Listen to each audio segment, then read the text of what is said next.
It's your boy PSA Sitch here with another Sunday live stream with everyone's favorite long hollin' Adam COVID. How you doing today, Adam? What's up? Yeah, I'm just gonna change my name to Adam COVID now. Adam COVID. COVID-19. 19 because it came out in 2019. It's 2022. Still dealing with this shit. That means 19 weeks. That's how long you're gonna have it for. Day 41, guys. Day 41. Sitch heard me hacking up a lung beforehand, but yeah, ooh, I'm gonna let Sitch do most of the talking here. You say that, and then it's gonna be like I know 2 hours of Adam talking about MMT and it's whatever else you talk about, isn't it? I mean, it's so neither one of us can shut up. We're both fucking motor mouths. I know. But anyway, enough of this nonsense. What travesty are you foisting on your friend today? I thought we were friends, Sitch. I thought we were pals, okay? Listen, friendship is about putting each other through torture, okay? You have to crawl through hell with me, and on the other side will be better, stronger people for it. Sitch sent me this. Okay. Sitch sent me this video. He's like, here, you can pull faces from here for the thumbnail. And I started watching. I'm like, I got to turn the sound off on this shit. I'm getting too angry already. I don't want to spoil our reactions. You know, we have 6 of these, right? Oh my God. I sent you 1. We have 6 of these to get through. I saw some of the local coverage. Mm-hmm. And I got to admit, they weren't going as hard at Rogan as I thought they would. So props to them. It's interesting. Today we're going to be talking about 2 things. We're going to be talking about some MSNBC coverage of Joe Rogan and they're all attacking the CRT ban bills. They're all like, oh my God, the Republicans are trying to prevent you from talking about history. No longer will people be able to talk about slavery in America. Yeah. Both preposterous, but yeah, right. Can you imagine such a thing?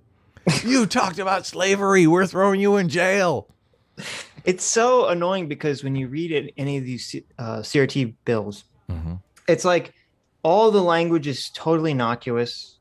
It's like, you can't teach people that one race is superior. You can't teach people that, being racist is good. You can't make people feel bad on the basis of their skin color.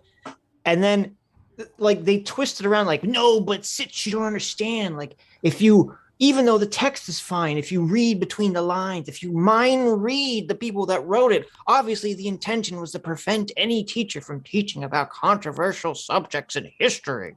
Yeah. I'm like, where does it say that in the bill? It doesn't say it, Sitch. You just have to believe. You just have to clap your hands and close your eyes and feel. You have to reach deep inside your gut and feel with your intuition and say, this is the secret behind the law.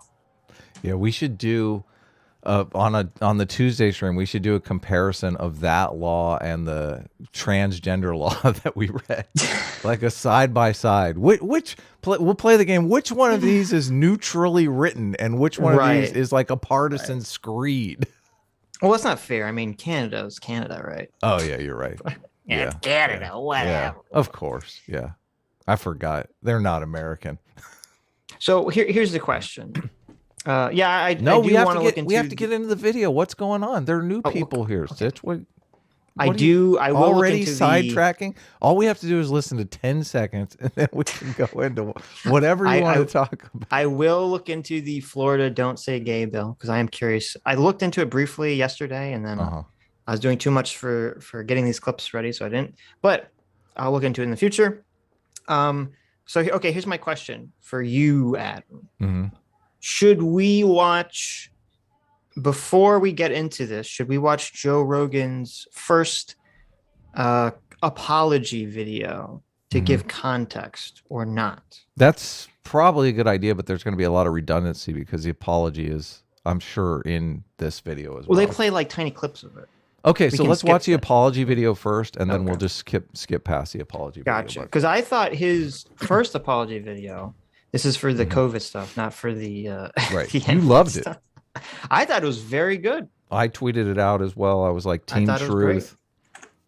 I thought it was very classy, and I think it will provide a little bit of context for all the people attacking him, because all the people attacking him saw the video and they saw this video, which I think is a very good video, and they said, "Fuck you, Joe Rogan."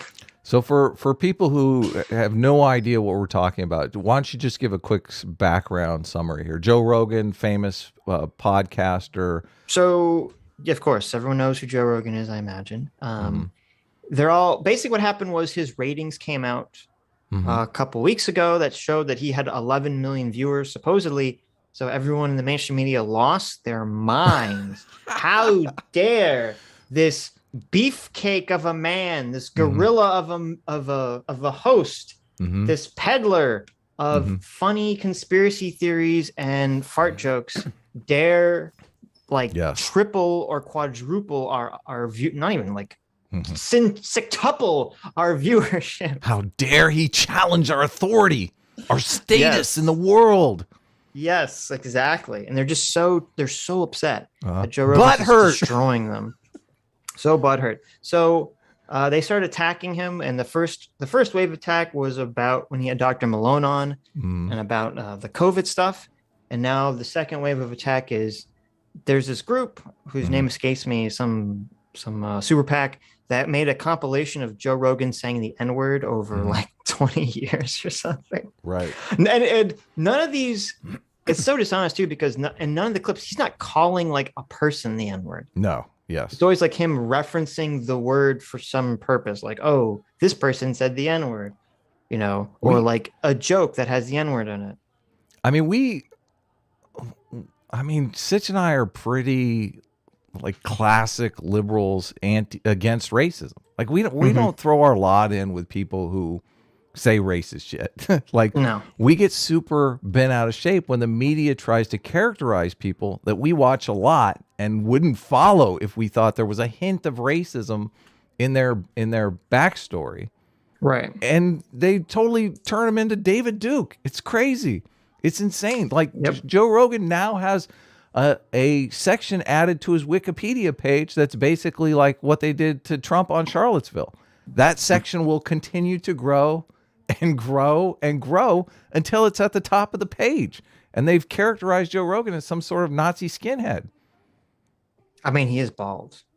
Well, he is a skinhead. We'll give him that much, but it drives me insane. I mean, they do the same exact thing with Jordan Peterson. Jordan Peterson doesn't have a racist bone in his body. I know. You would know that if you listen to any of his stuff.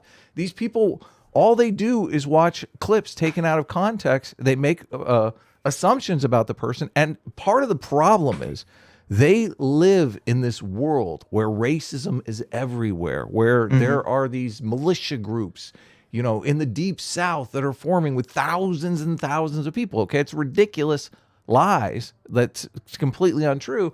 But every time they can find someone that they can paint as a secret racist, it validates that narrative of theirs, the world that they're living in. They're like, oh, yes, this makes sense, obviously. It's really strange, because how is this any different than kind of the McCarthy era, where they were trying to find communists under every stone? Have you ever committed a racism, and do you know any racists? Right. Give us the names. Yeah, no, that's exactly what it is. That's exactly what it is. So it's sad, but I feel like Joe Rogan, I feel like he's on their hit list. And I'm one of the people that says, there's some level of, you just can't fight them on this stuff. Like it's a weird religious movement. And do you have if Joe Rogan's going to win this battle or not? Joe Rogan's going to 100% win this battle. Okay, good. That's what I want to hear. My good buddy Sitch coming in. I'm like totally pessimistic here. I think this might actually be in the long run a good thing. Okay. Because we have the Joe Rogan situation and the Whoopi situation. Both people who, like with Joe Rogan, he's going to win because Spotify has invested way too much money in him, and he makes too much money for them. Right. They're not going to cancel him. I mean, they're going to, they've been deleted like 60 episodes out of 1,500 or however many episodes there have, which I'm not, I don't like. I'm not a fan of that. But Joe Rogan's going to keep on keeping on, and I think people are getting tired of it. They got tired. They're getting tired of the Joe Rogan shit. I see a lot of people surprisingly defending him over the N-word usage that I wouldn't Hmm. expect to defend him over this. And I think it's the same thing with Whoopi Goldberg. People are like people are starting to think that this cancel shit is going too far. Yeah. And I Well, don't think it's good. just like if it was just Whoopi in a vacuum, you could say, well, it's just the left is going to defend their own. But I think combined with the Joe Rogan stuff, it's people are reaching this point every day. The overreach is becoming more and more apparent is what's going on. Right. So So they tried to cancel him over, I believe, 2 podcasts with ivermectin. I believe Joe Rogan talks about him in the clip. So let's just right. watch his apology here. This is the first apology, and then we'll watch the other one after this. If you want. Yeah, I'll, let's watch them okay. both. Hello, friends. I wanted to make a video to address some of the controversy that's been going on over the past few days. And first of all, to say thank you to everyone that sent love and support. I truly, truly appreciate it. And it's been very nice to hear from you. I wanted to make this video, first of all, because I think there's a lot of people that have a distorted perception of what I do, maybe based on sound bites or based on headlines of articles that are disparaging. The podcast has been accused of spreading dangerous misinformation, specifically about 2 episodes, a little bit about some other ones, but specifically about 2. One with Dr. Peter McCullough and one with Dr. Robert Malone. Dr. Peter McCullough is a cardiologist, and he is the most published physician in his field in history. Dr. Robert Malone owns 9 patents on the creation of mRNA vaccine technology and is at least partially responsible for the creation of the technology that led to mRNA vaccines. Both these people are very highly credentialed, very intelligent, very accomplished people, and they have an opinion that's different from the mainstream narrative. I wanted to hear what their opinion is. I had them on, and because of that, those episodes in particular, those episodes were labeled as being dangerous. They had dangerous misinformation in them. The problem I have with the term misinformation, especially today, is that many of the... Yeah, I just realized. Mm-hmm. So Joe Rogan posted this on Instagram, Mm-hmm. which is it's annoying. You can't really bring that up and watch together. So someone re-uploaded this to YouTube. Mm-hmm. I just realized they put at the top their fucking like bullshit. Create quantum wealth. Oh yeah. Subscribe to my product or whatever I'm hawking. So yeah, a lot of people are clickbaiting the shit out of Rogan right now, which is completely, I don't know, infuriating. Right. But whatever. Welcome to the future, guys. It's called advertising on other people's content. Information just a short while ago are now accepted as fact. Like, for instance, 8 months ago, if you said, if you get vaccinated, you can still catch COVID and you can still spread COVID, you would be removed from social media. They would ban you from certain platforms. This is super frustrating because the people who are standing under the banner of science have no fucking idea how science works. Right. Yeah. I mean, you have to have an open dialogue, and you have to have people that are willing to challenge your cherished assumptions in order to look for the truth. I mean, this is a standard truth finding process that they've sort of made illegal or cast as unethical, which I think is completely wrong. Well, and now the narrative is changing, which we'll see in the first Chris Hayes clip, where they're saying like, well, with Omicron, like it's more contagious and, getting the vaccine doesn't prevent the spread. But it wasn't true for Alpha and Delta. But that's not the case. With Alpha and Delta, you could still get and spread COVID with the vaccine. Like it was the same. It was the same thing. Like, yeah, you would have better health outcomes, but you would still spread it. Right. And I actually looked into this like a few weeks ago because I got into an argument with a family member about this. Oh my God. Use your arguments. Yeah, I know. Well, listen, we're a very politically minded family at the Sitch household. But no, so because I was looking into it, like, does does the vaccine actually prevent the spread of alpha and delta? Mm-hmm. And it wasn't very conclusive. There were some studies that said it did a little bit. There's some studies that said it didn't really at all, that the viral load was basically the same, whether you had the vaccine or not. Really? Yeah, which is strange because you would think if you had less symptoms, it would be less load, but I guess not. I don't understand exactly how it all works biologically. But so like it does seem like there's this sort of revisionist history, like, well, we weren't really wrong about the vaccine preventing the spread. It's just now things have changed, which doesn't seem to be accurate to me. Yeah. But, yeah, it's kind of crazy. Though these pandemics, historically, we've had lots of pandemics, and they end kind of on their own. And, when this one started, I heard a lot of people saying that they didn't necessarily know how pandemics ended. But now it seems like we have a perfect window into how they end, because the thing mutates to the point where it becomes super spreadable but non-lethal. So then it just becomes like another common cold that we are forced to live with. Hopefully that's the case with COVID. That's what we're all hoping. It wants to live. We want to live, right? Peaceful cohabitation. Well, I don't know how peaceful it is. I'm on day 41 here. Right. Fuck you, COVID. Yeah, exactly. You're still getting... I've never had a cold for 41 days. This is ridiculous. No. Yeah. Nope. Okay. Now, that's accepted as fact. If you said, I don't think cloth masks work, you would be banned from social media. Now, that's openly and repeatedly stated on CNN. If you said, I think... That's another one that's weird, too, was the cloth... Like, this always felt kind of like BS to me, was that even from alpha stage, they were like, yes, if you get the N95s or the KN95 mask, it will help you. And they're like, well, if you get the little surgical mask, the cloth mask, they're like, well, a little bit, it'll help you a little bit. Yeah. And it's interesting now to see, like, now it's acceptable for people to say, well, it doesn't really do much. Supposedly mask mandates are done in Los Angeles on the 15th, February 15th. So I'm stoked about that.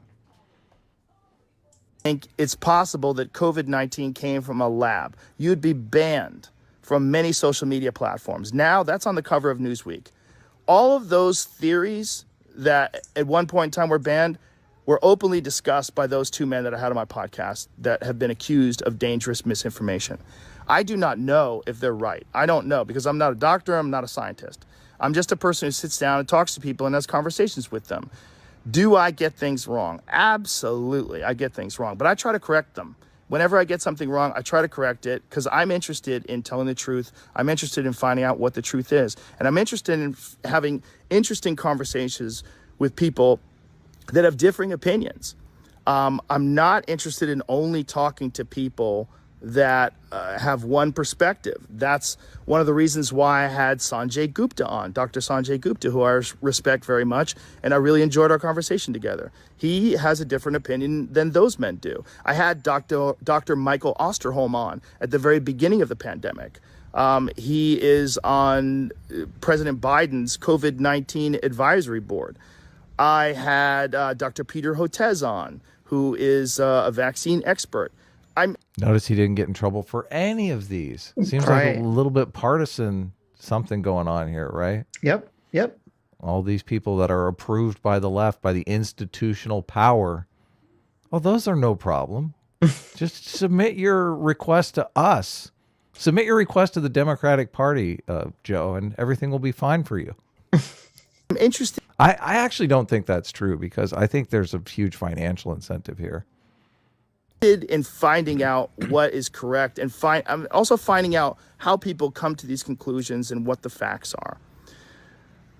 Now, because of this controversy, and I'm sure there's a lot of other things going on behind the scenes with these controversies, but Neil Young has removed his music from the platform of Spotify, and Joni Mitchell, and apparently some other people want to as well.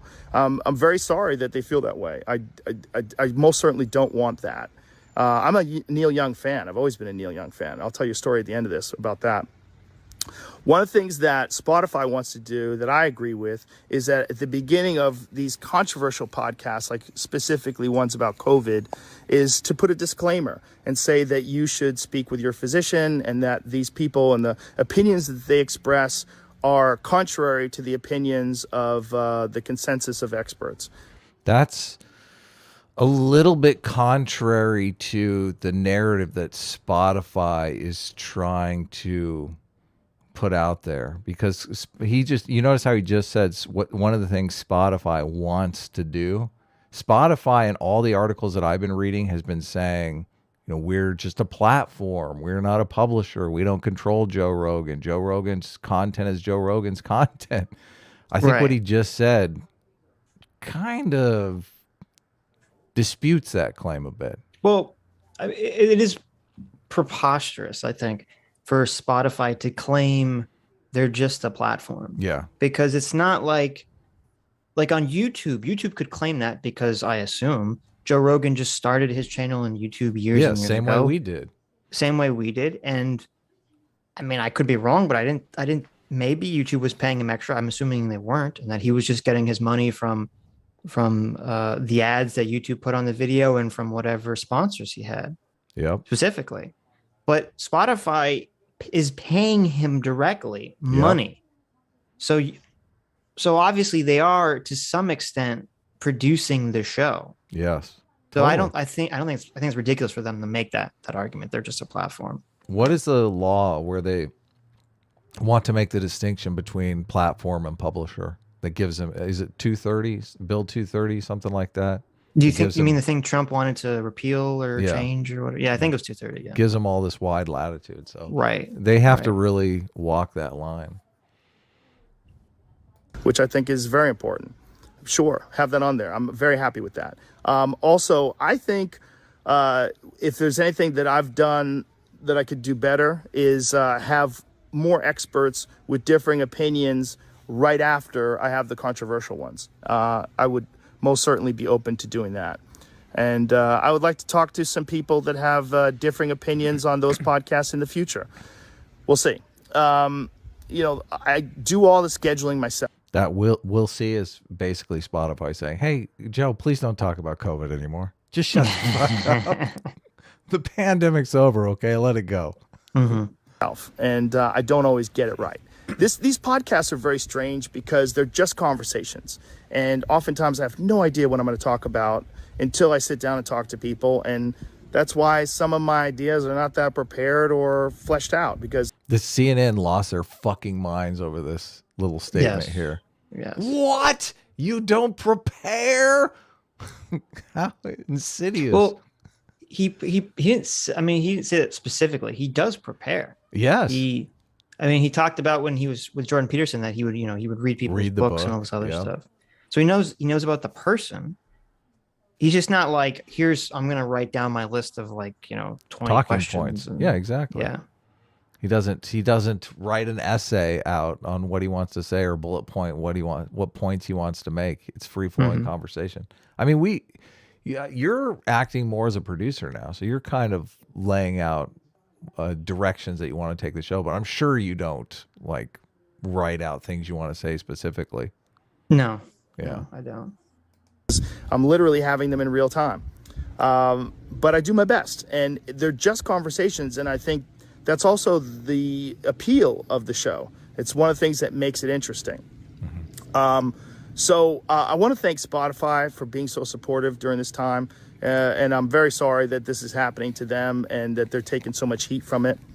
And so now See, that's important too, because a lot of people, we're going to watch his latest apology, and I have mixed feelings about that, but a lot of people intuitively feel that was a giant mistake. And I don't necessarily know that Joe Rogan would have made that second apology if it weren't for Spotify being involved. He obviously is working with people at the company that he cares about, has relationships with, and when you get in these types of situations, you want to have people's back. I mean, if you're working with someone on a regular basis, or even you're casually friends with someone, you kind of want to have their back.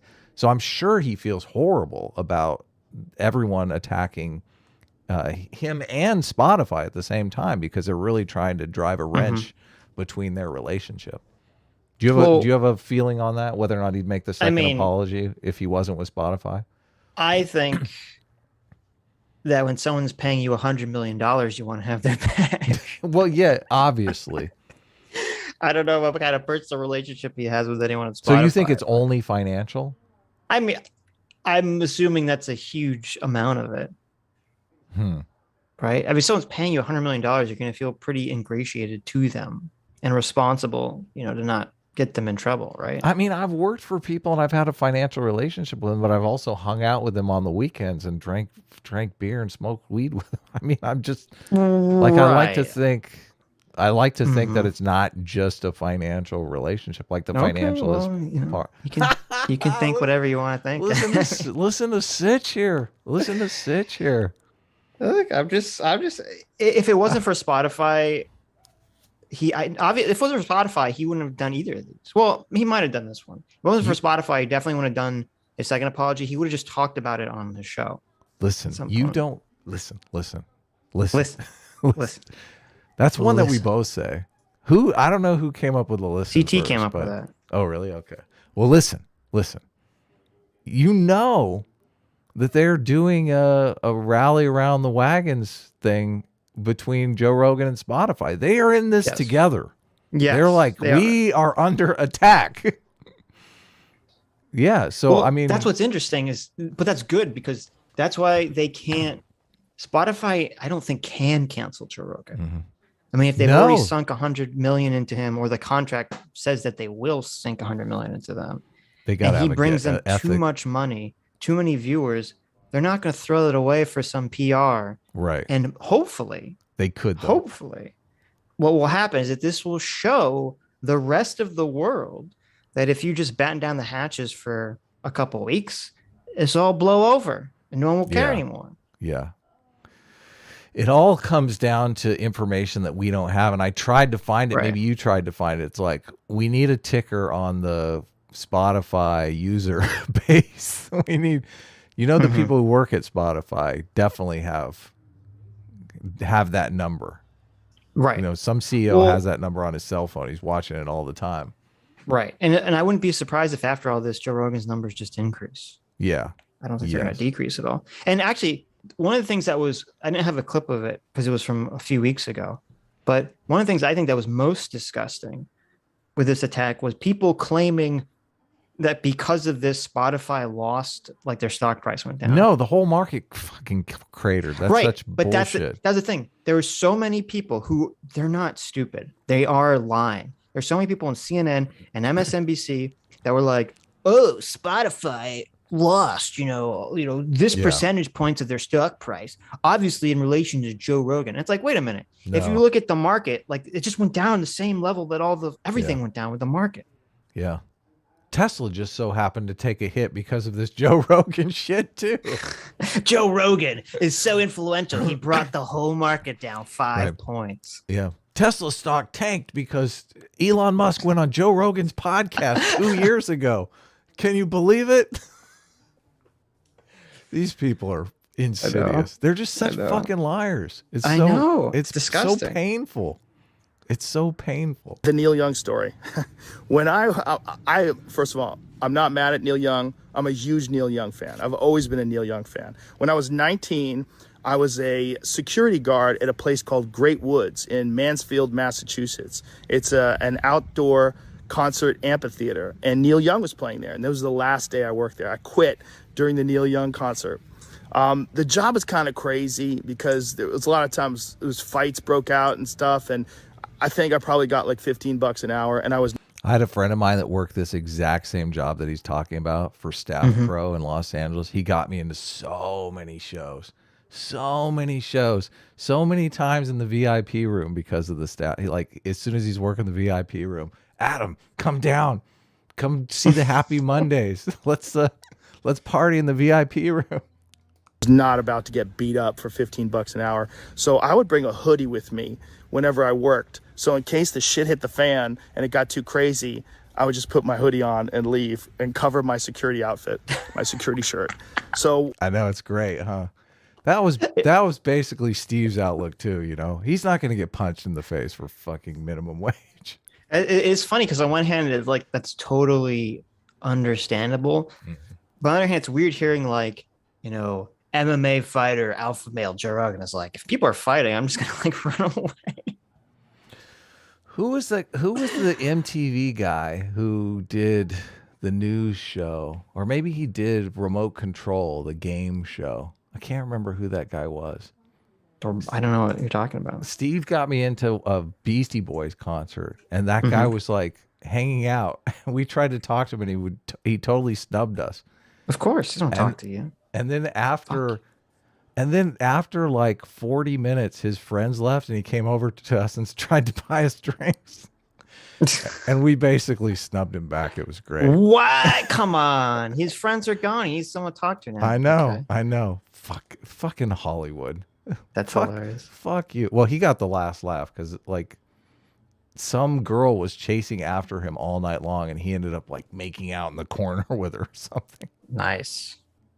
One day during a Neil Young concert, there's the amphitheater. The way it's set up is there's a covered area outside that has seats, and then there's a lawn area behind it.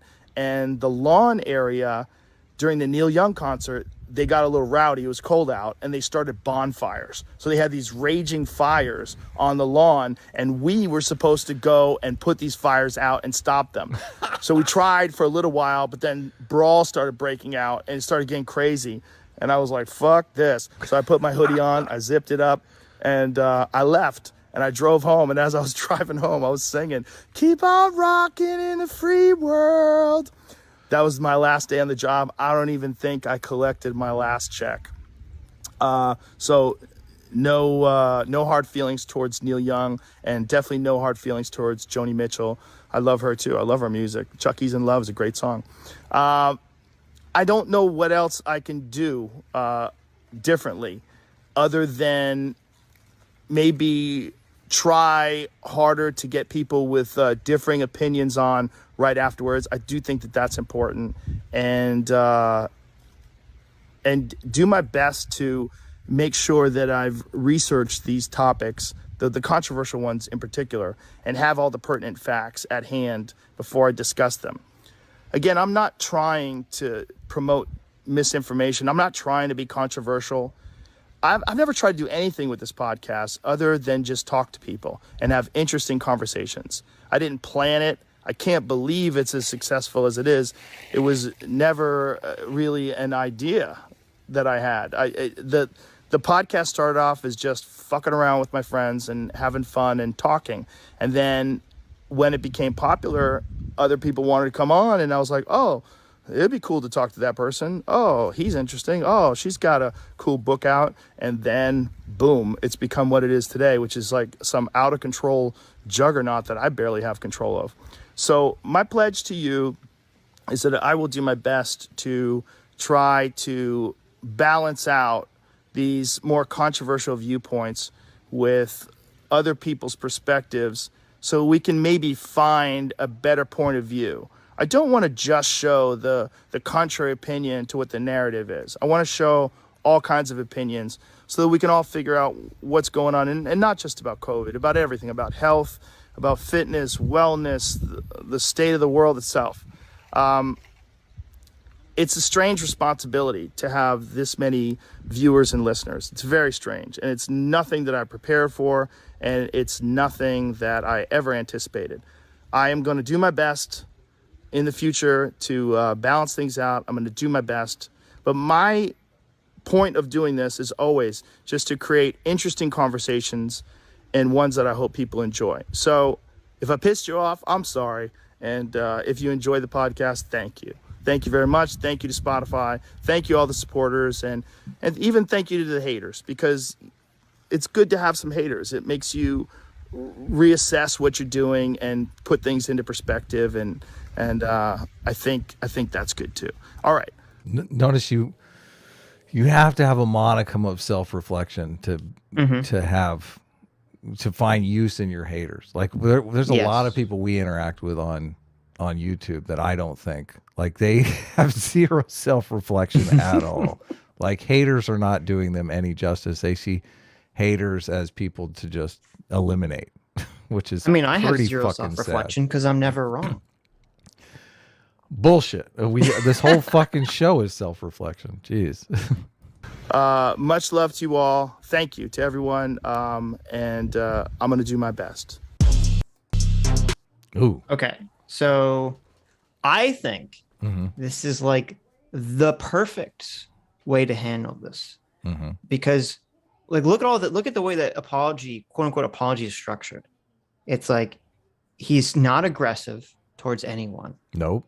He's very passive. He's very calm. He accepts responsibility fully, but also defends himself at the same time. Yeah. He starts off with a defense, and then he moves into the I don't want to make anyone upset, and I promise I will do better. Like, I just think it's just very classy. It's a very classy, and importantly, I think the two most important elements here are that's a classy apology and that's very sincere. I do not get the sense, and I don't think even his detractors get a sense, that when they watch this, this is like Joe Rogan reading from a script because Spotify is holding a gun to him off camera. Like, it feels this is his sincere belief. I completely agree. And I like this apology. I shared it. Obviously. I mean, it's not really, this is the thing with apologies. You have to watch out about the admission of guilt. We all know, like, a sincere apology requires some concession of I did something wrong, some admission of guilt. And this, I don't feel. I mean, the admission of guilt was not really any kind of crime against humanity. It was like, okay, I could have showed like opposing viewpoints in the same show better. That was kind of the admission of guilt here. Right. That's a good point. He doesn't, which I didn't even notice. He apologizes, but he doesn't. It's not like he's like, I apologize for doing this specific thing. He's just kind of like, I apologize, and that I should have, had these people speak directly after them just to give a more balancing of views. More context. Yeah. Right. Truth is what we're after. Right. We see there's a problem in the media. The media is all, it's one-sided on Fox News and it's one-sided on CNN and MSNBC and ABC and CBS and like everything. New York Times, Washington Post, and then Fox News on the other. It's like there's just one network. Oh, I guess they have the Daily Wire and stuff. I'm talking shit, but there is quite an unbalance. It's interesting too, because I'm curious as to whether Joe has said anything more extreme on COVID than anyone on Fox News has ever said. I tried to watch the Robert Malone thing because people were super. I mean, they were talking about the mass psychosis thing. Right. I mean, I got 5-10 minutes into the Robert Malone thing and I wanted to shoot myself. It was so boring. I mean, I was bored out of my mind. I'm not super interested in COVID. I just want it to be over. I understand people have strong feelings about it, and I respect that. And obviously, if you're in a situation where you don't want to get vaccinated and people are mandating vaccines, you're going to have a higher interest in it. So I get that. I totally get that. But the Robert Malone thing was not for me. That's fine if it's for you. I don't think they should take it off of Spotify by any means. And the thing that what made it boring for me, I was like, where's the interesting stuff? Like, this seems completely innocuous to me. I don't know what, I mean, I don't know if you came out and told me what COVID misinformation was. I don't know that I can detect COVID misinformation like, some people on the left are able to do. They seem to be very, very hypersensitive about COVID misinformation. Well, it's a little annoying because when people say like COVID misinformation, what they mean is, oh, I'm trusting, not only like, it's not really a question of trusting the quote science. It's like, I'm trusting the mainstream media's how they reported on something. Right. That was scientific. And it's like, from my experience, on my experience, that's a fool's errand. If you're like, even if the science on whatever topic is correct, generally the way it's reported is going to be wrong anyway. Yes.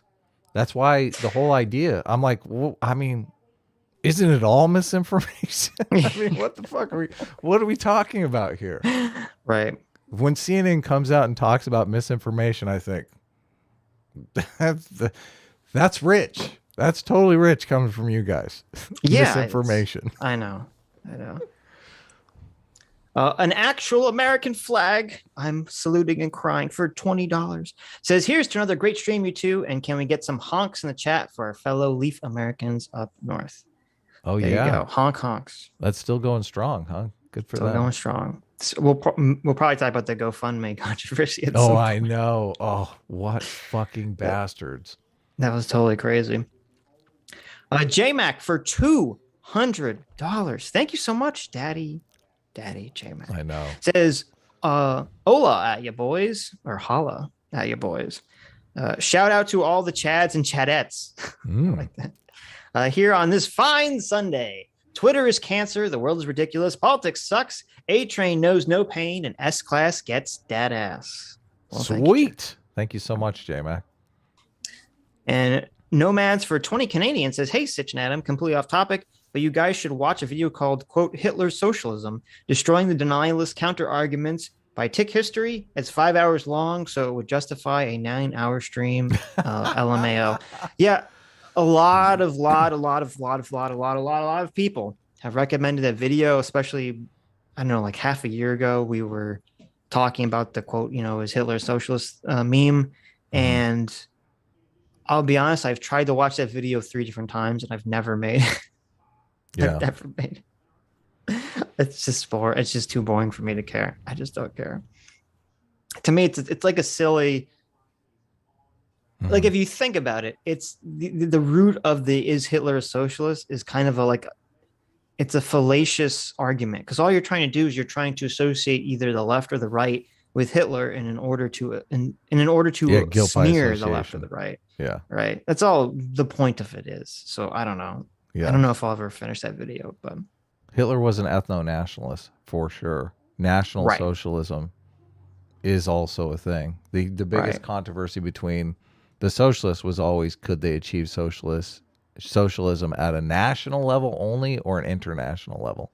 So, I mean, you can make a case, but it's like, Sitch is exactly right. And it's just, you're trying to paint the left as you're friends with Hitler. So, right. I mean, and it generally just comes up with the whole incorrect concept of people thinking that the left and the right is a single axis among, like libertarian versus authoritarian, which is not the way politics exists in the real world. No, that was definitely the libertarian authoritarian axis was definitely dreamed up by a progressive, by someone who is on the left and has leftist moral intuitions, because obviously it's like freedom versus slavery. That's not. Well, I think it's a little more complicated than that. I think it's more because in America specifically, the right in like the 80s adopted this idea of anti-government intervention and regulation. But I don't think that was never like a specifically right-wing guiding principle. It was only because like at that time period, the left wanted all this government intervention. And it's kind of when you're constructing or crafting a counter argument, and this doesn't apply to libertarians, by the way, this only applies to like non-libertarian conservatives. When you're constructing a counter argument, it's kind of like in the 80s and 90s, it's harder to say like, oh, I don't want to help black people, or I don't want to help poor people. It's kind of difficult to just say that. So it's much easier to be like, oh, well, I want to keep government out of my life. I want to, people to leave me alone to do what I want to do. It's easier to defend that argument than to defend whatever, maybe what's ever actually motivating real motivation, your position. Yeah, that makes sense. And this applies, and this is why there is this massive divide between libertarians on the right and conservatives on the right. And we're sort of seeing that divide, I think, split even further nowadays. But So we'll see where that goes. I think Rogan really messed up here by having that bookcase in the background, because he could have done the Max Headroom floating head perfectly. Like if he just had a black drape behind him with this black shirt situation. Right. Right. Joe Rogan on screen so we got the second apology video up, and Joe Rogan has a black long sleeve shirt on. Mm-hmm. And when he talks into the camera, I mean, it's like Kal-El from Superman. He's got that. I mean, Jor-El. Oh, Jor-El, yeah. Yes. He's got that floating head look. Especially with the bald head, yeah. It's pretty bad. I mean, this is... Aesthetically, right. This is a terrible apology video, but it's true. Well, I think maybe here's the thought process with the COVID one. He's like, I can be outside, I can be chill, but this one he's like, it's serious. It's the N word, I have to be serious. Right. I have to wear a nice shirt on. Yeah, sit in front of a bookcase. Right. So, okay, here's my question for you in the chat. A pet peeve of mine that triggers me. I cannot stand it when people fucking film themselves vertically. Landscape or portrait mode, rather. And portrait mode. I hate it so much. Oh my God, it's so terrible. Just hold your phone correctly. Hold it horizontally like a camera. It's TikTok, though. TikTok is in platform mode. I fuck TikTok. Portrait mode. I hate TikTok. I hate children. Anyone TikTok under and Instagram, all those anyone are under portrait 20, mode. I hate you. But I hate your generation. I hate your media. I hate TikTok. I'm becoming an old man before the chat's eyes. Okay. This is terrible. You kids with your wrong way video cameras, hold your video cameras the right way and pull up your pants. If he did it in landscape mode, though, you'd be able to see the Coke plate in the shot. Come on, Sitch. Well, here's my questions. I'm wondering if it's intentional to hold it vertical instead of horizontal, because it makes it seem more like intimate. Not produced, more authentic. Maybe. I mean, I think this is whoever told him to put on a black shirt, or if he did on his own. I just aesthetically, right? It's so weird. But I wonder if Joe Rogan has to believe that, like in the elephant and rider metaphor, that people are much more driven by unconscious intuitions. At least most people are. Yeah. Marketing people know this. That's true. People were saying I should just turn my monitor on its side. I never thought I should do that. That's a good idea. Yeah. I'll just flip my monitor around. It's like you're lying in bed with Joe Rogan. Yeah. My dream. Hello, friends. I'm making this video to talk about the most regretful and shameful thing that I've ever had to talk about publicly. There's a video that's out that's a compilation of me saying the N-word. It's a video that's... Here's a little advice. We've talked about this before. You're right. This video aesthetically is much worse. And another reason for this is because you never, ever, ever, ever, ever, ever want to film yourself with the camera below you. Okay, you never want to film yourself at this upward angle. It always makes people look weird or evil. Okay, it looks totally evil. Like Joe Rogan looks like Dr. Evil in the show. He does. Dr. Evil. I feel like he's in his lair. He just needs a little kitty to pet. He's in his secret lair. Yes. It's made of clips taken out of context of me of 12 years of conversations on my podcast, and it's all smushed together, and it looks fucking horrible, even to me. Now, I know that to most people, there's no context where a white person is ever allowed to say that word, never mind publicly on a podcast. And I agree with that now. I haven't said it in years, but for a long time, when I would bring that word up, like if it would come up in conversation, instead of saying the N-word, I would just say the word. I thought as long as it was in context, people would understand what I was doing. Like that context was part of the clip we were talking about Red Fox, how Red Fox said that word on television in the 1970s, and how times have changed so much since then. or about how Richard Pryor used it as one of the titles of one of his albums, or I was quoting a Lenny Bruce bit, or I was quoting a Paul Mooney bit, or I was talking about how Quentin Tarantino used it repeatedly in Pulp Fiction, or I was talking about how a Netflix executive, ironically, used it because he was trying to compare it to another offensive word, and he said it out loud, and they fired him. Not calling anybody or just saying the word out loud. This is such a testament to how much the culture has changed. Like how this is a tactic continually used. Back when he said that, I'm certain he thought no one's going to intentionally lie about me to get me fired. It's just a completely different atmosphere where you weren't, there weren't these evil people in the world that just immediately are willing to lie in positions of power and get away with it. Well, there were evil people that were willing to lie. Just this tactic wasn't fully developed back then. It wasn't so broadly used. And it's funny, that's why they showed, you know, there's a compilation of the Young Turks saying the N-word. Right. Yeah. And I mean, so far, I think this is now, again, we're a couple of assholes who are nowhere near the legendary status or success of Joe Rogan. So maybe it's foolish or stupid for us to criticize a optics decision Joe Rogan has made, because I would assume he knows a lot more about this than either of us now. Are you talking about the shirt deal or? Well, no, I'm not talking about that. Okay. We're right about that. But I think that he should have structured this the way he structured the first video, where before he, you know, apologizes and does all that stuff, because I think that's what's rubbing people the wrong way, is that he starts with the apology. I think he should have started with, I didn't call anyone the N-word. Right. And he should just say that. I never called someone the N-word.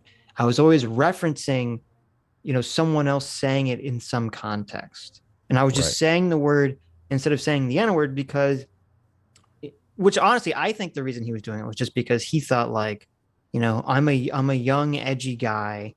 It's lame to say the N-word. You know, I'm going to show that I'm not afraid, and I'm going to say I'm just going to say it. Which I think is true. I think that's fine if you want to go that route.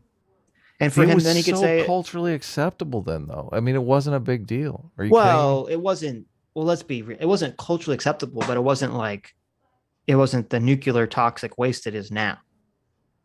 I mean, like, it was so uncouth. You know, Joe Rogan's not going to be going to the Met Gala saying the N-word. Like, you know.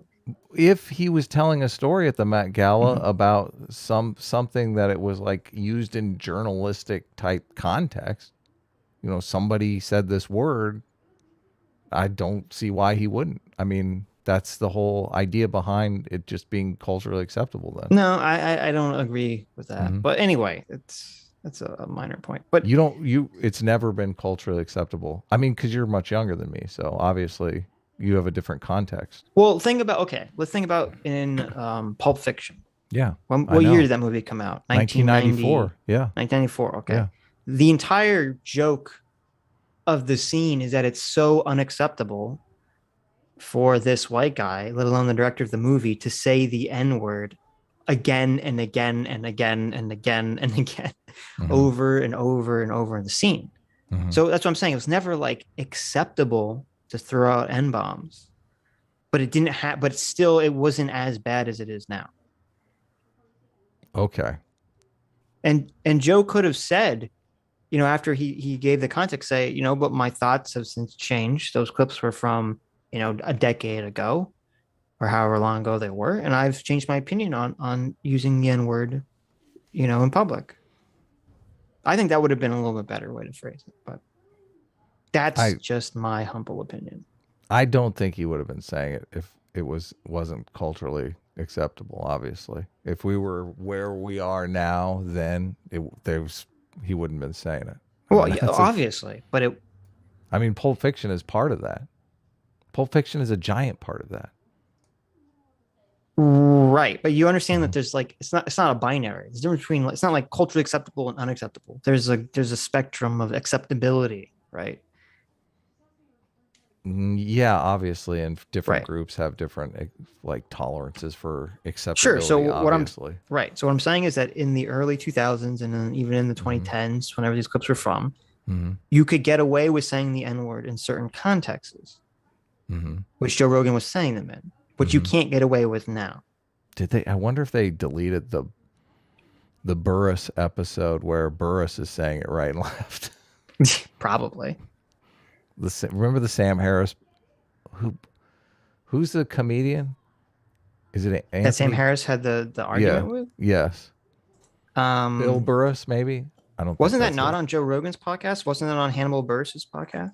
I think it was on Joe Rogan's podcast, Oh, okay. but he was saying the N word again and again and again. Yeah, So. but he's black, so it doesn't matter. But anyway, we can disagree and still be friends. No, I I have disagree.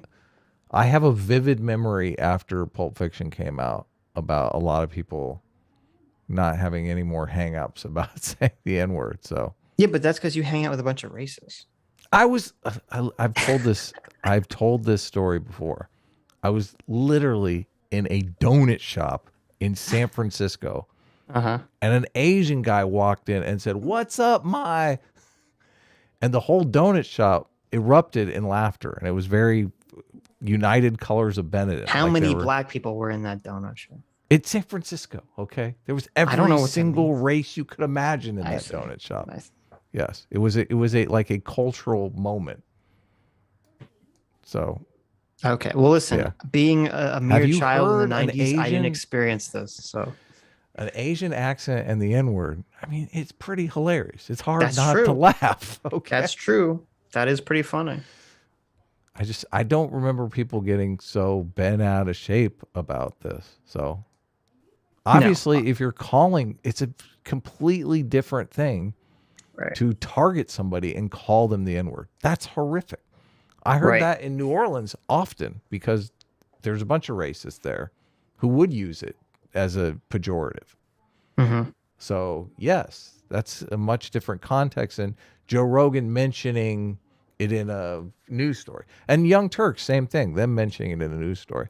The thing about the Young Turks clip, which is just as heinous, right? This is a Salem witch trial type situation here. Like Joe Rogan uttering it as, he's a real witch. This can do some damage here. The Young Turks uttering the spell, they're not witches. We all know, they're Right. progressives. They're not racist. They're just Right. they're just using the incantation to illustrate what the witches do. Yeah, they're never going to get in trouble for it. Should we continue? It's Oh, funny go that ahead. you use that because this whole thing kind of reminds me of you remember Christine O'Donnell's "I'm not a witch. Oh I'm yeah. a person just like you." Oh yeah. I kind of get those vibes from the Joe Rogan video. Joe Rogan dressed literally like a witch in this video. What happened, Joe? A lot of people were bent out of shape about this video, and I can understand why, because Yeah. a lot of people backed up Joe Rogan, and then he's coming out, and this is borderline admission of guilt right here. Well, I wouldn't take it that far. Let's finish it. Let's continue.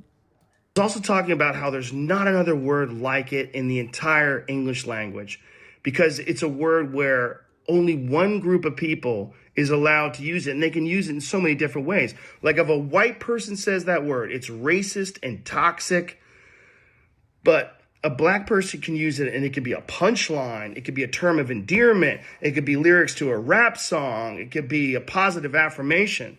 It's a very unusual word, but it's not my word to use.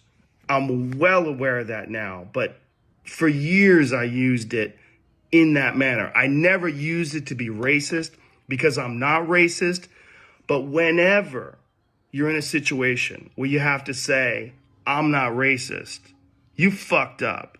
And I clearly have fucked up. And that's my intention to express myself in this video, to say, there's nothing I can do to take that back. I wish I could. Obviously, that's not possible. I do hope that, if anything, that this can be a teachable moment. Because I never thought it would ever be taken out of context and put in a video like that. And now that it is, holy shit, it looks bad. And it's part of also me doing this podcast for thousands of hours, thousands of episodes, over 12 years. I've said a lot of fucking stupid shit, which is fine when you're talking about most things, but not when you're talking about race. And there's another clip that I have to address. There's a clip from 11 years ago. I was telling a story on the podcast about how me and my friend Tommy and his girlfriend, we got really high. We were in Philadelphia and we went to go see Planet of the Apes. And we didn't know where we were going. We just got dropped off by a cab and we got dropped off in this all black neighborhood. And I was trying to make the story entertaining. And I said, we got out and it was like we were in Africa. It's like we were in Planet of the Apes. Why would you repeat that? I guess so people don't seek out the clip, but the clip is everywhere. People are shoving the clip in my face. Oh my God. Is this bad? It's hilarious, but it's pretty bad. But it's also hilarious. I did not, nor would I ever say that black people are apes, but it sure fucking sounded like that. And I immediately afterwards said, that's a racist thing to say. Planet of the Apes wasn't even in Africa. I was just saying there's a lot of black people there. But then I went on to talk about what a positive experience it was and how much fun it was to go to see this movie in a black neighborhood. It wasn't a racist story, but it sounded terrible. And like I said, you can have clunky stories about anything, but not about race. And so I deleted that whole podcast, but obviously somebody made a clip out of it and taken out of context. It looks terrible, but it looks terrible even in context. It's a fucking idiotic thing to say. And I was just trying to be entertaining. I certainly wasn't trying to be racist. And I certainly would never want to offend someone for entertainment with something as stupid as racism. My hope is that, look, I can't go. I mean, we've watched comedians on our show that are trying to entertain people with racism. Racism can be funny, and that's part of the problem, is that no one wants to admit that publicly. Well, I was thinking of the comedian who was doing the anti-white racism, which wasn't funny, and he was racist as fuck. But he wasn't even making jokes, though. I know. He was, and that's the difference. I mean, and that's part of the problem with comedy. Comedy, especially for stand-up comedians, it's always this line of like, you have to push it up to the line of acceptability without going directly over it. Yeah. Comedy's very simple. Comedy is about surprise, and the easiest way to surprise people is to break taboos right in front of them. So a lot of comedy does that. It was the same thing. Like, one of my favorite comedians is Tosh. Mm-hmm. And, you know, he got into trouble because he made the joke about how the rape joke. Yeah, he replaced his sister's mace with silly string. Yeah. And that because of that, she got raped. The punchline is, she got raped. But then the punchline is that she's like, you got me, you pranked me good. Like, she's not even upset about it. Right. And it's funny because it's so horrible, but it's so obviously not real. Like, it's so obviously not true. Like, it's just a preposterous situation. And then there's the woman, some heckler in the audience says, like, rape isn't funny. And his response is, he says, wouldn't it be funny if you got raped right now?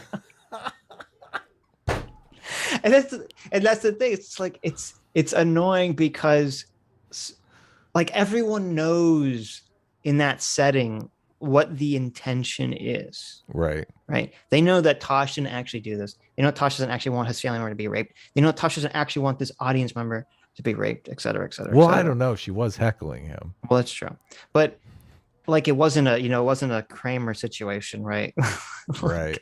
Yes. But, and I think, and I can understand why a lot of people didn't like this apology. I don't like this apology because this, unlike the first one, this does feel like a complete capitulation, roll over on your back and here's my belly move.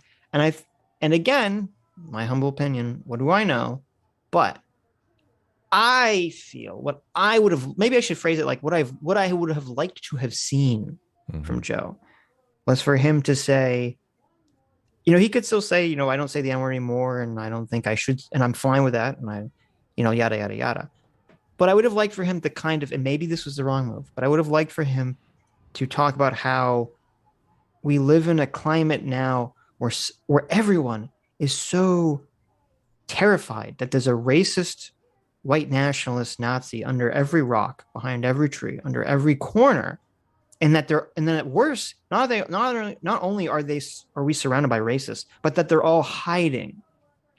They're all hiding their power levels, and so the only way to determine who is a racist is to like figure out like, oh, this person said the N-word 10 years ago, or oh, this person said something a little sus. Let me like mind read into it that it's really a secret racist.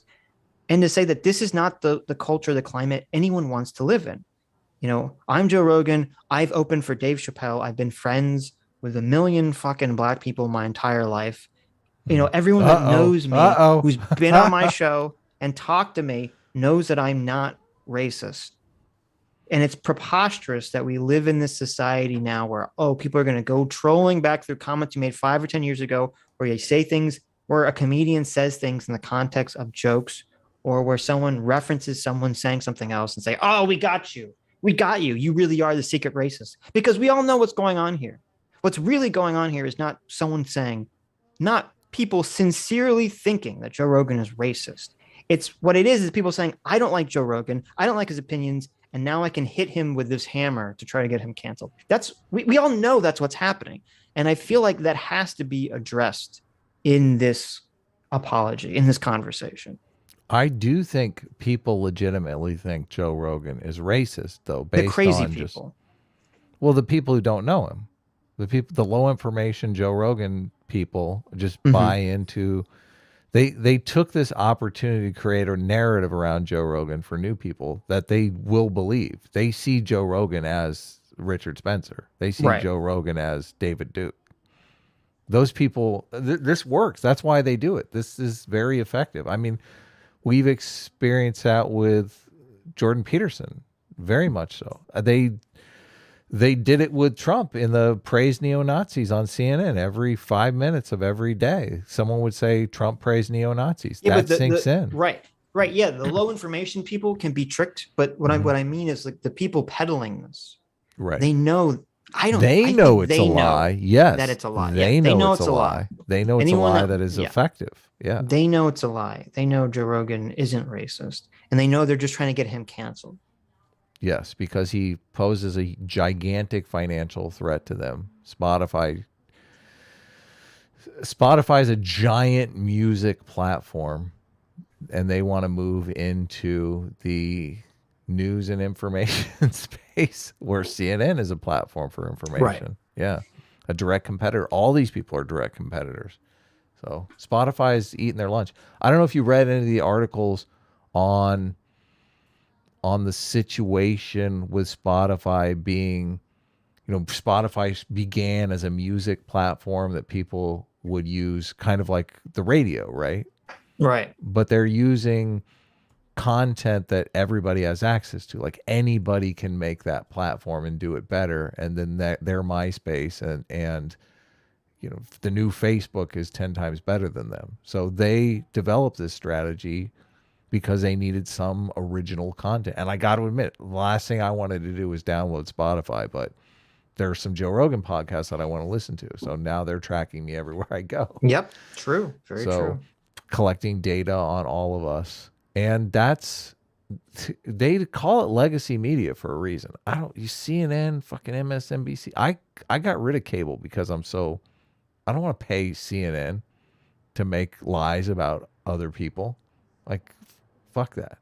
So the next version of news is going to happen, and it might be Spotify. So there's a direct financial incentive for the mainstream media. You made a video about this a bazillion years ago because YouTube is a direct competitor with the mainstream media as well. So a lot of the adpocalypse was same thing. Remember PewDiePie used a dirty, naughty word, and all of us got giant ad revenue slices because of it. Same exact thing. Right. Lies Yeah, no. work. Yeah, and it's disgusting because it totally worked. I mean, if you guys remember, pre the adpocalypse, The you would YouTube go, apocalypse. yeah, pre the YouTube adpocalypse, which was, I don't even remember. Was it 2017? Years ago. I don't know. It seems like an ancient history. Yes. But before that period, if you went on YouTube and you looked up CNN or MSNBC or even Fox News' YouTube channel, they got pitiful views. Yeah, terrible. Pitiful views. Right. And if you typed in some news story that was current, most of the time the thing at the top of the search results would be some random YouTuber with like a way more views talking about whatever the news story was. And yet, because of the apocalypse, basically the media bullied YouTube into giving them priority over all news stories. And it worked. It completely worked. And it's still going on in this day, and it's disgusting. And this is the continuation of it right here. Yep. This is us seeing it. That's why it's so, I mean, I'm conflicted about the artists who are saying, I don't want to be on the same platform as Joe Rogan because fuck them. I mean, fuck they're those just people. Well, they're being used. They're totally being used. They're being used by the mainstream media. And this is just me, okay? I try to be pretty anal about like looking into stuff. And I understand that, but that's the problem. These people aren't, and it's not like they're busy. No, I mean, I don't know. There's Joni Mitchell and whatever his name is, these 7-year-old former musicians. Are they really that busy that they can't say, well, before I make a decision to demand a platform remove all my stuff, I should go actually listen to the content in question and form some opinion on it? No, they don't do any of that stuff. No, they don't. No, that's what I'm saying. Fuck them. Yeah. They're contributing to this nonsense, and people being too stupid to understand how they're contributing to it doesn't mean that that they have any sort of moral responsibility lifted away from them. They still are just as morally responsible.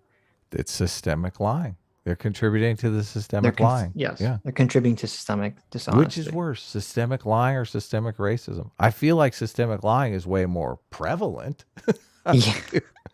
I don't know that it's worse, but I definitely know we have a huge fucking systemic lying problem. We do. People see this, some fucking clip out of some compilation clip out of context of Joe Rogan saying the N-word for 12 years. They think this guy's a Nazi. That's all they need. You'll notice going back to what you said earlier, when we watch, these people complain about Joe Rogan, they almost always say the same thing. They say, well, Joe doesn't have to talk about controversial issues. He doesn't have to talk about the news. He can talk about MMA and, MM and DMT. And it's like them signaling like, Joe, stay out of our territory. Don't talk about the news. You're not allowed. Exactly.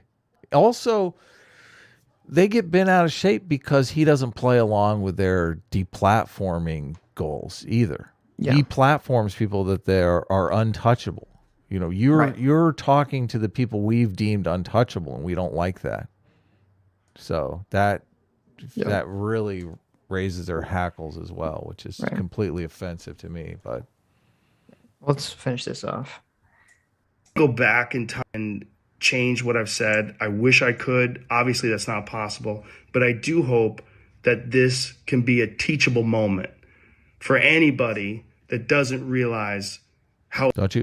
Don't you want to see the time travel movie where Joe Rogan actually goes back and convinces himself not to say that N-word the first time, right? And he comes back and he's a fucking bum living under the fucking bridge. There you go. It all began with that first edgy joke and didn't pan out the way you thought it would, Joe, did it? How offensive that word can be coming out of a white person's mouth, in context or out of context. My sincere and humble apologies. I wish there was more that I could say, but all of this is just me talking from the bottom of my heart. It makes me sick watching that video, but hopefully at least some of you will accept this and understand where I'm coming from. My apologies and much love. My sincere, deepest apologies and much love. So first apology, 10 out of 10. Second apology, 2 out of 10. 4 out of 10. I don't know. Oh, 4. Nice. What are you giving it? It's pretty bad. 2. I don't, Yeah. 2? 1. So, I mean, 1? 0. Well, I don't think it's that bad. But I think I feel like this was better not said. I mean, it's already on his Wikipedia page as the premier evidence that he's a racist. Yeah, but regardless of what, well, are you saying that he shouldn't have said anything? Or are you saying he just should have had a better apology? No apology is better than this apology. That's why I'm conflicted on giving it any score above a 0. Well, better in what way? You think better in terms of how the public would, like the overall public would react? Because I don't agree with that. It's just in the current political environment, racism is considered equivalent to coming out and telling everyone you're a serial killer. Now, you don't just come out and say, listen, I'm a serial killer, and I feel really bad that I killed a bunch of people, back in the 80s, but I apologize, okay? That's not how it works. You're right. OJ never apologized. That's just not how it works, okay? You lawyer up and you fight it in the courtroom, but you don't come out and say, like, an apology is just not going to fly. And we're way past the I did a racism back in the 80s and I apologize. Like, right. You have to look at it the way your adversaries are looking at it, the way that they've gaslit the general public into perceiving it. And they have.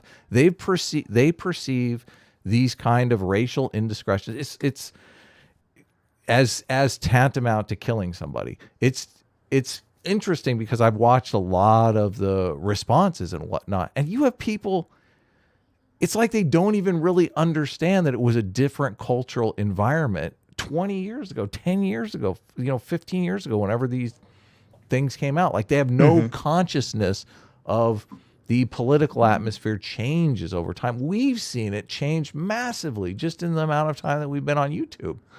So they act like, oh, Joe Rogan should have known better 8 years ago. No, fuck you. It was a different time 8 years ago, okay? Different norms were acceptable 8 years ago it completely upsets me that people are so stupid that they're willing to judge people by the ethical standards of today for things that they did almost a decade ago. That bugs the shit out of me. Right. Well, I guess we'll see, because this happened, was this Saturday or Friday that this came out? I'm not sure. Well, okay, it's either Saturday I think it was or Saturday, yesterday. Right. Okay, it's either yesterday or late Friday that the N-word video and the apology came out. I'll hold back until I'm curious, because since this happened on Saturday or late Friday, it's actually, from a calculating perspective, this was really stupid. They should have definitely put this out on a Monday. They wanted to really hammer Joe, because then you'd have the whole week of, like, all the news stations can immediately cover it, because now you have this break where they can't, most of the news stations, they're not even on until the weekday. So I'm curious to see what their reaction to this will be, and whether, because if they look at the apology and they basically say this is bullshit or this is not enough, then I think Joe can definitely salvage this going forward, because if there's ever any, because this won't be the last attack, there'll be some other attack after this. And if the media doesn't accept this and the mainstream media attacks him for this and his apology, he can just say, listen, I'm never going to apologize for anything ever again, because you guys don't give people, there's no road to redemption here. I said the N-word multiple times. I apologize, and everyone just attacked me further, which shows that you guys are not interested in redemption. So I will never apologize for anything I ever do again publicly. This is on your head. One of my favorite books is the book So You've Been Publicly Shamed by John Ronson. Right.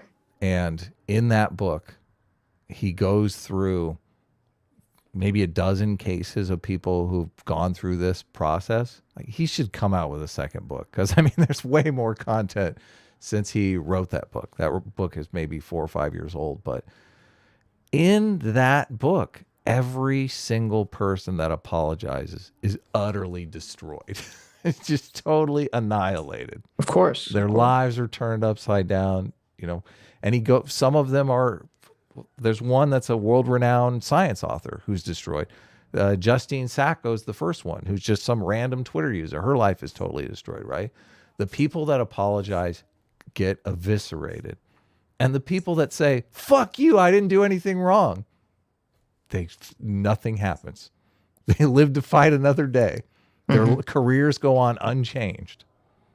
Which just that, to me, I mean, it's anecdotal, but it says to me, like, the more authentic the apology, I feel like the more you're damaging yourself, because what makes apologies authentic is remorse. And remorse is because you did something wrong. No, Joe Rogan, you did nothing wrong. That's the way that I would have come out. I would say, listen, it was a different time back then, okay? You think I'm going to go around saying the N-word in an atmosphere where people are going to hate my guts for it? No, of course not. I'm not a fucking moron, okay? Back then, people were more chill, okay? We had better weed standards, okay? People weren't all up in arms about it. And I would never say I have black friends thing, okay? Because that's toxic, right? You can't say that. But I would say I've had dozens of black people on the podcast. Like, they come on all the time. You're welcome to come on, right? I have an open atmosphere where, you know, we want the pulse of the culture. We want to know what's going on, okay? I wouldn't admit guilt. Why would you do that? Yeah. Well, I mean, and maybe that's, you know, with the first apology, the only thing that he's apologizing for is saying, I think after I have people that are controversial on, I should have an opposing view closer to it. He's not apologizing for having the person on. He's not saying, I wish I didn't. But with this one, he's saying, I wish I didn't do the incident. Well, and so maybe that's also why it's rubbing people the wrong way. Totally. And also the first one, he's apologizing for a parking ticket. I'm telling you, people see racism as, you're a serial killer. You are David Duke. I'm not sure I agree with that, because I feel, and this could be wrong, but so maybe again, because this has happened on the weekend, it seems like more people were pissed about the COVID stuff than saying the N-word. Well, so I'm not sure I agree. Obviously, this is my personal perspective. Right. Californian People are really sensitive about race in lefty California. Right. Well, I guess we'll find we will see. Yeah, we'll definitely see. But Cyborg for $20 says Dr. Malone said nothing interesting. The corporate media is bringing more light into some of the stupid stuff he said. My conspiracy-minded friends begged me to watch, and I came away with nothing despite leaning that way myself. Interesting. That is my take. Exactly. I mean, when everyone says, "Oh, this is mind-bending," and I start listening, and I'm not really seeing the mind-bending part. Yeah, you're like, really? This is the controversy? Exactly. Oh, okay. Exactly. CT for $20. What are you doing, CT? Says, hey, the stream is botched. The aspect ratio is off. The chat replay and both of you are cut off. I tried DMing you on Twitter, pinging you in chat, and even texting Adam. This is the last resort. What? But then CT said it was on my end. It's okay now. Oh. Well, thank you. Well, thanks for I didn't have Twitter open, but $20. Thank you, CT, for the concern. We'll make sure to give you $20 back. Satoshi was a reply for 200 knock knocks. Says, don't listen to CT. I enjoy what is obviously a stylistic choice. That's right. It was a graphic design choice. Adam liked to cut off the bottom of our bodies. So, I mean, nothing has changed, and Sitch has a preview of the show and on his end, so he would notice something. I wasn't really looking at that time, so oddball is that. Alex Thyme. Oh, I'm so sorry. Alexi Time. We have the silent H here. Alexi Time for $20 says this persecution of Joe is bigotry. Neanderthals are a protected class. That's true. Who is not the most oppressed person than the poor Neanderthals who were murdered or bred out into extinction? True. Yeah. They were murdered by us. I know. Homo sapien. We're the real monster. Matthias 1190 for $20 says, have you guys listened to No Agenda for the past 2 years to understand where the whole group is coming from? Adam Curry is involved. I have not listened to. No. I will. Prince Charming for $50. Thank you so much. Says, gotta watch later. Playing D&D today. Just wanted some free will from my dark elf eldritch knight. Truckers keep on honking. Well, there you go, Prince Charming. 50 free units of free will. Use them wisely. You don't have any advantage roll. Well, actually, you know what? You have all advantage rolls on wisdom checks with that amount of free will. So there you go. Right. Yeah. There's your nerd comment of the day. Calvar for $20 says, A-Team reigns supreme. Ugh. Thank you, Calvar. That was amazing. Adam is the people's champion, but Sitch is my favorite anti-hero. There you go. Yeah. Sitch is a good anti-hero. That's true. J-Mac for $20. Thanks so much, Jay. Says, I don't even know if I could say this. My nickname in high school was slur word for Latin population, beginning with the letter S. Not the same, to be sure, but we've definitely regressed in terms of how freely we speak to each other, especially in multiracial settings. Very true. That's very true. We talked about this on, was it Tuesday or Sunday, about how there is an element to male bonding that is being racist towards each other. Yes. So, Chris Morbahai, hey Morbahai, for 100 Aussies. Thank you so much. Says, I scanned through thousands of comments on this video and Instagram, and literally 99.9999% of the comments were people saying, stop apologizing. It's a bias filter for sure, but I don't understand why Joe is doing this. There must be some unknown outside pressure on him. Well, I'm sure Spotify was pressuring him to apologize. And I think Joe does feel sincerely bad about it, but he just handled it poorly. Yeah.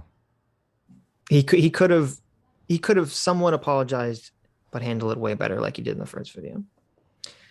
This is another thing that bothered me. I know the fact that someone edited this performance together, and he's mortified by this person basically creating a lie. Yes, bothers me.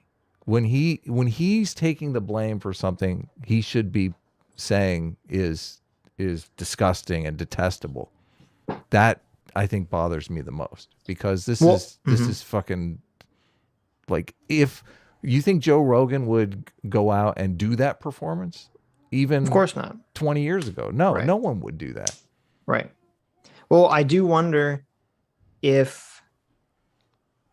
the apology was an authentic apology or if he was coached and they're like, listen, don't make any excuses, just roll over and show your belly, which I think is the wrong advice. But I'm curious as to if he was given that advice or if that was just all his own. Yeah. Kano J for 7,500 yen. Thank you. Says, you have the right to remain silent. Anything you say can and will be taken out of context and used against you in the court of public opinion. True. Yeah, unfortunately. True. Anyway, let's get into some Chris Hayes. This insufferable jackass. I mean,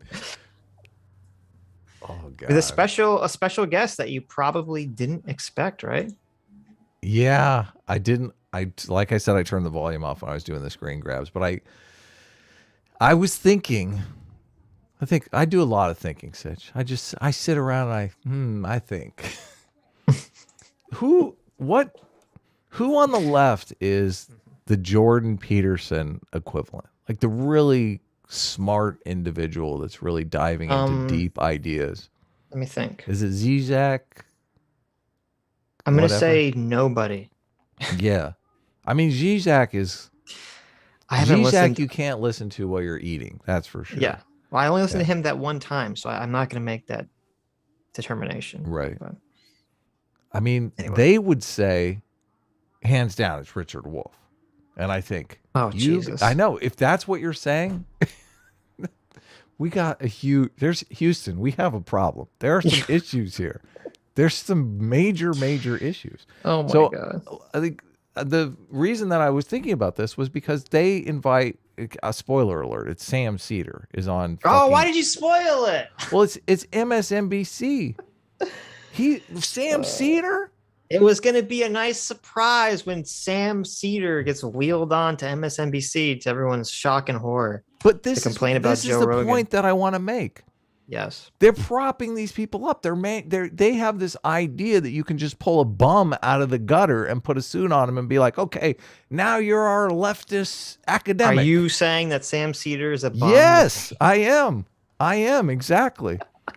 And it goes kind of back to the ideology. Like they believe that the only reason the CEO is the CEO is because he got the opportunity, and any old bum that you pulled off the street could be the CEO as well. Don't you think? Listen, I don't like Sam Cedar.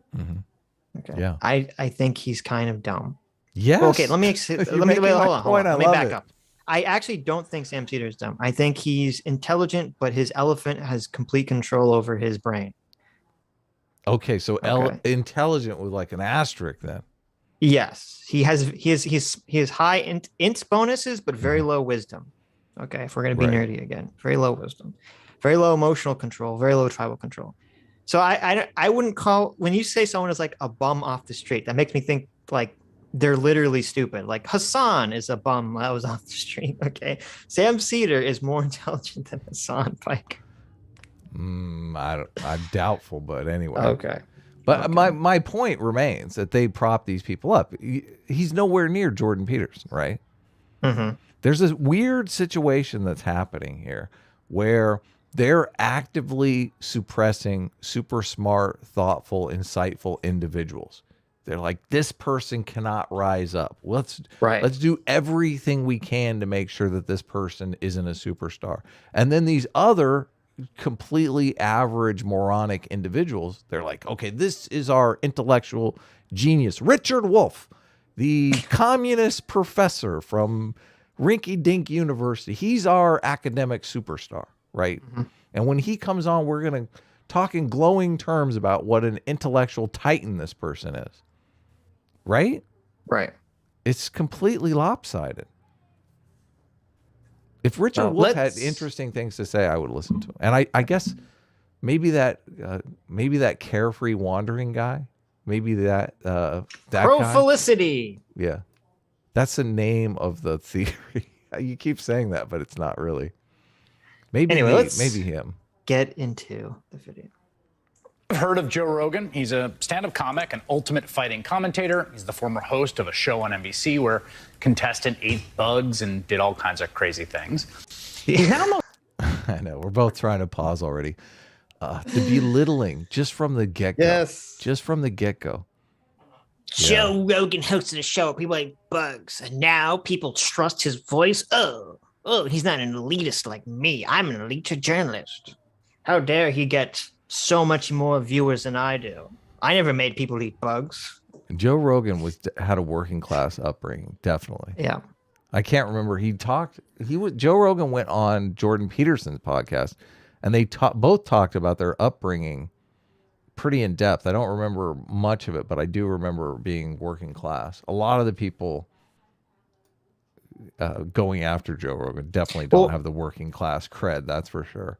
And it's funny because you looked into this, which I didn't even think to look into. The lady who really drew attention to this is that singer whose name escapes me, Aria Indigo or whatever, who I think is a fucking piece of shit. And I think it's ironic that her Twitter banner is something like, she says, India Aria. Her Twitter banner says, artist and explorer on a mission to spread love, healing, peace, and joy through words and music. And she got herself doing like the fucking yoga pose, like she's some hippie. I'm like, fuck you, bitch. You're not spreading love, healing, peace, and joy by trying to get Joe Rogan canceled. And it's funny because she was actually trying to get him canceled before the N-word stuff. She was, and it was mostly, if you look at like the timeline, the order of events of her complaining about Joe Rogan, it was like back before the N-word video stuff came out. And it was because she's just mad that he's getting paid so much more money than her. Yeah. She's like, why is it fair that as an artist, I only get like cents on the dollar for people listening to my songs, but Joe Rogan gets $100 million? This is unfair. Like, this is her motivation. Here. There's this little thing called watch time. Let me explain it. Yeah. Well, and also this little thing about like who's I'm sorry, India Aria, but your existence is not drawing people to the platform the way Joe Rogan's existence is. Okay. Correct. Yes. But the funny thing is that you looked into her background. I know. And she's the daughter of a famous NBA player, and mother was like a Motown, like a famous or somewhat famous Motown singer. Right. Who opened for Stevie Wonder and Al Green. Yeah. Okay. So she's obviously come from money and privilege.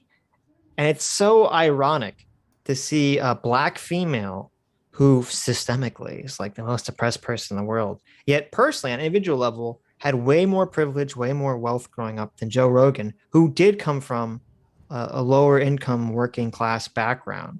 But because he's white and male, like suddenly, you can't appreciate that he, climbed from a position of lesser privilege and power to a position of more privilege and power. Yeah. You know what they call this? It's called racism, Sitch. Right.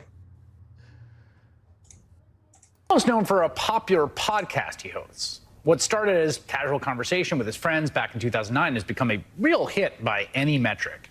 And in fact, in 2020, Rogan signed a... I want to point out the smug demeanor, the artistic choices here. Okay, right. So first, we have a picture of Joe Rogan looking crazy. Hey, what's wrong with that picture? I use that in the thumbnail. I know, but this is they're like, let's get the picture of Joe with the bug eyes. This is the picture we're going to use. Okay. And then the next picture, they're like, look, he's got an alien head, like right in the middle of the frame. He's talking about aliens. He's a crazy person. Right. Like, it's so blatant. So blatant. Yeah, propaganda. They're propagandists. Yep. Any metric. And in fact, in 2020, Rogan signed a $100 million deal that gave the streaming service Spotify exclusive rights to his show. And the show now reaches an estimated 11 million listeners per episode. I gotta say, I've listened to Rogan. I personally found episodes of the show fascinating and interesting.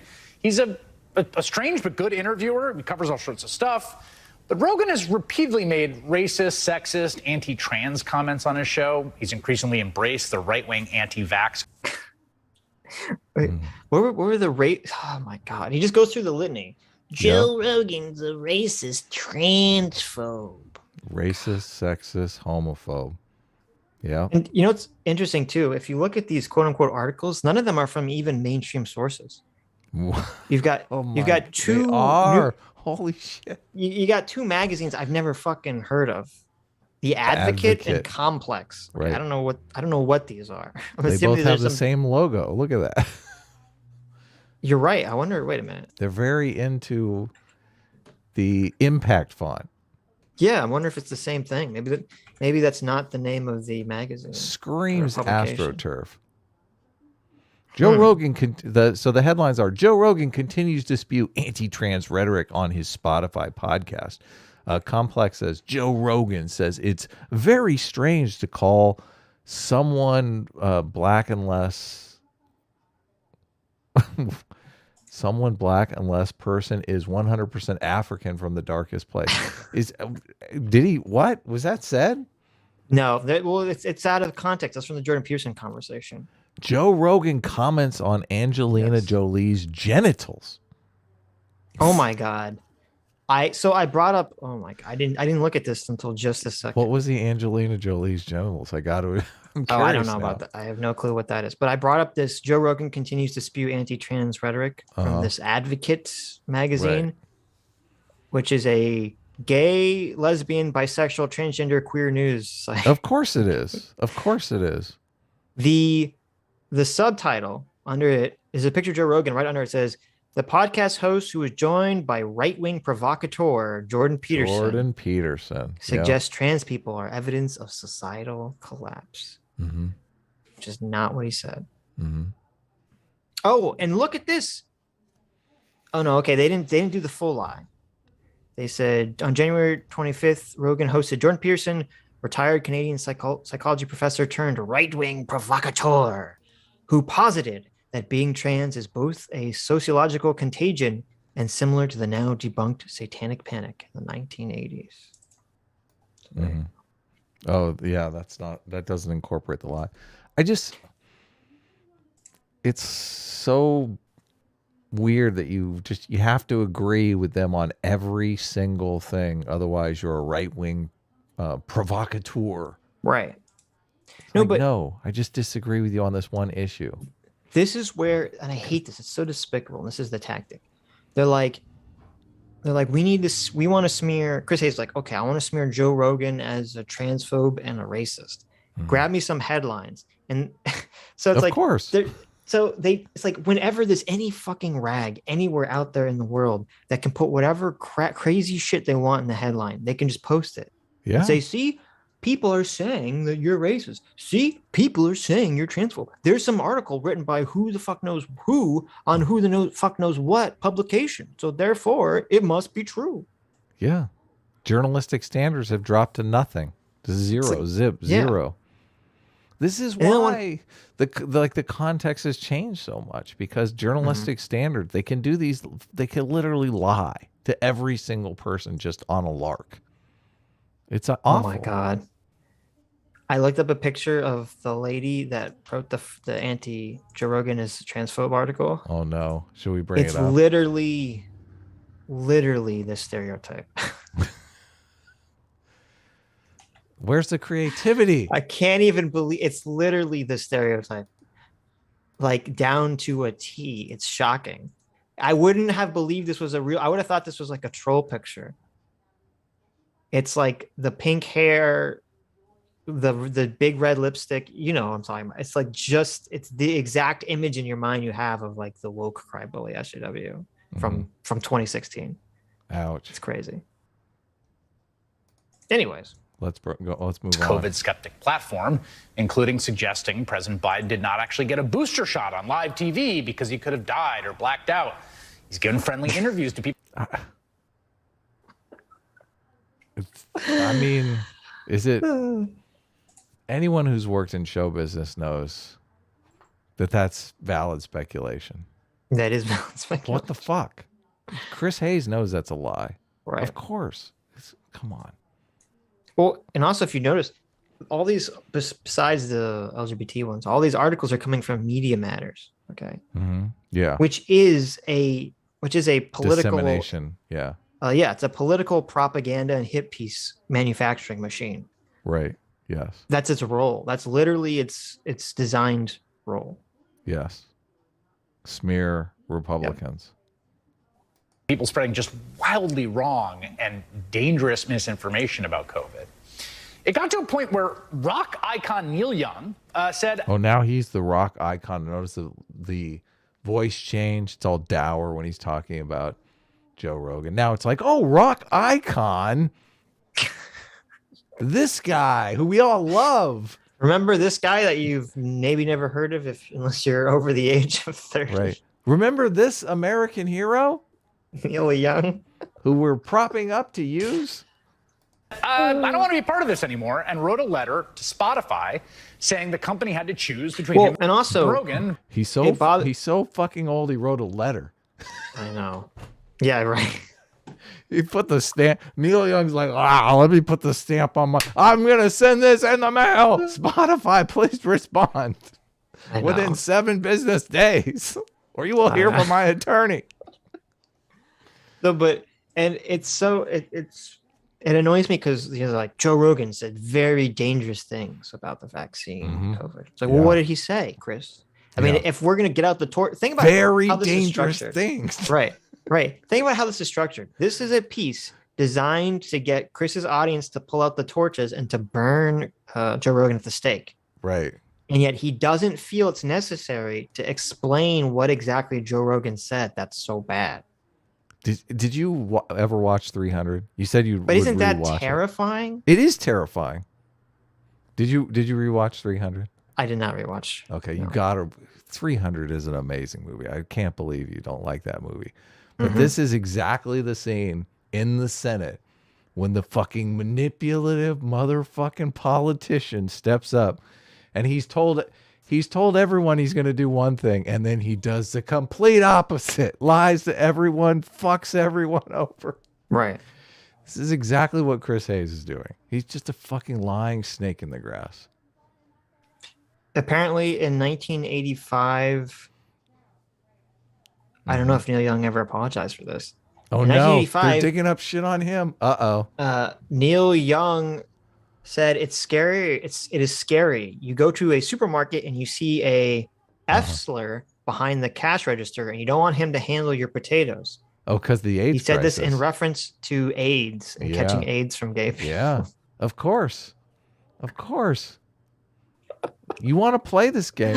Go ahead and play this game, especially if you're famous, because famous people have been being recorded, for time immemorial. You go ahead and play this game. Play this game. Go ahead. See how it ends. Well, and it's also so funny because it's like you have all these people who, were these rockers or hippies who are all so anti, fight the power, fight the machine, fight the man. And now that they're old, they're like, oh, how dare you fight the man?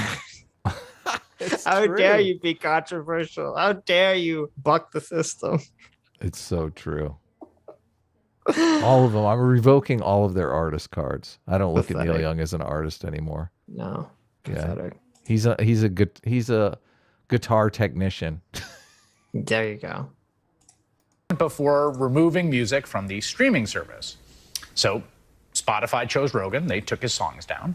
And then this old geezer jumped in. Oh, here's my chance to be relevant. Let me step up before I die. Here's a merfolk wearing a dress.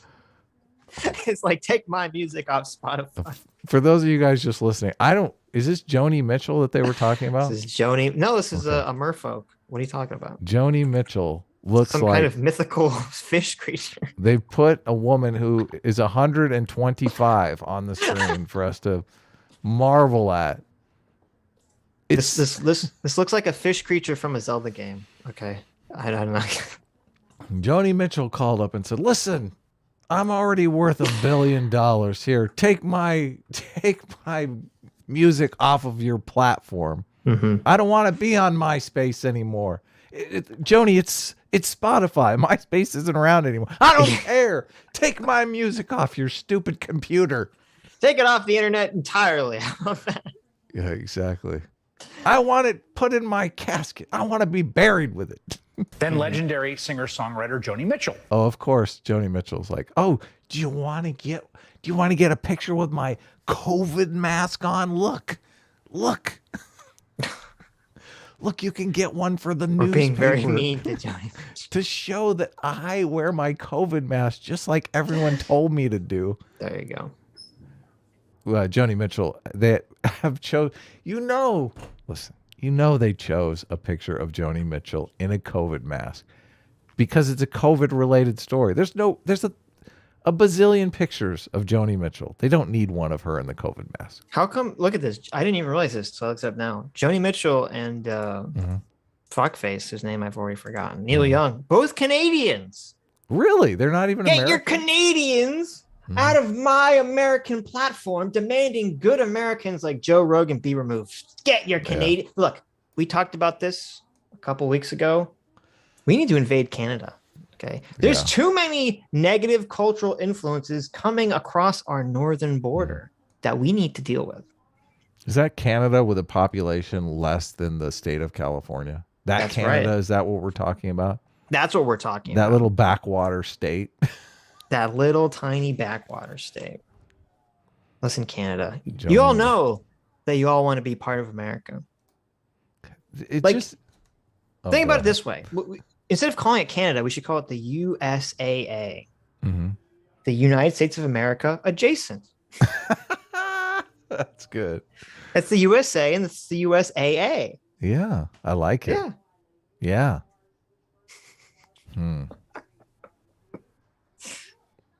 Joni Mitchell followed suit. She said, quote, irresponsible people are spreading lies that are costing people their lives. And so after weeks of sustained pressure and a rapidly falling stock price, Spotify has now announced they're going. Oh, he even threw the rapidly falling stock price in there. He threw the stock price line. Yeah. I'm sure half of his family is investment bankers, so he knows that's a big fat lie. Going to put a content warning on Joe Rogan's podcast. And Rogan, who is clearly spooked, posted this nearly. Oh, you like that mind reading? Rogan. Clearly spooked. First of all, why would he do that? Why would he? Listen, Chris, considering this N-word thing, I cannot believe you just I used know. that word. I know. That's what I'm saying. That's what I'm saying. Terrible. 10-minute video on Instagram basically says, sure, we get lots of stuff wrong, but we're just talking here. I'm not a doctor. I'm not a scientist. I'm just a person who sits down and talks to people and has conversations with them. Do I get something wrong in finding out? Yeah. It's bizarre, too, because the argument that he's making here, you're on a fucking news station, Chris Hayes. How about you get it right? How about you don't throw those little jabs in and you don't talk about how Spotify stock tanked because of Joe Rogan, okay? Tesla stock tanked too, and it wasn't because of Joe Rogan, okay? The fucking Facebook stock cratered 28%. You think it's because of Joe Rogan? And I mean, we covered Chris. He was peddling all sorts of crazy misinformation about Kyle Rittenhouse. Oh, exactly. Totally. He's just having a conversation. Somehow the big dope Joe Rogan gets the whole Kyle Rittenhouse situation right. How come you couldn't? How come you couldn't, Chris Hayes? We figured it out the night it happened.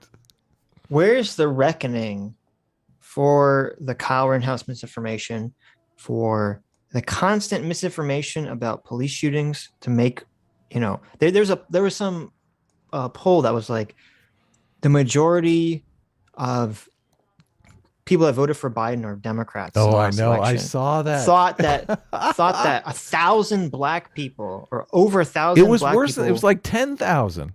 Yeah, they thought like 1,000 or 10,000 unarmed black people were killed by the police in each year. 2020. Yeah, it's like what? 1,000, 10,000? It's like try like 15. Okay.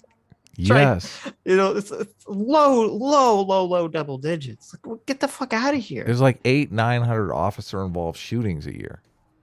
Right. It's like there's way more police officers that die every year.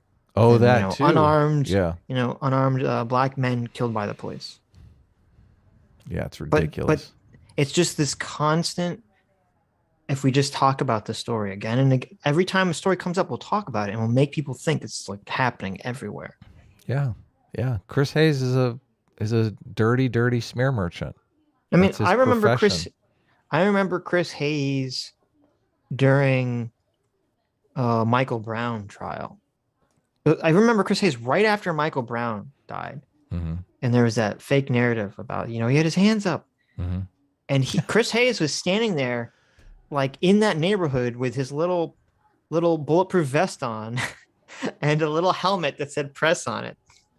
And he's like sitting there like waiting for the riot to happen. He's just salivating, waiting for like the fires to start so they can show them on TV. That singer that pulled her music that we just talked about with the NBA dad and the famous singer mom. Aria Indigo or India Aria or whatever her name is. She has a song that is basically like a hands up, don't shoot song. A Michael Brown Black Lives Matter song. Oh no. Yeah. She's in on the grift. That's terrible. But doesn't surprise me. Yeah. Joy. So if I pissed you off, I'm sorry. And if you enjoy the podcast, thank you. Rogan promised to do better, mostly failed to address his own comments that have undermined confidence in vaccines and spread outside like wild conspiracy theories. He's such a fucking fucker. He failed to address his comment. Oh. This is so insidious. That's so insidious. How do these? I guess This is, I mean, I compare it to religion all the time, but I picture people in their homes watching this stuff. This is their narrative about the world. It's like the Christians believe sin is everywhere, and they believe racism is everywhere. I just have to turn on the TV and listen to the nice preacher tell me about, this evil racism that we're forced to live under, this evil COVID misinformation, these evil Republicans trying to kill everyone because they just don't care about anyone but themselves. The selfishness in the world. And no, definitely. And it's scary because I know that people who are like my parents' age, they just watch this and they just assume this is all true. Reality. Yes. Right. Yeah. And I don't think most people have, a son somewhere out there they can go call up and be like, Sitch, I saw on the news that Joe Rogan was an evil racist. I'd be like, well, hold on. I just noticed the framing in the Chiron. It literally says misinformation sickness. Yeah. This is something we need to cure. Right. This is a problem that we're having. It's old Joe Rogan stealing all of our viewers away. On MSNBC every night. Yeah. If you're like 21 years old and you say to me, should I get vaccinated? I go, no. If you're a healthy person and you're exercising all the time and you're young and you're eating well, and like, I don't think you need to worry about this. And they're trying to say the children need it when they don't. They don't need it. I have no conversations with Suits. Spotify has never said a goddamn thing to me. They're amazing. I tested it too. Like when I brought Alex Jones on. Yes. That guy is right way more than he's wrong. Oh my God, yes. Way more, especially now when people are talking about actual microchips being injected into your arm to see if you have COVID-19. You heard?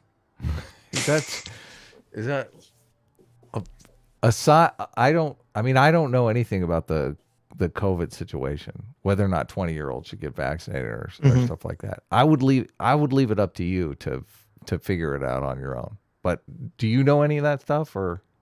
Well, okay. See, this is why I hate this so much too, because I disagree with Joe. I think 20-year-olds should get vaccinated for the most part. Right. But if you disagree, so what? We live in a country called America. We don't live in Canada. We live in America, Chris. Right. Maybe Christian moved to Canada because we live in America where people have this thing called free speech and you're allowed to have dissenting opinions. And if Joe Rogan, if I disagree with Joe Rogan, he should still be able to say his fucking opinion. I don't care. Like, yeah, why does it matter? If you're a 20-year-old with no comorbidities, I would think it is risky. They just developed it over a very short period of time. Well, no, here's the thing. If you're 20 and you don't have any comorbidities, you're probably not gonna die. It'd be super weird for you to die from COVID. Right. It'd be super weird for you to have some sort of long-term effect from it. But you're still gonna probably have worse symptoms than if you didn't have the vaccine. Right. Yeah. Okay. Yeah. That's the thing. But if you still say, listen, I don't want to get, then who cares? As we talked about, getting the vaccine right now, to our knowledge, does not prevent the spread at all.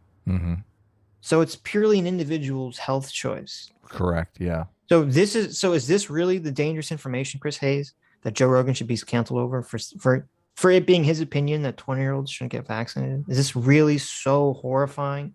No, not even close. I don't know. It's ridiculous. How dare you offer people freedom of choice? I know. But then with the thing with the microchips, and they play that at the end because it's like, it sounds crazy. If you don't know what he's talking about, there was, I think it's in Sweden or one of those Scandinavian countries, they have, it's like kind of a little bit of a fake story, but also a real story. They're not putting microchips in people to see if they have COVID or not. They already have a bunch of these weirdos who have, been microchipped. Remember, there's that story like, people have been microchipped and they're like paying vending machines, with the microchips instead of pulling out their cards, and they're talking about how convenient it is. Do you remember that terrible story? Yeah. They just put their vaccination records on their chip. Yeah. They just put the vaccination record on the people's microchip that they've already implanted in themselves already. Boring. Yeah.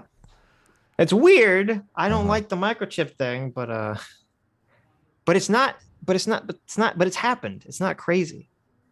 People are microchipping their kids now. Well, listen, I don't want to lose my kid, you know. Listen, I if you microchip your dog, why don't you microchip your kid? Okay. I mean, it seems practical, but put the little GPS track. When do you have that conversation with him? Oh yeah, we microchipped you when you were a baby. Yeah, listen. When I'm cooking in the kitchen, honey, I want to look at my phone to see what room in the house you're in, so that I know you're actually doing your homework and you're not in the fucking PlayStation room. Okay. You haven't been at school for a week. Of course we knew. Terrible. Hear that part, right? Where Rogan says Spotify has never said a thing to him, which, listen, bro to bro here, you know, that sounds great. Bro to bro. You like this? So incendiary. Incendiary. And it's so gross because it's so transparent. They throw in, well, first of all, on the screen, it has the Spotify logo. And right under Spotify, it says misinformation sickness. Yeah, giant. Right. And then you have the clip of Joe Rogan saying Spotify doesn't control what he's saying. So this is all like, Spotify, you need to get your guy in line here. You got to make him play by the rules. He's killing us in the ratings. He's not allowed to. He needs to be milquetoast and boring, and he needs to fall in line so his ratings drop off. Spotify, how dare you let him say whatever he wants? We can't say whatever I mean, I do say whatever I want, or I just couch it in very dishonest ways. But listen, Spotify, I'm not the racist here. Joe Rogan is. Notice the hands in the graphic are their key demographic. There you go. Some lady hands. Yeah, exactly. Your bosses never check in on what you're saying. They just write you the check, the company paying you $100 million to air a show. But there's a lot that comes with that, right? They're so jealous. They always bring it up. Right. Spotify's paying Joe Rogan $100 million. Did you hear? Spotify is paying Joe Rogan $100 million.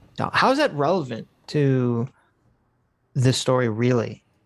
It's relevant to Chris Hayes. That's all that matters. His boss is showing up in his office every day, kicking him in the dick. Why aren't you as popular as Joe Rogan?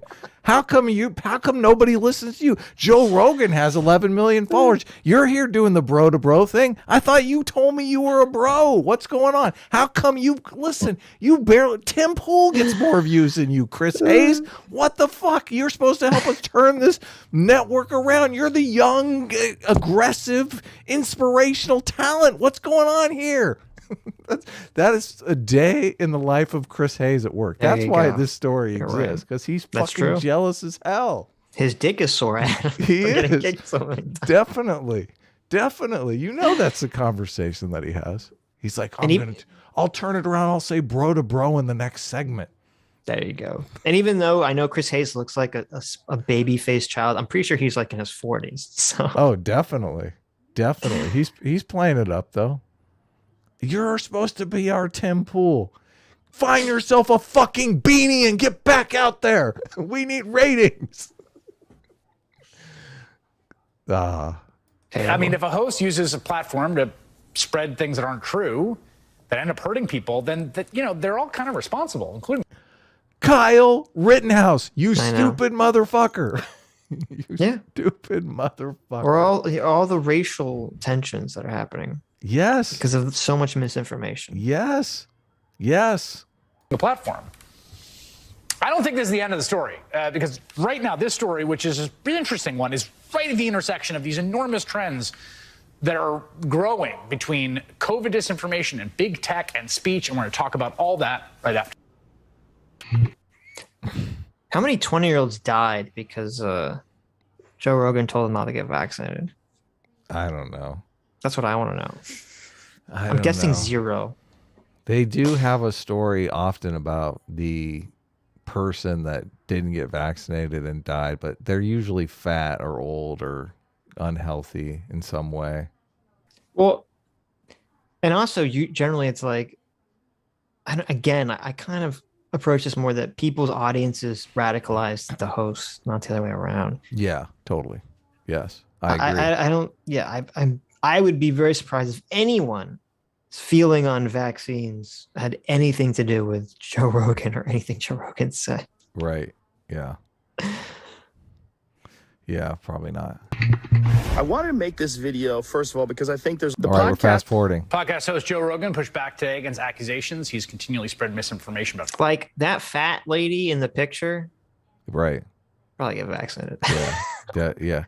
There's a 250-pound woman with a T-shirt on that says "vaccine over my dead body" with a little no red, sign on it. Yeah, a little no sign through the vaccine. Yeah. Right. That's probably not COVID. a good choice. Right. Even though he's promising to do better, Spotify is going to put a warning on his podcast. He's not been sanctioned or censored in any way. So what do you do with a host who tells tens of millions of viewers every week they don't need to be vaccinated during a pandemic? Okay, listen to the framing of that sentence was crazy. He's like, Spotify is putting a warning label, but he's not being censored in any way. So what are you supposed to do? Like, he's like, Joe Rogan isn't going to be censored. What are we supposed to do about this, people? Yeah. Why is he not getting canceled? Yeah. What do we do? Michelle Goldberg this is stochastic terrorism right here. Right. Yeah. Stochastic canceling. Shouldn't we all chip in and pester Spotify online or dig up old podcasts of Joe Rogan where he does racist shit? We should do something, right? I mean, something has to happen here. There's an op-ed columnist, New York Times. Why do you do this? Why do you do this to me, Sitch? Why? Do you recognize the lady on the left? Yes. Where did we see her? She debated Jordan Peterson. That's right. She was on the Michael Dyson and Michael Eric Michelle Dyson Goldberg or something. What's her name? Yeah, Michelle Goldberg, I think is her name. She was on the Michael Eric Dyson side against Jordan Peterson and Stephen Fry in the very first Sitch and Adam live stream. Look at these smug, systemic liars. I know. Look at them both. They're so smug. I hate white people, Adam. I don't know if I told you this before. You do? I'm just kidding. That you mean that's what they're thinking? No, I'm like, oh, these white people coming on MSNBC to complain about Joe Rogan. Oh, okay. Look at these two. Look, it's so bizarre that Sam Cedar, himself a podcaster, can't get a camera that actually focuses on him. It has to focus on the bookcase behind him. Yeah, why he doesn't? You think he'd have a better setup too? Yeah. I know. That's okay, Sam. We know you're slow. It's okay. Sam Cedar is the host of the podcast Majority Report with Sam Cedar, and they both join We get more views than Sam. me now. And Sam is a plucky, independent man I come to for entertaining conversation, but can't trust a word you say. What he just said was, my bro that I prop up, who shouldn't be propped up because he has nothing interesting to say. But this is a basic nepotism hire right here. I always interpret it like he was saying, "Oh, Sam is like a kooky conspiracy theorist." That's how I interpret it. Oh, really? Oh, you should just come out and say that. Which is why I thought it was like weird that they're on one hand he's complaining that Joe Rogan is a kooky conspiracy theorist, but then he brings on his own Sam Cedar. Yeah. I mean, Joe Rogan has a clearer picture of what's actually going on than Sam Cedar does. Yes. Do you ever wonder if maybe we're the ones that have this distorted view of reality and that they have the clear picture? You ever entertain that dilemma at all? Well, no, because I can very clearly understand and see how the opinions are forming. Right. And they cannot see how my or your opinion is forming. Right. And that's why they just look at us and say, oh, you're just racist or sexist, or they have to keep attributing some evil motivation behind it. Right. So that makes me confident, in my opinion. What do you think about this situation? Well, I should say, full disclosure, I tried to get on Rogan's show years and years ago because, to go on his show was to really help out your own show. At the time, too, I felt like he had a lot of right-wingers, a lot of libertarians on. And Joe Rogan interviewed Bernie Sanders, famously. So, I mean... And said he would probably vote for him, didn't he? Yeah. Joe Rogan had on Andrew Yang. Joe Rogan has had on just as many left-wingers as right-wingers. This is ridiculous. Then an interesting twist of events. Someone who I kind of hate, Ben Burgess, Right. came out with a not long, but he came out with a little op-ed where he defended Joe Rogan, so he shouldn't be canceled. Really? Oh, I give him props for that. Ben Burgess, finally. He's like, oh my God, when the N-word compilation comes out for me, I better build some good community here. And subsequent to that, he sort of announced on his show that he felt I was too harsh with right-wingers, so it didn't happen, but that was all well and good. But the point is, he's got a very, very important show. He's got a huge audience. So it sounds like the implication that he just gave was, I wanted to be on Joe Rogan's show, but Joe Rogan wouldn't have me on because he thinks that his right-wing audience would get mad that I'm on his show. That's what he just implied. The truth is he's a dishonest piece of shit. Like a lot. Steven Crowder won't have him on for the same reason. He feels he's just dishonest. Well, he probably just, I would imagine Joe would think he's not interesting enough to have on the show. Right. Yeah. He doesn't want to talk to me. He's like, I've seen his stuff. It's kind of, typical. So. Right. Joe Rogan snubbed Dave Rubin as well. Dave Rubin tried to get on for his latest book. And I only know this because Dave Rubin was talking about it as sounding very butthurt, to be honest with you. Dave, don't do that. It's not like nobody it really, you take a hit to your status when you start broadcasting about how Joe Rogan snubbed you. No one had to know that. Why are you telling me it? So, didn't he also snub Tim Pool like the first time? Yeah, like 2 or 3 times. Tim Pool. That's funny. Tim Pool actually got on an airplane, I think, twice. That's right. But Tim Pool, consummate professional, was like, He kept on. Listen, Tim Pool knows where the status is. Okay, he's not stupid. It worked out. It worked out in Tim Pool's favor because it did. He snubbed Tim Pool twice, and Tim Pool has been completely non-combative about it, a perfect gentleman about it. And that's the person that you feel kind of bad for snubbing. The guy who comes out like Sam Cedar here and says, he said I was too tough. He couldn't have me. That's the guy you're like, yeah, I made the right decision not having that guy on. Yeah, right. Fuck you. Yep. But Tim Pool, he was like, I'm having, let me think, Jack Dorsey, one of the most influential people in the United States on. Who should I invite on to kind of fact check him on the fly? Oh, well, I did snub Tim Pool a couple times. I owe him one. Well, no, didn't he talked to Tim Pool before then, didn't he? Like right before that? I think that you may be right. Tim Pool might have been on one time. Because I don't think Joe Rogan just out of the blue was like Tim Pool. I think you're right. I think you're right. I think Tim Pool was on. I think Tim Pool was on Joe Rogan. They had a conversation. I think Jack Dorsey and Twitter did come up in that conversation. And then when Jack Dorsey came on, he thought, okay, well, this is the guy. Tim Pool might have even reached out to him. Or am I actually no? Am I? Because I'm looking at the Jack Dorsey one was like a year before the solo one, so maybe it was like that. That's strange. I wonder how that came about. Don't mess with A-Train, okay? You're gonna get run over. You're gonna get bulldozed. Well, maybe he's been on maybe he's been on like before this. Tim Pool's been on 3 times. Wow. Maybe he's been on 3 times. Yeah, I don't know. Does anyone in the chat know? I could have swore Tim Pool was on like the week right before the Jack Dorsey one, and then that's why he was on the Jack Dorsey one. But maybe I'm misremembering. When Reed Nicewander and I went, and my wife, we all went and saw Jonathan Haidt speak here in Los Angeles, and afterwards we talked to him a bit. Obviously he's doing a book signing, and we were prodding Jonathan Haidt to go on Joe Rogan. I guess Joe Rogan had reached out to Jonathan Haidt, and he was like, "Yeah, I got a lot of stuff going on." We're like, "What the fuck?" Go on the show, for heaven's sake. I know, right? People, I like that people in the chat are saying both things. They're saying that he was on before, but then also that he wasn't on. So right, we're all none of us whatever. Know. So, listen, this is the part of the show where we implore you to figure it out on your own. Okay, we don't necessarily know what the situation was. Oh, wait a minute. I stand by my understanding of the human nature of the thing.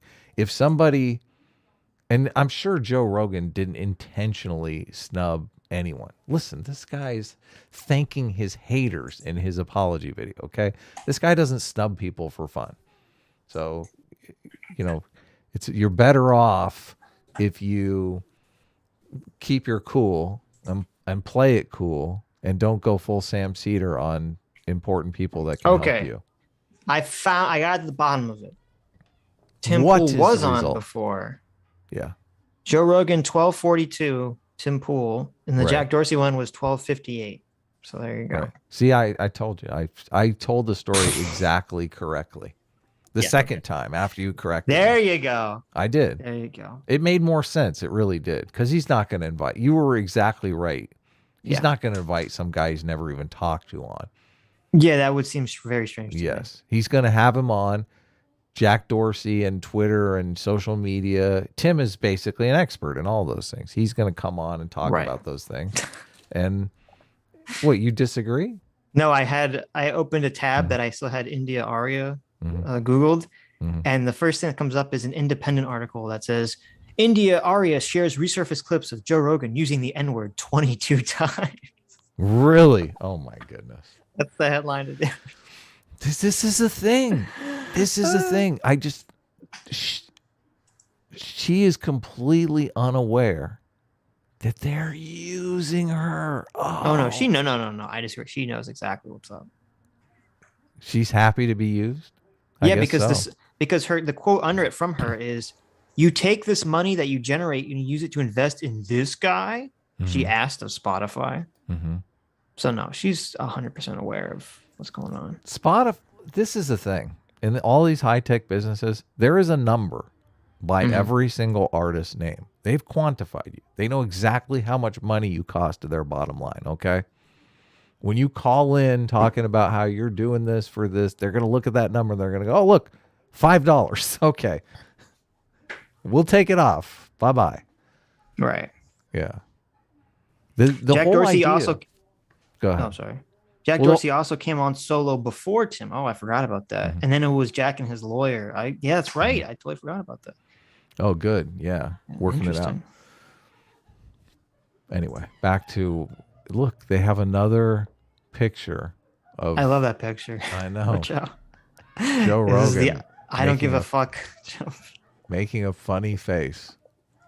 The I'm important and Sam Cedar, you're not. Well, that's the face he's making. Just imagine what Sam Cedar just said. I'm too rough on right wingers. Now look at Joe Rogan's face. Well, really? Is that what you think, huh? Okay. And I think the thing that he doesn't fundamentally understand. It's so funny that they have a slow pan in on him with that face. Like, oh, really? I know. They're totally making fun of you, Sam Cedar. These people are not your friends. I don't think they are. Sam Cedar, why is Joe Rogan's face on screen twice as big Smiling as yours? at you, yeah. It's true. It's just, it makes it, listen, the talent here is Joe Rogan. You're here to talk about the talent. Is that his intent is irrelevant. Yeah. It really is. And oh my God, they're making my argument for systemic lying. I actually think that, his intent isn't as bad as a lot of others, players out there, but his intent is irrelevant.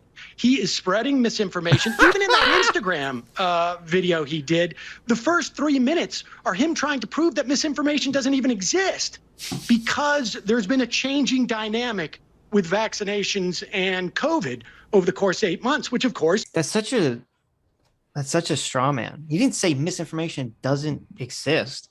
He just said, oh, I like this. Joe Rogan says, certain things that you weren't allowed to say that I had people on that said in the beginning of the pandemic turned out to be true. Okay. He wasn't, this was classic Sam Cedar doesn't understand the context. Joe is saying that he said that right when he was talking about the credentials of the guests he had on.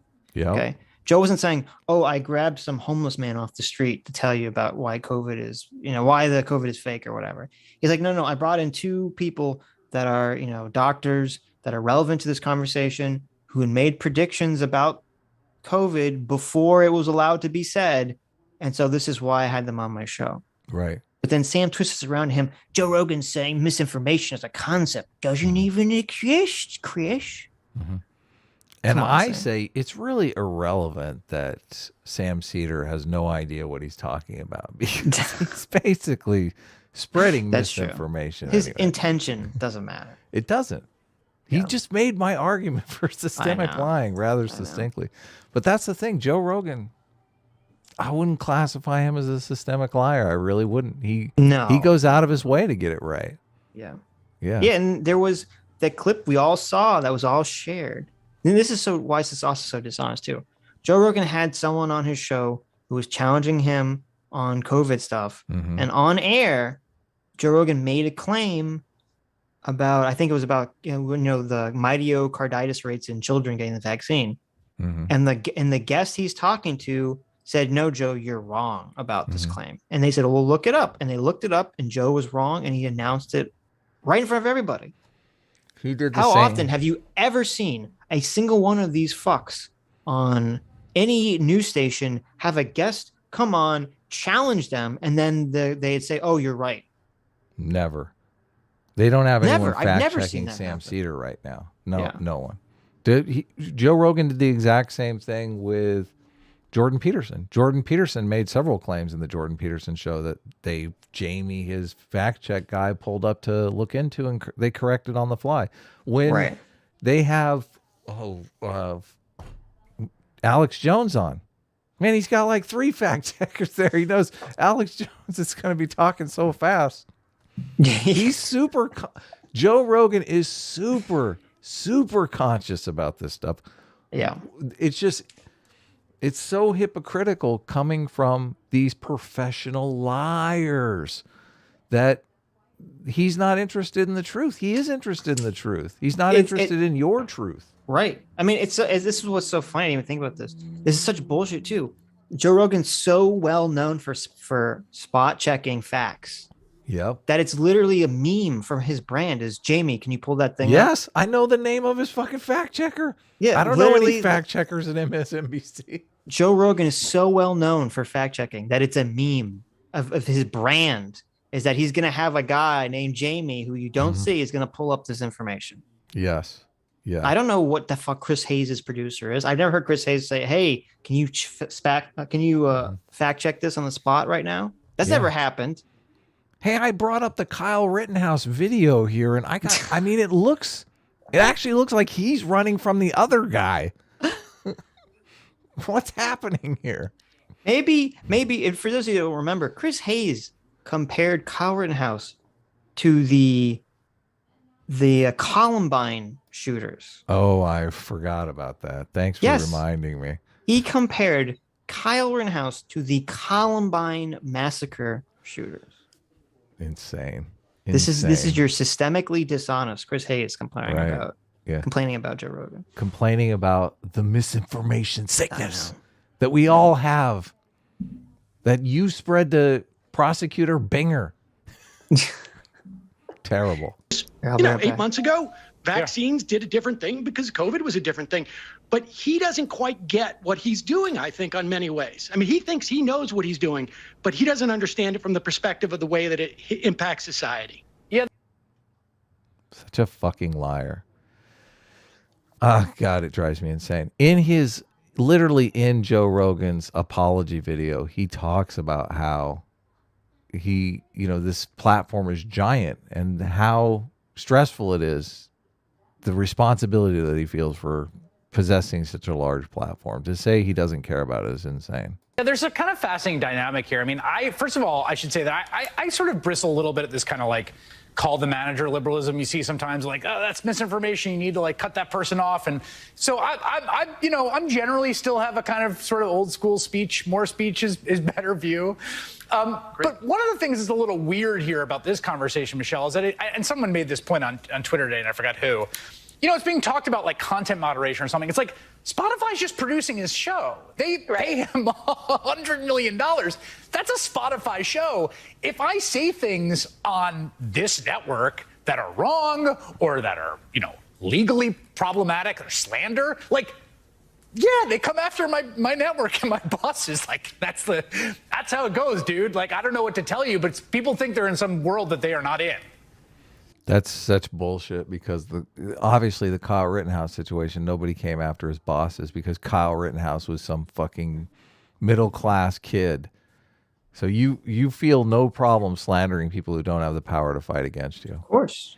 And also, I mean, this is we're in 230 territory, whether or not you're a platform or a publisher, and their business model, they're seeing the overhead of their business model become too costly to continue. And Spotify doesn't have that overhead because they can hide behind 230 and say, oh, we're just a platform. We're not a publisher. Mm-hmm. All liability is Joe Rogan's. He's the one that produces the show.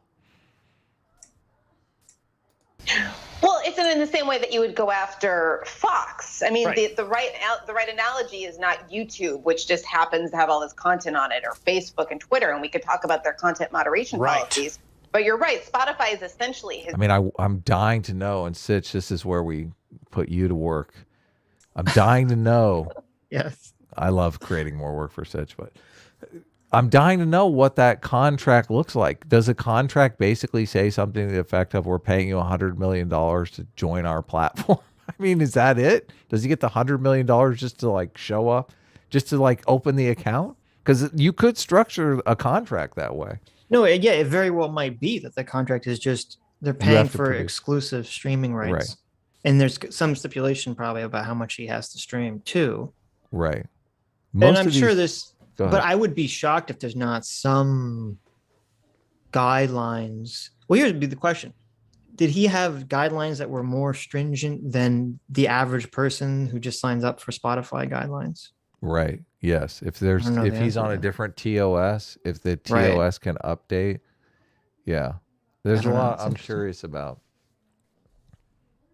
His publisher, so this is, as you said, it's just. See, they're literally making the publisher argument here. Right. Which it's fascinating. Spotify show, and I understand people feeling sort of uncomfortable. In some ways there's no good way to deal with this, because once people see Joe Rogan's whole shtick is, I'm going to give you these voices that big media wants silenced. So once people are out there saying that this is dangerous and you have to shut it down, obviously. Is that someone talking in her office? Yeah, I heard that. I don't know what that was. That's kind of crazy, huh? By the way, I'm in the middle of a meeting right now, so thank you for having me on your show. I wonder if this is not her home, but like her office at the New York Times or something. Perhaps. Obviously, that just proves his point to a big part of his audience. It just proves that he's the sayer of unsayable things. There's like so many people talking in the background. You hear that? I do. It's funny the pictures that they're pairing up of Joe Rogan with the talk. I like the smug Joe Rogan smile. Like, yeah, fuck as she's saying, bitch. He's a sayer of unsayable things. He's like, that's right, baby.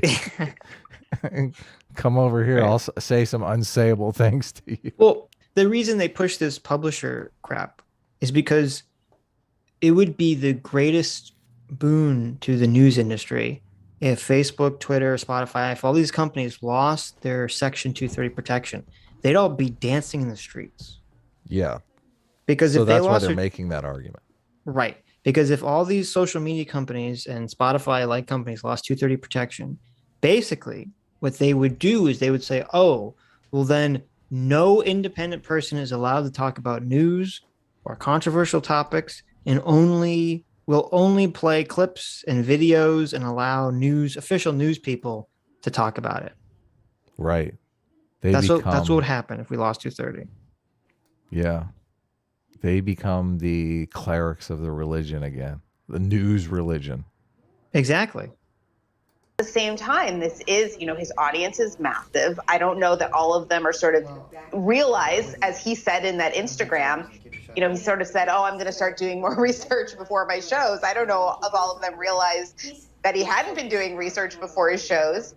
And so people take that stuff seriously, and there's a huge amount of distrust out there, a huge market for people to, a huge market of people who have sort of anti-authoritarian leanings and really bristle at 2 years of being told to trust authority and circumscribe their lives in really painful ways. Yeah, and I get that too. Like, and that's not it's not like that's some, I thought that they were worried about the authoritarians. She said there's a lot of people that have anti-authoritarian leanings. I thought Joe Rogan was fostering the authoritarian audience. Listen, there's only right-wing authoritarians. I don't know if you know this. There's no such thing as left-wing authoritarians. It doesn't exist. Oh, okay. No, they're all right-wing. I'm looking at 3 of them. What are you talking about? There's definitely 3 left-wing authoritarians in front of me right now. Touche. Now, you've set this up like this. Yep. Maximum triggering here. Ethically compromised disposition for people to have. Right. Like, people have that. I mean, I should say, and in some ways, this pandemic has really left people to figure it out on their own. That as I got the Johnson & Johnson vaccine because I was in the clinical trial. Oh my God. Self-report. Holy moly. Are you hearing this? No. What did she say? You didn't hear that? No. She said, I got the Johnson & Johnson because I was in a clinical trial. Did you really miss that? I missed that the first time I listened. Holy wow. shit. That's bizarre. Dave Chappelle came out in his special. God, it's hilarious. He talks about how he got vaccinated. He's like, I went with the Johnson & Johnson. And the whole auditorium just erupts in laughter. Well, no. He said when it came to the vaccine, I did the most N-word thing I could imagine. Oh, you're right. I got the Johnson & Johnson vaccine. I said, doctor, can you give me the third best option? Oh, man. But it's crazy. So I'm not only I'm going to back it up for you. Just not so only you did can she get the it. Johnson & Johnson one, she was in a clinical trial for it. I know. Let's see. Let's hear that one more time. Where's this going? You just piqued my interest here. Yes. I mean, I should say, and in some ways, this pandemic has really left people to figure it out on their own. That as I got the Johnson & Johnson vaccine because I was in the clinical trial, I figured out before the expert guidance that I should get the booster shot. Yep. So at the time, I was sort of. So look at that face. Okay. Here's my question. Oh man. Did she only get into the clinical trial because of her position? She was able to worm her way into it? Oh, I don't know. Like, because being in the clinical trial is good because you get it earlier. Well, from her perspective, probably. For me, it's horrific. I was like, I don't want to be first in line. Come on, let me. Yeah, I understand that, but she also said that she went and got the booster before anyone said to get the booster. Right. Yeah. So she's obviously making these, she's making these preemptive decisions here. So I wouldn't be surprised if she. I wouldn't be surprised if she wormed her way into the clinic. Because I mean, how rare is it to be part of a clinical drug trial, let alone a clinical COVID drug trial? Well, I mean, if you're a writer for the New York Times, you have friends in high places. That's for sure. Exactly. Oh, I'll write a glowing story about the Johnson & Johnson vaccine. Just get me in. All of a sudden, 6 months later, Johnson & Johnson is pulling their vaccine. Johnson & Johnson did pull their vaccine, didn't they? Or stop doling it out? No. There was some, wasn't there some problem originally? Mm-hmm. And then I think it turned out that it wasn't a problem or something. That is this is a trust the science level that's just beyond me, because I'm like, let's see how this plays out for a couple months before I go out and get the vaccine. So Michelle Goldberg has an article written, "The Johnson & Johnson shot was my ticket out of hell." Oh. The first paragraph is, first sentence is, "I handled this past pandemic year worse than most people I know. Not because I had it harder. Obviously, my family was insulated by all sorts of privilege. But emotionally, I more or less fell apart." Wow. I love this. "Unlike my friends and acquaintances, I developed no new domestic skills or hobbies. If there was silver linings, I was too mired in hysterical grief from my old life to appreciate them. Knowing how little I'd lost compared to others didn't lessen my misery. It just added a slimy coating of shame to it all." This is the person that we're supposed to. God. This is the person that we're depending on us to discern fact from fiction, reality from fantasy. This is the person. Oh my God. I love this. Is like literally the most stereotypical peak, white privileged, neurotic, white guilt. Yes. It's like, oh, I feel bad because I'm emotionally unstable, but then I think of all people have it worse, and then that makes me feel worse because I shouldn't feel so bad in the first place. There's a lot of things you can call Joe Rogan. God. Emotionally unstable isn't one of them. Okay. Mm-hmm. This is, and Michelle Goldberg is calling herself emotionally unstable. Right. This is insane. This is insane. Just political commentary from emotionally unstable people. Count me out. This article is actually very revealing. The next sentence is frantic for an escape hatch. I started applying to vaccine trials last year. This is self-report on steroids. Holy cow. She's like, listen, this is so crazy. So you have this woman, Michelle Goldberg, who's she's so emotionally neurotic and anxious and upset about COVID. Mm-hmm. That she's out there applying to every single vaccine trial she can get into, probably. Right. And we're supposed to believe that she's able to determine information in a factual, non-biased, non-emotional way. This person's having a meltdown, and they're so frantic. They're signing up for clinical drug trials for any way to try to escape their anxiety disorder that they have now. This is the person we're supposed to turn to and say, "Oh, I trust this person's view of the world." In a clinical drug trial, don't they? I mean, is it like a double-blind thing where they can give you a placebo? Mm-hmm. I don't even know. I mean, maybe she's talking about they actually gave him the real drug to look for side effects. I'm not sure. I have to keep reading this. This is amazing. This article is amazing. Keep going. Frantic for an escape hatch, I started applying to vaccine trials last year and was accepted into Johnson & Johnson. Sometimes when I mention this to people, they've thanked me, but there was nothing really altruistic about it. I'm delighted to have played a minuscule part in the development of the vaccine, but to me, any risk involved paled beyond the possibility of getting immunity early. When I got a shot at my first appointment in December, I felt something close to ecstasy. Oh. This is insane.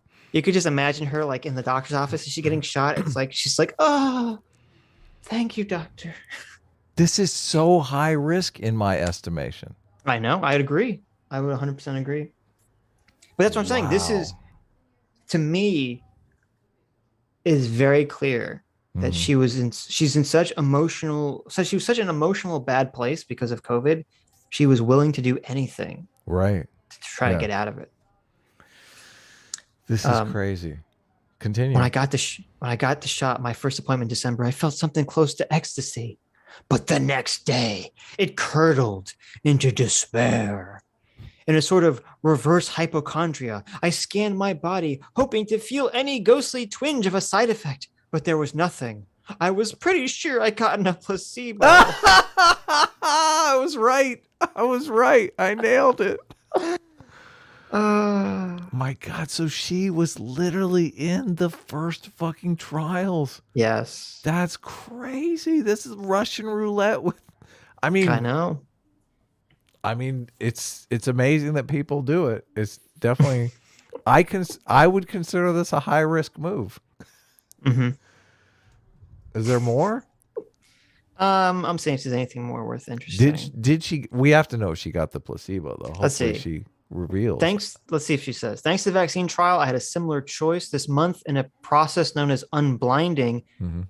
The researchers told me that I did get a placebo. She did. So she didn't take the Johnson & Johnson. Well, no, she did. She did later. Oh, okay. She chose to, which is interesting that she then would chose to take the Johnson & Johnson one. Right. Even though the trial didn't give it to her. Later, she got it. Yeah. She said, I got the placebo. Then I was offered the real thing. Mm-hmm. For me, it was an easy call, not knowing when I'll be eligible in New York. I begged the people conducting the study to let me come in as soon as possible. And I got my Johnson & Johnson shot last week. So there you go. Yeah. That's hilarious. Fascinating. Very fascinating. So let me now that I have the context, let me hear her say that again. 2 years of being told to trust. I have to mention before we move on that this is the person that debated Jordan Peterson. Okay. Remember what I talked about earlier about the intellectual titans of the left versus the person who's having a mental breakdown so much that she's signing up for clinical trials for unknown vaccine. It's I don't know. It's funny because I wouldn't call Jordan Peterson an intellectual titan of the right. Like, he may lean right, he may have some right opinions, but I think of him as an intellectual academic aside of politics. Yeah, I agree. Yeah, he has opinions that very clearly conform to neither side of the political aisle. I'm a firm believer that partisanship knocks 20 points off your IQ. These partisans don't seem very bright at all. Yeah, I agree. Authority and circumscribe their lives in really painful ways. Yeah, and I get that too. Like, and that's not it's not like that's some, ethically compromised disposition for people to have. Right. Like, people have that. I mean, I should say, and in some ways, this pandemic has really left people to figure it out on their own. That as I got the Johnson & Johnson vaccine because I was in the clinical trial, I figured out before the expert guidance that I should get the booster shot. Yep. So at the time, I was sort of going against public health guidance, even though later the guidance changed, right? Things do shift, some because the virus changes, our understanding of the virus changes, and some because the public health bureaucracy can be sort of lumbering and slow. And I think that they take advantage of the uncertainty that creates and act like there's something malevolent there when it's really just how it works. And there's also this the problem.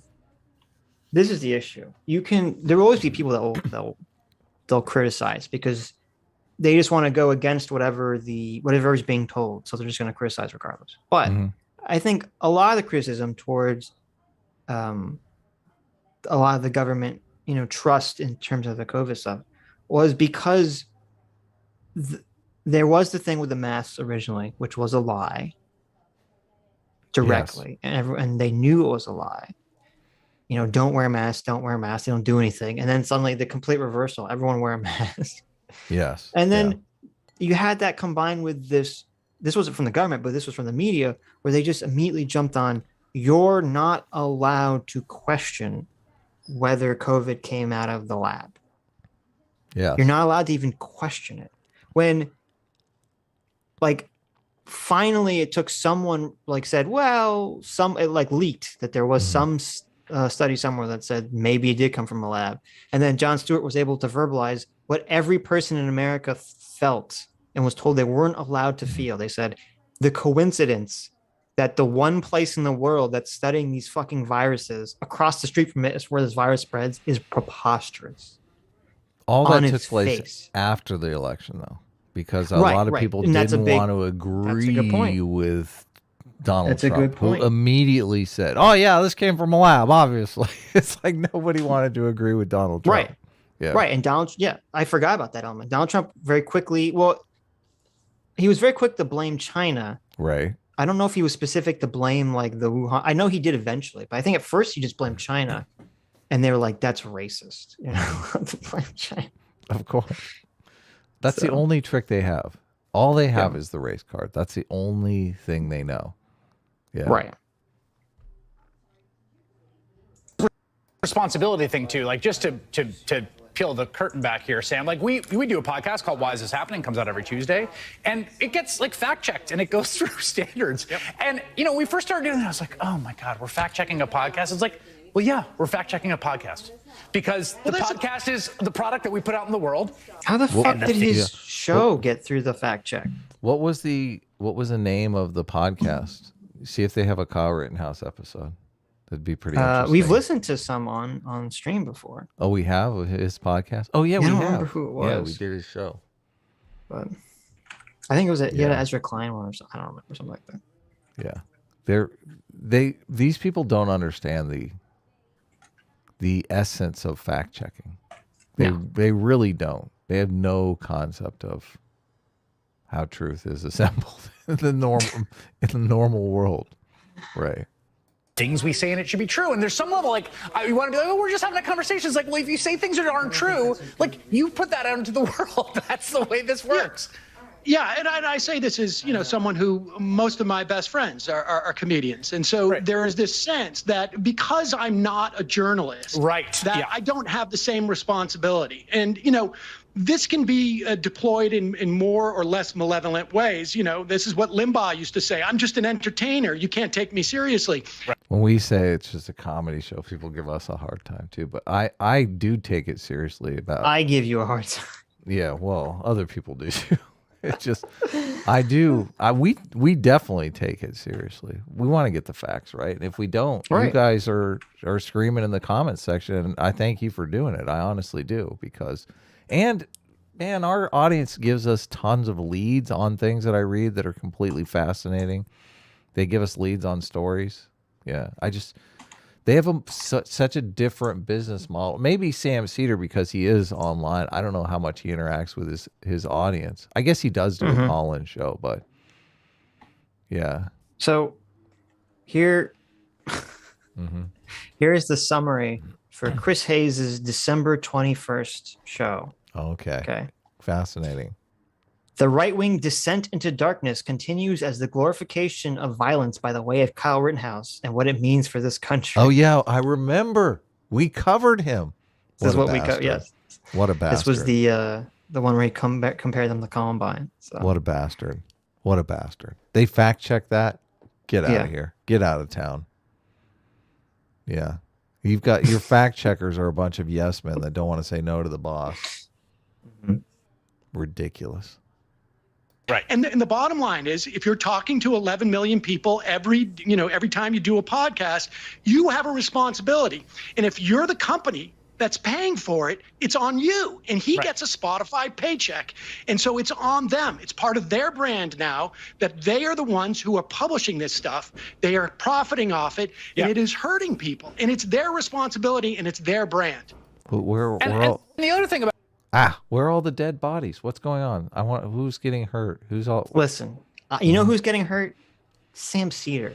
He is getting hurt every time he looks in his bank account and does not see $100 million check from Spotify. Okay, it hurts him a little bit every day. He clicks on his bank account, doesn't see that $100 million check, and he's like, "What? Aren't I good enough?" Disappointing. Spotify. Disappointing. If I was Joe Rogan, it would be impossible for me to resist going on and telling my 11 million followers, Sam Cedar's a big fat liar. I wouldn't believe a word he said. Oh, don't worry. You're going to get even more upset at Sam after this video. Really? Oh my God.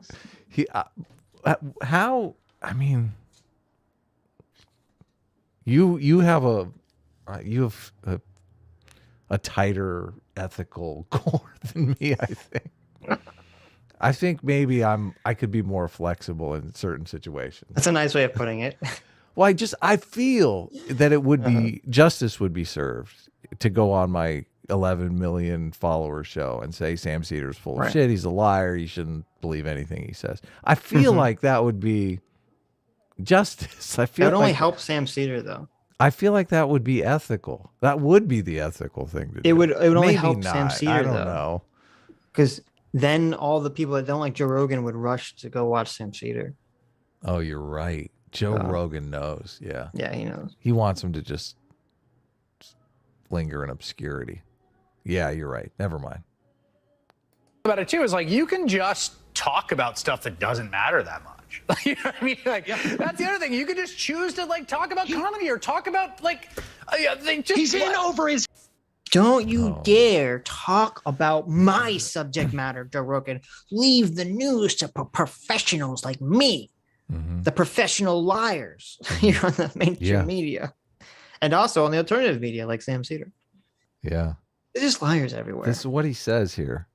Liars and phonies everywhere. He's in over his head. Yeah. Just fucking shut the fuck up. I know. This guy who...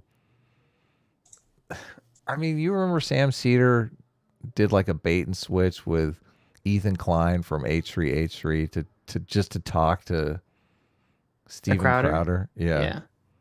This is the This is a guy that's going to tell somebody who's in over their head. It's like, come on. You have to literally lie to people just to get them to talk to you. I think you might be in over your head, okay? I mean, we're not lying to people to get them on our fucking show, okay? Lying is not good. Tell the truth, Sam Cedar, or at least don't lie. His head. Right. Talk about stuff that doesn't matter that much. You know what I mean? Like, that's the other thing. You could just choose to like talk about comedy or talk about like. I forgot about this. I made a video like 2 years ago. That was this crazy clip. I totally forgot about this. About Sam Cedar? Yeah, where Sam Cedar was basically like, in order to stop misinformation, just fuck YouTube. Like, just destroy YouTube, like, as a platform. Oh. Is it on this channel? It is. Okay. We'll have to put a link to it in the description. I don't want to watch myself. It's terrifying. Let's bring it up next. Like, no. He's in over his head. Right, on some that's level. the thing. And, and that's the bottom line. He's in over his head. He doesn't realize it. He's making too much money for them to tell him. And that's the bottom line. I mean, today he tweeted out, sort of gloriously, this AP story about ivermectin in a study from Japan. Well, 20 minutes later, the AP corrected its headline, and you never heard from him again about it. And so, this is a problem, and he doesn't want to take responsibility for it, and Spotify doesn't want to take responsibility for it, but someone's to blame. Yeah, I mean, it would be nice. You know about ivermectin? The thing. I know what he's talking about, if that's what you're referring to. So ivermectin is something that gets rid of parasites. I think that's what it was made for. I don't know. It's horse paste, Adam. No. Only give it to horses. Why are you taking that horse medicine? So there's conflicting studies on ivermectin because evidently in places where the population has a high load of parasites, those parasites can interfere with your recovery from COVID. So the ivermectin isn't directly affecting the COVID, but it's killing off all the parasites that hamper your recovery. So evidently that's why there's different results in different places. But no one on this, can't we talk about ivermectin intelligently? Do we have to be complete fucking idiots? Can't we? Like, there is news that's being developed around ivermectin. This is a news channel, Adam. Okay. Everything must be discussed in the most hyperbolic, tribalistic way possible. If you have parasites in your body, you're going to be taking ivermectin. Okay, it's not fucking horse. Well, it is horse dewormer because if horses have parasites, they give it to them too. There you go. So ridiculous. These people, drives me insane. I think just to live in a world where like you don't have to worry if everything you said is true, like that would be like that is the world you live in, you fucking dumbass. Mm-hmm. Mm-hmm. Look at that smug little ha ha ha ha. I've been lying about Kyle Rittenhouse for 6 months. That's what's so disgusting is that they're acting like they're so above Joe Rogan in a moral, virtuous sense. Yeah. It's literally the opposite. Totally the opposite. Yeah. A bunch of big fat liars. Less onerous, but that's bad. This is we're all grown-ups here, and we all have responsibility, including these two people, Michelle Goldberg and Sam Cedar. Thank you both. Oh. Gross. Awful. Terrible. So I want to play a clip. It's like 5 minutes. Did you do that thumbnail? No, but that's the YouTube choosing the perfect spot. Okay. Oh, okay. Here's such a bad person Joe Rogan is. Okay?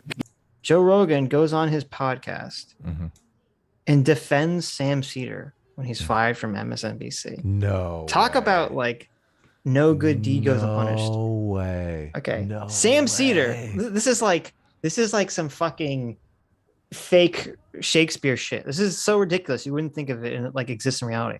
Sam Cedar gets fired, gets canceled for a tweet from MSNBC. Joe Rogan defends him. Then a few years later, Sam Cedar goes back on MSNBC to try to cancel Joe Rogan. This is you've got it right. This is totally Shakespearean. This completely changes the context of what we just saw. Him being all butthurt about not being able to go on Joe Rogan, and Joe Rogan literally defending him. Yep. Wow. Imagine working for a television show. I wanted to bring this up. I'm glad we just got to talking about this. Sam Cedar got fired yesterday. I missed this, so clue me in. I just saw someone on Twitter here's saying... the deal. Sam Cedar, who's a heavy left-wing fellow who was apparently in some sort of a dispute with the alt-right. I don't know what was going on. I think it was about Roy Moore. Like, it was one of those things. And they pulled up a tweet of his and took it out of context from 2009. Yeah, that's and what I read. The tweet was, I'm going to paraphrase it. I don't want to fuck it up. Jamie, pull it up so we can find the exact tweet. You know that if you paraphrase it, you're going to sound funnier than he would. Listen, Joe Rogan never cares about the facts. Jamie, can you pull, I don't want to get this wrong. Can you pull that tweet up for me real quick? I want to make sure this is correct. I know. Let me skip to where they get to the tweet because they kind of talk about bullshit for a while. Okay. Here's the tweet that he put out. Okay. It's a picture of it. Don't care deleted. Don't care, R.E. Polanski, but I hope if my daughter is ever raped by an older, truly talented man with a great I hope if my daughter is ever raped, it is by an older, truly talented man with a great sense of mise en scene. Mise en scene. I don't know. That's what it That is. Here's the. That tweet got 2 whole likes. Yeah, that's weird. Well, it's from 2009. Like, I don't know what's going on. I didn't even know Twitter was around in 2009, but that's funny tweet. That's a funny joke. Yeah. Tosh agrees. Yeah, but now can't say anything like that anymore.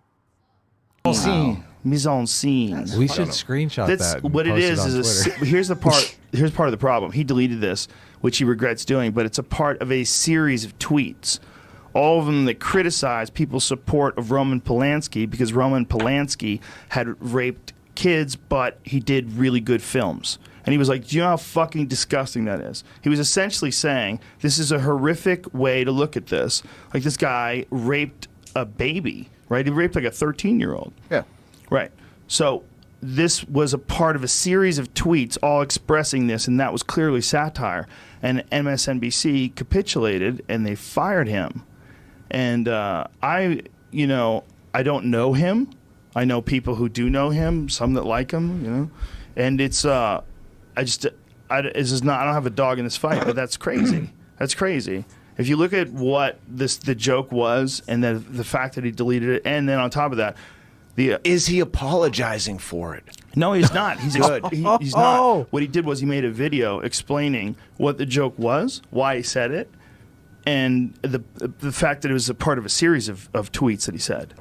So there you go. We don't have to play the whole thing, but we have Joe Rogan, doesn't know Sam Cedar, has no dog in this fight, but just sees something that he thinks is morally wrong, and goes out of his way to not only defend Sam Cedar, but to explain the exact context for the situation.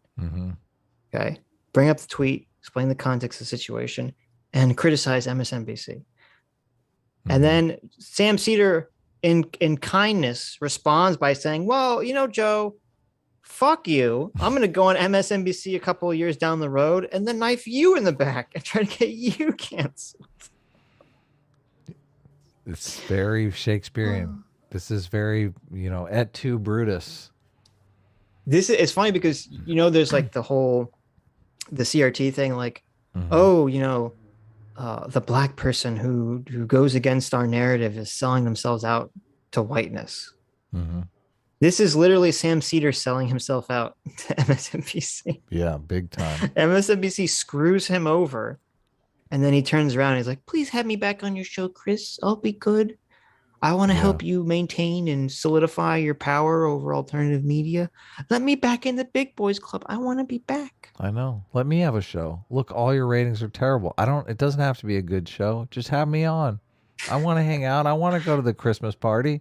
Listen, I'm like the left-wing version of Joe Rogan. Okay, bring me back. You need your own Joe Rogan. When I listen to these left-wing podcasts, it's just they're so in this ideological bubble. It's just I know. It drives me insane. I know. Let's listen to a little bit more because I want to hear the context. Okay. But it doesn't matter. Once that fucking outrage machine, I was just asked if I regret my tweet from 2009. I regret laziness led me to delete it. I would never regret criticizing rape apologists. And I agree with that. Fantastic. I don't know Sam Cedar. I don't either, but I know that he could probably start a podcast and make a decent living and not have to You're wrong. You're very wrong. work for someone Yes. who's going to fire him. Well, I think he has his own show, Minority Report, right? Isn't that his own show? Minority Report. Majority Report. But they all of their podcast titles are about covering up for their inequities in their philosophy. Like Sam Cedar calls his show The Majority Report.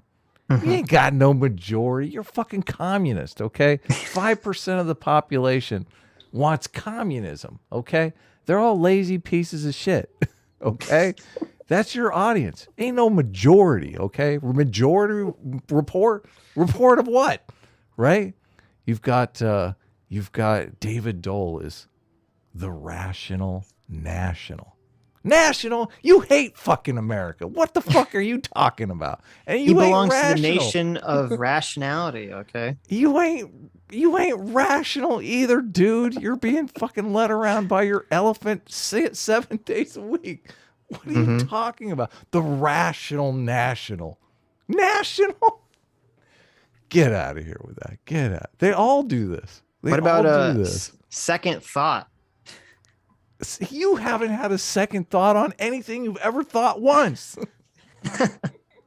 No, of course not. You think once and then put the video out. That's what you do. It's very generous of you to assume that he thinks even once. Okay. I know. Yeah. There's no deep examination going on. I mean, there's a reason we were calling his channel No Thought whenever we covered him. Right. Thought slime is thought crime. Yep. He's the only one that's at least a little bit honest in the He's honest. That's right. He in put the slimy right in the labeling. title. Yeah, exactly. Exactly. With the Young Turks. I guess that one's honest too, right? I guess so. You're putting in racism right in the title. I guess so. Is that his own internet show? Because that's what he Plug it. Yeah, and and here's the other thing. He had a dispute more than once, I believe, with my good friend Sam Harris, and he accused Sam Harris of being Name sounds Islamophobic. familiar. Sam Harris is a neuroscientist. The guy does that's so right there. Yes. Sam Harris is like, what? What? Oh no, it's like his comedian friend who's like, I don't know, Sam Harris. Sounds familiar. Who is that guy? Is he that's a loser atheist guy, right? Some people don't like that term. They don't. He's an author. Has a podcast. Look at this. Look at this. This is why they never listen to Joe Rogan. Joe Rogan is worried that he's offended somebody by calling Sam Harris a neuroscientist. What? This is a guy that's going to be a racist? So ridiculous. He's essentially an intellectual. Very, very, very smart guy. Like one of the smartest guys I ever have on my podcast. So what was their beef? Sam Harris believes that all ideologies are inherently dangerous and Islam is very problematic. And many people... Okay, we don't have to go into this. This No, is but kinda so way off yeah, topic, right. but- He talks about how Sam Cedar attacks Sam Harris, calling him an Islamophobe because Sam Cedar is ultra woke. Yeah. And so even so this just really shows you the moral gumption, okay, of Joe Rogan. Even when his friend Sam Harris is being attacked by Sam Cedar, this slimy piece of shit, calling him an Islamophobe, he still defends Sam Cedar because he thinks Sam is in the right in this specific situation. Right. He thinks Yeah. that the situation is ridiculous. That's enlightened centrism right there. Right. So just compare the moral virtues of Joe Rogan to Sam Cedar. And it's so clear It's so clear who is the paragon in the situation. This is who why should be followed. Yeah, this is why you have 11 million people listening to him. They know this stuff. They know. We are human beings. We can see right through the bullshit. The only people who can't see through the bullshit are watching MSNBC and Sam Cedar. Ergoth for $20. Thank you so much. Says freedom of speech is not freedom of consequences is such a BS concept. You'll be taken out of context and slandered if you don't censor yourself. Language isn't being policed by others' sensitivity. It's others' maliciousness. Have you? True. Yeah, Very I true. totally agree. Have you? Is there still contention over my definition of cancel culture? Because I mean, I'm pushing this definition. I realize it's an Adam thing that a lot of people disagree, but I always define cancel culture as the attempt to deplatform someone based on lies. And I use lies because it's important to me to recognize that these kind of things they're clips out of context. They're basically, I mean, they are lies. Lying is the component that bothers me. Right, but even the only contention I had, and I think people had, is it's not just lies. Like people can just have different opinions. Like Joe Rogan has a different opinion about whether 20-year-olds should get the vaccine or not. It's not a lie. That's just his opinion. But they'll try to cancel him over that. So I think by saying over lies is too narrow of a... I understand why you want to include it, but I think it narrows the definition too much. Well, there's so many lies in that story, though, that he is spreading intentional or of course unintentional disinformation, right? All that kind of stuff. I mean, it's littered with lies. Like you could, how about you just say often? Happen without lies. How about you just change your definition to say often by lies? But then you run into the problem of if it's not based on lies, it literally is accountability culture. Like there's certain things that you can't do. Like people come out and they call accountability culture cancel culture. You can have a difference of opinion that doesn't mean you should be canceled, even if it's your opinion. But those differences of opinion don't rise to the level of canceling. Like Justine Sacco, that's not true. They totally can. Justine Sacco was canceled over lies. They had to paint what she said as intentional racism. Otherwise, she would not have been canceled. Like there's always a lying component to it. That's why I'm they always make it worse. Okay, whatever. I don't know. To me, this is a very silly topic. But well, the only reason I harp on it is because. How do we fight the lies? The lies is the chief problem. I guess you're just going to say you're never going to get rid of the lies. And I mean, it didn't seem like there was a time. I mean, there was a time when Franklin Delano Roosevelt could have an affair, or even Kennedy could have an affair, and the media would be like, "Oh, it's not fair for us to report on this. He's fucking Marilyn Monroe." Okay, that story. It's just not for public consumption, right? I mean, and I'm not saying that's good, okay? Maybe somewhere between, we don't tell when the president is having an affair and lying about every single person on the planet to get them deplatformed. Maybe there's some kind of medium between there, right? Right. There's some sort of journalistic integrity. I think everyone gets a free pass for wanting to fuck Marilyn Monroe. So, Okay. Well, I mean, he's married. It's technically adultery. So. Yeah, but. Yeah, but. She was future Sitch wife. Listen, we talked about this on Tuesday. Okay. I'm pretty sure I wasn't alive back then. I'm pretty sure in that period she was everyone's pass. Everyone's hall sex. Pass. Hilarious. Everyone had the free pass and was Marilyn Monroe. I'm pretty sure. Okay. Investigator One Quim, my very own private investigator, for $20. Thank you so much. Says, howdy, y'all. Hope you guys have a fantastic week. Thanks to Sitch, CT, and the others for the fun time playing Among Us. I hope I wasn't too annoying. Question for Adam for last stream. Are you anti-crypto or anti-blockchain? That is a tough question because, I mean, I am not anti-blockchain or anti-crypto in its idea, but I think the execution that we have going right now, I think, is horrible. And Is I it the would not. execution that bothers you, or is it just like some of the sycophants that bother you? Well, I do think right now crypto is kind of a Ponzi scheme, and I Okay. haven't really looked into how I mean, how do they avoid wash trading in crypto? We had a long debate about this on Tuesday. I watch crypto a lot, and I have day traded before in my life, and they're super unusual movements in crypto that make me think, okay, well, I don't know how you avoid a wash trade. Is when I have a bunch of crypto because I bought Bitcoin at $1 a Bitcoin, so I have like 1,000 of them. Right. And so I can sell myself Bitcoin at whatever price I want. So, yeah. And that would be recorded as the last trade. Well, how do you avoid that? More important than crypto is that we played Among Us on the server on Thursday. Yeah. Right? Adam was playing Carmageddon with some people. And then when that was over, we played Among Us. And it was lots of fun. Did I take away your crew when I was You did playing? not take away my Okay, crew. good. No.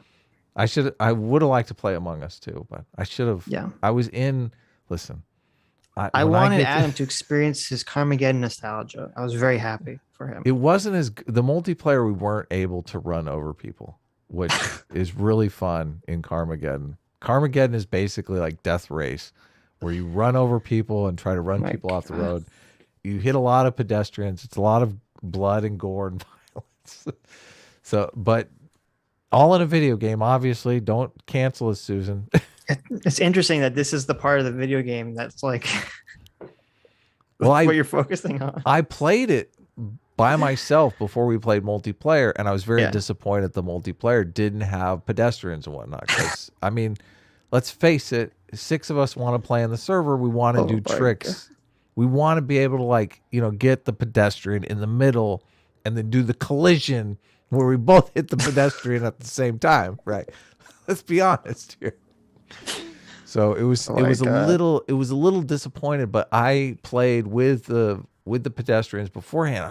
I was like a kid again. I was just like so enthralled that it occurred to me I was very rude to you. I feel bad. I was very You weren't rude to me at all. What do you mean? Well, you came in, Doomer came in. You guys didn't have the game. And we could have played something else, but I was like, no, I wanted you. You had here. talked. You talked earlier in the week about playing Carmageddon, and I knew you were excited to play it. Right. Okay. Yes. I don't feel bad. I want you to enjoy. Well, CT is trying to seek out a game that has the pedestrians in multiplayer mode. So you are gonna be playing that with us, Sitch. Okay. It's unavoidable. I like that. This is the criteria. A game. I need a game where I can run people over in a car. Yeah. That's the criteria. I want to give Sitch a thumbs up out the window. Okay. Man Bear Pig. He's totally real. For $20 says, if racism is so toxic, why didn't anyone care when the black Rutgers professor did a recorded interview where she spouted blatant anti-white racism? Because you can't be racist against white people. Don't you know that? Yeah. Yeah. You can't be racist. She's on the good team, so racism's allowed over there. Did we talk about this on Tuesday? I don't remember. The ADL changed their definition of racism again. I know. It's bouncing all over the place. I think we did. Racism occurs when individuals or institutions show more favorable evaluation or treatment of an individual group based on race or ethnicity. So they're getting closer. They're honing it in. Their definition, ironically, still would say the Holocaust wasn't racist. Well, their definition only includes a positive form of racism. It says racism occurs when individuals or institutions show more favorable evaluation or treatment. What about negative treatment? Oh, you're right. You're right. Yeah. What the fuck? ADL, what are you doing? It avoids genocide there. Yeah. So listen, as long as you don't show favorable treatment to some groups, you can genocide whoever else you want. And I guess it's not racist. Yeah. Why are they doing this? This is just so insane to me. It's like, why? It's so crazy. They're having this existential crisis over the definition of racism. Yeah. Or maybe they're drunk on the power of being able to change it every day or something. Right. This next one might upset you, Adam. So I want you to prepare yourself mentally. Okay. The next super chat? Yes. Okay, I'm prepared. Daniel Gurza for 20 Canadian says, this might have been asked before, but what is the story with the giant ContraPoints painting behind Adam? That's ContraPoints? Okay. People have said that before, but I mean, I just feel like it's ContraPoints on the brain. That's a you problem, not a my problem. Yeah. I see. That is not a painting of ContraPoints at all. It looks more to me like Natalie Portman than ContraPoints, but maybe you think Natalie Portman looks like ContraPoints. I'm not exactly sure. So, are you saying that ContraPoints is the most beautiful woman in the world, according to you? For those of you that haven't figured it out, Adam did paint the painting that they're talking about. Yes, I did. And I am... Well, I said, don't get him. I am on the record as not a huge ContraPoints. I'm ambivalent about ContraPoints. There you go. ContraPoints is definitely an interesting character. Okay. Drew Cox for $20 says, Michelle Goldberg is legitimately insane. Look up some of her LA Times columns about her distress meeting Trump supporters that were nice. I'll have to check that out. Is Michelle Goldberg met nice Trump supporters? Apparently she met nice Trump supporters and I was upset by it. Oh, wow. Interesting. Because she's got the TDS something bad, so. Someone in the chat says, why is Adam being so defensive about his love of ContraPoints? I need to do a side-by-side of that painting and ContraPoints because I think it's one of those. Here, I understand. The illusion of ContraPoints. The illusion of ContraPoints is lost. If you need to paint ContraPoints, Adam, and then put it up next to that. Nobody in the real world knows who ContraPoints is. It's so true. It's only a YouTube thing. I think you should paint ContraPoints when she was lying on the couch. Or no, was that Philosophy Tube? Who was the one laying on the couch on that black outfit that you were so upset by? They had the censor. That was ContraPoints, right? Yes, I brought the censor out for that. I want you to paint that picture. I'll commission it. How much? This is actually a close-up of another painting that's Alice in Wonderland, as I remember. Alice in Wonderland was what I was going for. So Matty Ice for $20. Is ContraPoints look like Alice in Wonderland to you? Maybe. Matty Ice for $20 says it's quite funny that Michelle Goldberg admittedly did her own research to come to the decision to advance herself to the front of the line for an as of yet untested and data poor medication. True. Yeah. True. That is, we didn't really, that's amazing. She did. We did get she did her own research. Right. That's what's hilarious. Because she was almost saying like, well, it was weird. She was like sort of trying to defend Joe Rogan and attack him at the same time. She's trying to defend him like, well, sometimes I go against what the mainstream narrative is. Because she's like, well, I took the vaccine before it was the mainstream told me to. But at the same time, she's also like, so trust my judgment. Right. Which I don't. You luck out on an untested vaccine. Well, she didn't even get it. She got a placebo. But you luck out on some untested medication. I don't know. Tim the Ancient for $20 says ecstasy was the clinical trial of J&J heroin. I'll never get over how many people were so personally scared by the mere existence of this virus and how super effective the messaging was on some people. That's true. I mean, we were scared. We were spraying down our groceries and stuff like that. I think I did that once, and I was like, "This is way too much of a hassle." Yeah, I seem to remember that being kind of our situation too. It's interesting because people were so much more afraid of it at the beginning when it was less of a concern because so many fewer people had it. Right. Yeah. But it shows you how perceptions rule your reality.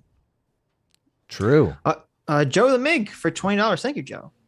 Says, did you guys see local distance rundown on the attacks of Rogan? Appears to be targeted via a Democratic super PAC and his Twitter associates. Also, Sitch going full 18 this week for your terrible take on Gran Torino. Yeah. Oh man, you lost right. a lot of fans on Gran Torino. I didn't know this. I didn't know that Gran Torino was such a beloved movie. Yeah. On Tuesday, I said Gran Torino sucks because for some reason that I don't understand, Clint Eastwood hired a bunch of non-actors to play the roles of the Asian people in the movie, and they can't act, and it's terrible. Talk for a second. I'll be right back. But apparently it's a beloved film. But no, I did see that. I did briefly mention it. Yeah, Vocal Distance did do a great thread where he went over how there's like three brothers or something involved in producing the Joe Rogan montage, the N-word montage. And now they're bragging about it. So it is disgusting. It is disgusting. I am curious as to how, like, because they must have been working on that for a long time, right? I don't even know how you would make that. Like, how would you go through every single Joe Rogan video and find when he said the N-word? Because, I am assuming, maybe I'm wrong, I'm assuming transcripts of Joe Rogan's experience, like for the 3, 4, 5 hour podcasts, are not available for you to just quickly find all the ones where he said the N-word. So I'm not sure about how. I'm curious as to how long it took them to construct that. Listen, Gran Torino, I like the message of the movie. Okay, I like the message of the movie, but the acting is dog shit. It's not my fault. They should have better act. Anyways, let's get into this clip while Adam is doing whatever Adam's doing. Now, Sam Cedar goes on his own show, and we're going to not play the whole video. We're only going to play like 4 minutes from it. And it's funny because he goes on his own show and they play like 5 minutes, 6 minutes of what he said when he was on Chris Hayes. So it really comes across like Sam Cedar goes back on his own show like, oh, look, audience, I was on MSNBC. I'm so important. Look, I was on Chris Hayes' show. Hilarious. I'm an important person. Hilarious. Self-promotion. Yeah, so it is clout chaser. It is hilarious. So anyway, I just want to show a couple minutes from this that I thought were Namiki right there goes on Fox News all the time. She's a regular Fox News contributor. She's like the Namiki? Yeah. She's like, super woke. She's like the dumb liberal that they bring on to. Oh, that makes sense because she's really stupid. She's really stupid and really woke. We should get her on our show. Yeah. Responsibility. She goes just on Fox News. Why wouldn't she come on our show? Let's not. What are you thinking? Look at that. Look, she's already pointing the finger at you. Yeah. I gotta agree with the guy with the beard. I think at the root of this, and you guys touched on it, it's not just that he doesn't want to take responsibility. Just as people didn't want to wear. I'm sorry, but that triggers the shit out of me. What the fuck? Who's trying to dodge responsibility here? Right. Well, it's crazy because it's literally the opposite. He specifically says in his they're talking about the COVID apology video, that he doesn't have a booker and that he books his own guests. Yeah. That's taking full responsibility. It is. He doesn't want to take responsibility. He's a person.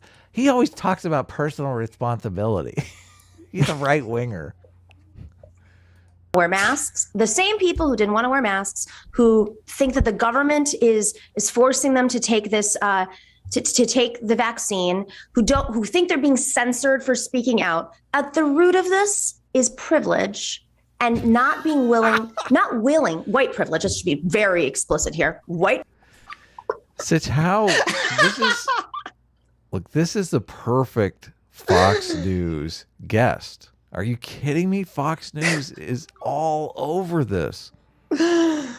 You're right. You're right. They're like, who's the dumbest fucking woke asshole we could put on our on our network that will make everyone on the left look like a moron? Oh, I know. Let's get this lady who's going to say, Joe Rogan represents white male privilege. I know. She's like the walking stereotype. I know. Yeah, she's even got the big earrings and the giant glasses and the sweater. That look screams suburban housewife.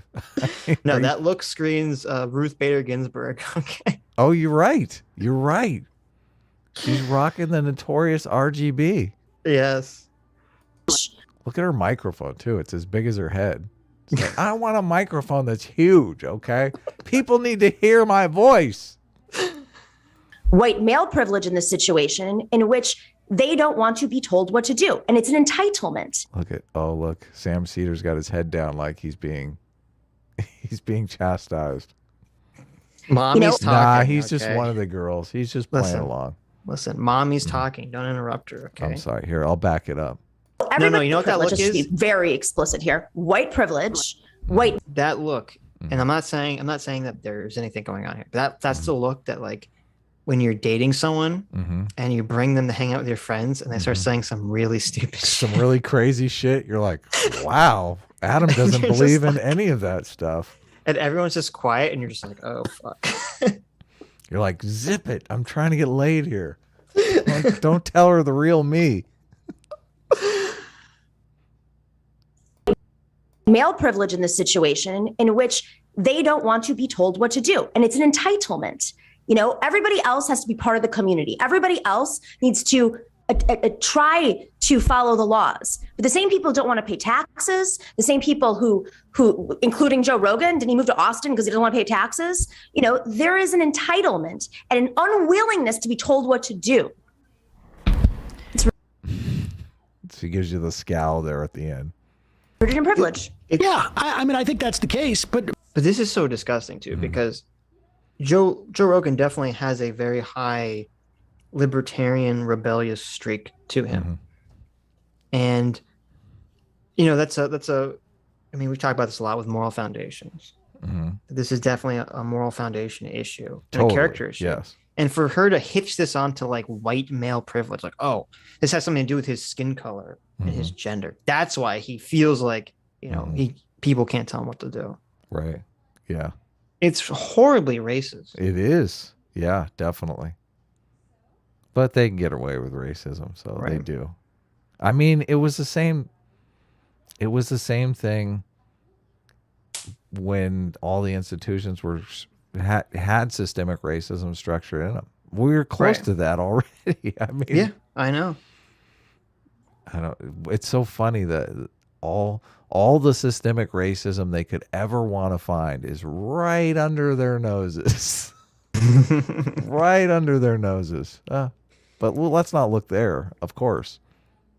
I mean, I don't care what he does when he's sitting around, you know, talking to his friends. It's like, but the bottom line is that he can, there's no censoring here. It's just a question of like, if you're going to be making all of that money, and if the company's going to be making all of that money off of you, you got to be held to account, of course, for putting out this type of garbage. And Hayes was right.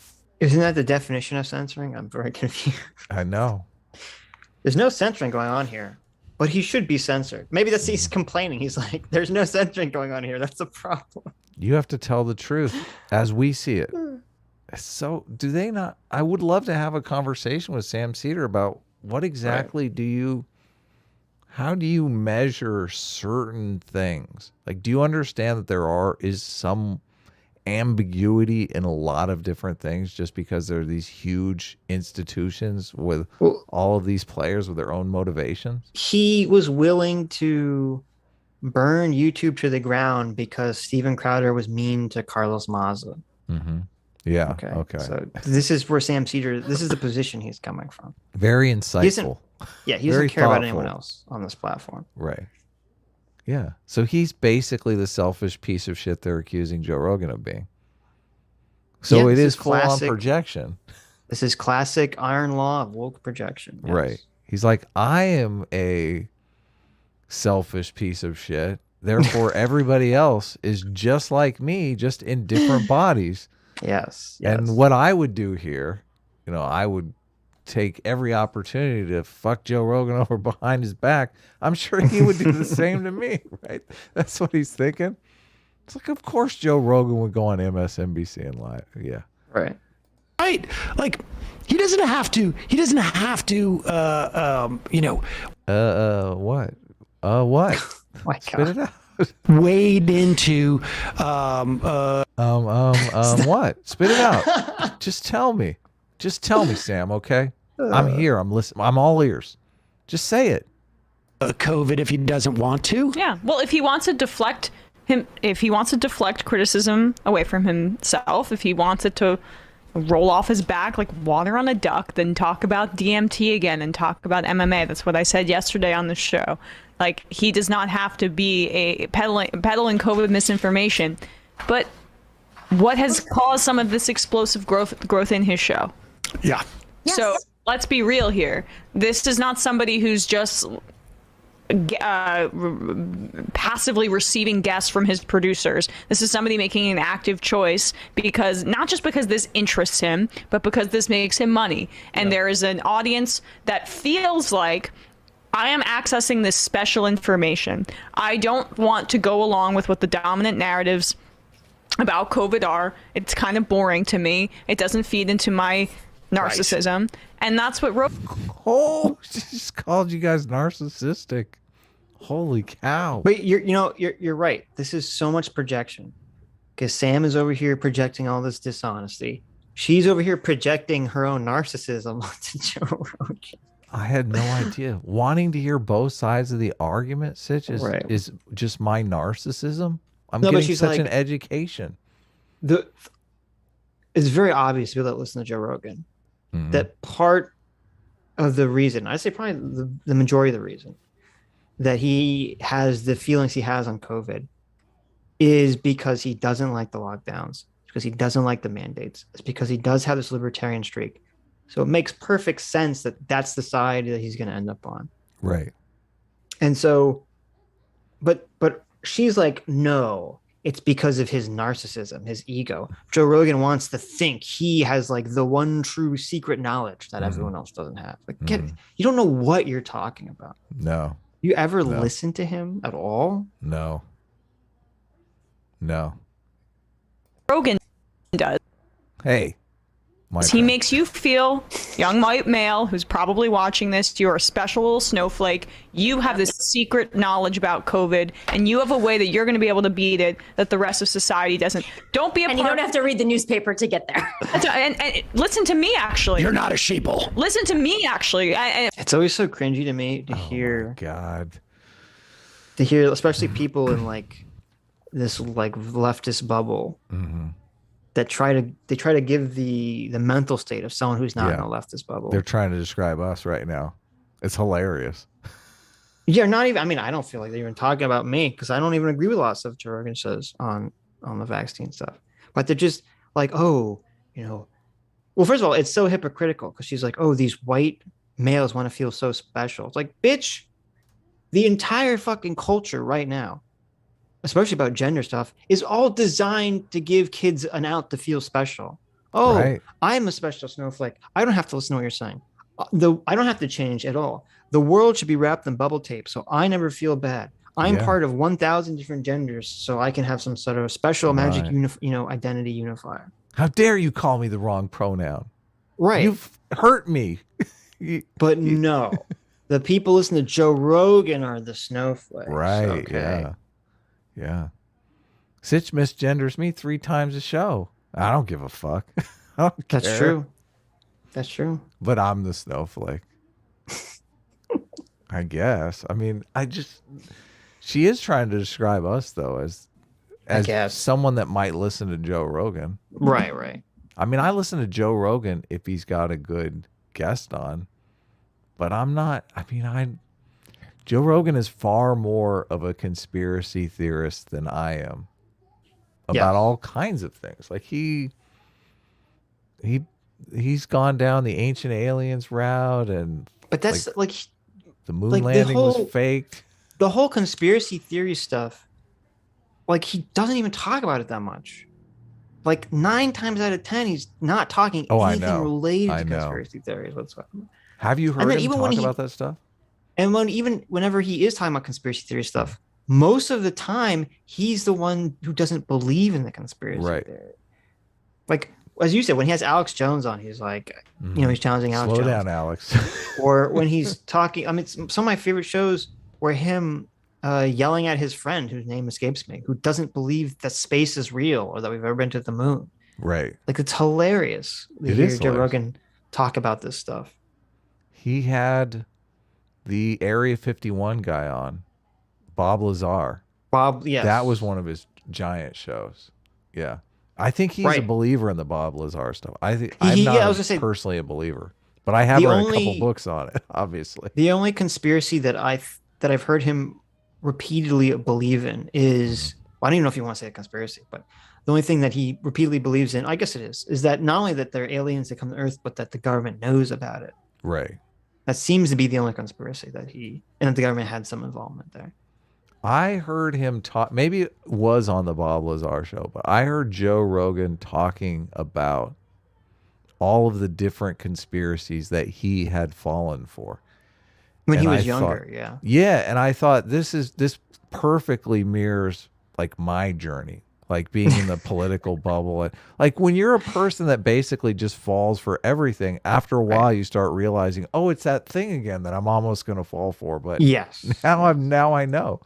But there are certain people, Sam Cedar, Naminiki, Emma here, who fall for the conspiracy and never get out. Never ever get out. Right. I was gonna say Namiki's last name looks and sounds very similar to another word. I'll leave it up to you to figure out what word that is. I'm not sure. Okay, that's probably for the best. But anyway, it's so bizarre to me. I feel like Joe Rogan has a good reality detector just because he has been there and he has fallen for that stuff. And anyone who has the capacity to fall for something and really, really, really believe it and then dig their way out of that, I mean, that person's gonna make it. That person knows. That person has experienced and has a strong enough ego. What do you even call it? Like personal. They're confident enough in themselves that they're not gonna feel belittled because they fell for something. Like he's proud of it. He's the same. I do this all the time too. I always say, I was in the leftist bubble. I fell for all this shit. I read George Lakoff, which I read now and cringe at.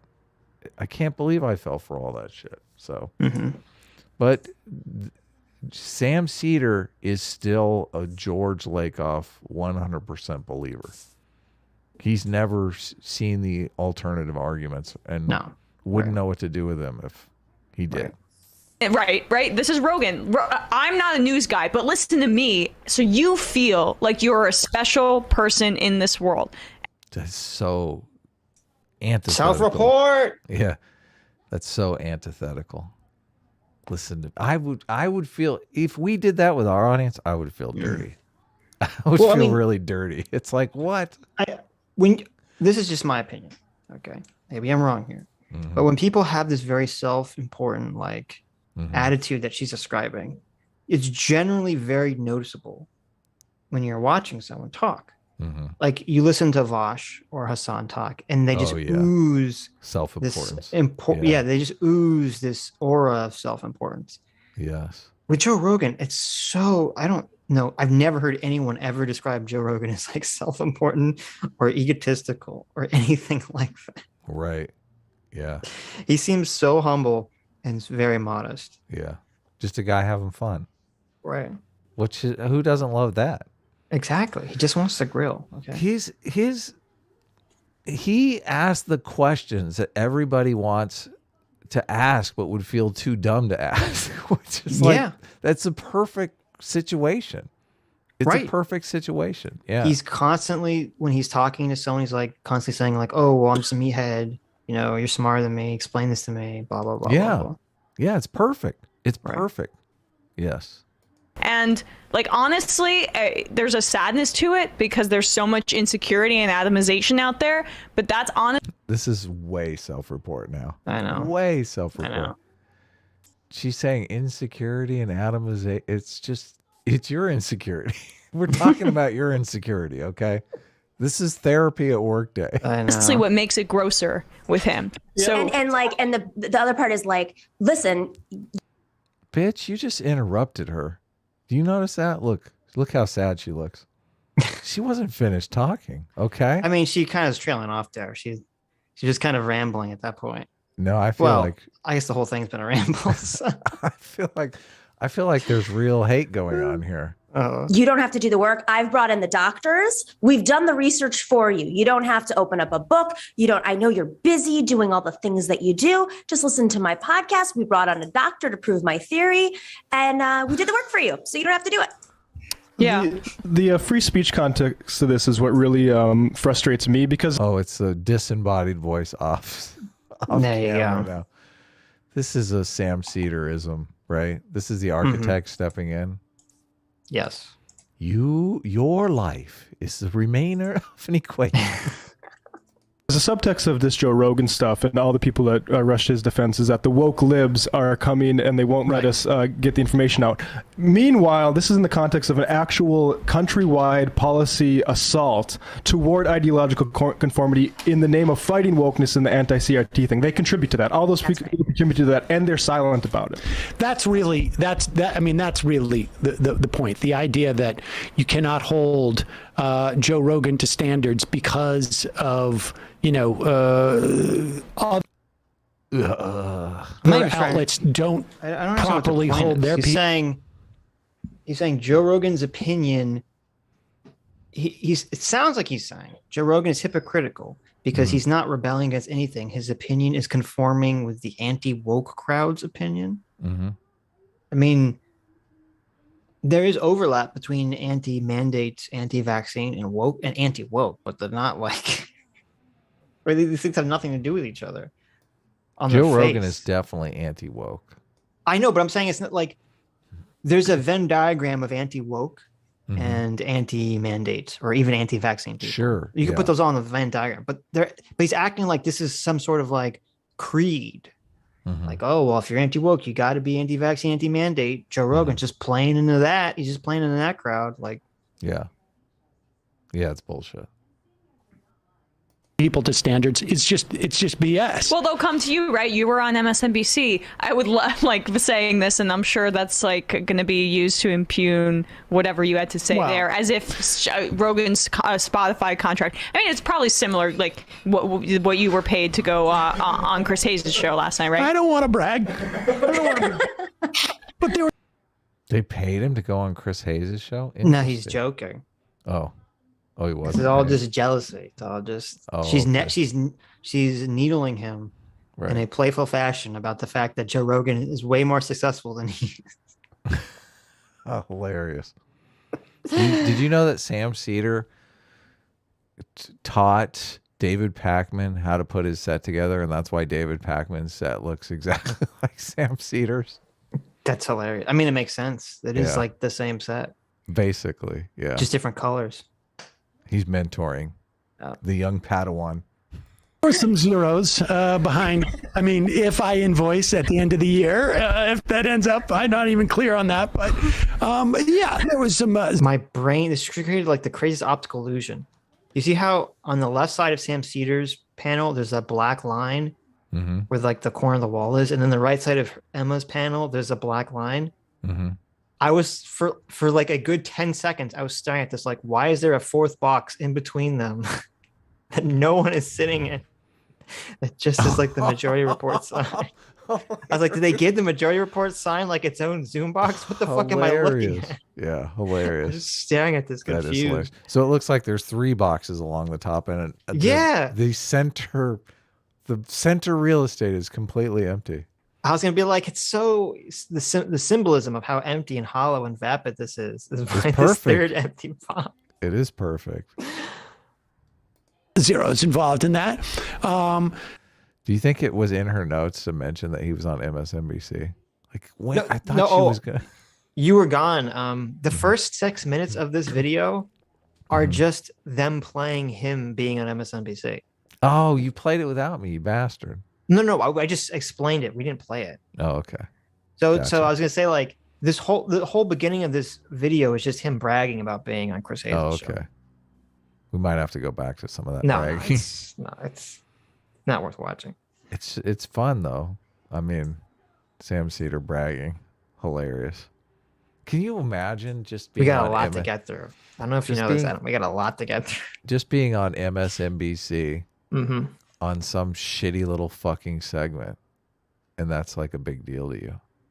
Well, I mean, I don't fault the average person for feeling that way, but it's weird because he has his own show and his own audience and all that stuff. It's like, is it real? I mean, I guess it's a step up to some degree, but it's interesting to me that he still thinks of it.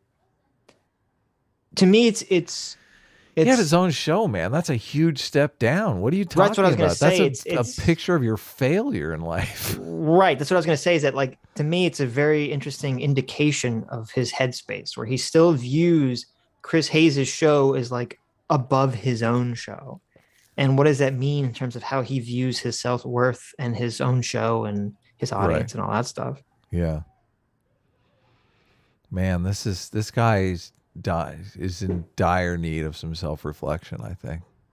I don't know. Now I'm psychologically analyzing him in the same way he was psychologically analyzing the Joe Rogan listeners. Fair is fair, all right. Well, I mean, I feel like, I guess maybe I'm biased, so I don't know. But the idea is, I mean, I think that's a very small group of people. The bottom line is that it's just incredibly irresponsible. And this guy is, I mean, I think of all of them, it really is more, it really is more of a story of somebody who wants to feel like, I mean, the amazing thing is in that Instagram video he put out, he's sort of bragging, he doesn't do any research. Yeah. But he tries to have these guests on. Well, dude, how do you know what guests? Like, you're picking these guests based upon what? Why Weinstein? Why is the flex? He's Joe Rogan said that he reads the person's book. Right. So they're conflating him saying that he doesn't. Well, I guess maybe Joe Rogan made the mistake of misspeaking. He shouldn't have said that he doesn't prepare, because he does. What he should have said was, that's what he said. Right. He doesn't prepare. What he meant, what I believe he meant in the context, because it's a point he's made several times. And the point we know personally, and you listeners know, is that when you have very long form podcasts, oftentimes you say things in very inartful ways. You say things in very inarticulate ways. Sometimes you say things you don't mean, and you go, "Oh shit, I can't believe I said that. That's not exactly what I meant." You know, so someone brings up next week, you're like, "Did I say that?" Like, you have like these conversations that go on for 4 to 8 hours. It's very easy for things to drift, not exactly to be said in the most artful ways. Right. Yeah. And I think that's what Joe was getting at. Right. He's like, I don't have a full script for my 3-hour podcast with Dr. Malone over, what to say. Yeah. That would be insane to do. Right. So.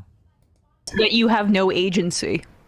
Because it's sort of a thing that these bros do. They're like, it's not true though. I mean, this is a specific, I think, in this instance.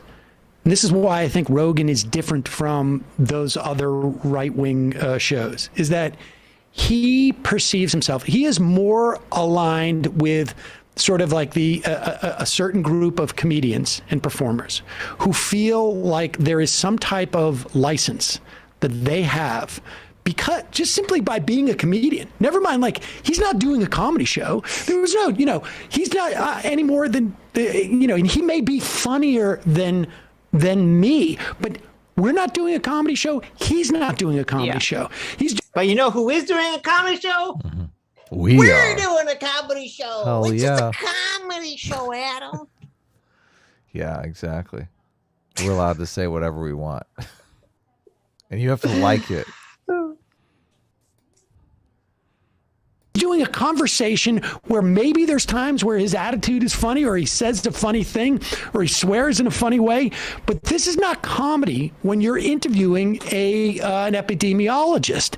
Even if you make something, even as a joke, you do not get some license because you're a comedian to go out and provide this information and have no responsibility for it because, well, it's under the rubric of me being an artist. I'm sorry. That's just bullshit. Spoken like a true non-artist, non-comedy show, non-comedian. Of course, yeah. Capping on the artist. What an asshole. Okay, that was the end of the clip I want to show you. I thought What? you'd appreciate the comedy show bit, but They're completely ignoring. I mean, they're talking like Joe Rogan just got some bum off the street. Joe Rogan brought in what he considered to be experts to educate on the stuff. Yes.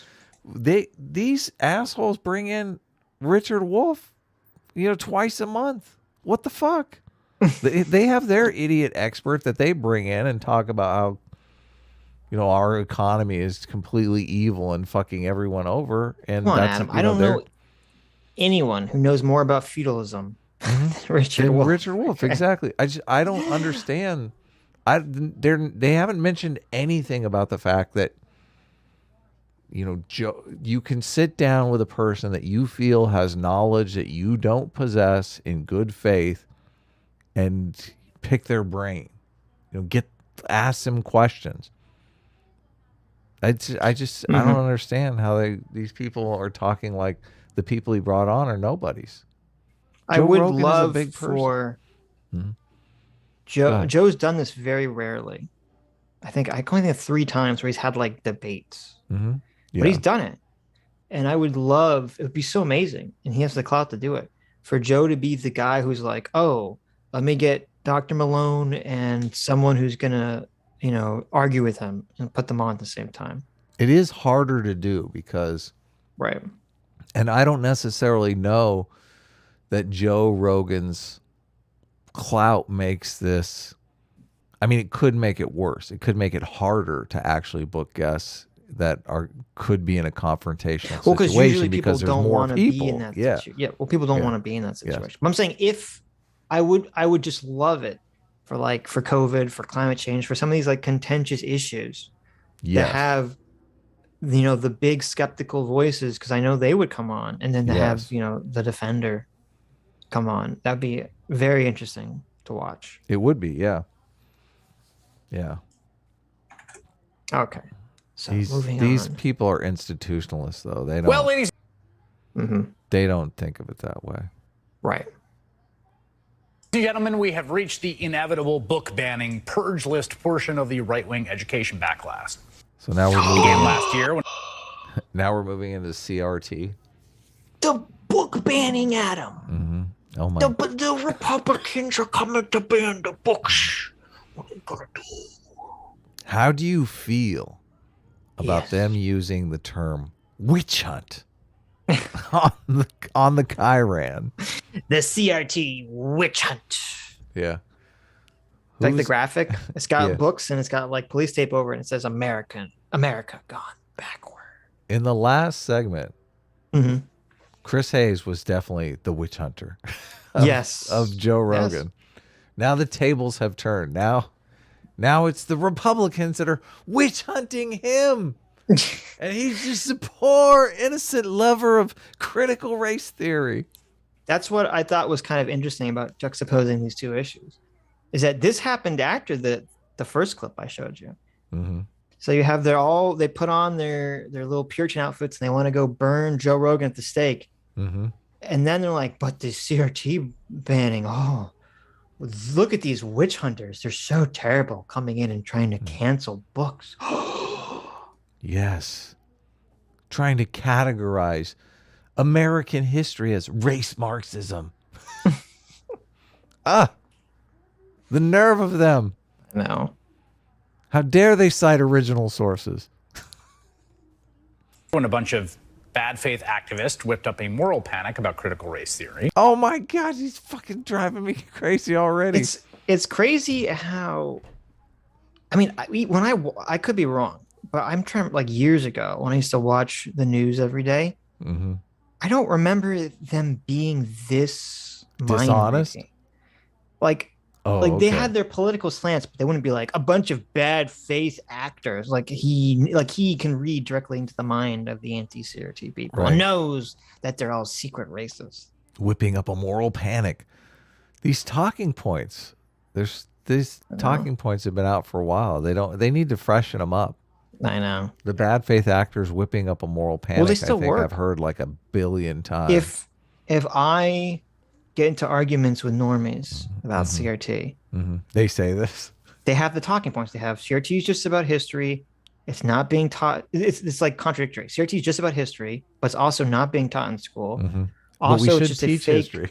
Right. Also, it's just a fake moral. I always love the fake moral panic because I'm like, well, what? I go, if it's a fake moral panic, and the bill text of the law is not like bad on its face, then why do you care if it passes or not? Exactly. Why make a big deal about it? Yeah, they just. Of course, it has not stopped. The reason why they don't want it to pass is they don't want the Republicans to have any kind of win. No. They it'll want it to pass. Excite their voters. No, they want it to pass. Because what they want is they want to have the clip of them calling the state legislature, the Republicans, racist, and they want the clip of having, like in Mississippi bill pass. Yeah, I guess you're right. Where they have all the black senators and representatives walk out of the room in a huff, going, "This is the most racist thing that's ever happened since the 1960s," and they walk out of the room all upset. Right. Yeah. They want all these sound clips. All theater. Yeah, it's all theater. It's all political theater. It's disgusting. Of course, it has not stopped there. Now we are seeing a very, very familiar kind of conservative wave of expression cloaked in concern about the children. This is happening all over the country. Conservatives don't care about the children. So it's just so you know that.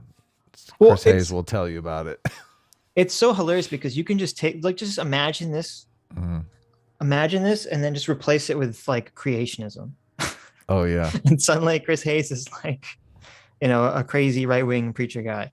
Or just replace it with like Chris Hayes is black and white and it's the 1950s and he's anti-school, desegregation or something. Yeah, totally. It's like all the same language, all the same rhetoric. You just change out the subject matter. Yeah. It's all terrible. But it's not going unchecked. Late last year in Texas, Governor Greg Abbott, Republican, ordered education officials to, quote, develop statewide standards to prevent the presence of pornography and other obscene content in Texas public schools, including in school libraries. I know. What? Hold on a second. Why is he bitching about this? Pornography and obscene content. Well, I guess, obviously obscene content is going to be, Martin Luther King Jr. speeches or something. Oh, that's considered pornography now? That I have a dream? What kind of dream was he having? Listen. It's a very exciting dream, okay? I have a... Some Texas districts... It was about children, Adam, okay? Really? Obviously, it's obscene. Terrible. How dare you? Taken this directive and used it as a license to remove all sorts of books, especially those focusing on LGBTQ plus topics, race and racism, and even sex education. The Granbury Independent School District, which is outside of Fort Worth, put together a list of more than 100 books to consider removing from its libraries. This is the list. It includes titles. Okay, did you catch that? These books have not been removed. They're being reviewed for consideration. Well, no, I didn't. I totally missed it. There's a list of 100 books that are being reviewed to be considered to be removed from the library forever. I would be watching the entire rest of this segment thinking all these books are being removed. That's how it's framed. That's how it's framed. Being Jazz, my life as a transgender teen. Yep. That's Jazz. Jazz, I forget her last name, yeah. She has a television show. The television show. Yeah, but it's also, I mean, this is such a, it's funny because I think this was an optical loss too, from both sides. Both the Democrats complaining about this, but also from the Republicans for the same reason. I understand them going after like the curriculum. Who the fuck is reading the books in their school library? Yeah. Nobody. Who cares? Yeah. You could hide porn in your school library and no one would ever find out about it. That's true. There's nobody anytime I've ever seen a student in the library back when I went to school, it was to use the fucking computer. I can't even imagine what it's like now. There's this thing called the internet. Yeah. I was like watching this. I'm like, the only way that they get kids interested in what's in the school library is they start putting like manga in there. Yeah. Then kids would actually start reading shit. These are the books that we're not restocking because nobody's opened them in 2 years. Yeah, I would love that. It's like I would actually love that, and it should be because when you check out a book, like there's usually a log. I'd be super curious as to how many times any of these books have ever been checked out by fucking anyone. Definitely not. Titles like Being Jazz, My Life as a Transgender Teen, Safe Sex 101, An Overview for Teens, and Separate is Never Equal, Sylvia Mendez and her family's fight for desegregation. They have already removed 5 novels by a New York Times bestselling young adult author. Justification for removal. Overtly sexual content. Okay. That's what I hate about this stuff is like, I mean, yeah, there's a lot of like Karen adults that are like, I don't want my children reading, blah, blah, blah. And I think it's silly because, your kids all have internet porn. But I think it's totally reasonable and rational for adults to not want their children to have in their schools, like some overtly sexual material. Okay. I can totally relate to that being a reasonable concern. So listen to these titles. Losing the Field Until Friday Night. Bad for You Until the End. What do you think these books are about? Your teenage daughter is reading these, Sitch. What do you think Losing the Field is about? I'm curious. Well, it's funny because if you look up read the summary on one of these books. If you look up the Vincent brothers, there's two covers I see. One has a shirtless man who's like about to make out with like a woman whose dress is like falling off. Oh, nice. It looks like a classic, like, romance novel cover. And the other one is a woman's lips like provocatively like kissing a green apple. So like, that's the school I don't version. know. Maybe it's okay that what does this have to do with being anti-LGBT or racist? I'm very confused by this. Yeah, that seems very heteronormative to me, that cover you described. Here you go. Let me read you the description of the Vincent brothers. Getting a boy to fall head over heels in love with you isn't easy, especially when he's been in love with your cousin for as long as you can remember. Wow. Lana has lived her life in your cousin's shadow. Ashton, oh my God, this is fucking like the cringiest shit ever. Ashton always made perfect grades, had tons of friends, and looks model perfect. I feel like I'm listening to the Majority Report here. The jealousy just wafting off the pages here. She's always had Sawyer Vincent, the only boy Lana's ever wanted, wrapped around her finger. But now things are different. Lana has a chance to make Sawyer see her, and she's taking it. If only he'd get over Aston, because Lana is sick of second best. My God, what a home record. So basically this book is about a home wrecker. This is like the fucking cringiest CW teen drama description that I'm reading. And Chris Hayes is complaining that this book was banned on national news as if this is an infringement on Black and LGBT people's rights. This is gaslighting of the highest order. First of all of this is heteronormative patriarchy fare, okay? This would not pass the Bechdel test, this book. No. Oh, wait a minute, there's more. Sawyer's heart is broken. He's lost his best girl to his best friend. What? And then Lana comes to town. Ashton's cousin has always been sweet and soft-spoken, but now she's drop-dead gorgeous as well. Wow. Sawyer doesn't know if Lana can heal his broken heart, but spending time with her might at least make Ashton jealous. What starts as a carefree fling becomes a lusty game of seduction. Sawyer and Lana may have different motives, but their scintillating hookups are the same kind of steamy.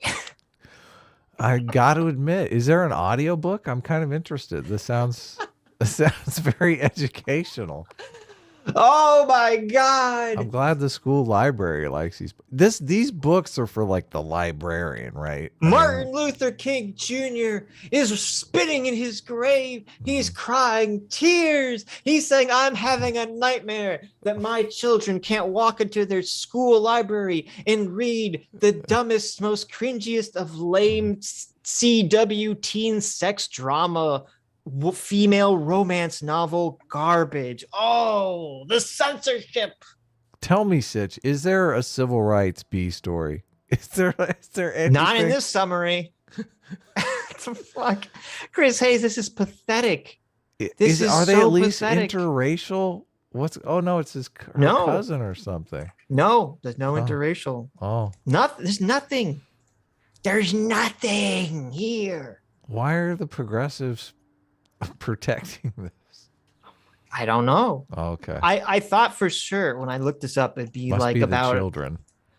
Well, yeah. I assumed looking it up, it would be about like an LGBT relationship or something, but no, it's just literally your standard teen drama trash fire bullshit. Right. Yeah.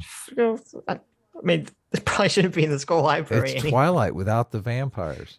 That's right. Earlier this week at the Granbury School Board meeting, the superintendent attacked those who are concerned about this purge. And if I did not tell you that this happened just the other day in the year 2022, you could be fooled into thinking this speech was from another era. He frames it as a purge. The purge. The purge. What would the children do without their steamy CW trash teen drama novels? Well, they probably just pull out their phone and fucking listen to it. How will the children learn to be in toxic relationships if they can't read melodrama? Yeah. Let's not misrepresent things. We're not taking Shakespeare or Hemingway off the shelves, and we're not going and grabbing every socially, culturally, or religiously diverse book and pulling them. That's absurd. And the people that are saying that are gaslighters, and it's designed to incite division. Okay. That's totally true. Yeah, but what Chris he said Hayes was completely accurate. Chris Hayes categorized that by saying, this is something you expect to hear in like the 1960s desegregation movement. That's how he described what that guy just said, which is perfectly reasonable. Wasn't this guy just totally going full Karen on Joe Rogan for misinformation? What the fuck? What is happening here? Yes, he was. How is this possible? Where is that guy who's supposed to be? He has no shame. Okay, that's how it's possible. Do you think he knows that he's lying, or do you think the producers are just like, oh, Chris Hayes, he's a dumbass? I think just give him the script. I think Chris Hayes truly believes that all these laws are just secret. The law isn't racist, but it's secret racism. Okay. Right. If you can just read the minds of the Republican lawmakers, they're up to something, Adam. You know, why else would they pass this law? They're up to something. Yeah, no. They want to get that trashy romance novel out of the library so that they can appear to be doing something, so they can get reelected. Well, it's so ridiculous because whenever you see, for all the books, the examples of the books that are banned, whenever they show like the person talking about the book banning, it's always like some Karen parent like, I don't want my child reading profanity and sex. It like has nothing to do with racism or LGBT issues or anything at all. It's just some prude somewhere is like, I don't want my kid reading this child in this book says GD to their own parent, and this is not responsible for kids to read. GD, huh? Yeah. The whole goddamn. Did you notice that Michael Moore is right next to him on the school? On the school there you go. Panel? Professional documentarian Michael Moore is on this school board. He stepped out. I removed were vulgar. The writing was sexually explicit and, in my opinion, pornographic. It has no place in the hands of 13, 14, or 15-year-old kids, and our school owes our community an apology for ever having allowed it into our schools. And see, this is what's so disgusting. This is why, fuck you, Chris Hayes, you lying smear merchant. Okay, is because this is how they frame it. They frame it as the Republicans are evil, racist, and anti and homophobes and transphobes. This is a list of the books they're looking at, and this is the books that they banned. And so they're putting in your mind, the viewer, that the books that were banned have something to do with racism or CRT, or CRT or LGBT issues. And as I just read, and I looked at this, at least the subject for the second one, they have nothing to do with any of that stuff. They're these teen romance novels, which reading the summary do seem like they get pretty sexual. They do seem pretty racy. And so for some guy who's on a school board who's probably extra prude to say, well, you know, I looked at the scenes in these books. They're I think they're pornographic. They shouldn't be in a fucking library for children. That's a totally reasonable position to have. It is reasonable. And yet, because Chris Hayes and these other fucks are so twisted on this culture war narrative, which is so funny. They're complaining like the Republicans are so focused on the culture war. Chris Hayes over here is so focused on the culture war that he's twisting what would be a regular occurrence.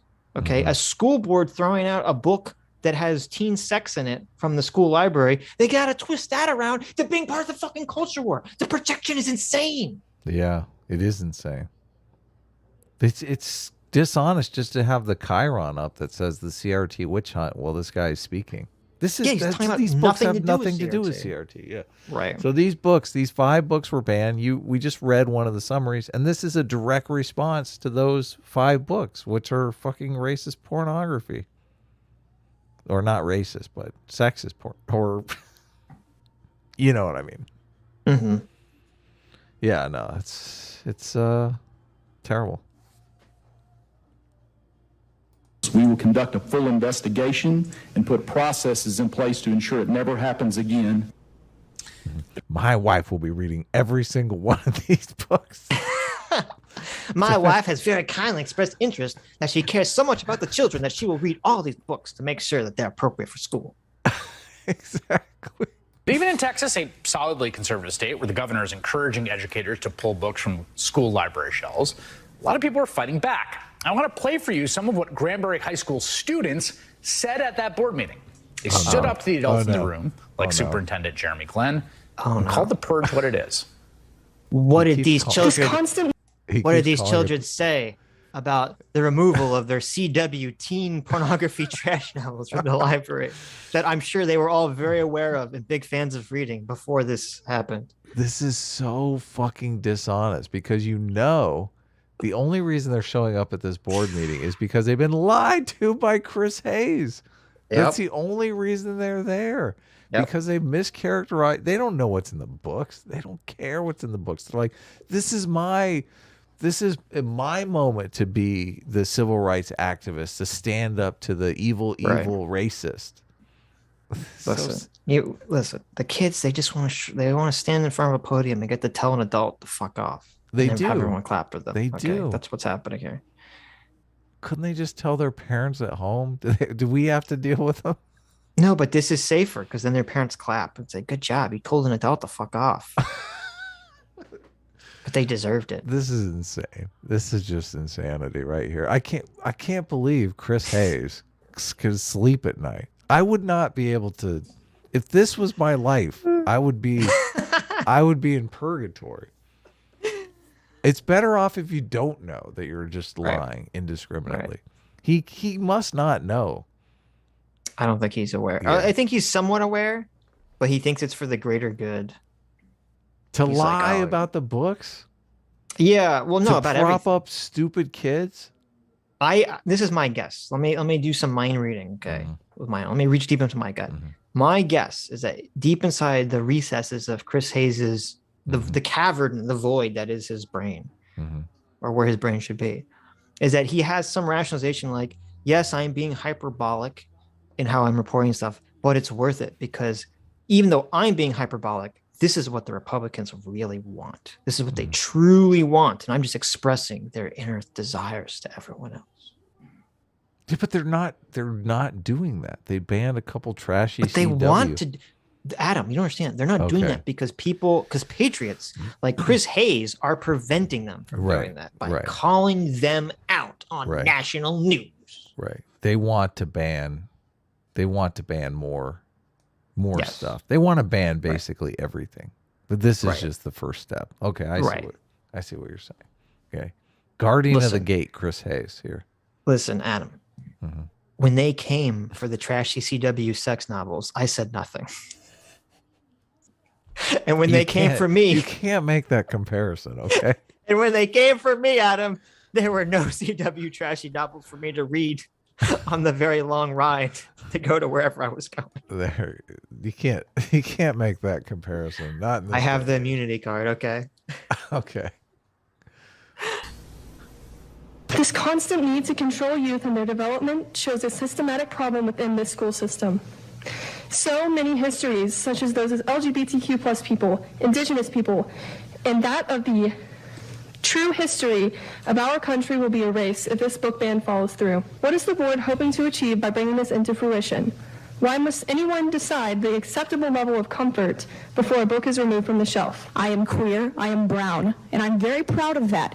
And I am well aware of the censorship that has happened to my people over the centuries.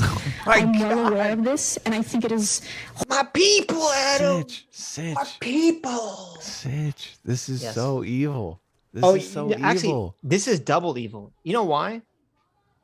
I contemplated not including this in the clip that we were going to watch. I'm so glad you read the book summaries. It just makes a farce of these people.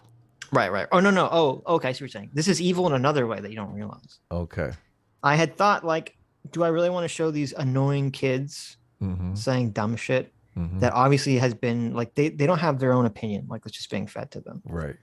Though I think that's interesting because I think we all watch this and we cringe like 10 times harder than if it was an adult talking. Yes. And it's because we all have this innate sense, like it's so obvious that these kids are no clue what they're fucking talking about. They're just regurgitating garbage that they've heard from adults. Yeah. But then I was like, wait a minute. I'm pretty sure like 9 out of 10 adults that say this shit are just regurgitating. It's true. Yeah. But the difference is the kids are innocent. The adults are. I see. But the thing that's evil is that I contemplated cutting this out. And then I thought, I don't think 13-year-old kids should vote. Oh, you bastard. I don't think these stupid, annoying kids should be able to vote. And now Adam is going to have to defend that. No, I've changed my position. I've changed my position. Yeah. The parents of these fucking snot-nosed kids are going to have extra votes. The people who are feeding them this garbage, they get extra votes. These people, listen, these kids, this is part of the individuation identity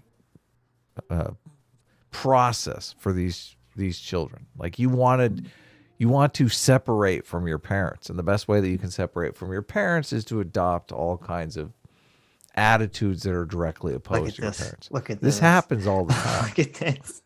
Look at this. It's true. You know this is true. But that defeats your whole argument, though. What do you mean? Your whole argument for voting was just that people have a sense of what's going on. So you're saying if there's some population that's just arbitrarily being rebellious, then they don't have a sense of what's going on, so their opinion shouldn't be polled or counted. But the parents will be able to. They shouldn't be disenfranchised. How did you turn this into a voting thing? Let's move on. Nobody cares about this. Nobody cares about this. Okay, come on now. Nobody knows the storied backstory of my voting, take.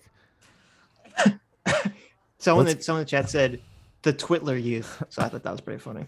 Let's get back.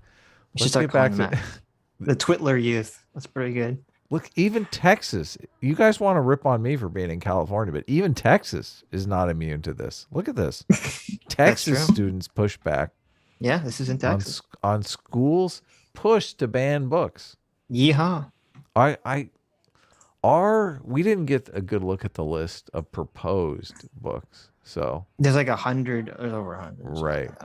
So each one of these kids might have a book in mind that they're I mean, that they don't there were wanna get obviously banned. there were books on there that didn't look to be from the titles. I assume there's no obscene content in them. So Yeah, I don't know. but again, they're just being reviewed according to whatever the new standard is, the Right. anti-CRT standard. Right. So. Yeah. So they're just reviewing them. They Yeah. want to see if there's anti-American hate in there. That's just the beginning, Adam. You don't understand. Well, it's not censorship to review the books. Oh, it is. Yeah. It is. Right. Okay. Let's hear this intelligent young activist. What? What? Let's hear this intelligent, wise for their years, upstanding young adult. Yes. Young adult. Tell us about the book banning. Horrible. And I don't think that little children should be shocked or disgusted by our identities and by the books, and even people who don't identify with those identities. There were books. One was called I'm Pregnant, Now What Do I Do? For teen pregnancy, sexual education, which we don't have at the high school. We have no sex ed. The reactionary backlash to racial justice movements in this country continues to be one of the main organizing principles. I hate the fact that they're just conflate the race and the sex issue. Well, they conflate three issues. They conflate race, LGBT, and sex trans. issues. Yeah. Yeah. Right. Because like we have to have positions on these things. They're completely different. Right. And well, the original prude parent was, I don't want my kids learning about like fornication. Right. Yeah. That has nothing to do with LGBT stuff. Or race. Or race. Yeah. He's just like, no, if you're concerned about your daughter getting pregnant, you're a racist. You're a sexist, racist pig. It's just so bizarre. Motivating Republican voters and politicians. Take for example. Oh, guess who the guest is for the segment? No, I didn't Guess. see this one. Oh, Do I have to guess? give me a guess. Throw out a guess here. Chat, let's get a guess here. Let's see who's gonna get this. Who is Chris Hayes gonna come on to talk about the evil Republican CRT banning of books? Is it Ben Burgess? No. No. Am I close? No, Am I not even warm? remotely close. Not even remotely close. No. I'm trying to think. Ibram X. Kendi? Now that's close. Mm-hmm. Angela. Is it Angela Davis? No. Am I what? Who's the Angela one? That is, it's not Angela Davis. Is it White You're close. Fragility Lady? Oh, no, but you're getting there. Robin DeAngelo? It's not Robin You're so DeAngelo. close. You're I so am. close, Adam. It's like on the tip of your tongue. I'm in the CRT neighborhood now, guys. You're so I'm close. I'm cruising around. I'm Oh my thinking, God. who are the CRT people? No Who one are- in the chat's got it yet either. Wow. Who are the CRT lovers out there? God, so This close. person has to be on Joy Reid's show on Come a regular on. basis, right? I know. There it is. Oh, No one in the Nicole chat Hannah got it. Jones. Okay. Nicole Hannah Jones. Well, congratulations. You got it before me. Good job. For example, Osceola County in Florida. Last summer, Does she have the clown hair? Tell me. Does she have the bozo hairdo? You'll see. the state banned the teaching of so-called critical race theory, which basically The exists as a proxy in the. Yeah, what is? How dare you? What do you mean when you put quotes around critical race theory like that? The so-called critical race theory ban. Are you saying racism doesn't exist? I saw those quotes. Conservative mind for any discussion of structural racism that might make white students feel uncomfortable. And now we're getting a look at how exactly that. I guess really the bill, the bill would make white students feel uncomfortable because they are critical race theory basically says all structural racism is the responsibility of white people, which would make them feel terrible. And it would be racist, according to the bill, obviously. Well, let me. Don't you think? Yes. I want to see if I can find the bill, the PDF of the bill. I found one, but it's like this horrible fucking. Oh, you can't read it. It's like this It's like terrible the same PDF HTML. that they use. Well, it's not. I saw one earlier that was like, if you want to throw it up on stream, that was like very legible and good to read. Mm-hmm. But this is like terrible. Okay, wait. Let me see. Okay, I found it. I want to read the segment from this bill so you can see how horrible and awful and racist this bill is. Let's do it. I'll Send just it to read it. me. I can't Okay. find Don't a send good it to me. screenshot of it. I'll just read it real quick. Okay, here's the segment that they're all complaining about. Mm-hmm. First of all, there is deception here because the bill has nothing to do with. It's about teaching. It's about like teaching the teachers. It's telling the teachers like what they can put in their lessons plan. It's not saying you can't. It's not saying like students are responsible for this. Mm-hmm. Okay. So anyway, let me get into it. It says the State Board of Education is encouraged to adopt standards that are pursue assessment of the requirements of this subsection. Okay. Mm-hmm. Subsection. Great. Right. I love the legal talk. Makes me feel smart. Yes. Continue. So it says the legislature acknowledges the fundamental truth that all individuals are equal before the law and have inalienable rights. Accordingly, the instruction on the topics enumerated in this section and supporting materials must be consistent with the following principles of individual freedom. All right. Let's hear the principle. Okay. So, but this is to be clear. They're saying instruction on the topics in this section must be consistent with these principles. Principles. I like Okay. it. I have principles. Let's So they're talk about telling, them. right. So they're explaining to the teachers how they should instruct the material. A, no individual is inherently racist, sexist, or oppressive, whether consciously or unconsciously, solely by the virtue of his or her race or sex. That is pretty anti-CRT. That is How cra- isn't that? That's Are you against, offended? That's against the core tenet of CRT.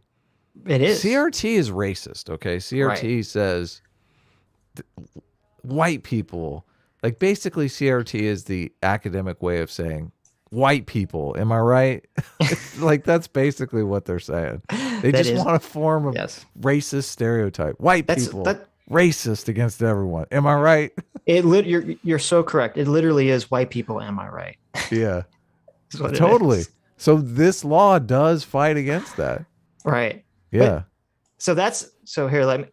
I sent you. I sent you a screenshot if you want to put it up. But this is the crazy. It's just the second picture. Okay. This is the crazy offensive law that we're talking about here. Okay. Teacher can't teach that an individual is inherently racist because of the virtue of their race or sex. B, no race is inherently superior to another race. That's good. I like that part. C, no individual should be discriminated against or receive adverse treatment solely or partially on the basis of race, color, national origin, religion, disability, or sex. That's good. Anti-discrimination. I like that part. Can you believe the racist Republicans passing this in Florida? My God. Well, this is the opposite of racism. This is so tragic. It's a tragic day for America. Losing a lot of credibility here. D, meritocracy or traits such as hard work ethic are not racist, but fundamental to the right to pursue happiness and be rewarded for industry.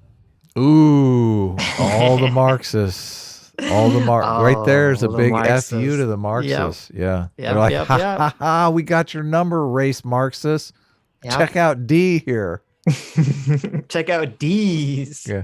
The D is, check out D's nuts.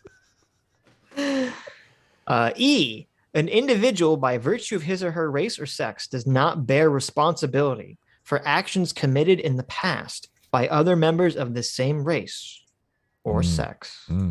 Big time no there. CRT. CRT's going bye-bye now.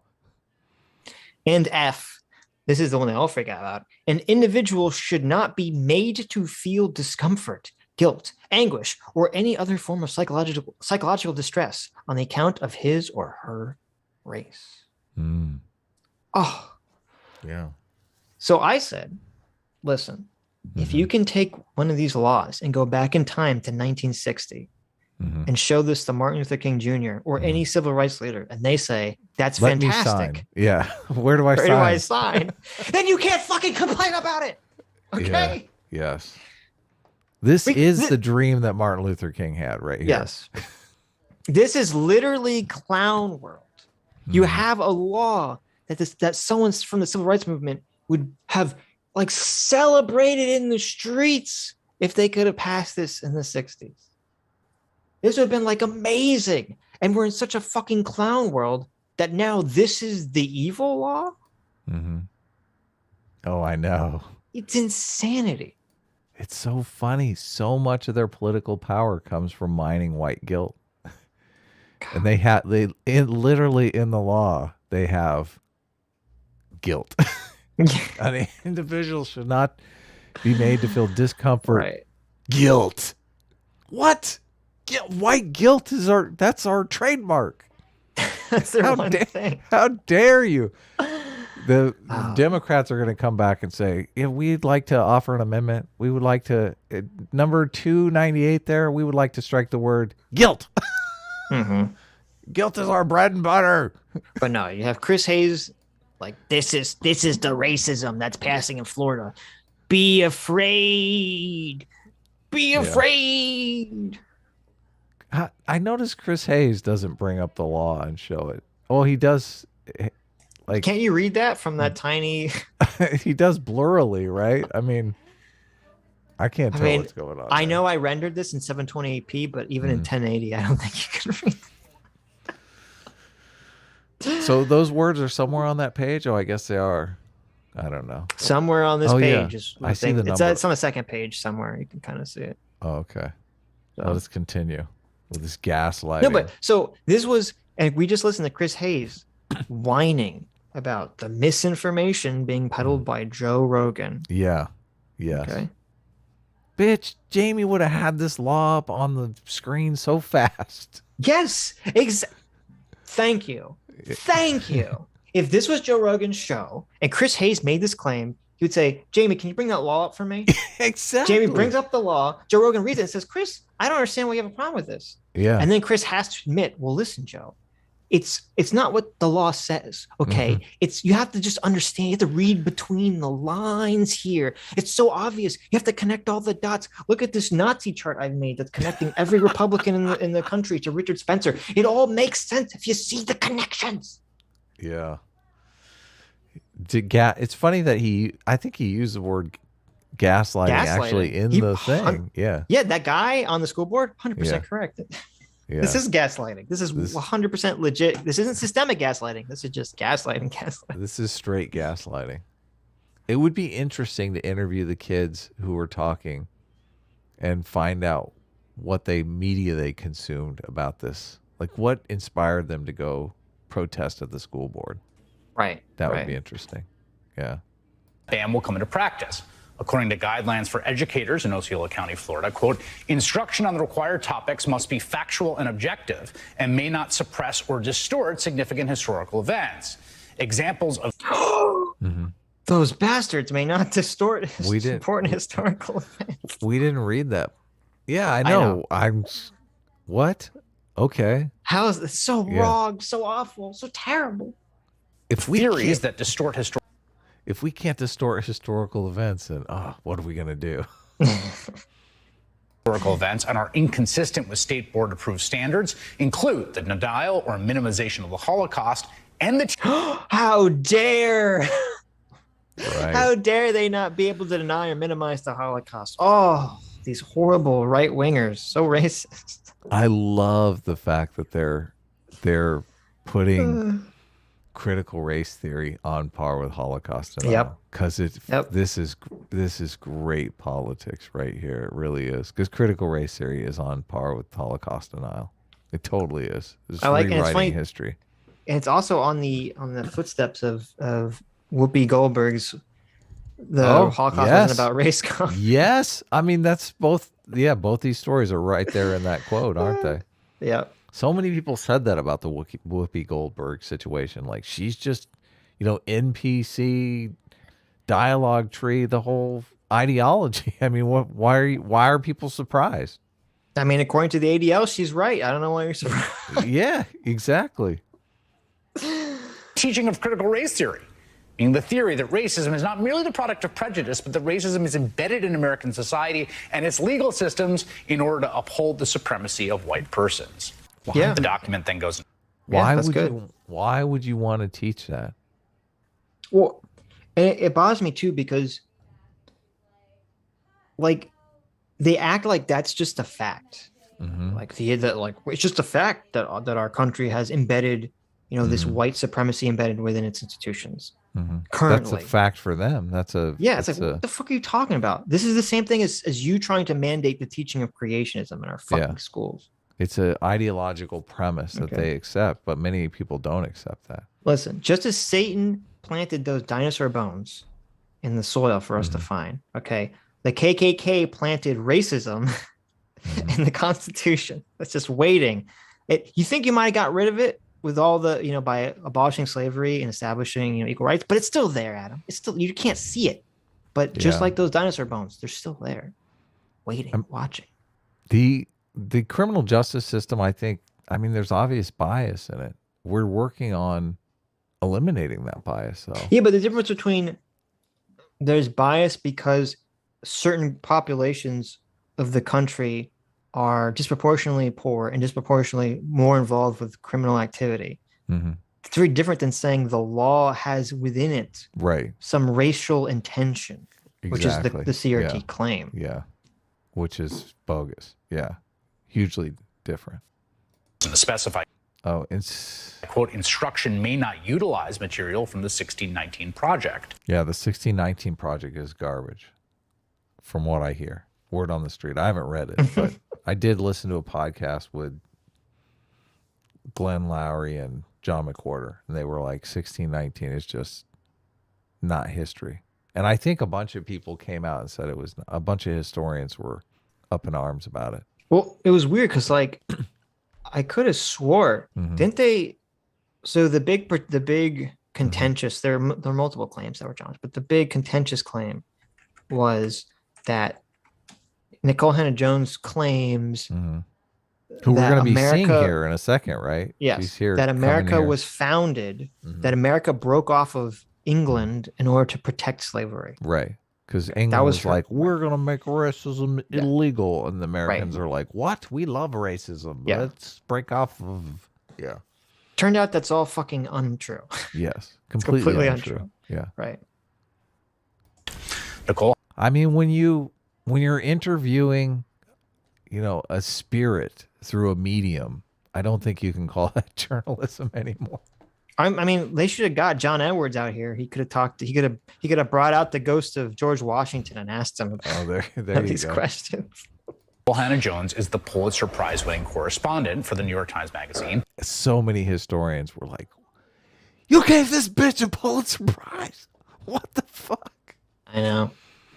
They're so bad about it. It was funny because I could have swore that when she got the Pulitzer Prize, it was after her article got retracted. Because it was really weird. They did this thing. Yeah, didn't they do this thing where, like, she put out her claim? They got a bunch of backlash from historians. They couldn't avoid or ignore. Right. They pulled her article, and then she got the Pulitzer, and then they put it back. Really? Oh, wow. I think something like that happened. Yeah. Speaking of seance, nice lighting. Listen, she's summoning the ghost of Krusty the Clown. Okay. There we go. Behind said 1619 project, which examines racism. The new origin story. Oh, look at that. Shooting for the moon there. The new origin story.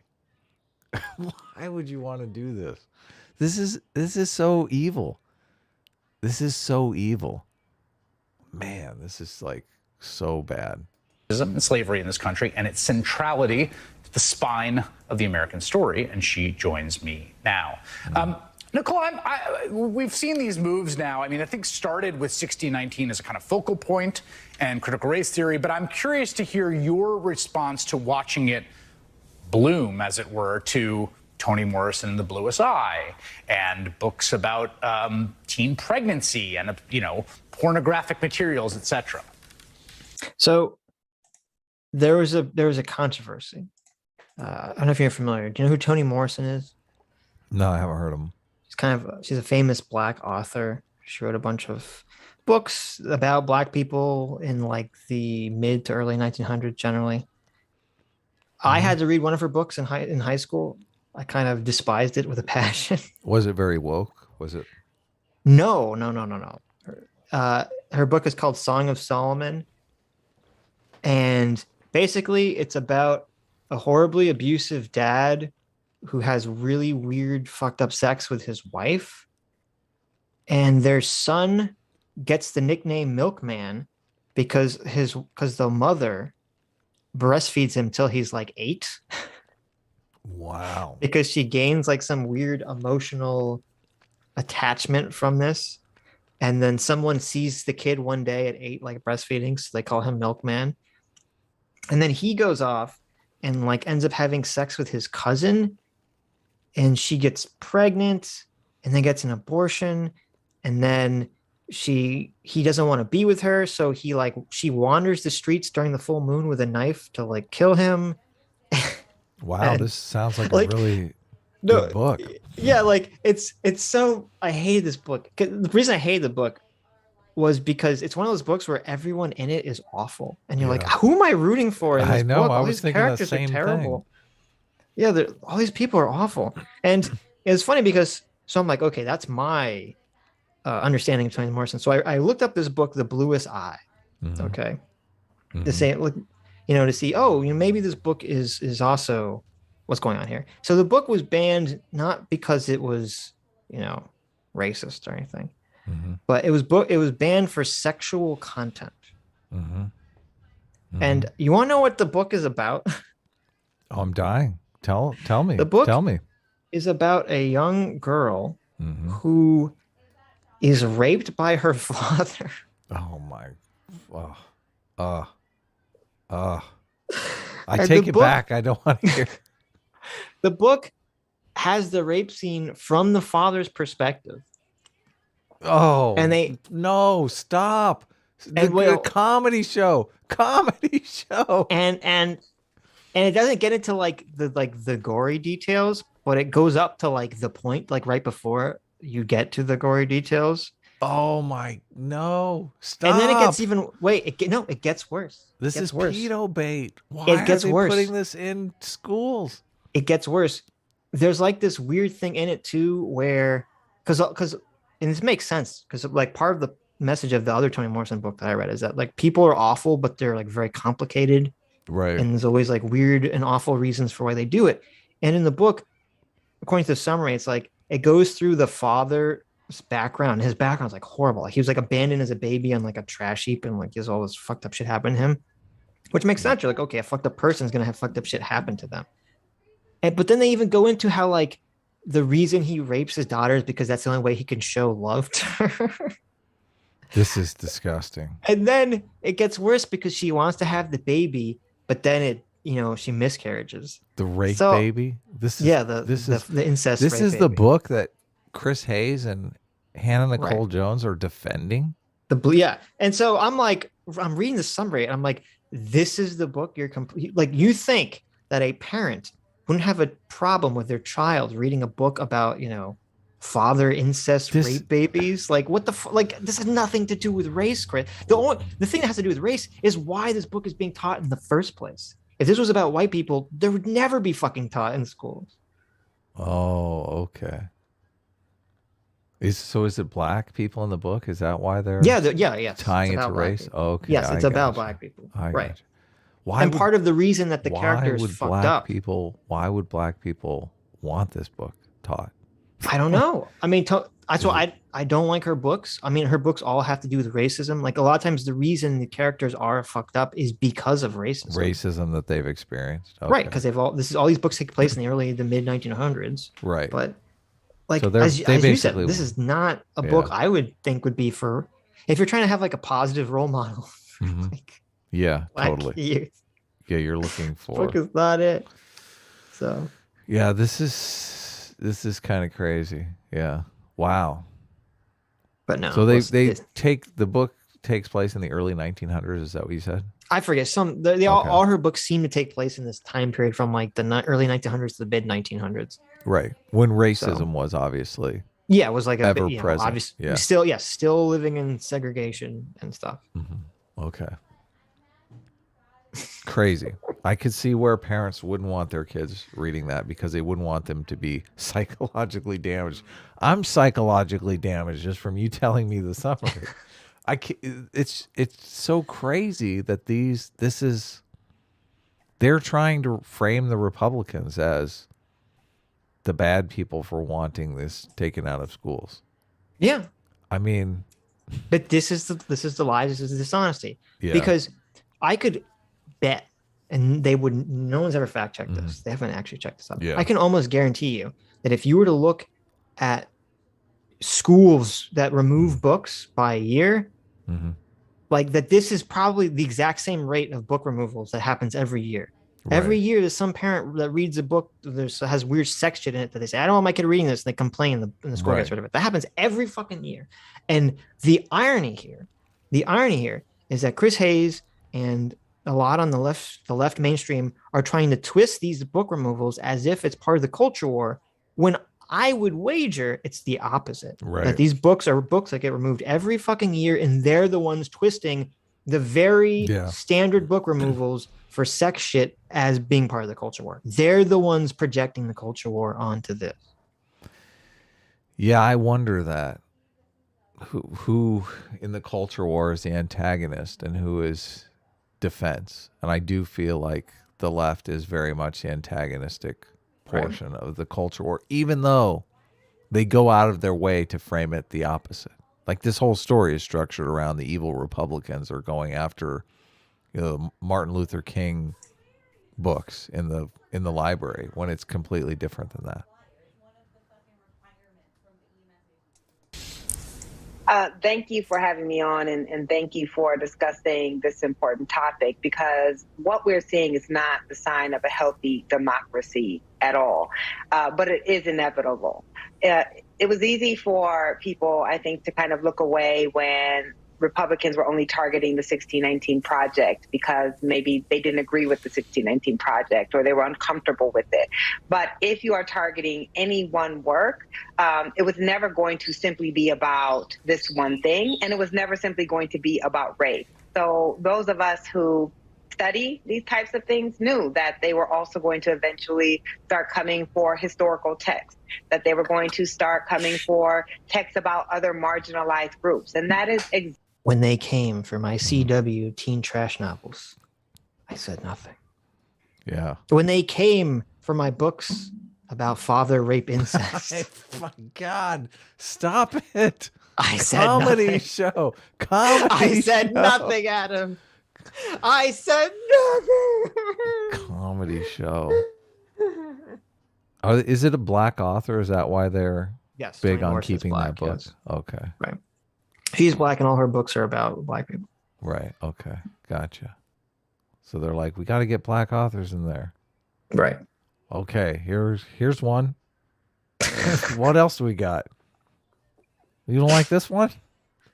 Also, I was super extra triggered about Song of Solomon in high school because this is my fault. Like a lazy shithead. Okay. I said, I don't want to take AP English. I'm going to be lazy. It's a big mistake. I'm gonna be lazy. I'm gonna take the next highest one. I'm not gonna take AP English. And my penance for this was that instead of reading Dante's Inferno, which I loved in high school, because I was a big edgelord. Okay, instead of reading Dante's Inferno, one of my favorite books in high school, I had to read the fucking trash fire of Song of Solomon. That's a huge mistake. It was a big mistake. Epic fail. That was like the karma, the universe saying, "You've done goose, Sitch." Talking about Dante's Inferno in a class of your peers would be fun too. That would be. Everyone fun, in the AP class was probably telling you all about it.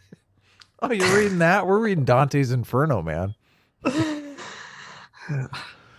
Hilarious. Poor Sitch. I know. Poor Sitch.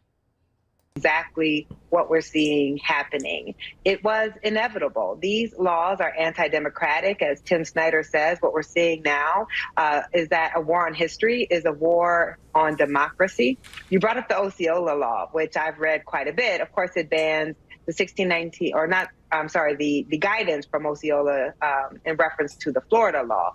It bans the 1619 Project. And then it says that history has to be factual and objective. And then it mandates that you can only teach the story of America that says we were a country founded primarily on universal rights. So it's so funny because it's like, well, there's so many things going on. First of all, they never bring examples like, oh, here's a teacher that's teaching something, like, because of the CRT law, this teacher is teaching this horrible thing. No example has ever been provided for this whatsoever. And then it's funny because you can tell I guess she's a big CRT advocate, because she gets very upset. She's like, they teach you that history is supposed to be based on objective fact. I know. Everything's they're saying that is supposed to be a huge dig. I keep thinking, yeah, what's the problem? Is that a good position to be in, though? I mean, it's a terrible position for them. You have to be really brainwashed to hear that take and think, right? Oh, yeah, that's right. We should be completely changing history to suit our needs. Right? Who thinks that? And then you have that. Oh, how dare it be taught that America was founded primarily, not all, primarily on universal principles, which is true. There was obviously hypocrisy there because slavery was allowed. Giant hypocrisy. Right. Yeah. But it was still founded on these principles. Right. Yeah. Principles that allowed slavery and desegregation to happen, because people could point to our founding documents and say, this is in the spirit of our nation. The soul of our nation is these universal principles. Just the idea that you aren't living up to your principles doesn't mean that those principles or means that those principles don't exist. I have a huge problem with. Like, everybody has this has the principle. Be honest. Right. That's a great point. We all have that principle, right? We fail at it all the time, but still we have that principle. All of our principles are in some way aspirational, because we all fuck up. We're all human beings. I think it's because the right and the left look at this from a fundamentally different goal. Mm-hmm. So the right generally upholds, not always. I mean, but let's say, you could uphold the country's founding and the country's founding principles as a paradigm to live up to. Yeah, aspirational. Okay. As aspirational, right? Or if you want to be on the race train, the race scripting train, you can look at it like, oh, I'm going to view it as I don't want to look at them as aspirational principles. I want to look at them as shackles and terror so that I can advocate for power now. Yeah. Like, I want to look at this as like, this is the seed of destruction. This is the seed of racism. This is the seed of all the problems that I'm facing right now, that I can then throw back in your face so you can give me the things that I want and the power that I want. Yeah.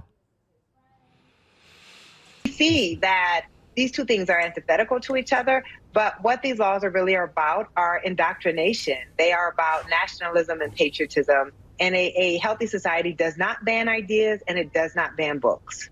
Yeah, I mean, you quoted this, and I want to read from it because I think it's actually quite revealing. This is, again, from the Osceola guidance that's sort of under this state law. It says, instruction may not utilize material from the 1619 Project and may not define American history as something other than the creation of a new nation based largely on universal principles stated in the Declaration of Independence. Now, what I find... How terrible. Oh, no. Oh, how dare we have Americans striving for these universal principles? Oh, yeah. What I'm fascinating here is that it's sort of refreshingly forthright and honest. I mean, I grew up in the Catholic Church, and we recited a creed at every mass that's declared what we believe. And he categorizes that statement as a creed, as like a religious creed. This statement.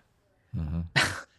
American history as something other than the creation of a new nation largely based on universal principles stated in the Declaration of Independence. Yeah, how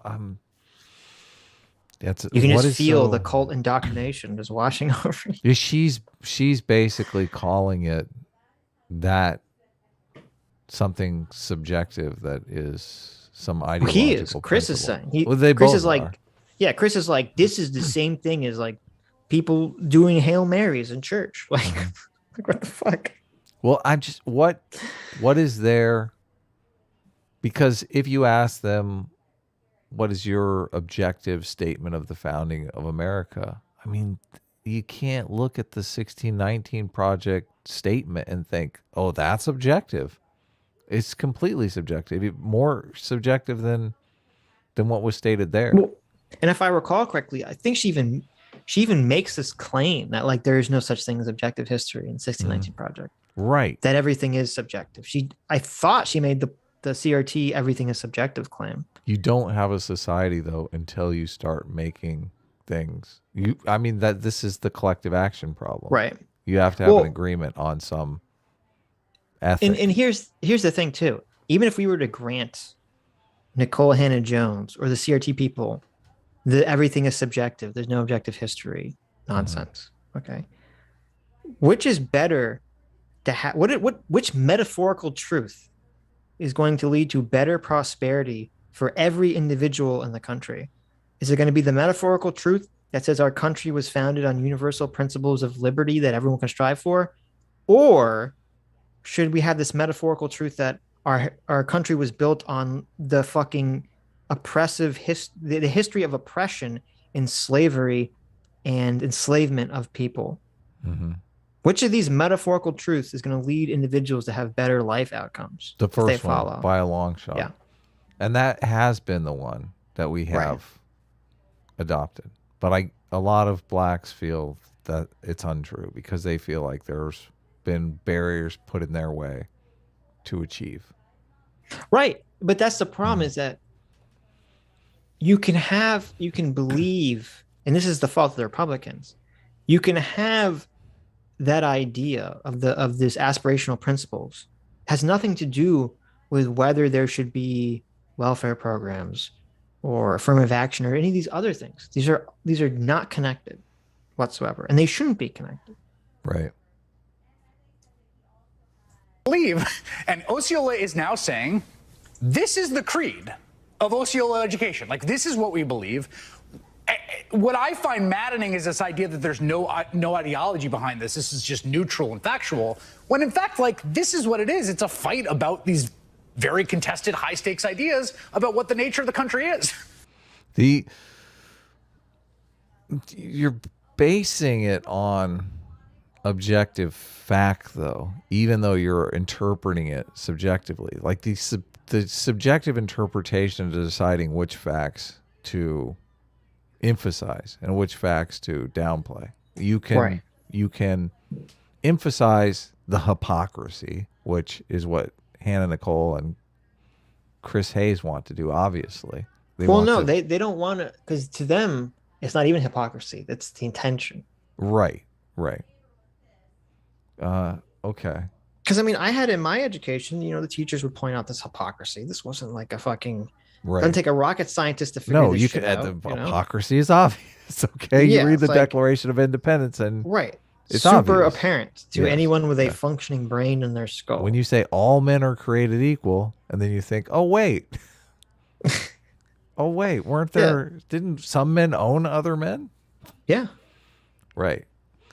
Yeah. No, the hypocrisy is self-evident. But I'm just saying, you can look at the fact that they wrote it down and think of it as aspirational, your interpretation of the objective fact. We have the document. We know what they wrote down. Right. We're interpreting it. You have to, and this is where Chris is totally off base here. And I don't think he understands what's going on here. Mm-hmm. Because if you call it the founding fathers, the founding country, as being hypocritical, you're essentially saying that the principles that they were founded on were correct, but that the humans could not live up to these principles. Right, which is why I keep calling them aspirational.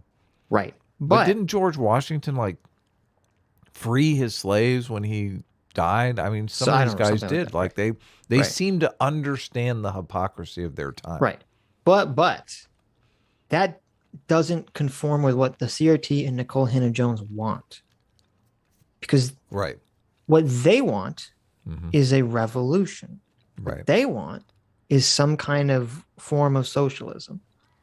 So from their goals, from their perspective, that's why they say no, no, no, no, no. It's not that men failed to live up to the goals of the system. Men lived exactly as the system was designed to live.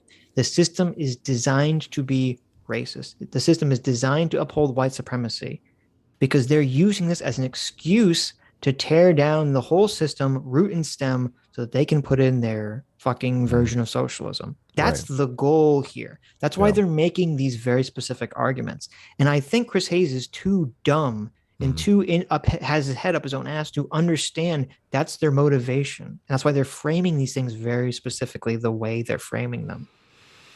Do you think that Hannah Nicole Jones is like the secret Marxist, like getting together with all her Marxist friends? Completely. Yeah. 100%.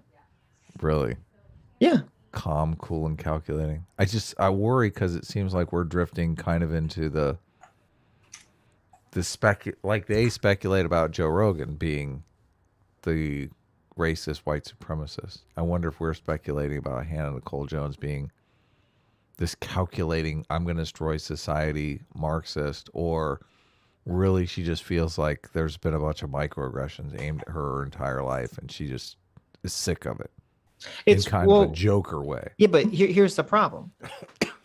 You know that the last thing you said could be true, that she's sick of facing racism in her life. But then, like a lot of people in this space, they then they get suckered into believing that this racism has something to do with capitalism, has something to do with liberalism and democracy. Right. Like the CRT people. I think she is, because she's totally in line with all the CRT people. I've never heard everything she's saying is perfectly conforms with CRT beliefs. And CRT is race Marxism. Oh, I agree with that. I totally agree. And I think she said some pretty sus things about Marxism, if I'm not wrong, in the past. A lot of people. Oh, here you go. Nicole Hannah Jones, founder of the widely debunked New York Times 1619 Project, is also enthralled with what she believes to be the equalizing power of socialism. In a 2019 interview with Vox founder Ezra Klein, she said, if you want to see the most equal multiracial society, it's not a democracy, but the most equal multiracial country in our hemisphere, it would be Cuba. Cuba has the least inequality between black and white people of any place in the hemisphere. Wow. And why is that? That's largely due to socialism. So there you go. I have trouble. I don't see, just contrasting the two narratives again. I don't see how a multicultural society is even possible with her narrative. I really don't. It's not. Yeah. It's really not. Yeah. Yeah. The other narrative seems the only way to foster enough camaraderie between the races to actually do a multicultural society. Right. And this stems back to what we've said a million times. And this is the problem. This is why, as Scott Adams says, the left doesn't understand human psychology. Okay. The left, unfortunately, not just leftists, but the left, unfortunately, as a whole, tends to, not always, but tends to have this operating principle that people are born good and that society taints them and corrupts them. And if that's your operating principle, then it makes sense that these fools could basically think, oh, all you have to do is tear down the oppressive structures of our society, and the magical goodness that is within our human nature will rise forth.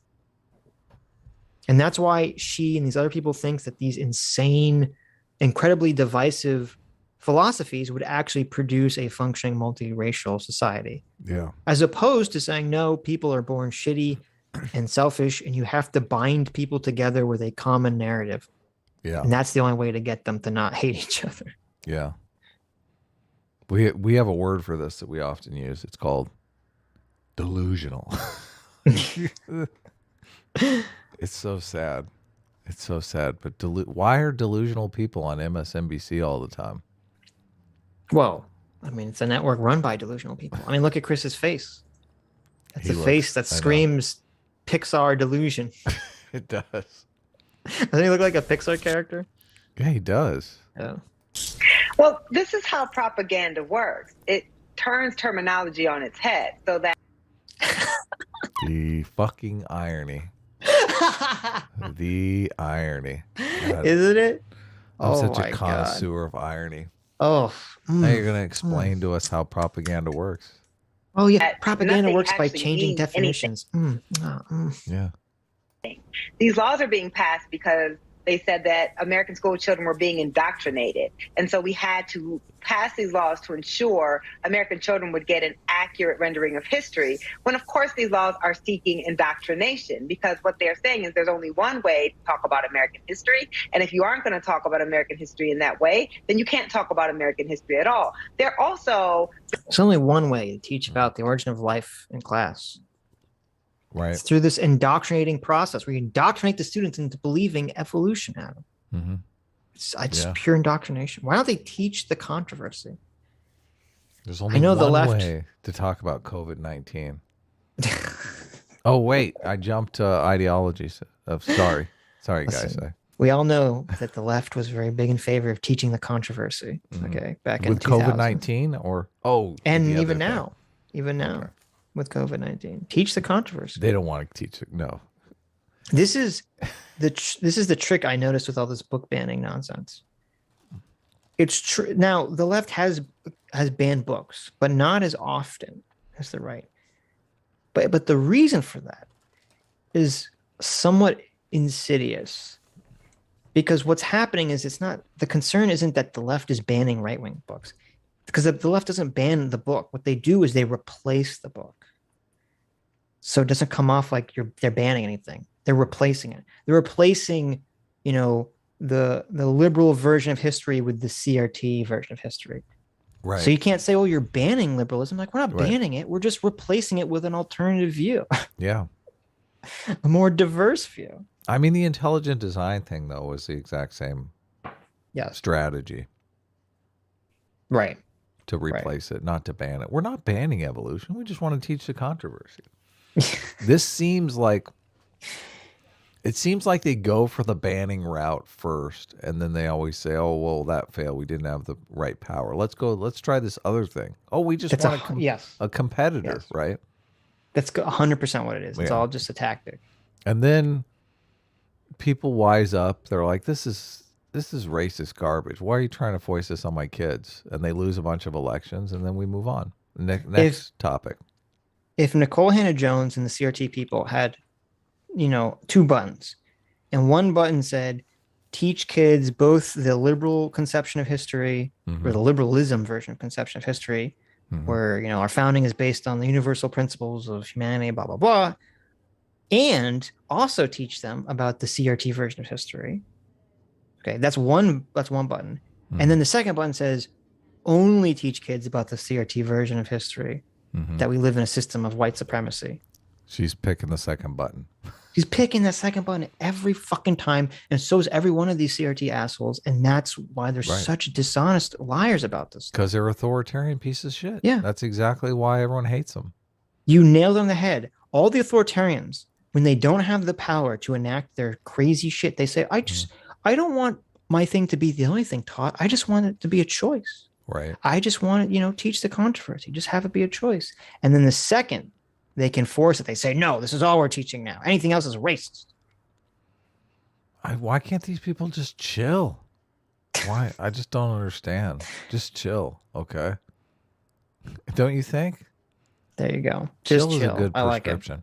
I mean, chill is what got Joe Rogan ahead, right? I mean, he's just chilling. True. We're all just chilling. Let's all just get along, okay? We have to. We're all going to be here for a long time together, okay? We have to get along. Go. It's just, there you go. It's true. You got to chill. Very intentionally vague. What does that mean, that American history can only be taught if it's saying that we were founded on these fundamental ideals? Well, American history is not just about the period of the Revolution. And so what we're seeing, of course, in Florida, a professor of civil rights had his teacher training canceled because it was believed that it was coming in contact with the critical race theory law. We're seeing books like the story of Linda Menendez, which was one of the first school desegregation suits in the country, being pulled. We're seeing books about students who children who are gay being pulled. So they are so vague as they can be used to challenge anything. And now we are creating laws that are encouraging parents to report their teachers, to spy on teachers, to try to lure teachers into teaching something that can be used against them, and encouraging students to do this to their teachers. This is an environment that's not conducive for learning. I know you have children. I have a daughter. I mean, teaching white kids that they should eschew their whiteness because whiteness is evil, I would argue, is not a conducive learning environment. Yeah. Yeah, it's giantly racist. And this is what annoys me too about this argument. Like, they keep bringing up like this, oh, they're teaching the kids to rat out their teachers. Like, okay, you would want the kid to do that if the teacher was, saying some racist shit. Teaching that the Holocaust didn't happen. You'd be like, what? Why didn't you rat out that fucking teacher? Yeah, no, that's the perfect example. If their kid came home and said, my teacher said the Holocaust didn't happen, and they ratted them out, all these fucking people would be like, yes, this kid's a hero from a ticker tape parade. So they don't have a problem. And my point is that they don't have a problem with the tactic. And it's so weird. And both sides do this. They like hyper focus on the tactic, like, oh, they're ratting them out. The tactic is so bad, but it's like you don't care about the tactic. You just care that the way the tactic is being used, you fear it's being used against you. Yeah. That's the problem. Yeah. No principles. No. I send my daughter to school to get an education that doesn't simply confirm her worldview, but that challenges her, that makes her think differently about the world, that brings different perspectives.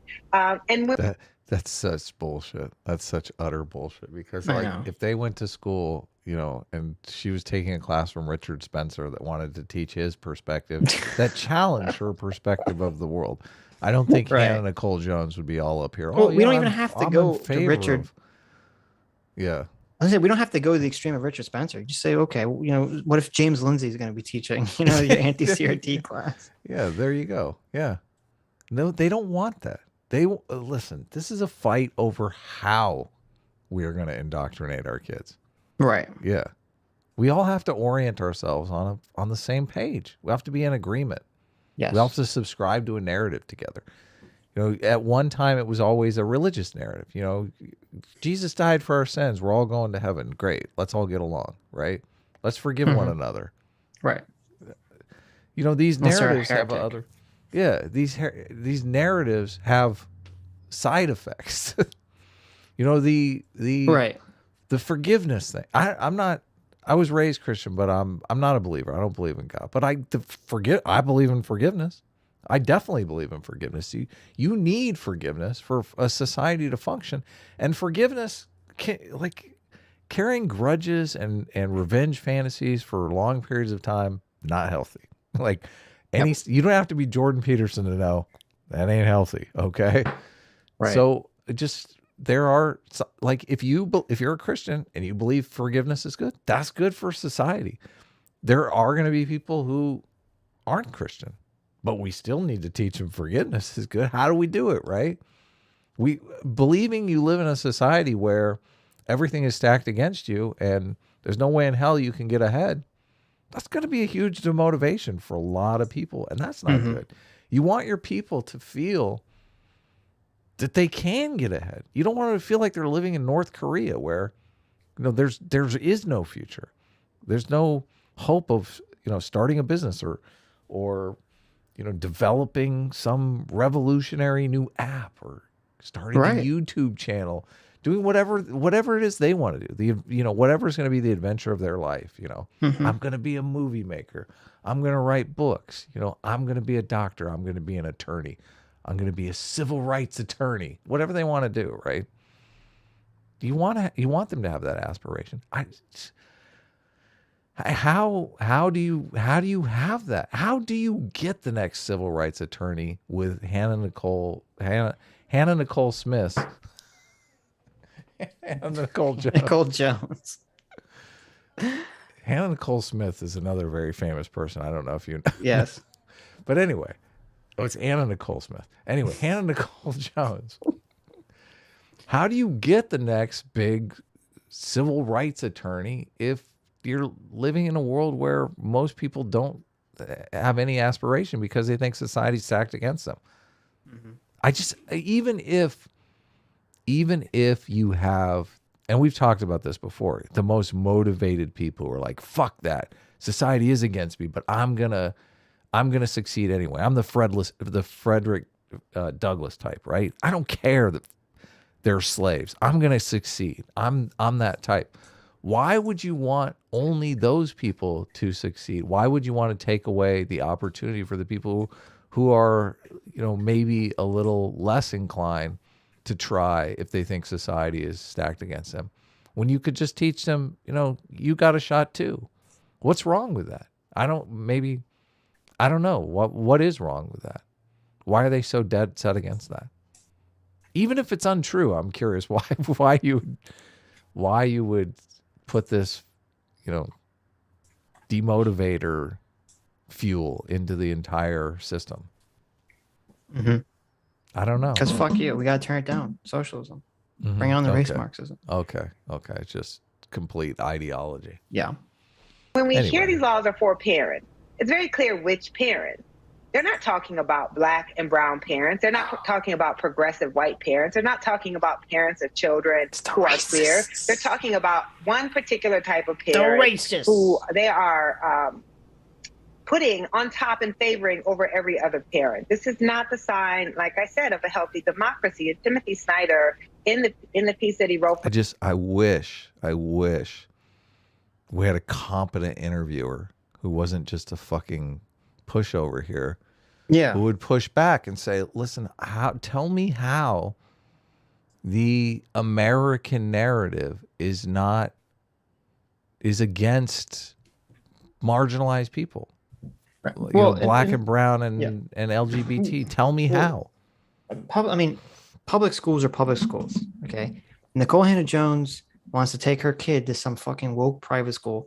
Fucking do that. Okay. Yeah, do it. We're talking about public schools here, and public schools have to be built on the compromises of public opinion. Yes. Okay. It means, True. and this is what people want. People don't want their public schools to be saying crazy shit in either direction. They want pretty moderate beliefs going on in their public schools. That's the compromise here. If you want extreme views, go to a private school. Right. So fuck off. We're going to have a horrible, moderate, fence-sitting, centrist take on our public schools. That's the fucking way it's going to be, because everyone has to compromise on this stuff. You want Malcolm X? Take your kid to Malcolm X High. Okay. There you go. For the New York Times Magazine, really cites these laws as memory laws. And he says that you see these types of laws being passed in countries that are veering towards authoritarianism. And so when you put that... That is so distasteful to me.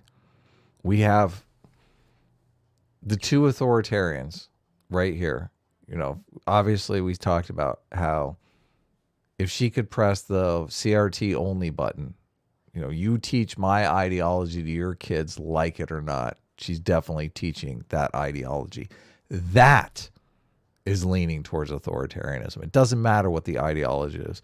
Forcing people to adopt your beliefs without recourse is authoritarianism. That's so cut and dry. So for her to point out these other nations veering towards authoritarianism when everything she's saying is structured on authoritarianism is so infuriating. Hand in hand with all of the anti-voting laws that are being passed right now, the laws against women's reproductive rights. You see that this is part of a larger strategy that turns Americans against each other, that uses the original wedge issue of race in order to justify. See, and then to accuse the Republicans of using race as a wedge issue. What? Insanity. Policies that are becoming increasingly anti-democratic. Yeah, we should note the sort of one of the most striking examples of this, which came through today, is a county in Tennessee that has banned mouse in schools. That's, of course, the Pulitzer Prize-winning graphic novel about the Holocaust. They were so thirsty. They were so thirsty for this mouse ban. They're like, if we can tie this mouse ban into the anti-CRT bills. Oh my God, we're going to cream our pants. We're going to be so excited. And then it turned out, no, it was just some prude on a school board that was like, I don't like that they cursed and talked back to their parents and that there was suicide and nudity in it. I think we should teach about the Holocaust, but it should not be like through this book. Right. And they said, okay. Right. Yeah. There's a big difference between banning one book that mentions the Holocaust or even deals with the Holocaust subject and banning all books about the Holocaust. I know. Yeah. It's so disgusting. Which I should note had a profound effect on me as a kid. I know many, many people for whom that book was seminal, mind-blowing. I mean, one of the most effective. Seminal is such a weird word because it's based on semen. Did you know that? I thought it was based on the Seminole Indians. No. I don't know. Based on Seminole. Interesting. Like, what does it mean, root? The seminal book because it, it spawned a bunch of different ideas, just like semen does. Just like semen spawns. There you go. There you go. Yeah. It was seminal for him. Exciting. Chris Hayes had some seminal transmissions, some nocturnal Seminoles at night. Masterpieces of historical education for kids.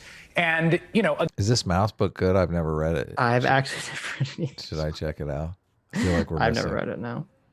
Missing out on the culture here. I've read so much like Holocaust stuff growing up. Oh yeah, as I a know. Jew that I'm really sick of it. Yeah. Sitch, one more Holocaust story. No, just one more. I've had enough.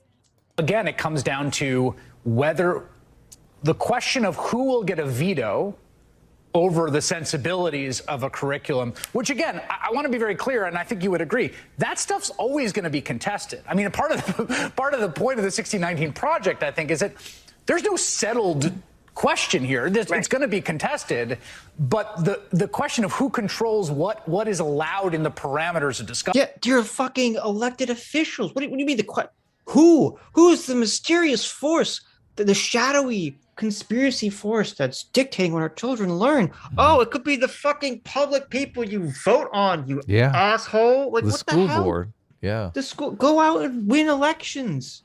What are you talking about? Local election turnout is going to be huge over the whole critical race theory thing. Yeah, but not in favor of the Democrats. Yeah. Which the Republicans have been this is like a dream issue for the Republicans. See, they're going to be like, every single Republican is voting in the local elections now. That's what's really going on here. Okay. Mm-hmm. Oh, they totally. know that this is going to drive Republicans to the polls, and the Democrats, it's not going to give a fuck about it because most Democrats either don't care about this CRT shit. Like, I don't, okay. Well, if you're complaining that we can't teach that our country was founded upon the universal principles and the Declaration of Independence, what's wrong with that? I don't understand. Like, the normie doesn't understand why this is a problem, Chris.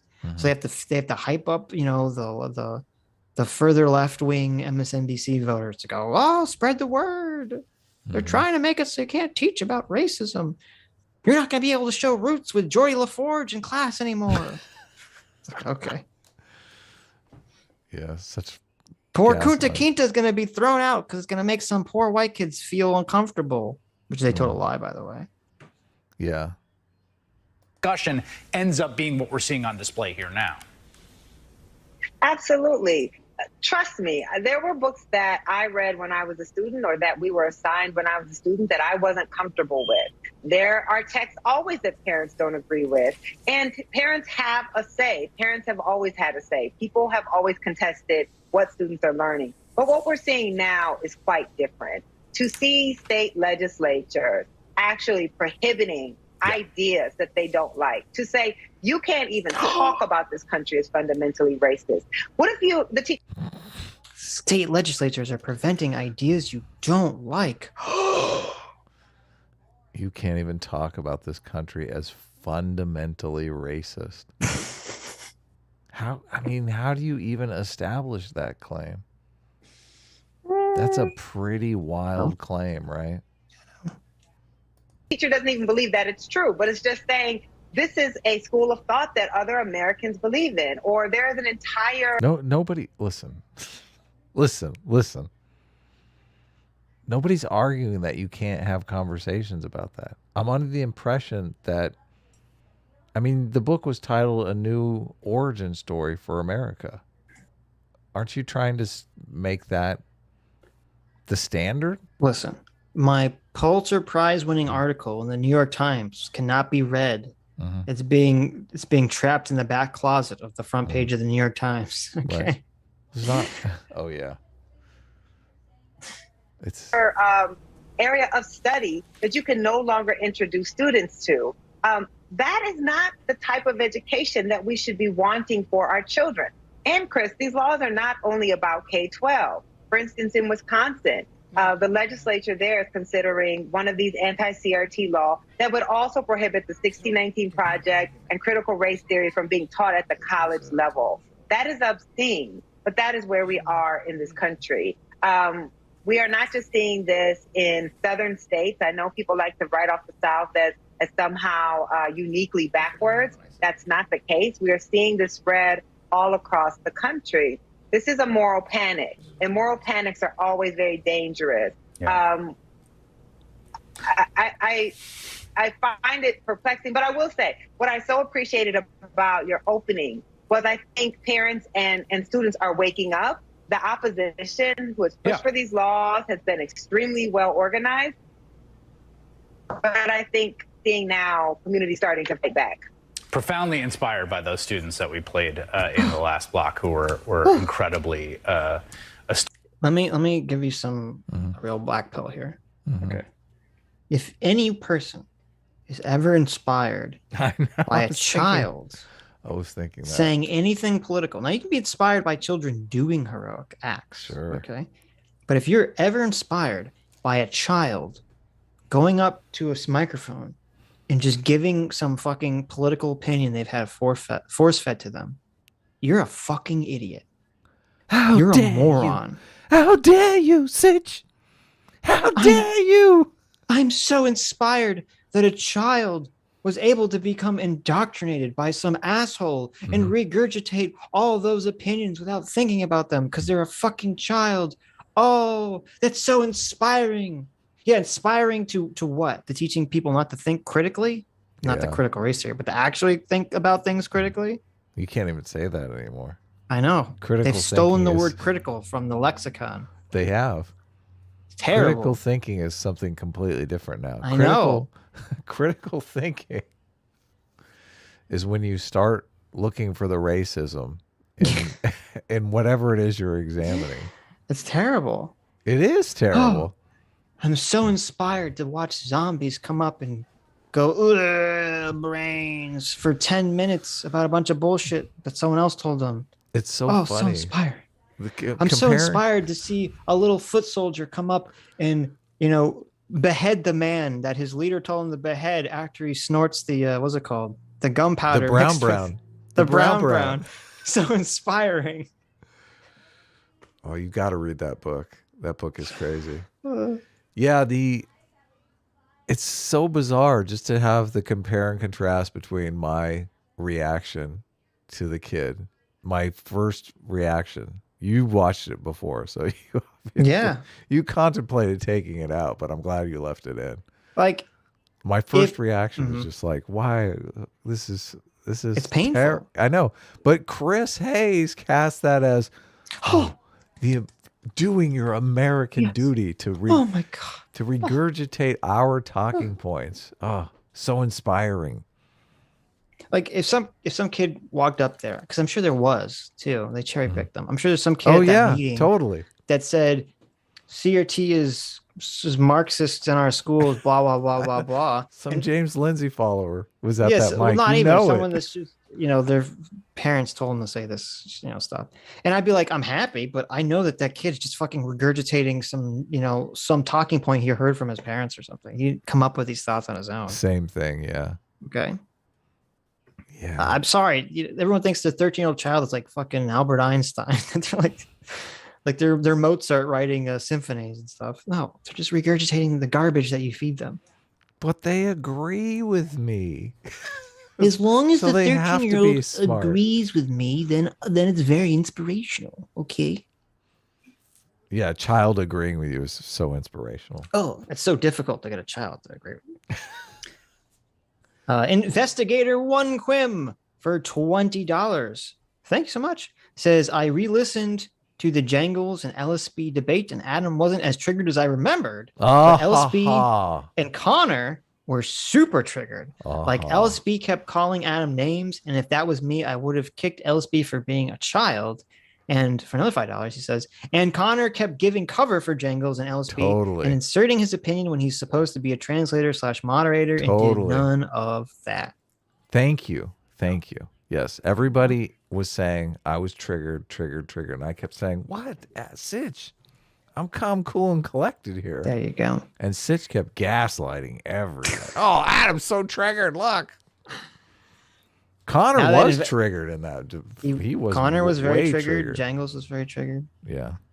But look, now that Investigator One Quim is on the anti-Connor train. Oh yes, I forgot. New light. I forgot about that. Someone's got beef with Connor. How's that going? Is it? Hopefully, it'll resolve soon. Listen to this, Connor points. Fuck you. Mm-hmm. Fuck you. Mm-hmm. Your stupid Warhammer memes you're always posting at like 2 a.m. I don't want to see this crap. What's the matter with Warhammer? You get like 15 likes. No one knows what the hell you're talking about. What's the matter with Warhammer memes? Jeez. He's an old boomer posting his boomer memes. I don't have time for that on my timeline. What's the matter with boomer memes? Listen, you followed Connor? I know. I need to unfollow. What happened? Big problem. Well, he's been on the show a bunch of times, Oh, look at that. Feel obligated. Look at that. You're not following Doomer, are you? Unfortunately, I think I am. But, I should probably stop that. You act like it's an accident.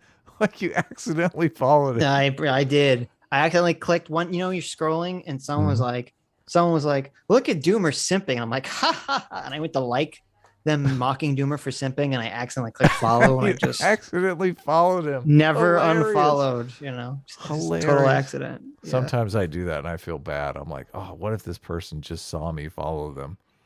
I can't unfollow them now." Whatever, indeed, for $20. Thanks so much. Says, you know who else refused to be told what to do? Runaway slaves. Mm-hmm. Got them. Mm-hmm.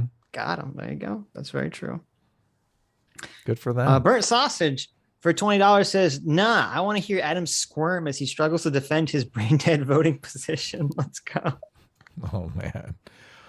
Why? Why are you so mean to me? I'm so evil.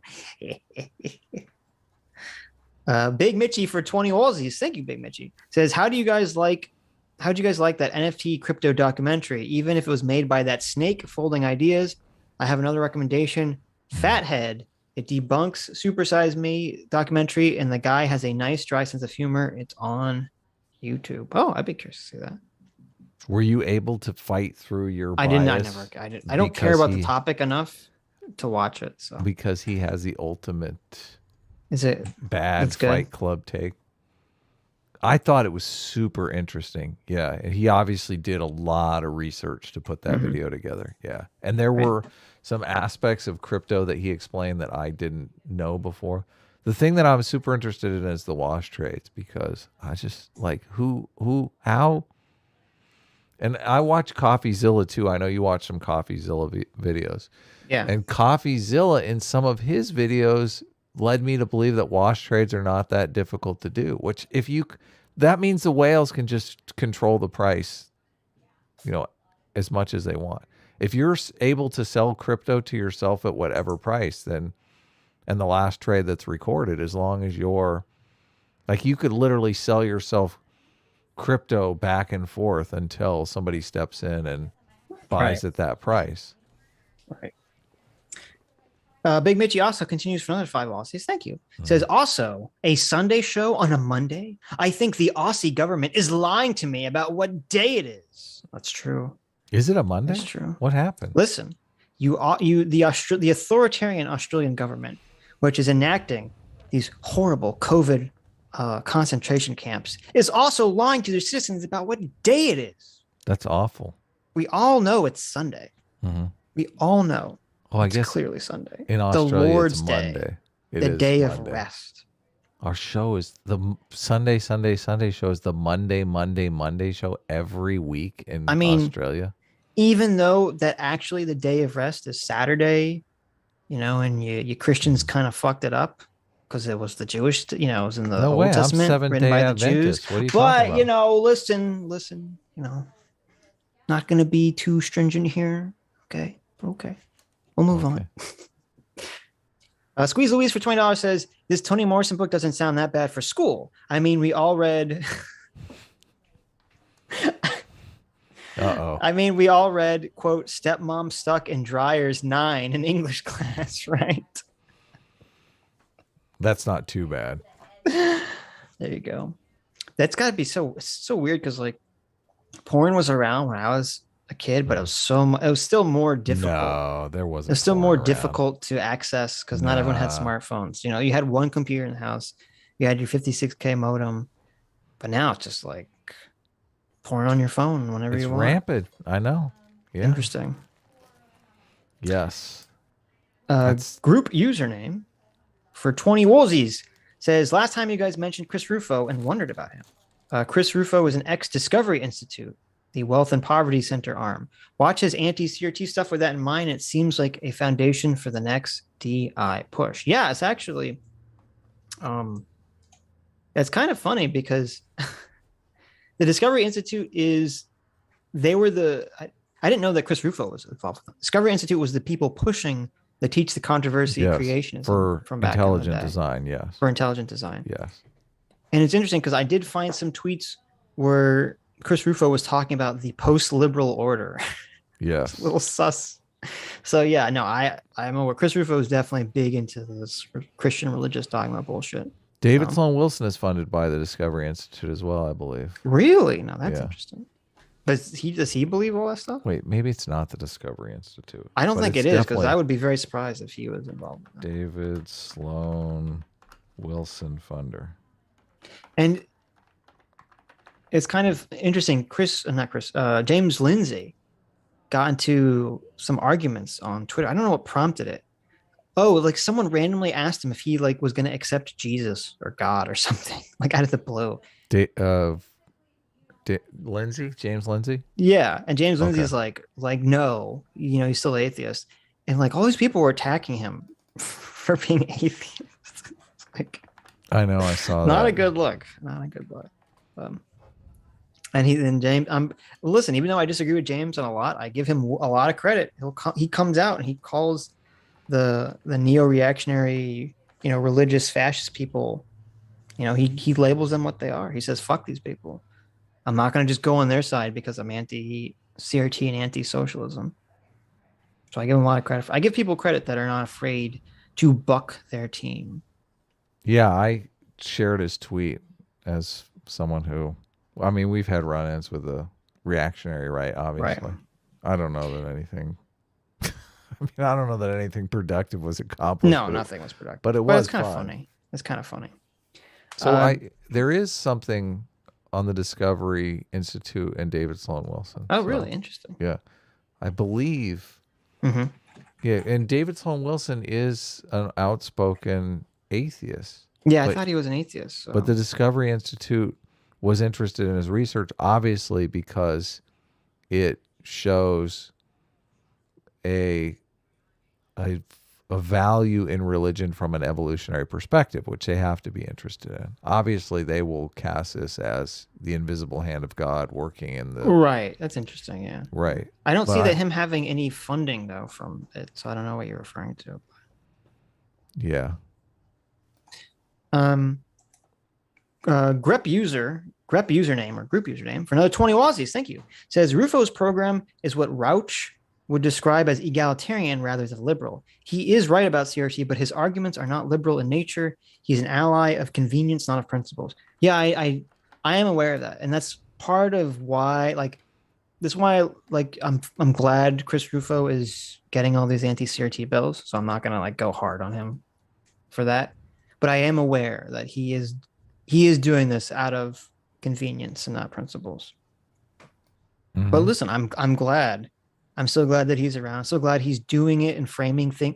I'm at least glad that he's framing he's framing his arguments under principles of liberalism as opposed to religious dogma, because he's smart enough to realize that that's how you get those things passed.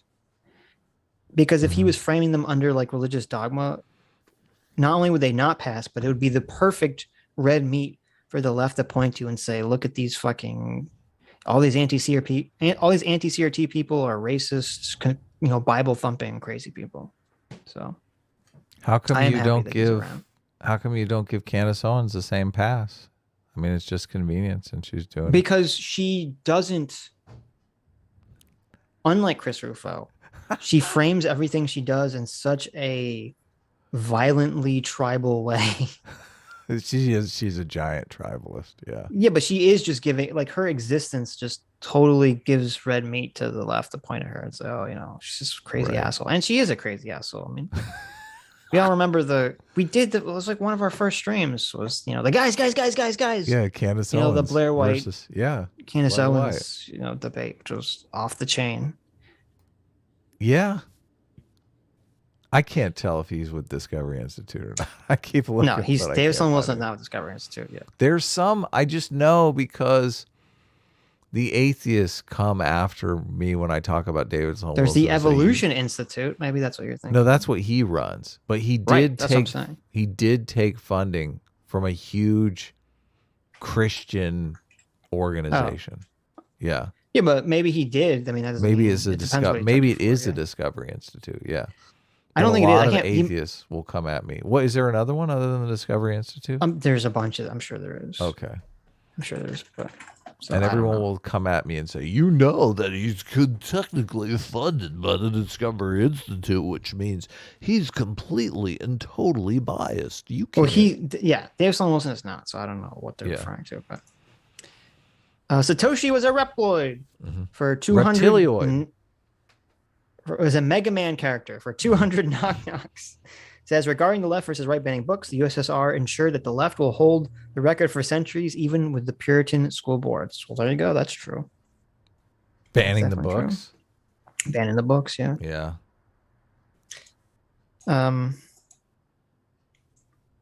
Gabrielle Evings for $20 says, so when did our parents getting involved in their children's lives become, quote, spying on teachers? Yeah. At the end of the day, schools are a government-run business, and I don't like what my kids are learning. They are getting, if I don't like what my kids are learning, they're getting out. It's true. And there's been this really dishonest framing about this where they're like, I thought the right was concerned about free speech. And you're like, wait a minute.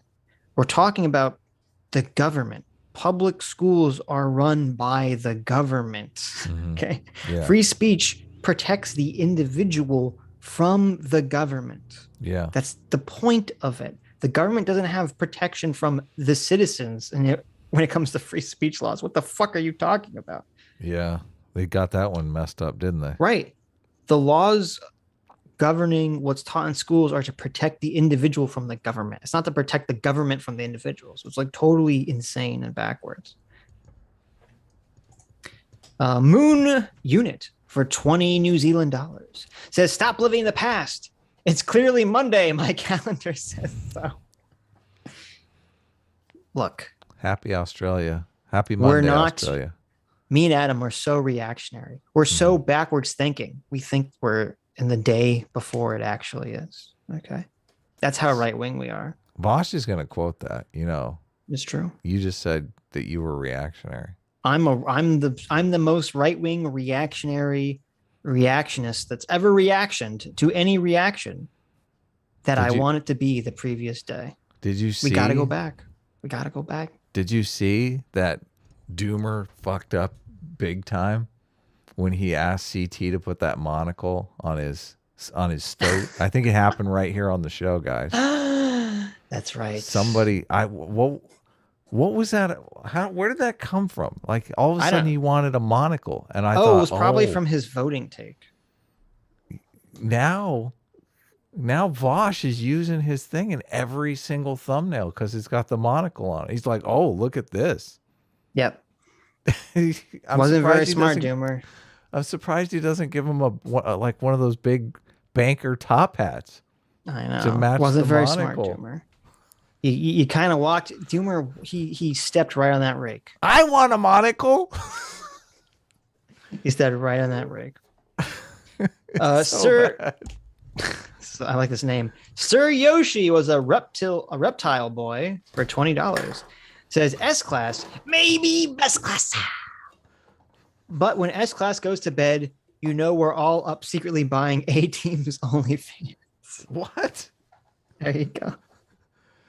That's ridiculous. There you go. There you go. I don't have.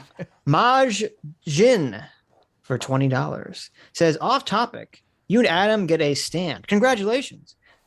But you have to choose who gets the stand. Mm-hmm. Cage the elephant and who gets WAP. Wait, I'm so confused. WAP is wet ass. Oh, pussy. we get a JoJo stand. Okay. Mm-hmm. When you say congratulations, I thought you meant like we get like a stand of applause. Oh. Okay. We both get a stand. We have to choose who gets I'm a Cage the stand elephant user now. and who gets WAP. Listen. WAP is wet ass pussy. What? Yeah. What? Like what is this? 1, 2, 3, Cage the elephant. What is this? Well, no, this could be useful. Any You get woman WAP. any woman I can give WAP. Is that what happens? Well, no, all the How does stands my are stand named. work? So like, okay, in JoJo, all the stands are named after like Mm-hmm. song names or band names generally. Oh, I didn't know that. Right. Really? Well, I don't know if you're watching the dub, they changed them a little bit so they're not getting sued. Really? Okay. But in the interesting. Japanese one, they're all like one of them is like so many of the characters are named after bands. Oh or yeah, totally. artists or whatever. You know. Mario Speedwagon.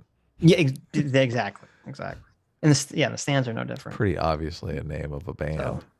So there you go. You get WAP and I get Cage the Elephant. Mm-hmm. Okay. There you go. I'm taking I love the it. WAP. I love it. I love it. Anyways, let's move on to the next thing I can torture Adam with. Mm-hmm. Are you excited? I am. I'm always excited to go on an adventure. Of course, in recent years, we've seen a renewed push Boy. to tell the full, bloody, unvarnished truth about race in American history. And Chris Hayes is just a piece of shit. Just The think people, war on teaching history. people watch this as news. I know.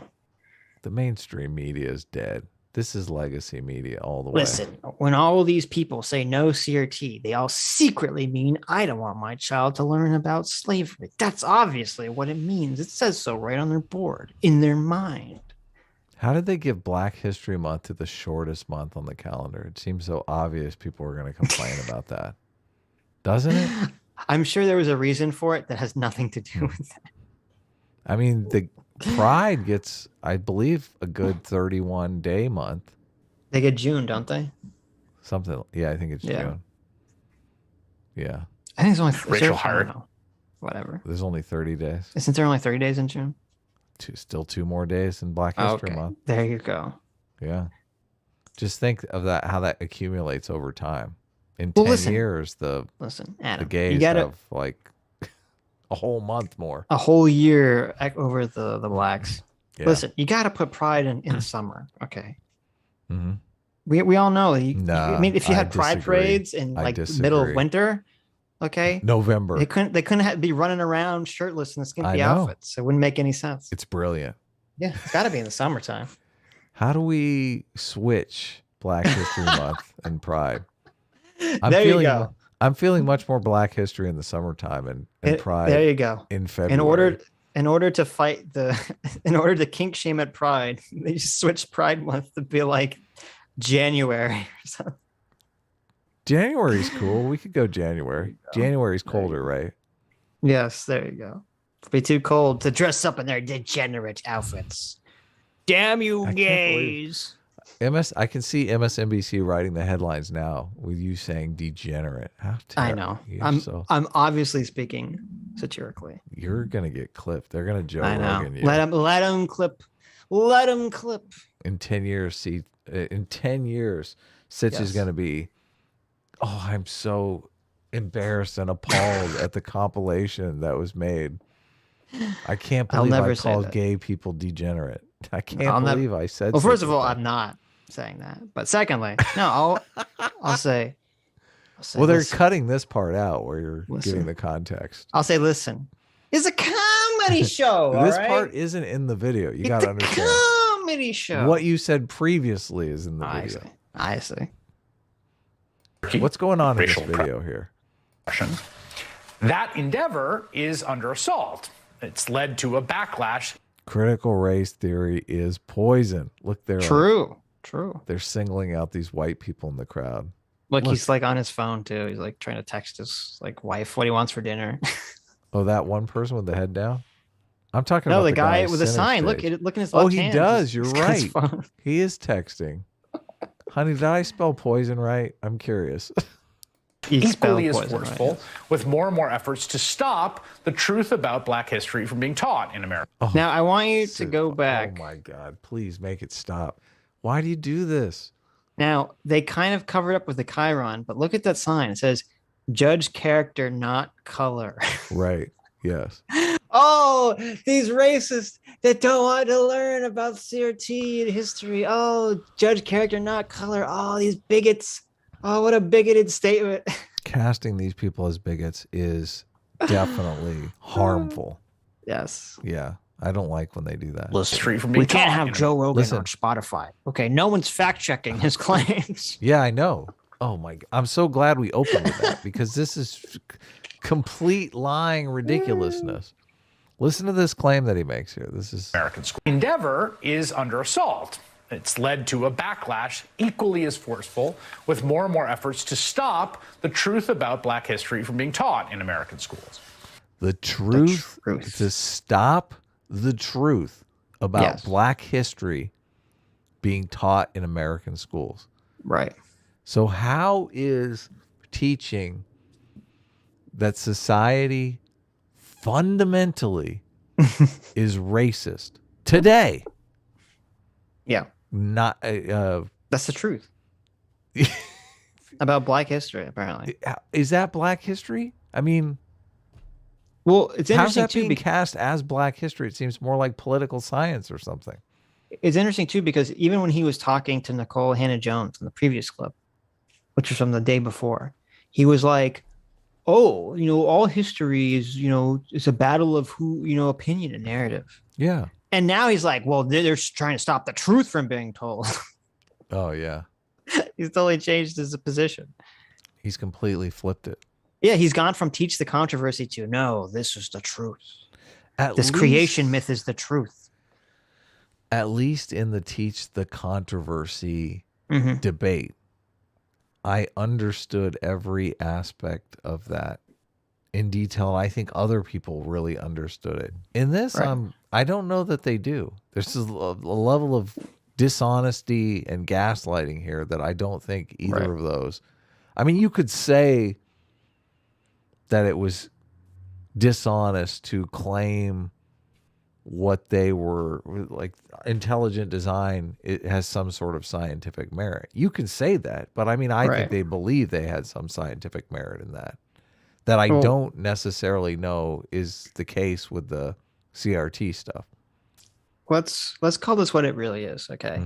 They want to teach CRT creationism in our schools. It's true. Yes. Yeah. This is the CRT creation myth of America. It is. It's exactly what it is. Yes. They're fighting over the creation myth of America. The creation fact of America. A third of American kids are now being affected by new laws and policies that impose restrictions on teaching so-called critical race theory. That impose restrictions on how teachers can discuss things like racism and systemic inequality. In Montana, a legally binding opinion from the Republican Attorney General prevents schools from asking students to reflect on privilege. So terrible. So I actually looked all this stuff up, by the way. Oh, nice. Wait, let me get the link here. This privilege talk ban. I'll read it. I'll read it to you, and you can let me know if it sounds like Attorney General Austin terrible or not. Yes. Knudsen issued an opinion in May 2021 that prevents schools from asking students to reflect on privilege. So let me. I'm not gonna read the whole thing, but I'll read the relevant bits. Okay. I'm in favor of that. Are you in favor of that? I'm completely in favor of that ban. Yeah. Okay. Yeah. Good. The AGO determined that many of the activities undertaken in the name of CRT across the country in public education, such as privilege walks and disciplining or grading students differently based on race, and in the workplace, such as telling employees to be less white, are violations of the Equal Protection Clause of the 14th Amendment of the United States Constitution. Oh, my. Okay. And then it continues. It says, activities, here's the thing they don't want you to do. Activities that fall under these categories that are discriminatory, don't do them. Okay. Segregating students in any capacity based on race. Yeah, that's a privilege walk right there. Okay. Government entities and employees segregating employees along race or treating them differently based on race. Oh, yeah. Look at the racist. Look at the racists advocating that people be treated the same. These horrible bigots. Oh, my God. Using race when administering academic programs. Okay. All exercises that ascribe specific characteristics or qualities to all members of a racial group. Do not do this. Using materials that assert that one race is inherently superior or inferior to another. Now, here you go. Here's the one that's Chris Hayes felt so worried about. Forcing an individual to admit privilege or punishing them for refusing to do so. Forcing individuals to reflect, deconstruct, or confront their racial identities, including instructing them to be less white. Wow. Yeah, that's pretty bad. What dystopian, racist America are we living in? It's like the KKK comes again. What are we going to do? What does any of that have to do with Black history? That's where I'm completely, there's a huge disconnect. How is that? So they're basically saying that if you can't walk into a classroom and say, all you white people have privilege, that's somehow teaching Black history.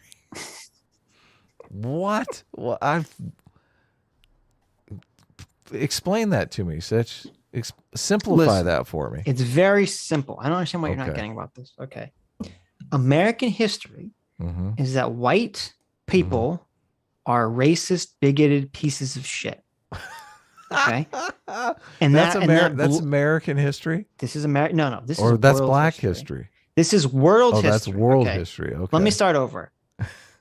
10,000 years ago, a mad scientist named Yakub said, I want to create an evil race to dominate the race of men. And so, via selective breeding, Yakub created the white race to be the most evil of all races. And he let them loose in the hills of Europe to conquer the native Black people that were living there. Evil. And those evil white people, genetically bred to be evil, then founded their evil country of America. And that's Black history? Well, no, that's just history. This is what's bizarre, because they're even casting it as Black history. Well, because they're just reaching for whatever they can to teach Black history. Aren't we supposed to teach American history? Isn't this supposed to be American history is devoid of color? Accept your privilege, bigot. Now that I feel, you just made me feel bad. Deconstruct your whiteness. That's so wrong. I shared this thing and I can't find it. That was like the privilege bingo thing. Did you see that? On Twitter? Yeah. Today? I didn't see No, I shared it a long time ago, but it's like this privilege bingo card that they made some classroom do. And somebody took a picture of it and obviously posted on the internet. But one of the things was, I guess you get like a point if you meet this criteria.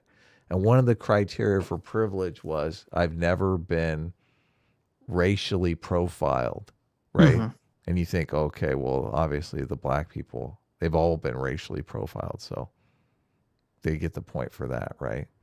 But then later, in the privilege bingo, it says I'm white is a privilege. And I thought, you just racially profiled me, bitch. So now I get the racially profiled too. Right. The whole thing's racist. That's the irony about the whole thing. It's so crazy. Yeah, it's ridiculous. Ollie Willie just sent me on Twitter. He says the CEO of Spotify is sticking with Joe. Oh, nice. And the quote is, the CEO said, while some might want us to pursue a different path, I believe that more speech on more issues can be highly effective in improving the status quo and enhancing the conversation altogether. Good. Okay. That's good. So it's going to blow over then, right? I mean, they're going to probably keep attacking, but they're going to. I don't know where you go after the N-word because everything seems like a downhill from there. Yeah, no. I think they blew their proverbial load too quickly, maybe. But he's disaster proof now. Yeah. They're like, that old controversy? What are you talking about? He They'll be like, apologized for that ages ago. They'll be like, a compilation of him saying like suspect things about women or something. Mm-hmm. They'll be like, well, it's not as bad as him saying the N-word. I mean, yeah, that's funny. I love the way that you phrase it. They blew the load too quickly. I mean, you gotta build up the climax. You can't just, they took one pump with the COVID and then they blew their load on the second pump, and it's just it's not enough. They blew their controversy load. They did. Yeah, and the viral load was just not enough to take him down. So luckily he'd been vaccinated. The irony of ironies, right? Now this is really stupid if you read this one. Schools from requiring teachers to discuss controversial issues. Okay. New rule makes it harder. Now, I'll just leave it there. New rule makes it harder. Okay, let's get our heads out of our pants. To teach Black History Month. Okay. What the fuck? They teach Black History Month? What is teaching Black History Month? They're not allowed to anymore. Okay. So if you read this, it becomes very clear how full of shit Chris Hayes is. It says banning schools from requiring teachers to discuss controversial issues. This is a bad thing that a school can't require a teacher to discuss some controversial issue. What teacher wants to? Well, the woke people do. The woke people will want to talk all day about these controversial issues. And to be specific, if you look at the law, it says no teacher shall be compelled by policy, blah, blah, blah, to discuss current events or widely debated and currently controversial issues of public policy or social affairs. Okay. How is that a bad thing? I'm not sure.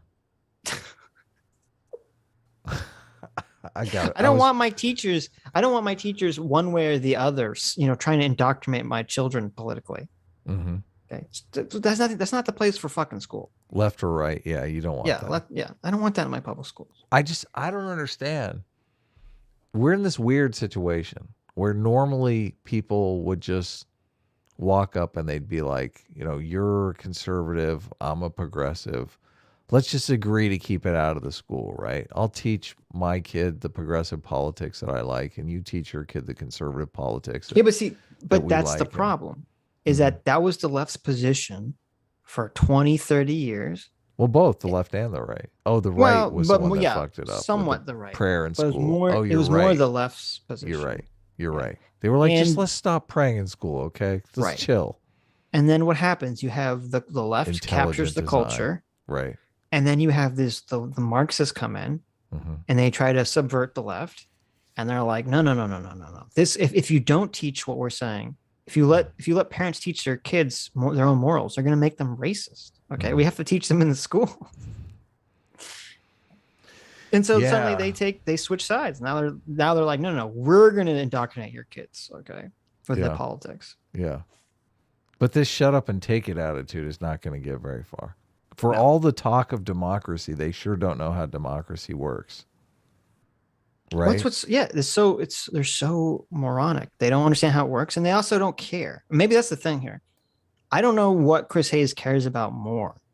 I mean, does he care about being persuasive and winning elections, or does he just care about ratings for his show? Because maybe ratings-wise, this is better, but this is not persuasive. No, Yeah, it's ratings. It's all his audience just wants a bunch of hopium that they're going to win the next election. I mean, they're just so triggered that they know the Republicans are going to be very efficient winning state elections by running against CRT and all this shit. Oh, it's like and a gift. It's like a gift right. from heaven for them. And they're just floundering. They're just floundering. Like, no, this is a lie. Look at this horrible law that says, you can't be racist. Oh, this is so horrible. This is what I don't get, because like for the longest time there was the truce. Right. And we understood when the intelligent design thing came up, they said, listen, you're breaking the truce. You're trying to, weasel your ideology into the classroom, right? But now we're at the point where people are coming out and basically saying, oh, we have to have an ideology in the classroom. There's like no way we can avoid it.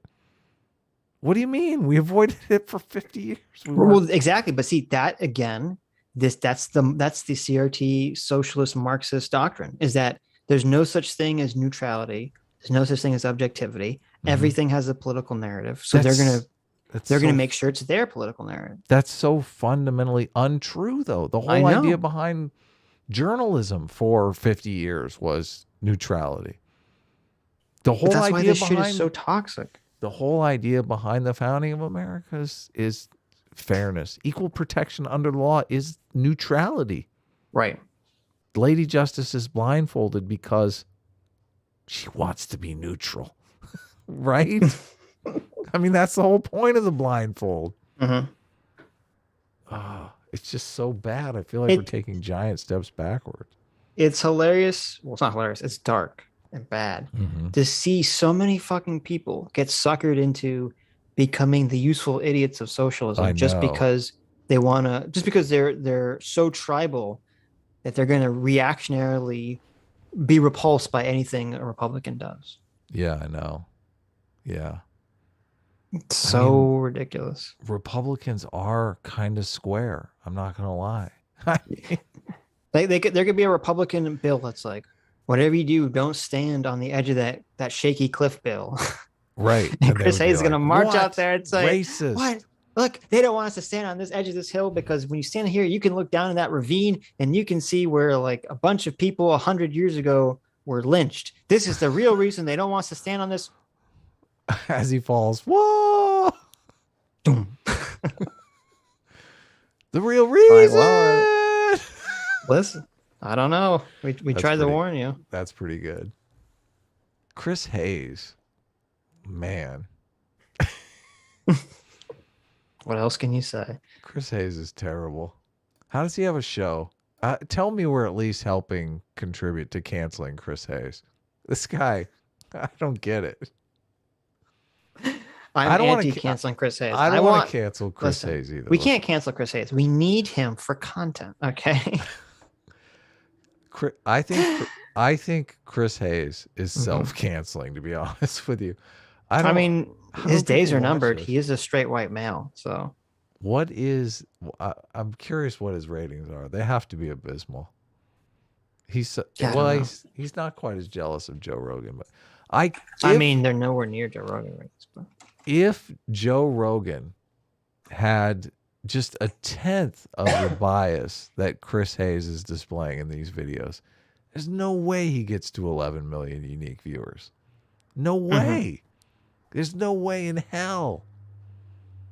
So People Chris see Hayes' through this ratings for the last month have gone up 8%. But from 2 years, they've gone down 34%. Ooh. That's the Trump bump. Yeah. So let's see. His ratings now are Jesus. I forgot to call your folks this week and ask them how I'm doing on my Trump bet. How am I doing? Am I going to win yet? Where's Chris Hayes? Rachel Maddow. Oh, all on Chris Hayes, the third highest rated show on MSNBC. His audience is 1.3 million. 1.3 million. Yes. 1/10. 1/10 of Joe Rogan. Just think. I mean, I like if you that. did it in height, like he would barely come up to the top of his shoe. I don't know why, but this website that has like the ratings, it has a comment section, and the first comment says Chris Hayes more like Chris Gaze. Oh, I fucking love the internet. like he's dazed and confused. No, Chris Gaze. Oh, Chris Gaze. Hilarious. I was just like, this got this totally nothing to do with politics. You know, it's just like, here are the ratings for Chris Hayes. There's a comment section. It's like the first comment is like something you'd hear in middle school. The second comment is someone in all caps yelling at Chris Hayes for his bad Ferguson coverage. Good. And then the fourth comment is Chris Hayes is a little Marxist. So there you go. Just a little. And then the sixth comment is the line begins. The fact that Chris Hayes is 6 feet tall. That is a lie. Chris Hayes is very short. Really? Oh, these are hilarious. Anyway, let's continue. An Idaho law pulled $2.5 million from state university budgets to remove support for social justice programming. New Hampshire. Okay, wait. Probably a good idea. They're like, Let's read this defund again our carefully. police. Defund our police. Let's read this carefully. It says includes reduction of the 2.5 million to remove state support for social programming. Wait, what? What does that mean? Are you reading the actual bill? Because that's not on the screen right now. What you're reading? No, that's what I was reading. What's on the screen? Okay. Oh, you were? UI budget was cut last year based on false narrative. President Scott Green tells JFAC. Right. So let me see. Words. I thought it said it in the article. What's this about? Okay. Why are the Republicans doing this mean Here you thing go. about Here we Black go. History Month? Let me bring back the window up. Okay, read it carefully. It says reduction of the 2.5 million to remove state support. You go, what does that mean? You must be on a different thing than me. No, it says right there. What are you talking? Oh, are you on a different slide? I think so. A different frame? Discuss controversial issues. An Idaho law pulled This was it. It is? Okay. Yeah, reduction of 2.5 million. New rule makes it harder. Oh my God. HB 387 includes Yes. reduction of 2.5 million to remove state support for social justice programming at Boise State University. But ask yourself, what does that mean? Why do they use the word reduction? I already did ask myself that. I was making jokes about it. I was talking about defund our police. I'll show you.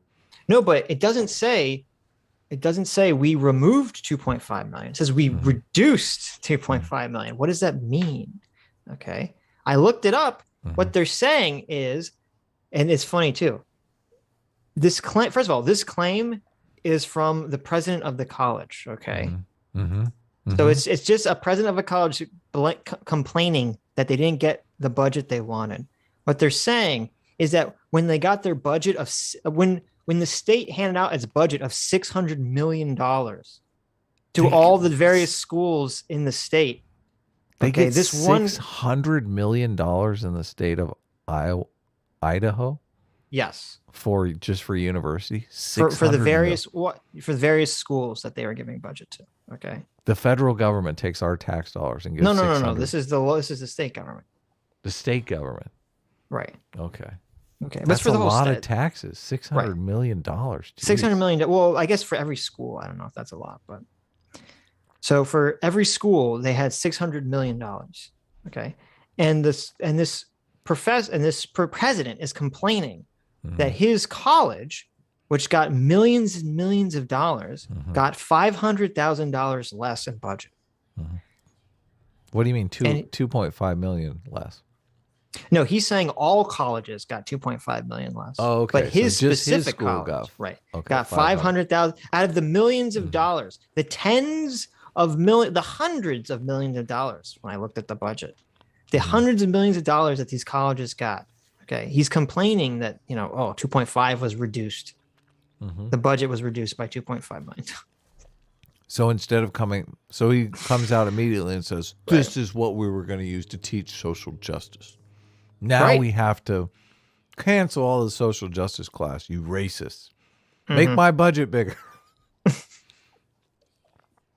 That's basically what's going on here, right? Right. Yeah. Well, no, it's funny. They had the state Republican said, we reduced the increase. I like this. We reduced the increase in university and college budgets by 2.5 billion. Okay. We reduced the increase. So they were increasing the budget and then they reduced the increase amount by $2.5 billion with the clear intent to eliminate wasteful spending on diversity, equity, and social justice programming. Good. Fucking good. I hope that was the case. Fuck you. I wish they would just come out and say, yeah, we use that money to hire cops. $0.5 million from state university budgets to remove support for social justice programming. New Hampshire has a law banning divisive concepts and restricting the way educators can teach about race, which is enforced by citizens who could report teachers and sue the school district. They're using that same concept in Virginia, where newly elected Governor Glenn Youngkin has established a kind of tip line for parents to... And all these, they're all the same. I looked this up. It's all the same. It's all worded the same way. It's like, you can't compel teachers to teach about contentious social issues. Right. This is a bad thing. Or any, quote, inherently divisive practices in schools. Then there's a recent spate of book banning, with the Missouri School District removing Toni Morrison's classic The Bluest Eye, and a North... That's the author, right? That's the dad rape author, right? The dad rape author, yes. Right there. I knew it. Woman of color right there. I can't believe it. North Carolina high school just pulled a young adult novel called Dear Martin about a black high schooler writing letters to Dr. Martin Luther King Jr. Now the latest title under... So I inserted a cut here because it's kind of hilarious. And you'll see where the hilarity comes from. Okay. Okay. Chris Hayes does not explain the Dear Martin situation. This guy does explain it in a little bit more detail. Okay, good. Cool. This is about how racist this state is for banning this book, Dear Martin. Right. I'm assuming we're going to hear the book is pretty bad. Not quite. Okay. But you'll see. It's kind of funnier. King Jr. Now the latest title under fire is the critically acclaimed Dear Martin by Nick Stone. The New York Times #1 bestseller follows a black teen who writes to Dr. Martin Luther King Jr. after a violent incident with a police officer. The book has now been removed from a 10th grade English class in North Carolina after one parent complained at a county school board meeting. There was some explicit language. And we were like, well, what kind of language? And he said, well, it has the S word, the F word, GD. And I was just appalled by the type of language that was within a book that was being given to my son as a text. The school So that's exactly what I said. This is happening every year. Right. In every school, there's some parent that's like, oh, I read the book and it had curse words in it. And the school board goes, okay. They get rid of it. Right. Yeah. Well, they will cast it as secret racism. Like, really? Right. I don't know if you saw that guy, but he is white. He is white, and he does have a Southern accent. So he's obviously a secret racist. Right. Yeah. But no, it continues. Superintendent who made the decision just hours after receiving that complaint said he did not have an opportunity to, quote, read all of the book, but, quote, talk to some people who had read different sections of it and looked at some of the parts of it that were published online. The book was replaced by To Kill a Mockingbird. To Kill a Mockingbird. Simpler times. I'm sure you had to read To Kill a Mockingbird. And oh, these evil racists. They pulled this book, Dear Martin, and they're so racist. They replaced it with To Kill a Mockingbird. I'm not sure you know, Sitch. To Kill a Mockingbird is a famous anti-racist story. You What do know you that, know? right? No. To Kill a Mockingbird is obviously a No. famous pro KKK, pro white nationalist book. Okay. No, that's not Obviously, the racists of Tennessee banned this book, this Dear Martin book, because they're horrible bigots, and that's why they replaced it with this KKK screed, To Kill a Mockingbird. To Kill a Mockingbird is not a KKK screed. You take that back. Oh, I'm sure. I remember very clearly many years ago watching the YouTube video "How to Kill a Mockingbird," and it gives a extreme explicit rundown of that book, and I do not think it should be taught in schools. Okay, Wrong. it's very offensive. I can't remember. I can't remember the To Kill a Mockingbird storyline. Do you remember it? To Kill a Mockingbird. Of course. What you don't remember? Atticus Finch. Atticus Finch is And an Scout? attorney, right? Yes. Scout is He's defending what's a the- black Boo like a Radley? black man on death row or something like that, correct? A black man who's been wrongly accused Of murder, yeah. of murder. Right. The original criminal justice story, right? Originally Right, and- published July 1960. Yeah. Right. Atticus Finch is the lawyer. He defends him. Mm-hmm. Everyone And is like, he's gay. Right? Gay. Oh, not gay. Guilty. He's guilty. He's guilty. Yes. That's definitely And at going the to be in my There's your Freudian slip. cancellation. Obviously, in he's a my homophobe. cancellation Yes. compilation. So And at the end of the movie, there's a very famous, or the book, there's a very famous scene where Right. the lynch mob is going to lynch. Oh yes. I forget his name, Jim, Right. or whatever the guy's name is. I think it's Jim. And they're gonna beat up the father to get to him, or kill the father Right. to get to him. And Scout, she faces. Mm-hmm. She does the anti-vosh. She doesn't submit to the mob. She stands up to the mob, and she individualizes each one. She calls each person there Yes. by name, and she says, "What is wrong with What you, are as an you individual?" doing? Yes. And she disperses the mob. Yes. Yeah. In total contradiction of Vosh. Mobs chase murderers. Right. Yeah, one of the most famous anti-mob books, To Kill a Mockingbird. Yeah. So there you go. That's proof that these book bannings are all by racists. Okay, they're getting rid of these anti-racist books to replace them with other anti-racist books. Atticus Finch is a widowed lawyer in Depression era Alabama. Right. Wow. Defends a black man against an undeserved rape charge and his children against prejudice. Wow, this sounds really. Now, does Atticus, is he cool? Does he drop some F-bombs in there? Is he like, fuck this trial? Fuck all of you. He drops some N-bombs, I hate to tell you. Does he really? No, he does not. Okay. I was like, oh man. If you guys want to see like Sitch, like one of the first like internet memes, you want to see Sitch's middle school internet memes. There's a YouTube video from 1 million years ago that has been apparently re-uploaded 720p. It's called "How to Kill a Mockingbird." Oh, really? And you could check it out after. I'm sure it's like horribly dumb and cringy by today's standards. But back in the day, back when I was in middle school, this was like primo meme material. How to Kill a Mockingbird. I'm gonna rewatch To Kill a Mockingbird. I remember. No, How to Kill a Mockingbird. Oh, holy cow! The audiobook is on. YouTube. To Kill a Mockingbird. Lee Harbor. The entire audiobook. Oh, I'm in heaven. I am in. Yeah, I'm gonna check it out. Back when. Look, there's people in the chat that know about the video. Yes, that video is a classic. That is internet classic. Well, describe it to me. I don't want to watch the video. That sounds like a lot of work. Basically, don't leave me hanging here. It's like a kid doing a book report on how to on To Kill a Mockingbird, but they obviously didn't read it, so it just becomes like this insane like fantasy story of like ninjas and pirates in space fighting each other. Well, that sounds awesome. Loosely along the character names of To Kill a Mockingbird. That is funny. That's pretty funny. All right, let's get back to this racist The way that a tirade. society teaches and learns history is always going to be inescapably political because it's bound up in the conflicts and power relations of the present.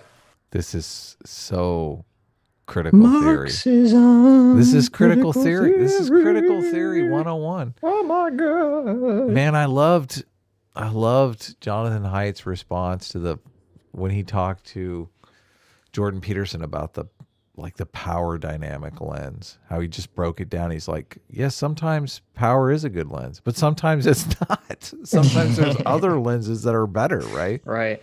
Getting sucked into this one lens for everything is just, it's soy, man. You got to give it up, Chris. It's lame. It's totally lame. It's not all about power, okay? We can get along. We can help solve each other's problems. What we are seeing across the country when it comes to teaching of black history is no different. I'll ask Jelani Cobb what it tells us about where we are as a nation.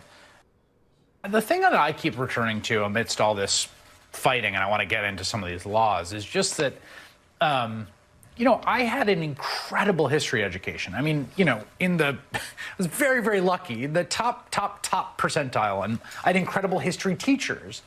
And there was so much I didn't know. There's so much I didn't know about the nature of Reconstruction, particularly, and redemption, and the reassertion of Jim Crow. And I mean, there are huge swaths of America's history of sort of racial hierarchy and racialized violence that even people with very good educations just don't know. It's just a factual matter of things that happened in this world.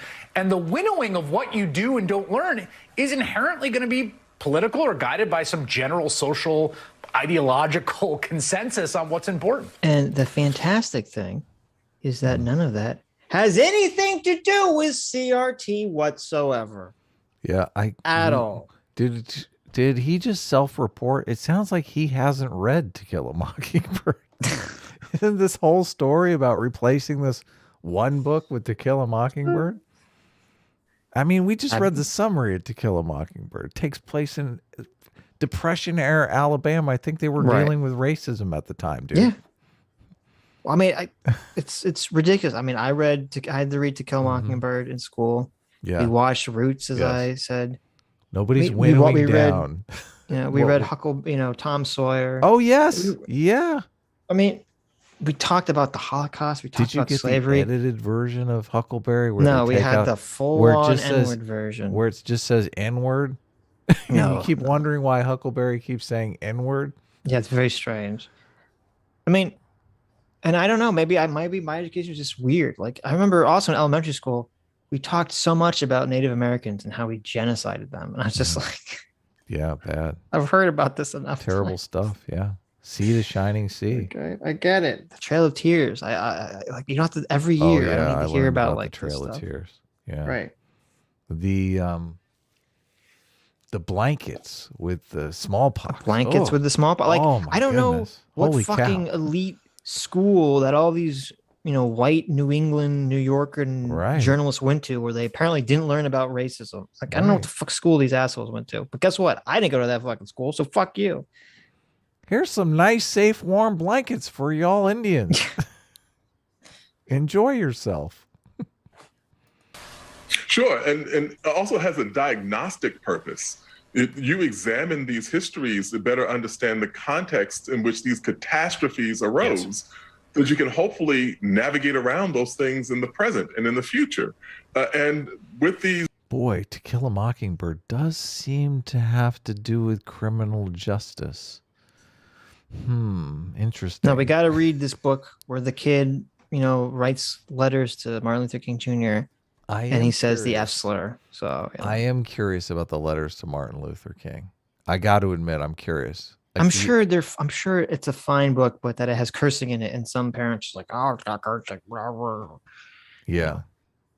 I am curious about the updated To Kill a Mockingbird, though. You got to be curious too, right? Curious. Maybe the book does come at it with all of life is against me, Martin Luther. You lied to me, Martin Luther. You told me you had a dream. I'm living your nightmare. That could be the book. I have a feeling that's not the book. You don't think so?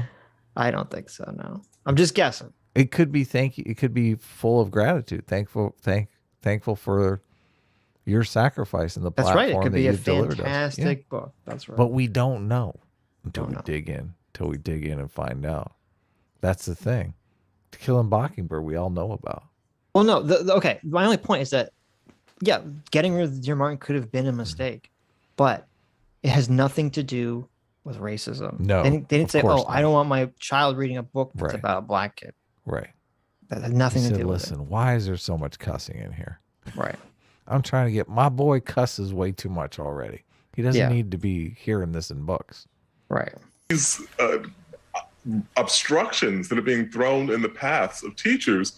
Bear in mind, as a sidebar, I thought that the conservative right was very much interested in local control, and all we're seeing is statewide intervention in what people can teach on the local and county level. But when you look at... That's kind of bullshit because, first of all, when he's talking about like these books that are being like the Dear Martin book, this was entirely on a local level. These are all on local level. Yeah. Okay. It was one dude at a school board. Yeah. Right. Like, I don't... This is kind of bullshit. It is bullshit. What cannot... State is more local than federal anyway. So right. And that was always the talking contention was to give, the right-wing talking point was always to give the state more control than the federal government. Right. Not be taught now.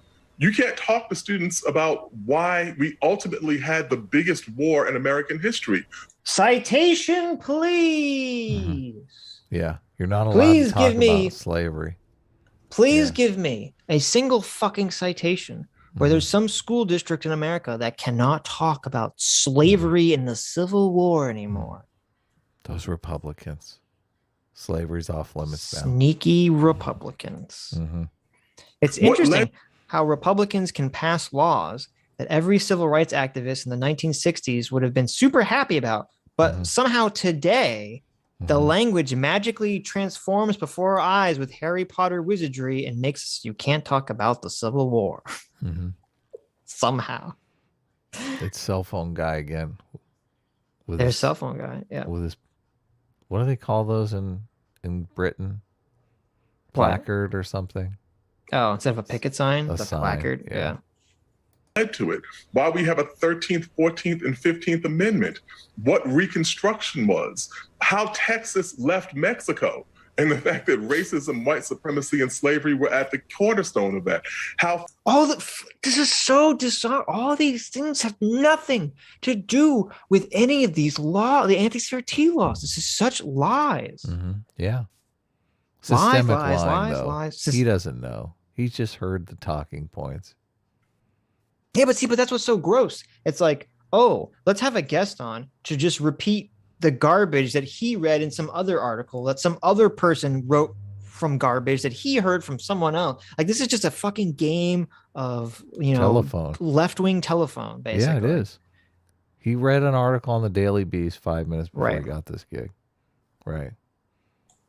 Florida came into the Union, and Andrew Jackson's concerns about black slaves escaping into what was then a Spanish territory in the 18 teens. We can't talk about how Maine and Missouri came into the Union. We can't talk about the history of California and the compromise that created a federal bureaucracy to track down fugitive slaves in order to allow California to come in as a free state. The fundamental history of the country is illegible if we accede to the ridiculous demands that are being imposed upon schools and teachers, by Republican legislators. Where's the fact checkers, Chris? Oh, whenever I do my shows, we have to have fact checkers come. They fact check things. Where's your fact checking on this shit? Yeah, nowhere to be found.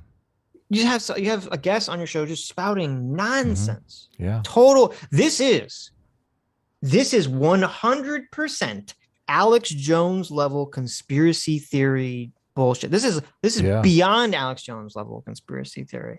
This is there are lizards in our government level conspiracy. Yeah, there are lizard people that are communicating with aliens by taking DMT level conspiracy theory. We can't talk about slavery anymore. Just can't do it. These The laws lizards. make it illegal. I tell you, Chris, those lizards, they snort the DMT. And they tell the aliens, they don't let the kids learn about the history of America anymore. Don't let the kids learn about racism. Yeah. Dr. Robert Malone has more cred than this guy by a long shot. But no, Joe Rogan is just this wealth of disinformation and not fact checking his material. Yeah. Okay. Of course. All of that is so well said and so important. And what and then Chris Hayes here is like, let me get down on my hands and knees. How do you like it? Let me blow you real good after that presentation. Like, that's the pushback that he gives him. Right. let me lovingly caress your testicles. Yes. Yeah. New rule makes it harder. Let's call the callback, Sitch. There you go. But I'm also struck by, and this is, you touch on this a bit in your piece about. Oh, you touch on he this. He touched his piece. He did. He just admitted it's a comedy show. He touched his piece. Self-report. Self-report right here. On MLK Day in the New Yorker. This sort of. Oh, wait. This guy was in the New Yorker. Okay. He's a writer. Do they? So they don't even have a Chiron. How disrespectful. Yeah, you have a black author on your show. Mm-hmm. Instead of putting a Chiron up so we can look this guy up, see some of his recent tweets, you've got this lie about Black History Month up instead. How evil. This guy, do you think this guy came on your show to not get his name out into the public? Come on, Chris. If this guy was white, you'd have the name up. That's for sure. Chris, why are you so racist? Narrowing that's happened, it's so wild to find ourselves 180 degrees where like the notion of comfort or divisiveness are the kind of operating principle this is all cloaked in, and not make people feel not make kids feel uncomfortable. And it's so bizarre that they do that when as soon as you want to talk about the transgender issue and pronouns and stuff like that, then all of a sudden it's just like pissing into the wind. It's like, we got to make these people comfortable. They're suicidal. What are we going to do? What do you... When it's their ideology, yeah. When it comes to our issues, okay, when it comes to our issues that we hold dear, we have to make sure that all the people, and especially the children, have to all be as comfortable as possible. Oh, we can't let them possibly face any anxiety, any discomfort. Everything must conform with their pre-held beliefs about gender ideology and whatever woke bullshit we're going to talk about. Yeah, but when it's your kids, we're going to make them uncomfortable as hell. We want them sweating bullets. What, you evil right-wing white children are uncomfortable that we're saying that whiteness is evil? Suck it up, snowflake. What, you don't want to be discriminated on the basis of your race? Get in line, child, please. It's our turn now, fuckers. That's what is this nonsense? It's exactly what's happening. It's so patently obvious. It's so transparent. Yes. I mean, obviously, everyone's about to be, you've got a third grader. You're going to talk to them in certain ways. You want to, stress them out too much, right? Classic he's walking phony white ally Chris Hayes, okay? He doesn't want the third graders to learn about slave rapes when they're 8. God, Chris, you're such a fucking tone police phony. You're such a liberal. I'm disgusted. Ugh. I feel like you're really getting triggered, man. This is good. Keep going.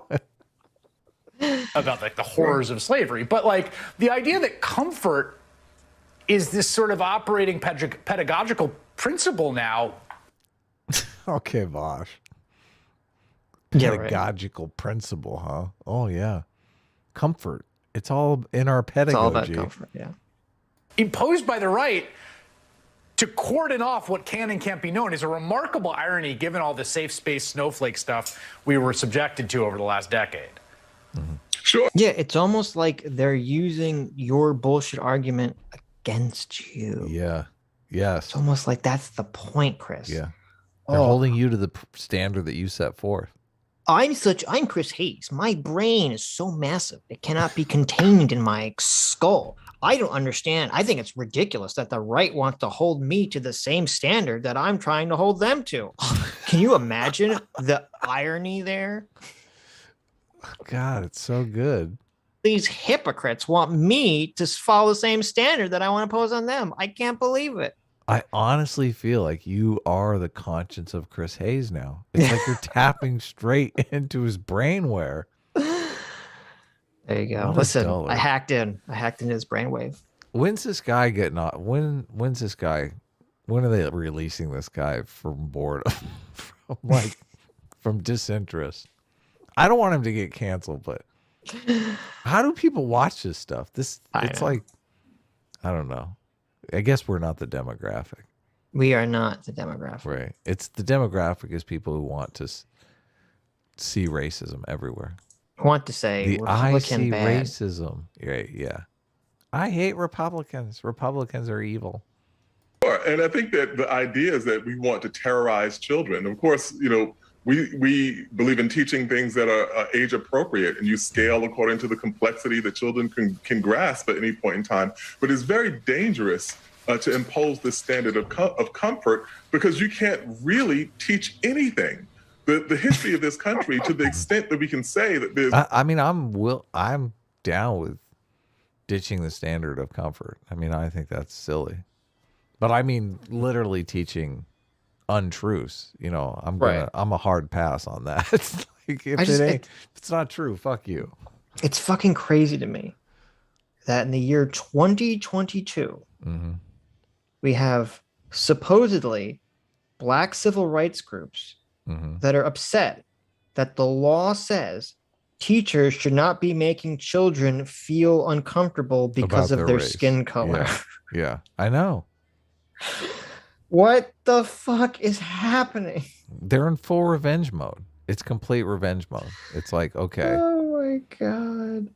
It's so weird because have they experienced the racism in the classroom? I mean, it's difficult for me to say that there were racist teachers at any of the schools I went to.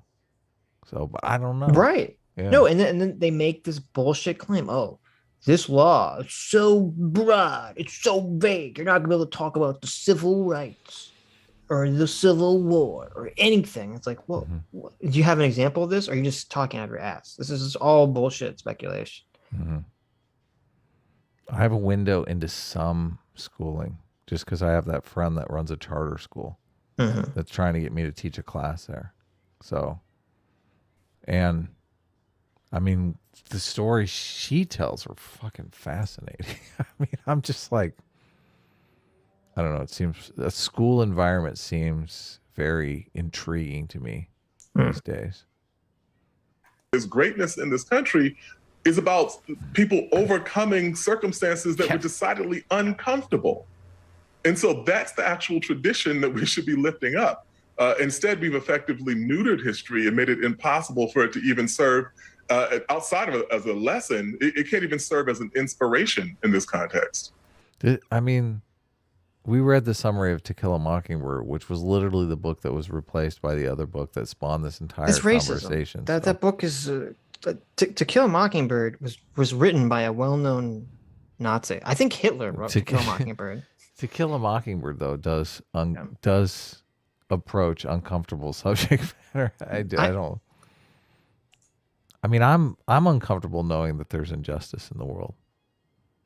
So I mean, I'm pretty sure that Mockingbird is actually a code word for Jew, and that To Kill a Mockingbird is actually a Nazi screed that was written by Hitler's daughter. Ouch. So, ouch. Yeah, I'm pretty sure that's true. I heard that somewhere that from a guy, and I'm just gonna run with it. You could probably get a spot on Chris Hayes' show if you promise to say that. Oh, you're right. And an advertising deal from Jelani Cobb, who carries on proudly the tradition of Dr. Woodson, who we've never heard about before today. An incredible man, worth looking up. Jelani, thank you very much. So he plugs Dr. Woods, who isn't the guy. Or is it John Woods? I don't know. He never put his name up. Well, I guess he put it up earlier. There's a segment in the beginning that I cut out where they talk about nothing. Oh, so you cut hopefully, it out. yeah. Okay. Hopefully they cut Gotcha. out. Hopefully he put the guy's name up. Oh, look, we missed a Chiron here. Black History Month. Several historically black colleges get bomb threats. There you go. Obviously, no context at all. Listen, those colleges got bomb threats because those bomb threaters felt emboldened by all these anti-CRT laws. Obviously. Oh, here it is. Here it is. Jim Cobb, Jolene Cobb. There you go. Professor, Columbia Journalism School. There you go. Oh, please make it stop. Make it stop. Don't change it. I want to Google it. I want to Google first. I want to Google that. I want to see some of the some recent tweets. This is always fun. Jolene Cobb, September 13th, 2021. The man behind critical race theory. Oh my goodness. Really? Wrote an entire article on fucking Derek Bell. Mm-hmm. So no, really? He does. So he's not a useful idiot. He knows what's up. Okay. Yeah, I guess you're right. Holy cow. Okay. Yep, wrote a whole long ass article on Derek. Derek, desegregation was a mistake. Bell. Mm-hmm. You should have. Why don't you have that conversation with Chris Hayes? Mm-hmm. All right, let's see how that goes. All right. He's got a thing here for a masterclass, Black History, Freedom, and Love. Mm-hmm. He has John McWhorter. He's teaching with John McWhorter? That'd be interesting. I'm not sure. It's a bunch of leftists and then John McWhorter. There you go. You have to have the one, It's Kimberly. Anti-woke. I believe lefty. It's Kimberly Crenshaw and Hannah Nicole Jones. I want to say Smith, but Hannah Nicole Jones. Yes. Cornell West. And then two other women I'm not familiar with. So. Satoshi was a reptiloid. Mm-hmm. Reptiloid. For 200 knock knock says, Sitch, you bigot. You need to stop calling them lizard people. It's reptiloids. Listen. You're fucking, you know what I'm going to call it? Your scalies. Okay, I'm going to make it worse. What's the most derogatory term I could get for lizard people? You cold bloods. Mm-hmm. These cold bloods coming up in my schools trying to teach my children, okay, that the warm bloods are evil. And I won't stand for it. I won't stand for this cold blood indoctrination in my school. Yeah. I say down with the cold bloodeds. Terrible. Yeah. Lizard people. Ugh. Oh, terrible. Makes your skin crawl. Probably got a bunch of parasites. It does. You need to get on the ivermectin. It does. What do you got next? Oh, more. Joe Rogan responds to critics who accuse Oh, nice. Back to Joe Rogan. This is what people him want of to spreading hear. dangerous vaccine misinformation on Spotify as another musical artist removes her music. I do not like that voice, though. That You sounds don't? like... Do you like this voice? Excited? No. Are you excited? I was wondering, because, I put Joy Reid in the thumbnail. Oh, yes. I was like, what is that? What is that racist Joy Reid? That melodious siren call of the racism of Joy Reid. Joy Reid. She's like, oh, man, I'm going to open up on Joe Rogan now. I got a show for another month. I'm going crazy. Didn't they cancel her contract or something? I think they did. Something like that. Yeah, wait. Yeah. Joy Reid contract. We don't have much more time with Joy Reid.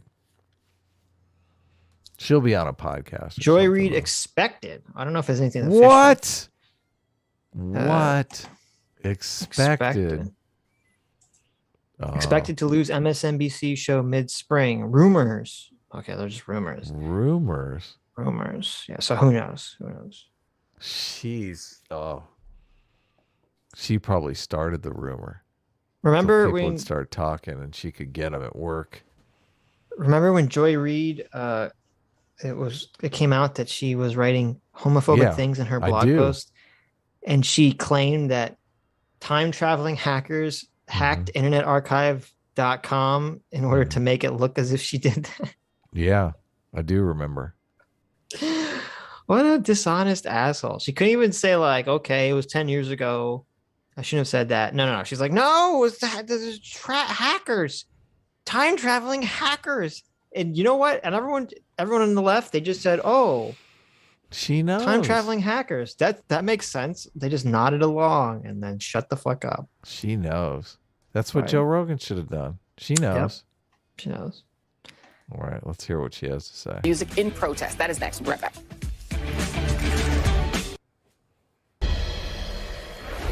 The Joe Rogan Experience is now a Joe Rogan PR disaster for Spotify, Rogan's sole distributor.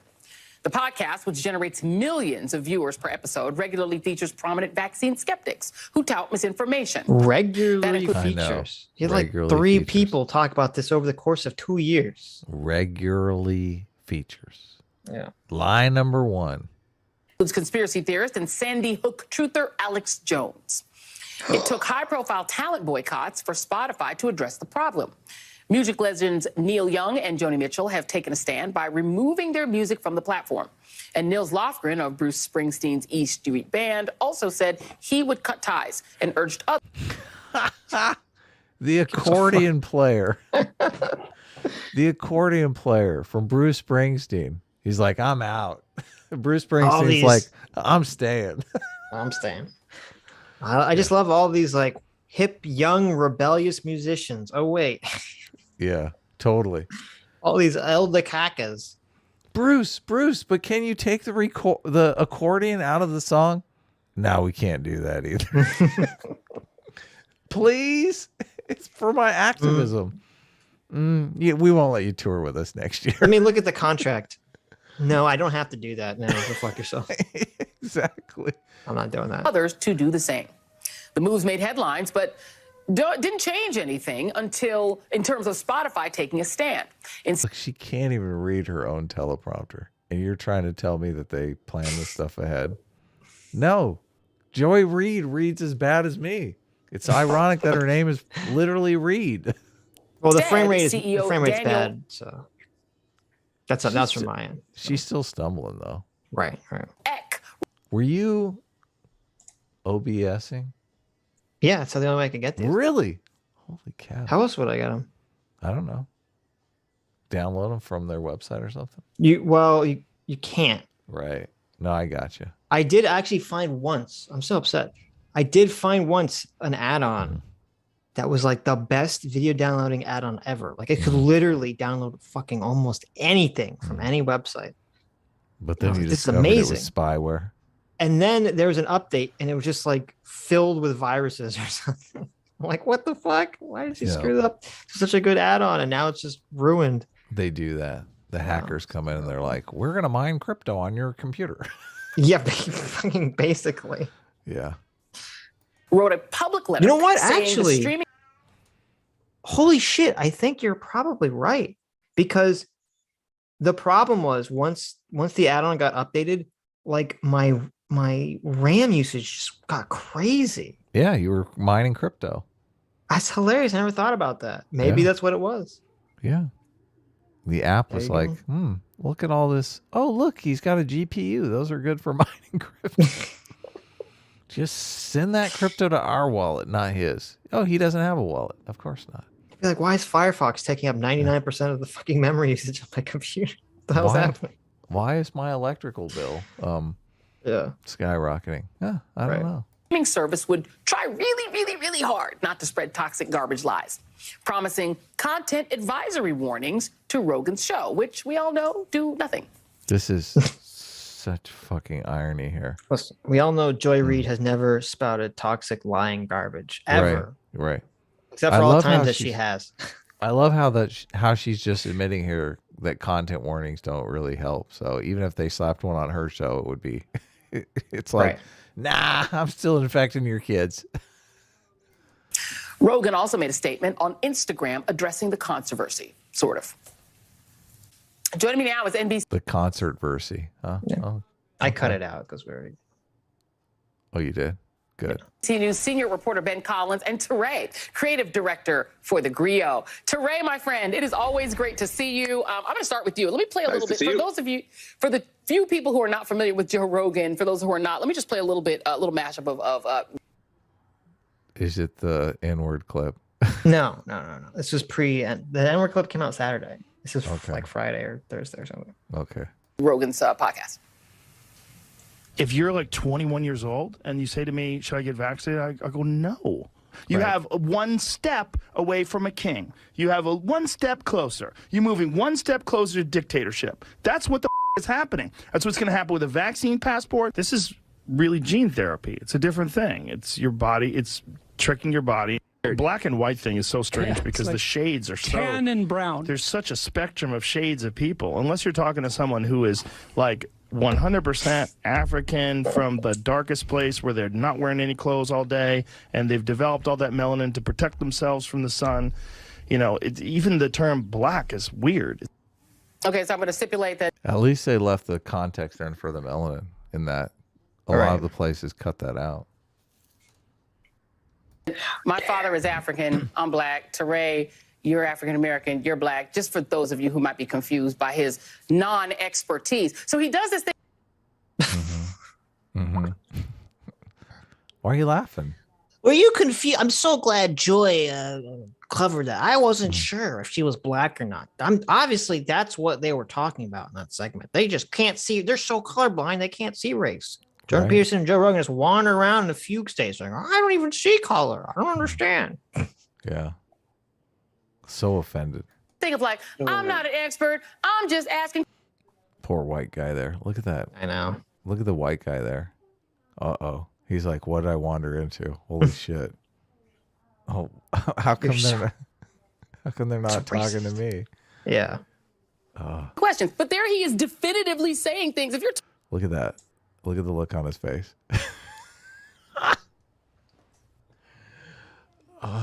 He's got the he's totally like, oh, this is uncomfortable.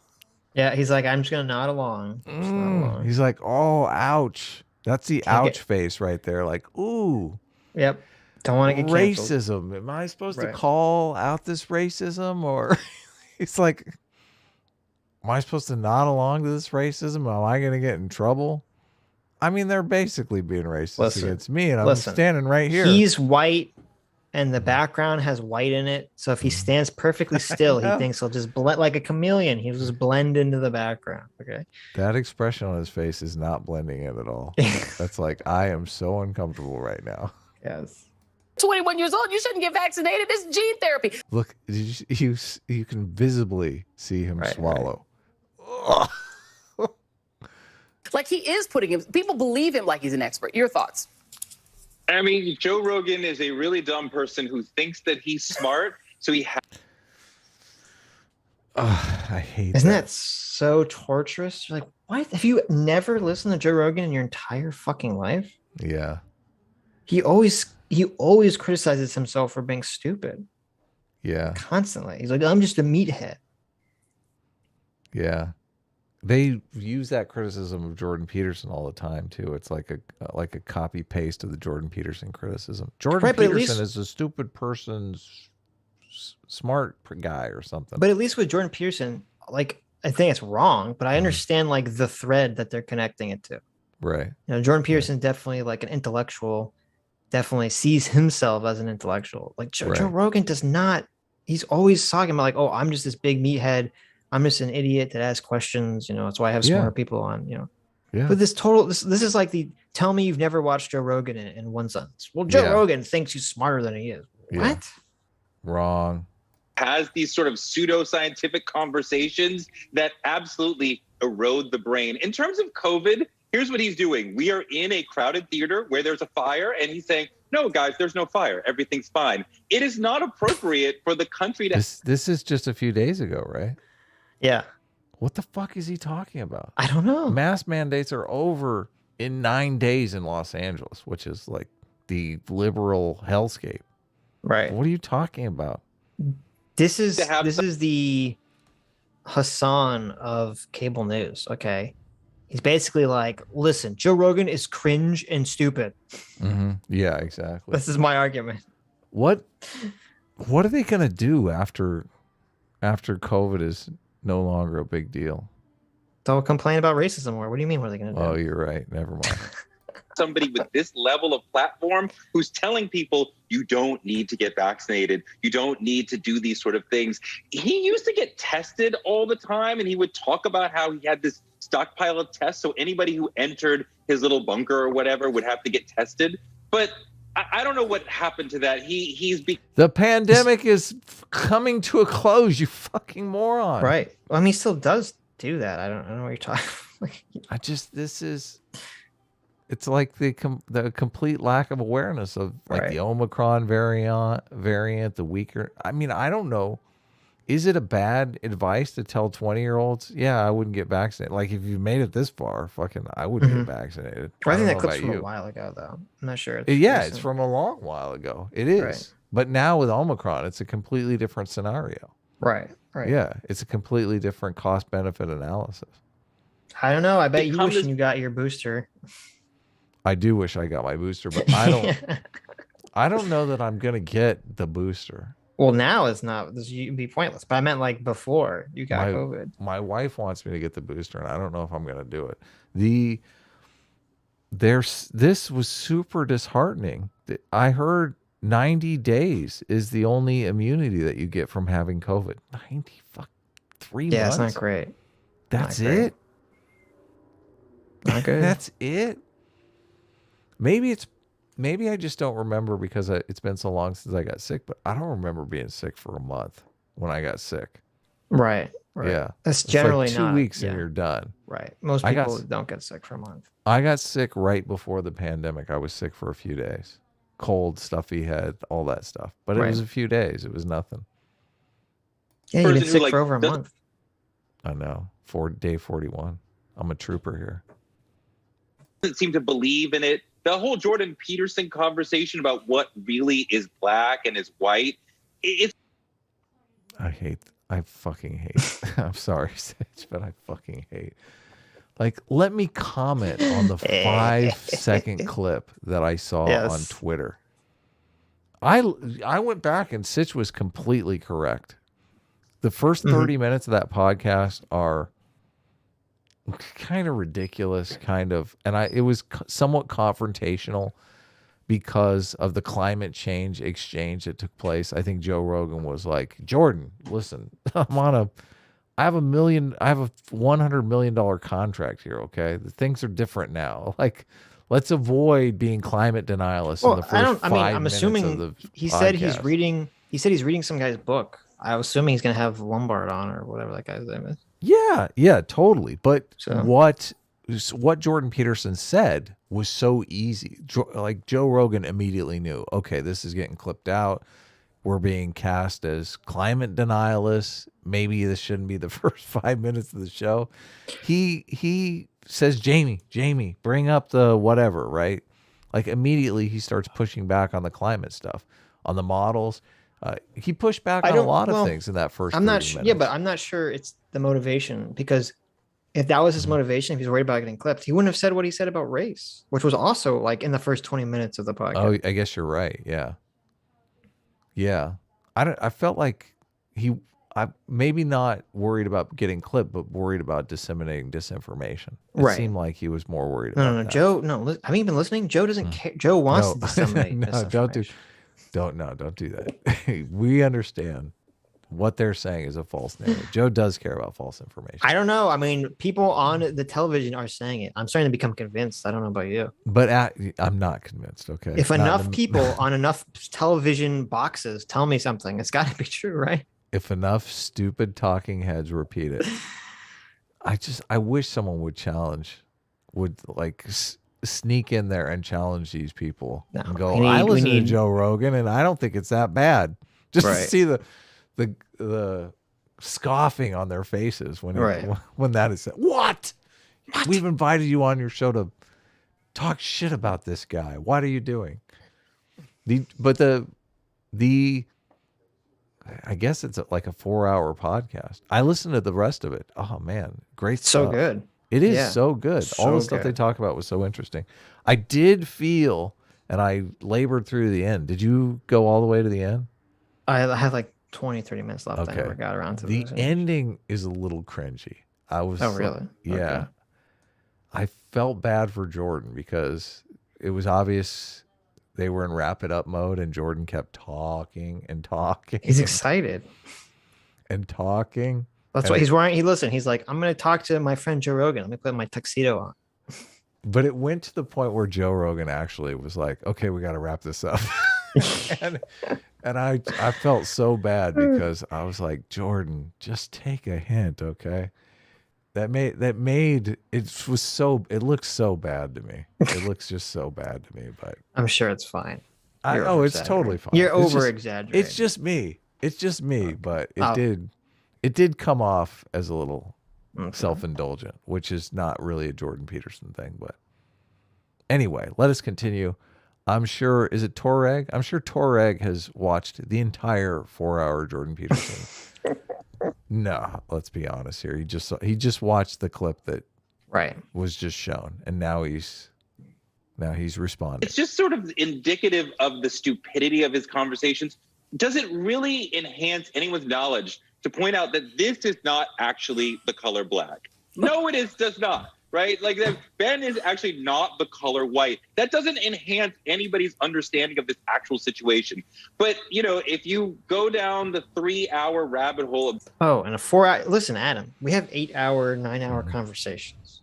Every single thing we have to say apparently has to be a pearl of wisdom, has to have the enlightenment of the Buddha coming down from the heavens. Otherwise, we're not really furthering the conversation. I mean, it's not really worth it to bring up, right?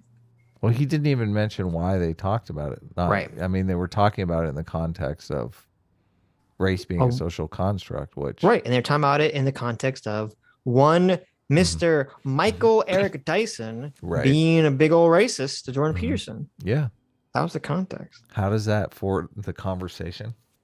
I mean, and also, it does. It totally tracks that Jordan Peterson, the guy who's like, let's think about all these common things in new ways. Let me go deep into the symbolism here.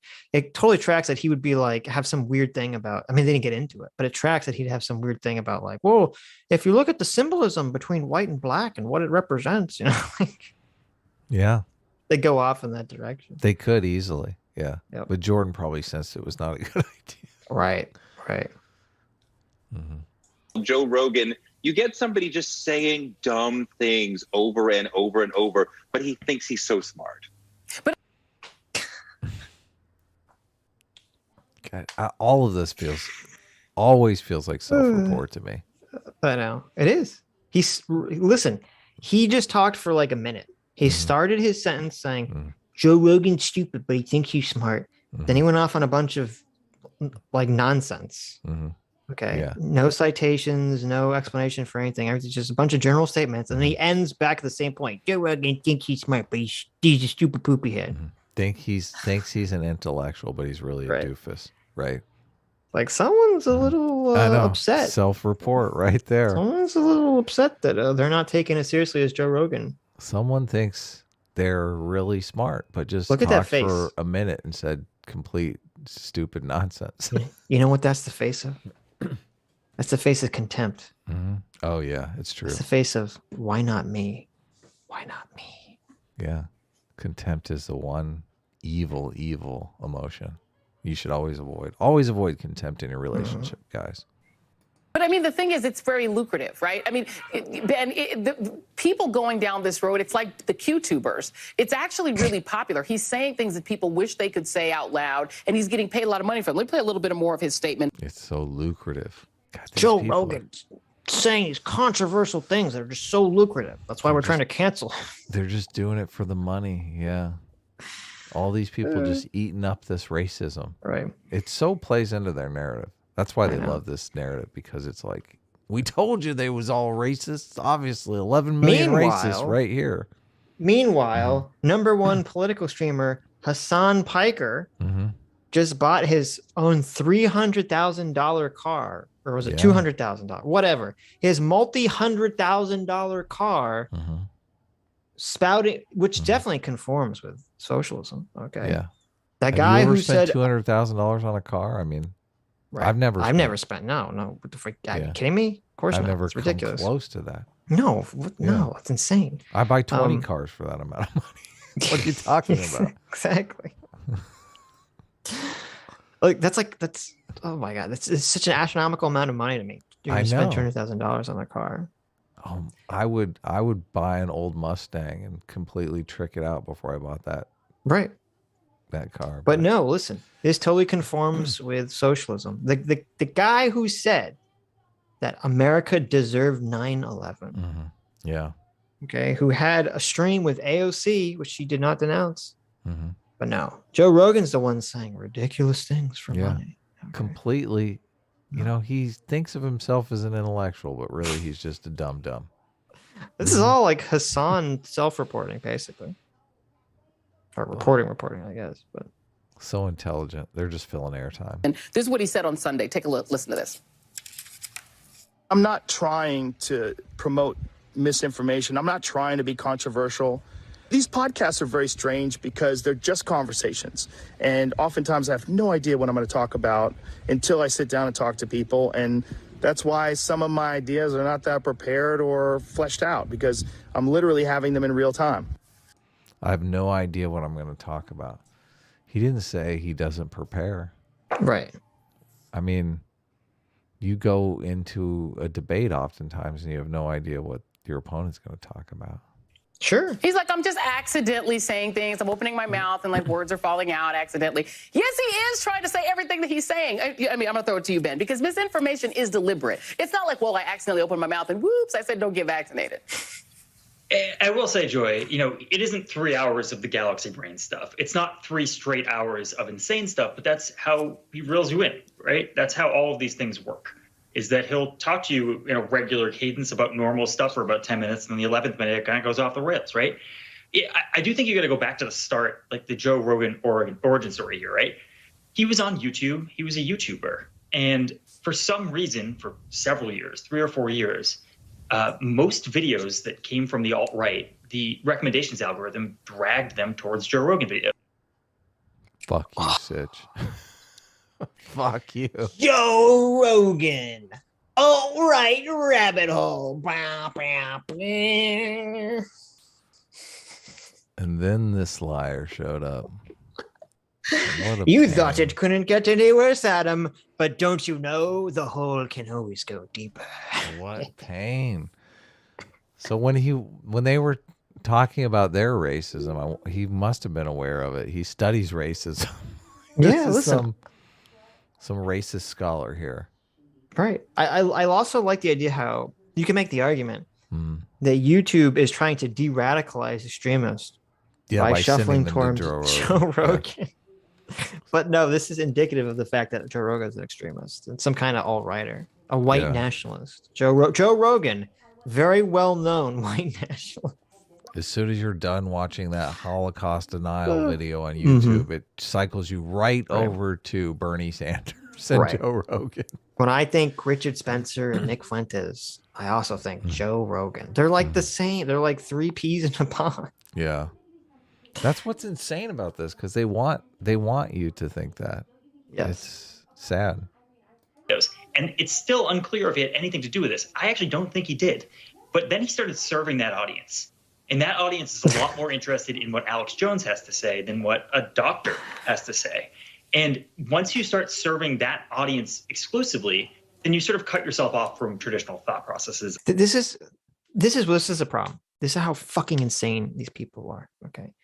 Joe Rogan destroying them all in the views.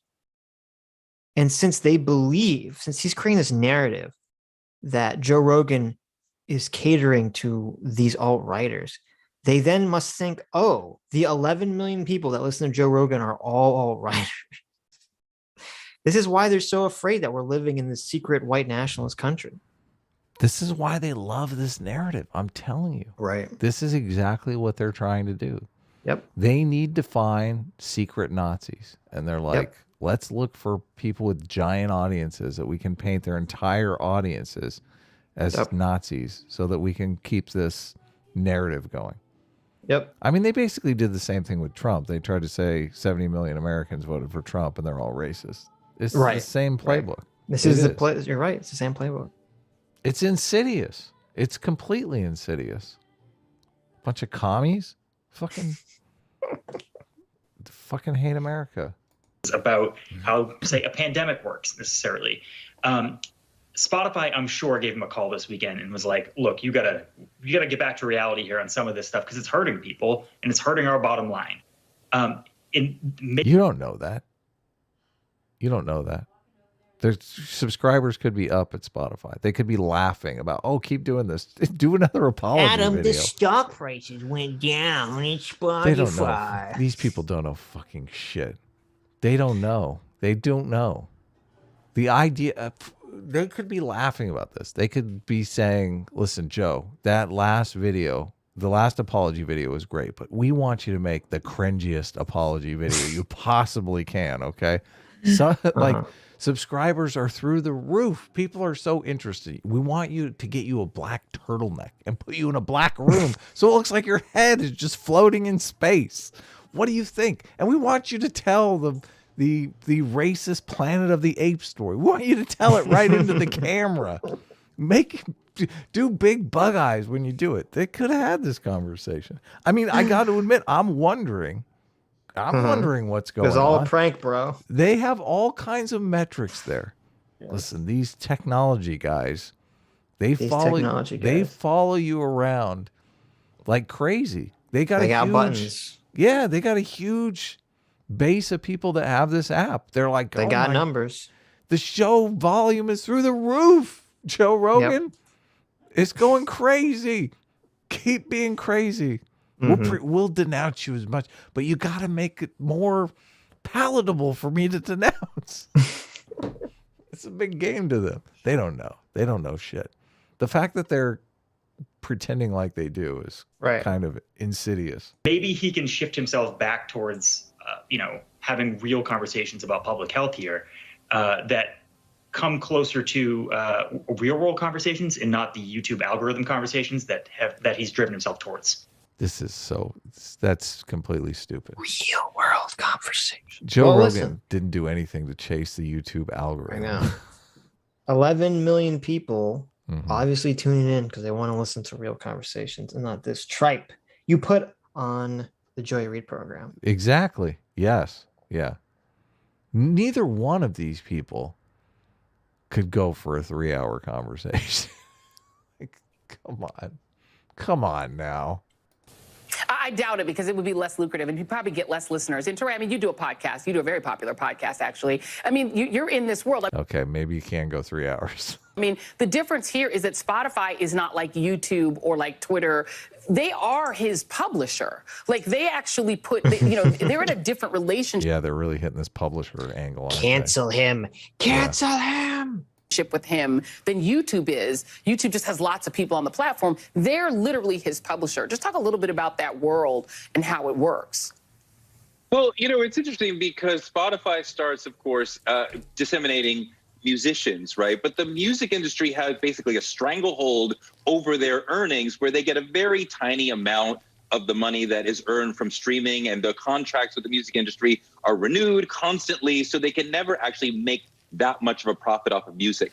And then one day they discovered something's going on over here. Podcasts. That is making us a lot of money, and we could really profit off of podcasts. And they went really deep into the podcasting world, purchasing podcasting companies and buying wanting to become the home for So whenever you think of podcasting, you want Jamel Hill, you go over there. You want, Ibram Kendi, you go over there. And of course you want Joe Rogan, you go over there. So this is so dumb. I have no idea what he's talking about. What is the model on Spotify? I know Joe Rogan has a couple of commercials that pop up. I just got Spotify for the first time. I didn't follow Joe Rogan over to Spotify. I know I'm a new user, so I mean, but doesn't Spotify make money off of the advertising between the songs? So how do the music people? They get a huge cut of that advertising. I was under the impression that the Spotify was making a bunch of money, and the recording artists were getting fucked. But to him telling it is completely opposite of that. So the Joni Mitchells and the Neil Youngs can only have so much of an impact because they are a teeny part of what Spotify is actually earning money from. Joe Rogan is actually bringing a lot of people in the door. So, unless you say somebody like a Taylor Swift is going to say, I'm deplatforming my music from Spotify, they're probably not really going to listen to those of us. I mean, Joe Rogan definitely does not prepare for his shows. That is clear, right? Like I can tell when I listen to you that you are prepared for the interview. He is clearly not prepared. I can tell he just goes on there. Look at Joy Reid's face. She's so, he's blowing smoke so hard, and she's just so loving it. Oh yeah. She's like, glowing in the adulation. Right in there. Yeah. Oh, tell him how smart I am, how well prepared I am. And just spits whatever comes to mind. He's a comedian. He's used to just going up on the mic and just talking, and that's what he does. And that's why people like it. And that is why he is so actually dangerous and really powerful. And it is quite dangerous. Ben Collins, Teray, thank y'all very much. Appreciate you both. All right. That's why he's so dangerous. I got an article. Is it on the Spotify thing? Journalist Torre Neblet, known as Torre, has been accused of sexual harassment by a makeup artist. Not surprising. Yeah. Quote, he Notice how they kept him away from the makeup artist on this interview, right? Quote, he couldn't stop asking me to do anal and how I looked naked and if I had sex over the weekend and what it would be like to fuck me. Danny wrote about working with Torre on the People and Entertainment Weekly show. She added that she often made sure to have other crew members in the room when she had to get Torre ready for his show. Nice guy. Really nice guy. She's claiming this is why he was eventually fired. It's because she complained. Interesting. He was on CNN, right? He had a show on CNN. He was on Time Inc. I don't know what that is. Crazy. So, a man abusing his power. I can't. That never happens. Never. Hooray. Well, it's interesting because I found his Apple podcast. And there were negative reviews that all seemed to revolve around last October and last September, or last August and last October, or last September. So I'm curious as to who he interviewed in that month that got these negative podcasts. This person says, this person is absolute racist. I can't believe that in 2021, someone can foster so much hatred. There's really no excuse. None. This is not the path forward. So he had someone on his podcast that people are calling racist, or they're calling him racist? They're calling him racist. Really? This was in October. So I'm curious to see who he talked to in October to merit this response. But we got to do some digging. I see That's why Joy Reid had him on. He's like, oh, of course, this guy's a racist. Got to get him on my show. Now this is interesting. Out. He remember how we talked about how they do this trick where they say, oh, whiteness is evil. I'm not talking about white people, but whiteness is bad. So apparently in December 15th last year, he talked to Michael Eric Dyson, and the name of the show is I Love Blackness. Yeah, I thought he hosted a show called I Love Blackness. So there you go. Listen, it's okay to love blackness, but whiteness, now that's the evil. Okay, that's the badness. What if I appropriate blackness? Does that make me bad? He has if it's just an ideology.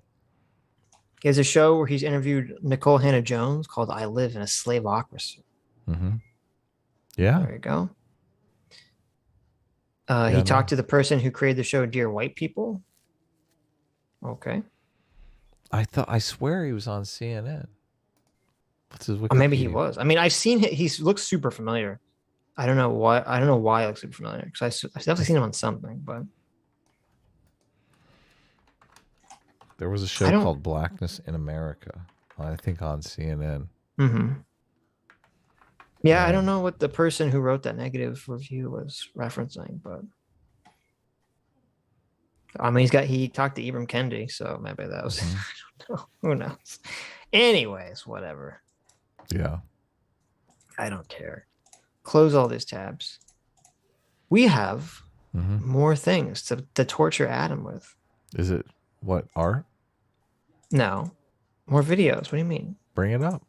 I'm getting it. You're saying close all your tabs. I'm like, Yeah, close I had my a bunch of tabs. tabs. Bitch, No, I had a bunch of tabs. Closing my tabs. So I was I close my time tabs for for no one. we're not gonna have time for it, but I was gonna break up the Joy Reid, Chris Hayes with a surprise. Okay. And now we don't have time for the surprise. We don't have time for the surprise. So I'll just tell you what the surprise is. Okay. Trevor Noah, shockingly, defends Joe Rogan. Really? Yeah, I'm very impressed. I would not have suspected in a million years that Trevor Noah, who we talked about, I do not like Trevor Noah. I think he's a moron. I think he's fallen to the same bullshit race stuff before, but I am happy that he was at least defending Joe Rogan. All right, he did something good finally. Let's move on. So he finally did something good. So I was impressed. Let's move on. Let's move on. We can't say nice things about people we don't like.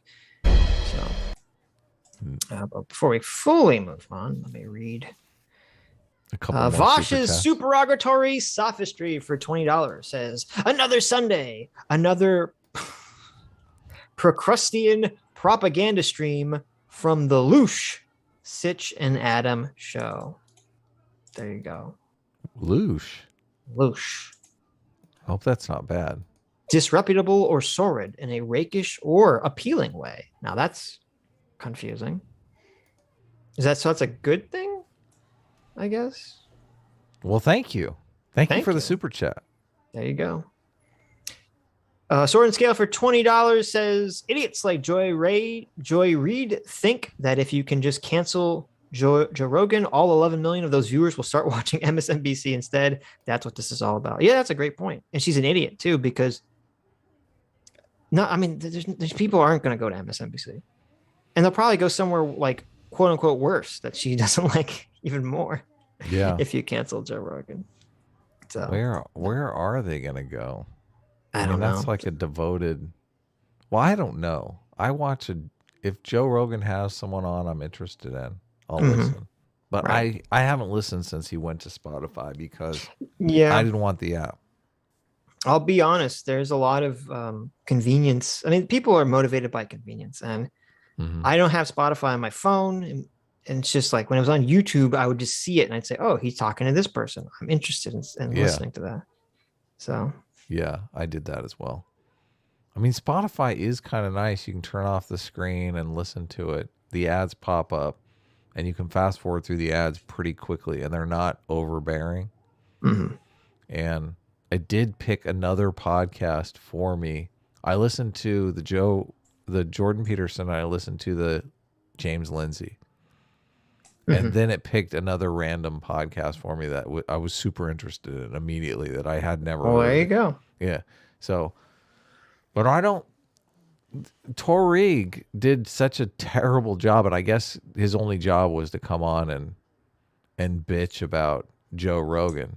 But yes, I mean, Spotify, it's an interesting thing because like the music is just not, they can't do that forever and they know it. But I didn't understand how they make, I guess they make money off of the ads for the podcast. So, and the more people come, the more they get addicted to other podcasts and then they can show ads between them and they make money off the ads. I saw a video on how the monetization works on TikTok that was pretty interesting too. So we're going to watch this right after Joy Reid complained and cried about misinformation. Okay. Your head is going to explode. It's already, I mean, the misinformation is. Well, read what the video, read the title of the video. Missouri Stand Your Ground bill critiqued as racist, make murder legal.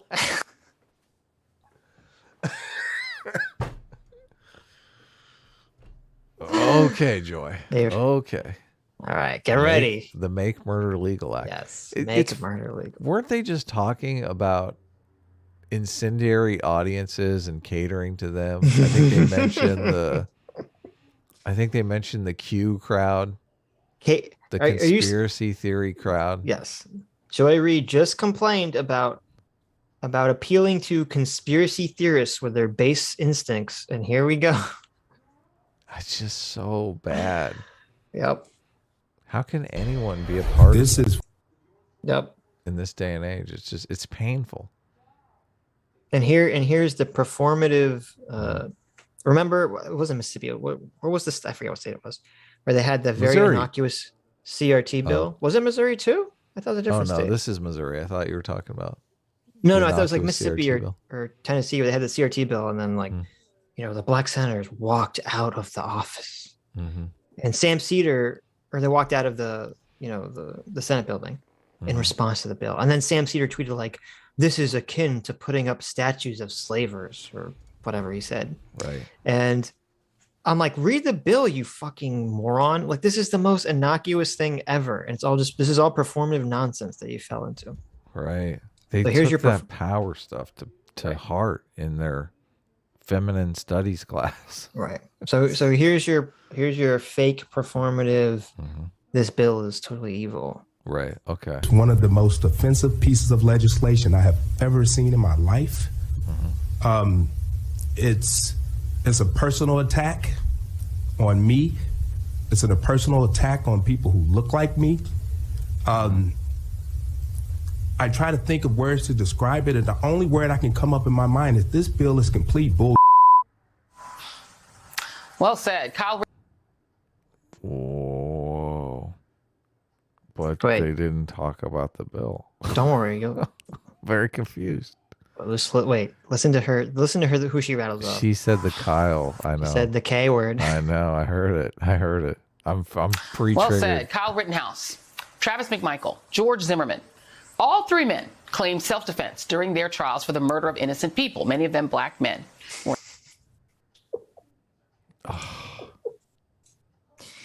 Remember when Kyle Rittenhouse killed some black people? Innocent people. Oh yeah. Just so happens to throw in that they're black. Right. Yeah. Travis McMichael's found guilty. Why are you lumping him in with George Zimmerman and Kyle Rittenhouse? This rewriting of history here is just insane. Painful. Or in Zimmerman's case, a teenager. A new bill being debated in Missouri would not. And in Kyle Rittenhouse's case, he was the teenager. And it was 3 white people. I know. Not only call those murders justified, but would prohibit police from even detaining those suspected of violence. Oh, is As this Kyle's law? No. Okay. Missouri Republican bill would give killers immunity if they claim self-defense. Can you believe this, Adam? Can you believe that Republicans, tough on crime Republicans, would write a law that says if you kill someone, all you have to do is claim self-defense and immediate immunity. Yeah. Immunity. Unlikely. Very unlikely. This is totally within the brand of the Republican Party. Okay. No, it's not. It's totally against the brand. Sitch, Oh you don't know my how God. you don't know how Republicans work. Okay, let me school you here. They're tough on crime. Okay, they don't let people just claim shit and get away with it. Okay, you need proof. Right. This is how you know you're a moron. If someone tells you that that somewhere in some state they passed a law, or they're trying to pass a law to make murder legal, you look that person in the eye and you say, "I don't believe you." That is not true. That is fake news. Well, what if it takes place at like a Black Lives Matter protest? There you go. That must be it. Defense. What's being dubbed by opponents as the Make Murder Legal Act would strengthen existing self-defense laws in the state by putting the burden of proof on prosecutors to disprove self-defense claims, something very difficult to do in cases where the only witness to a heinous crime could be the person who was killed. Isn't that exactly the case in the Kyle Rittenhouse case? I mean, that is the standard now. What are they bitching about? Wait, let me go back. Strengthen existing self-defense laws. What's being dubbed by opponents as the Make Murder Legal Act would strengthen existing self-defense laws in the state by putting the burden of proof on prosecutors to disprove self-defense claims. Oh no! The burden of proof is on a prosecutor to prove that you're guilty of a crime? Yeah. Adam, this is preposterous. What crazy nightmare world do we live in where the state has to prove you committed a crime? I know. But I mean, that is the standard now. What I mean, they're introducing a bill. No. It is. But it can't be the standard now because Joy Reid said this law is going to make murder legal. It's making it legal, Adam. Mm-hmm. Okay. That can't be the standard now. The standard can't be that you're innocent until proven fucking guilty. Yeah. Okay. I mean, I'm pretty sure it goes back to the Constitution. I think that is the standard. I want to hear the law. The guy was so bent out of shape. This is the most offensive piece of legislation I have ever witnessed. How dare you make me read this? Okay. But they don't mention the law at all. Let's Something very here. difficult to do in cases where the only witness to a heinous crime could be the person who was killed.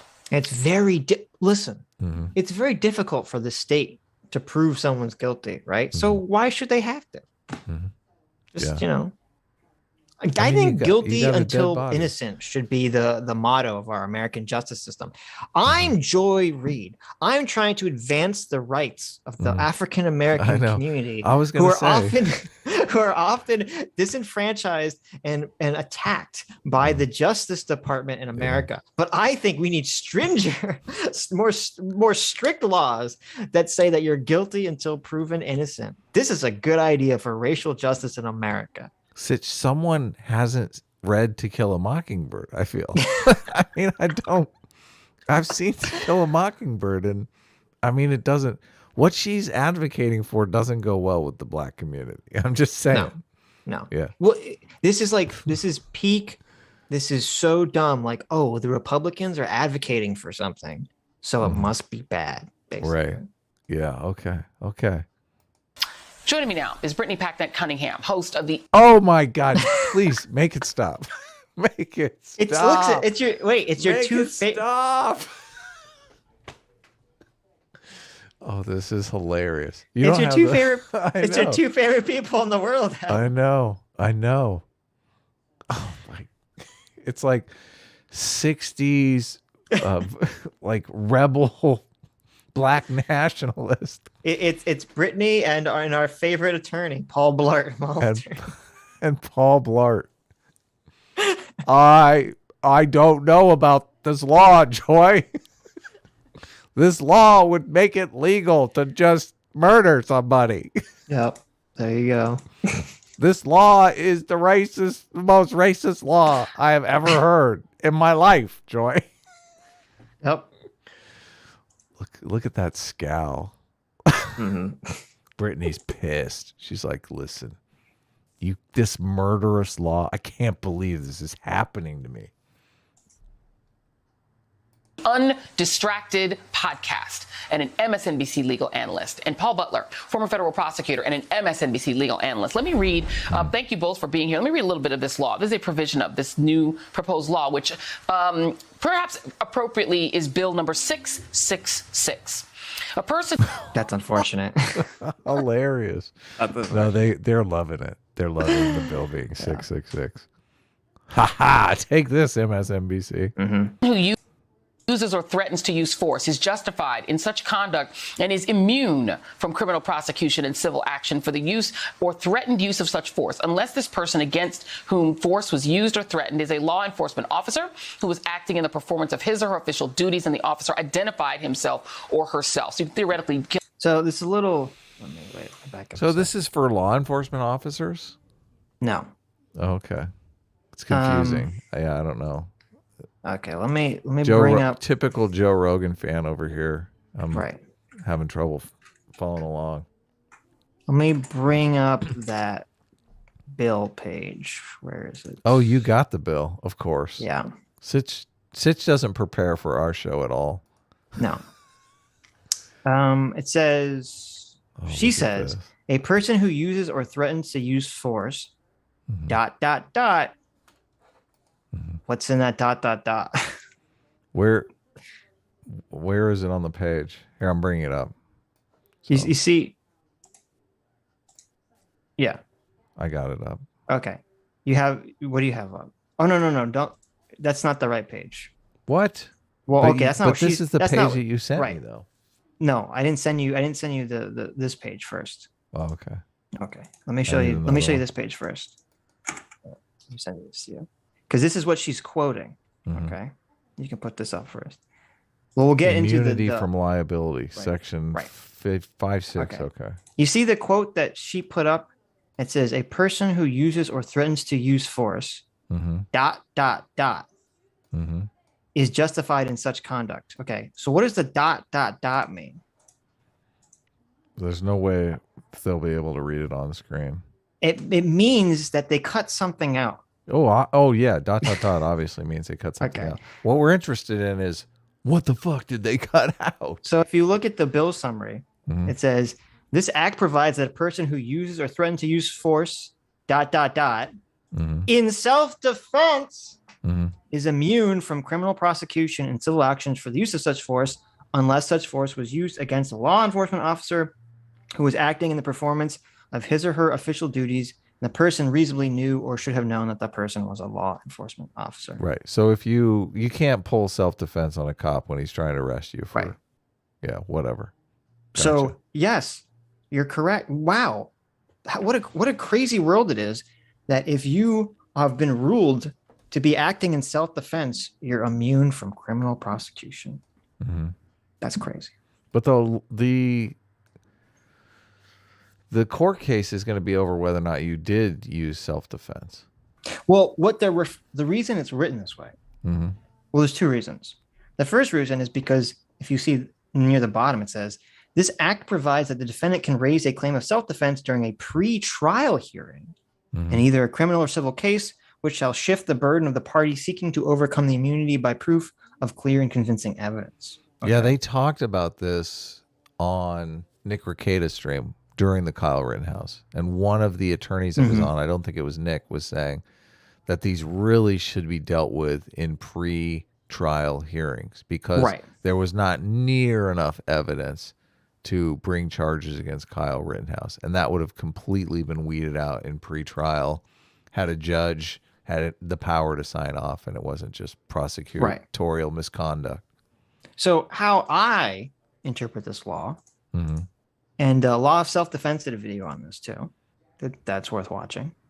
The way I interpret this law is what this law is doing. The thing that's new here that this law is adding is that they're saying exactly what they were saying on the Rekieta stream, that they're adding a pre-trial hearing where you can raise self-defense. And if the court finds that your self-defense is justified, it just will not go to trial. Right. Okay. Yeah. That's what this is about. Which is perfect.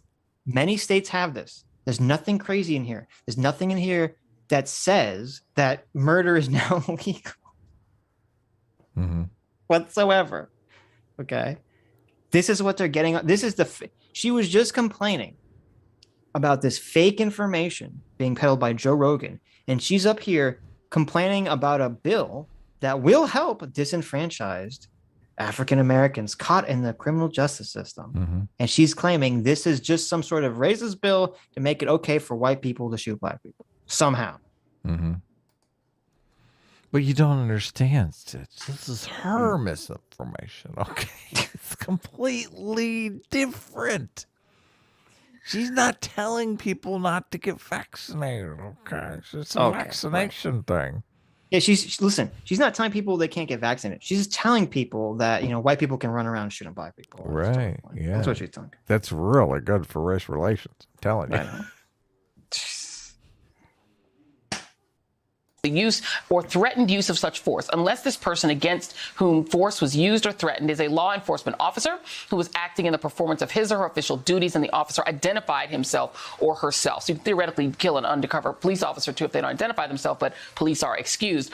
As expected, Mark McCloskey, who's running for the open Missouri Senate seat, praised the bill because it means that he essentially and his wife could have been in.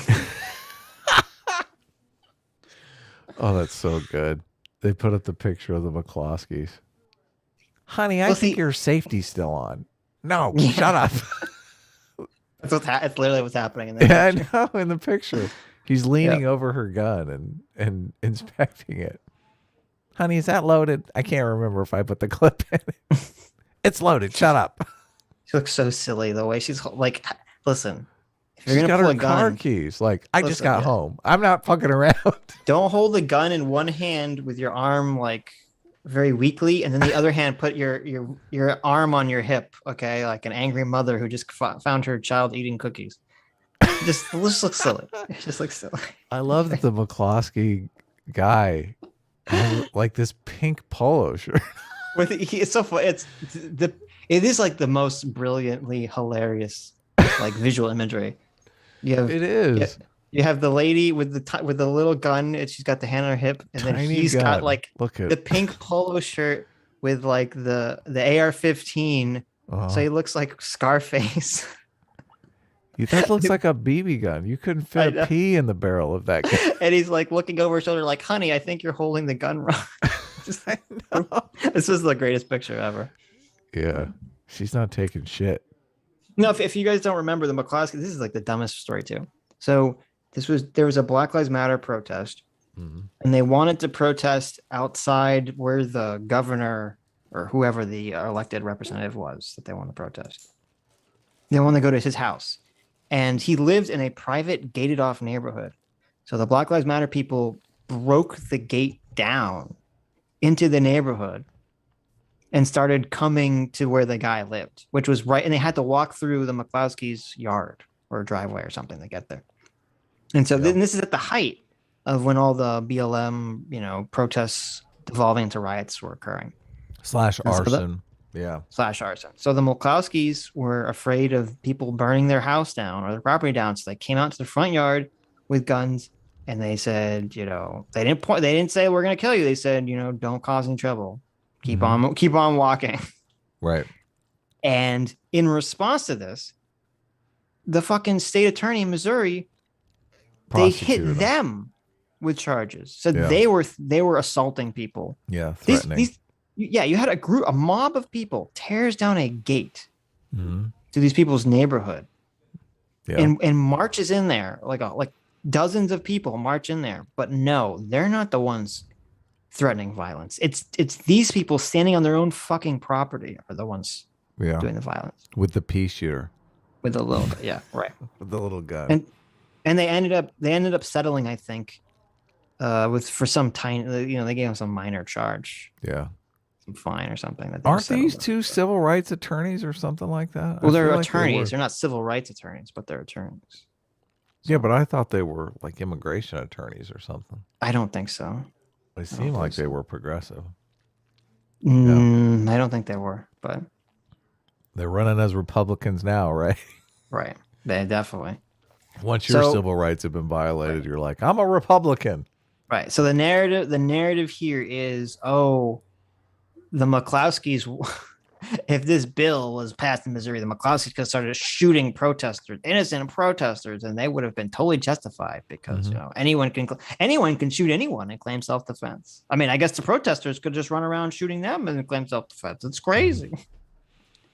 Yeah. I don't think in their slippers and shoot every single. Yeah. Oh wait, listen to this. Praise the bill because it means that he essentially and his wife could have been in their slippers and shoot every single Black Lives Matter person that walked by legally, and they would not even be detained. I want to not even be detained. That's a little hard to believe. I hope that's hyperbole. Have you heard of this thing called hyperbole, Sitch? I've never heard. It's when you exaggerate for effect. Okay. I would hope this is hyperbole. And it's funny because law of self-defense went through this law.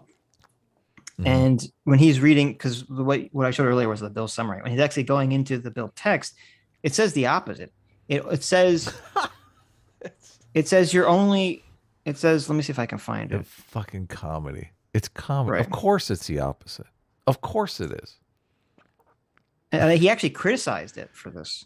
He's got she's got 2 legal analysts on.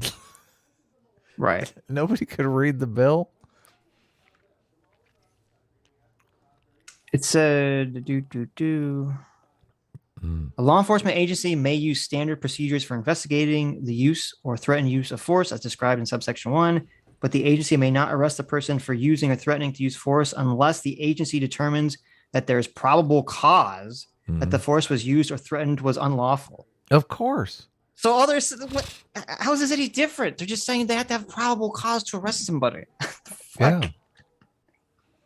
But I mean, you could make an argument that a dead body's kind of probable cause, obviously. Right? I mean, somebody got shot and they're still alive. They're probably going to have probable cause. Probable cause is such a low threshold for anything. Right. Yeah. Right. No, that's why this is such a joke. This is such a fucking joke. Yeah. And it's funny. I mean, the law of self-defense, he criticized it on 2 grounds. He said, actually, it removed previous language in the bill, or the bill would remove previous language that actually strengthened self-defense to some extent. And then the other thing he criticized was he said it was weird. The one thing that seemed like, Joy Reid or the other people could criticize was that it does provide. It seemed like the law was saying if you're found to be acting within self-defense criminally, that also provides you immunity from civil cases. And he was saying you could make the argument that since civil liabilities and criminal liabilities have very different standards, that it doesn't make sense that they should, that they should both be decided at the same time. Right. But that was it. Immunity from one should be immunity from the other. Well, he's saying it shouldn't. He's saying people would make the argument that maybe that shouldn't be the case. Right. So. Okay. But nothing about making murder legal. Yeah. No, obviously. Because it's not hyperbole, right? I mean, she honestly just thinks this. Yeah, just because the new law says there shall be a presumption of reasonableness under the section that the defendant believes such force was necessary to defend him or herself or a third person, which is the way it is now. Yes, and the way it is in these states. Standard, of course. No, but in state like in law of self-defense went over this. He said it wasn't always the case, but he said for the last 20, 30 years. In every state, if you make the claim of self-defense, the state has to prove you wrong. You don't have to prove self-defense. The state has to prove you are not acting in self-defense, which is the way it should be. Yeah, I agree. Did you see the recent one? I can't remember the name of the guy. He ended up shooting and killing. The guy was actually an immigration attorney. You're talking about the guy, the guy who shot the guy who was running up to him, right? The guy, he punched the guy who was on the bike, and he punched the guy through the window. They had some road rage exchange, and the bicyclist ran up to the guy sitting in his car at a red light, reached through the window and punched him in the face. Right. And then rode off on his bike. And the guy was like, what the fuck? Like, I just got punched in the face. So he confronted the guy, and the guy shot him in the face, like, immediately. Right. And he claimed self-defense. But he didn't get off. I think he got like 20, 30 years. No, because it's a fucking crazy story. He punches someone in the face. Right. Okay. And it turned out this guy was an immigration attorney. Yes. And his wife was a person of color. I think she was is in a biracial marriage. Right. Okay. But he did in the trial try to claim racism. Like, right. Of course he did. He said the guy called him the N-word. Of and his course. wife was like, no, he didn't call him the N-word. Right. Like, that punches a never guy in happened. the face over some road rage incident. Like, now the guy very stupidly leaves his car and confronts this guy. Like, right. Yeah. Did he even talk to him, or before he even said anything, the guy just shoots him? He just shoots him immediately. This is the dumb this is, and I kept thinking this the whole time. Forgive me. I'm just going to keep it real here. Okay. This is like the dumb fucking progressive perspective. Like, the guy's an immigration attorney. He's married in a multiracial marriage. Yeah. Right. He thinks, what? This guy just punched me in the face. I'm not racist. I'm not remotely racist, right? So he wants to go over and, expound about his anti-racial credibility with this guy. Mm-hmm. Gets shot in the face 1 second in, like immediately. Right. It just seems like, why just, call 911 or let it go. I just follow him from a distance. Yeah. Right. Yeah. Don't chase this kind of foot like a moron. What are you, a moron? Yeah. Yeah, evidently. I mean, it's some crazy person punched me in the face, and I could be like, let me go talk it out with this person, some stranger. Theodore Edgecombe is the guy. Theodore Edgecombe. And he did plead self-defense, and I mean, it was not pretty on the stand. I listened to the testimony in the trial. Nick Rekieta was covering it as well. So, but I listened to it was not pretty. So anyway, self-defense isn't just a people get away with murder situation. Oh, I claim self-defense. I'm immune. Now they do. They make murder legal act, okay? They had this guy on 2 video cam. Like, they had probable cause, okay? They saw him punch the guy in the face. Mm-hmm. Yeah. I want to go to you first on this, Brittany. As somebody who, has been out there in the streets protesting, taking that risk for yourself, what would this kind of a law mean to people who actually just want to march for justice? And what does it mean, in your view, particularly for Black Missourians? Joy, I'm so glad you reminded us that the McCloskeys were front row and center to testify on behalf of passing this bill. This was, of course, the couple that was made famous by stepping outside of their restricted covenant mansion in St. Louis, Glocks in tow. How dare you live in a restrictive mansion, also known as private property? Yeah. What the fuck does that mean? Adam, I don't think you should be living in your restrictive house. Aren't they? The place that they were renovating too, I think it was like a historical monument or something. Like the city had marked it out as a historical monument. Dumped a bunch of money into it. I mean, I don't. These people, I guess, because they're Marxists. They don't believe in private property. Right? So. No, of course not. I don't understand. I really don't understand that though, because there's nothing that inspires people to handle their shit more than owning their shit. I mean, it changes your whole perspective. It really does. Yeah. I wonder if Joy Reid is a homeowner. Something tells me she is. Pulling their guns out on unarmed Black protesters. But you don't know that they were unarmed. Come on. There's a crowd of like 50 people, 20 people, whatever it was. You don't know that they were unarmed. Of course, to people like the McCloskeys, Black skin is weapon enough. And this is precisely the problem. This is exactly what this bill is doing. Fucking racist. Black skin. Wasn't most of the people from the pictures, I thought most people in that crowd were white. Yeah. That broke into the neighborhood. This is so bad. This MSNBC is like race porn for fucking for progressives. It's true. It really is. It's just about I'm so sick of hearing about them talking about, Republicans want to keep everyone in fear. Republicans are driven by fear.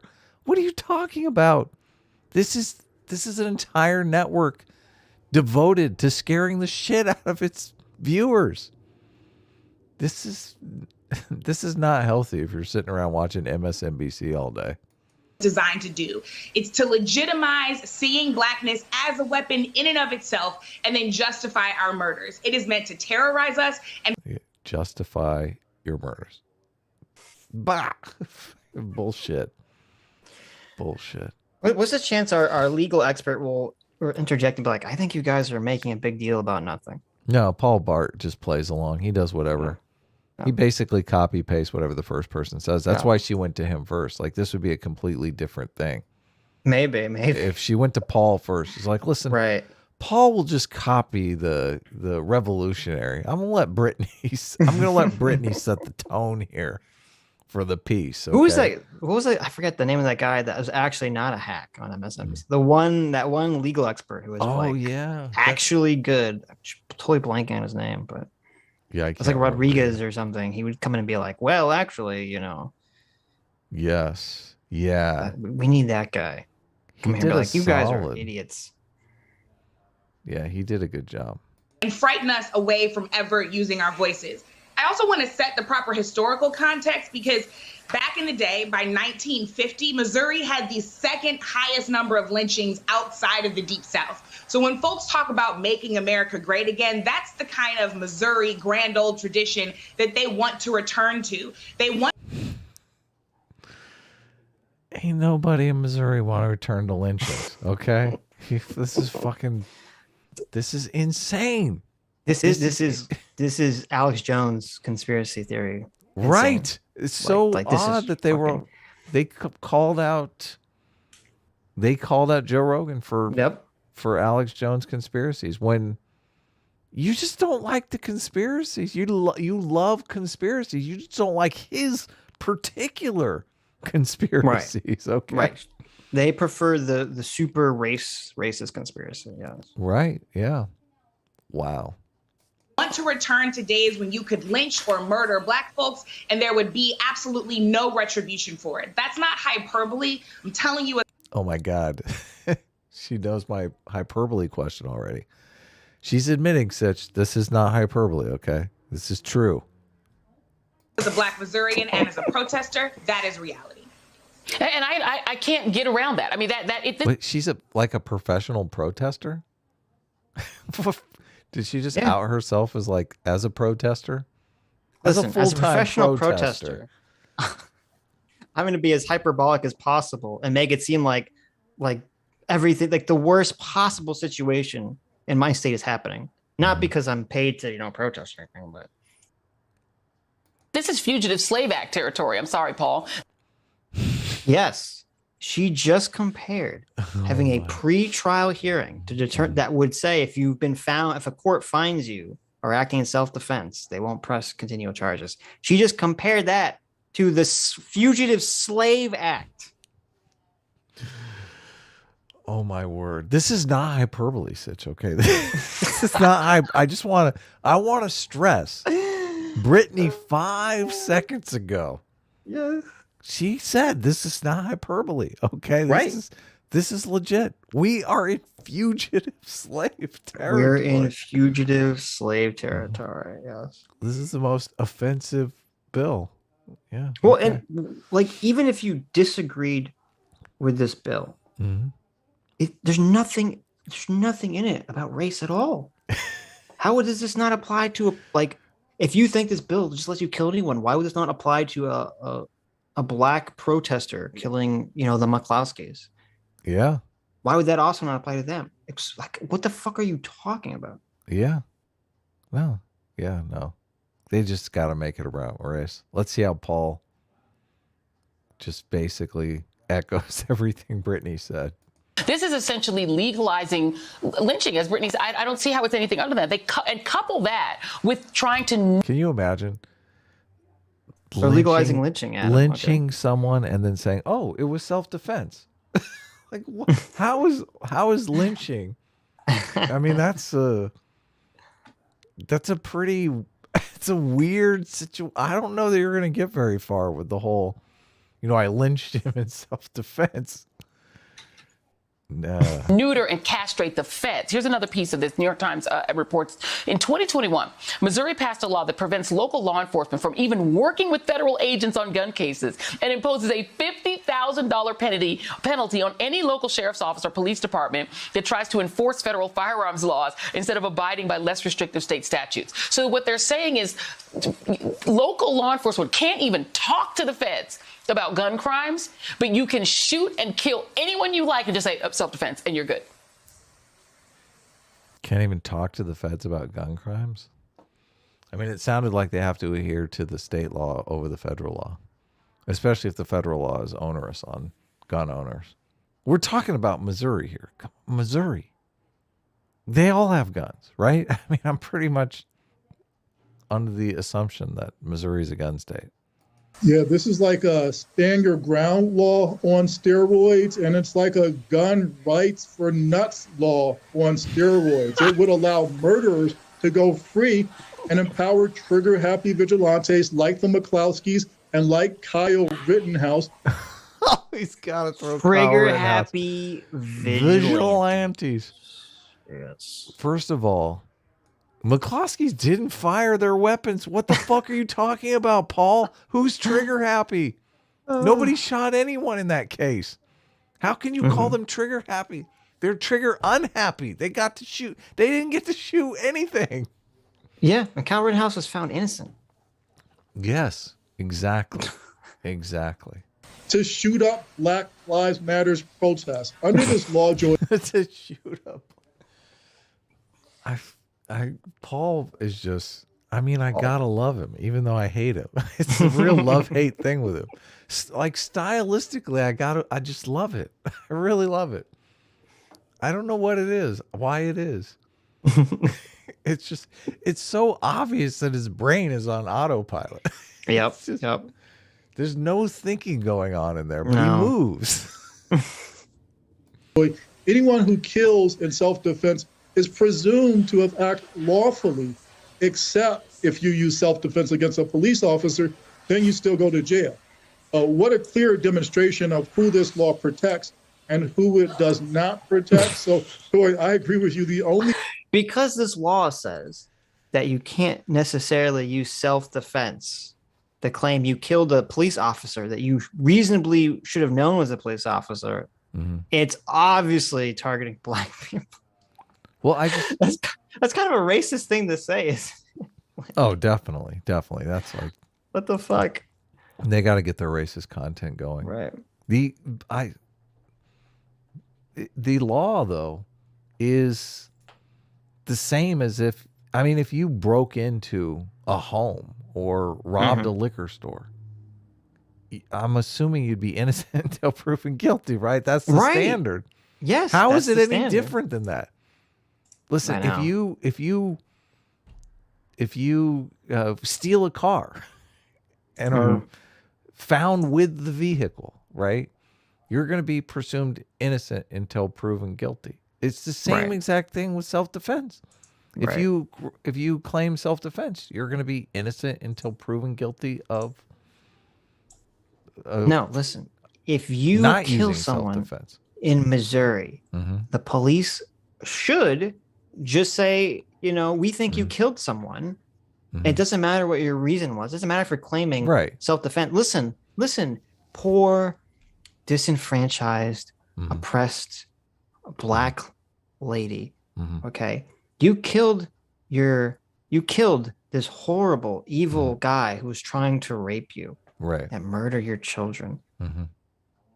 But you need to prove it was self-defense. Okay. The state doesn't have to prove anything. You need to prove it was self-defense. I want you to provide evidence. I like the other standard better. Especially in the scenario that you laid out. It sounds like where the state, the entity with all the power, is the one that has to prove you are the one that don't have self-defense. Oh, okay. You mean the thing that currently exists in like all 50 states already? I feel like they don't really understand the situation here. No. So this is what's great. Paul should know better. He's a fucking lawyer. I know. He's just there. He's a yes man. He's just there as a yes man. He is. He's a team player. The right thing about this proposed law is its title, Bill 666. Paul, what are you doing? It's like now he's pointing out 666. It's got to mean something, right? That's right. It advances the devil's work. See, this is okay. Paul. There's a sign. There's a sign in this law, Adam. I don't know if you noticed. There's a sign. It's this law. It's the 666. This is the devil's work. This is why you gotta love Paul.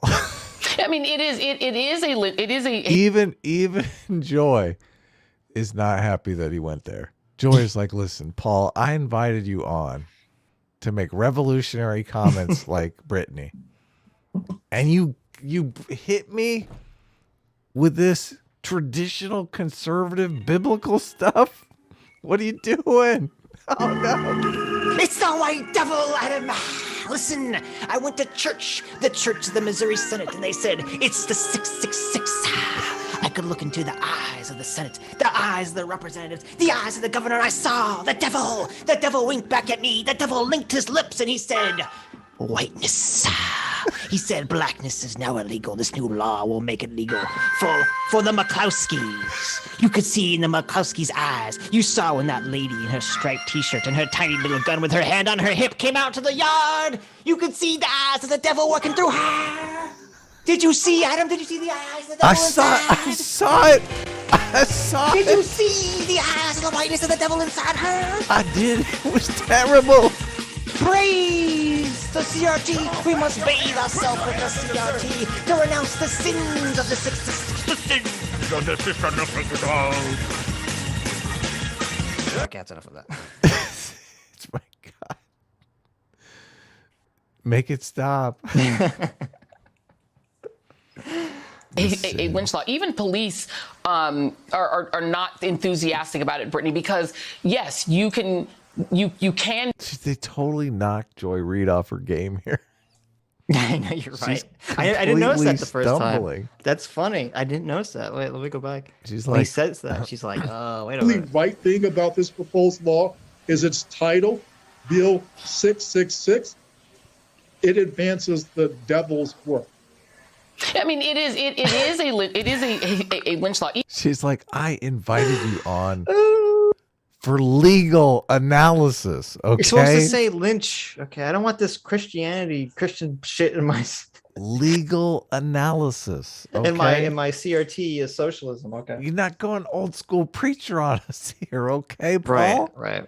Even police are not enthusiastic about it, Brittany, because yes, you can be arrested if you shoot a police officer, but that's only if they're self-identified and if they identify they were police officers. So again, if you're an undercover officer in Missouri, be aware that you can get shot too. But to set that aside for a moment, You think the police are really worried about that? I feel like they would identify themselves. Or if they're undercover in a situation where they're not going to identify themselves, they know what they're doing. This is the way. I cannot imagine in Missouri that this is not the way the law already is. Yeah. That if a person identifies themselves as a police officer, yeah, and a reasonable person believes that they're a police officer, and you still shoot them, yeah, you're not allowed to do that. Yeah, you're a cop killer. Yeah, you're not allowed because police are allowed to use force against people. Yeah. Well, legally standard, obviously, but yeah. I wonder if you could just tease out a little bit more for us about Missouri, because you started something that I would love for you to continue.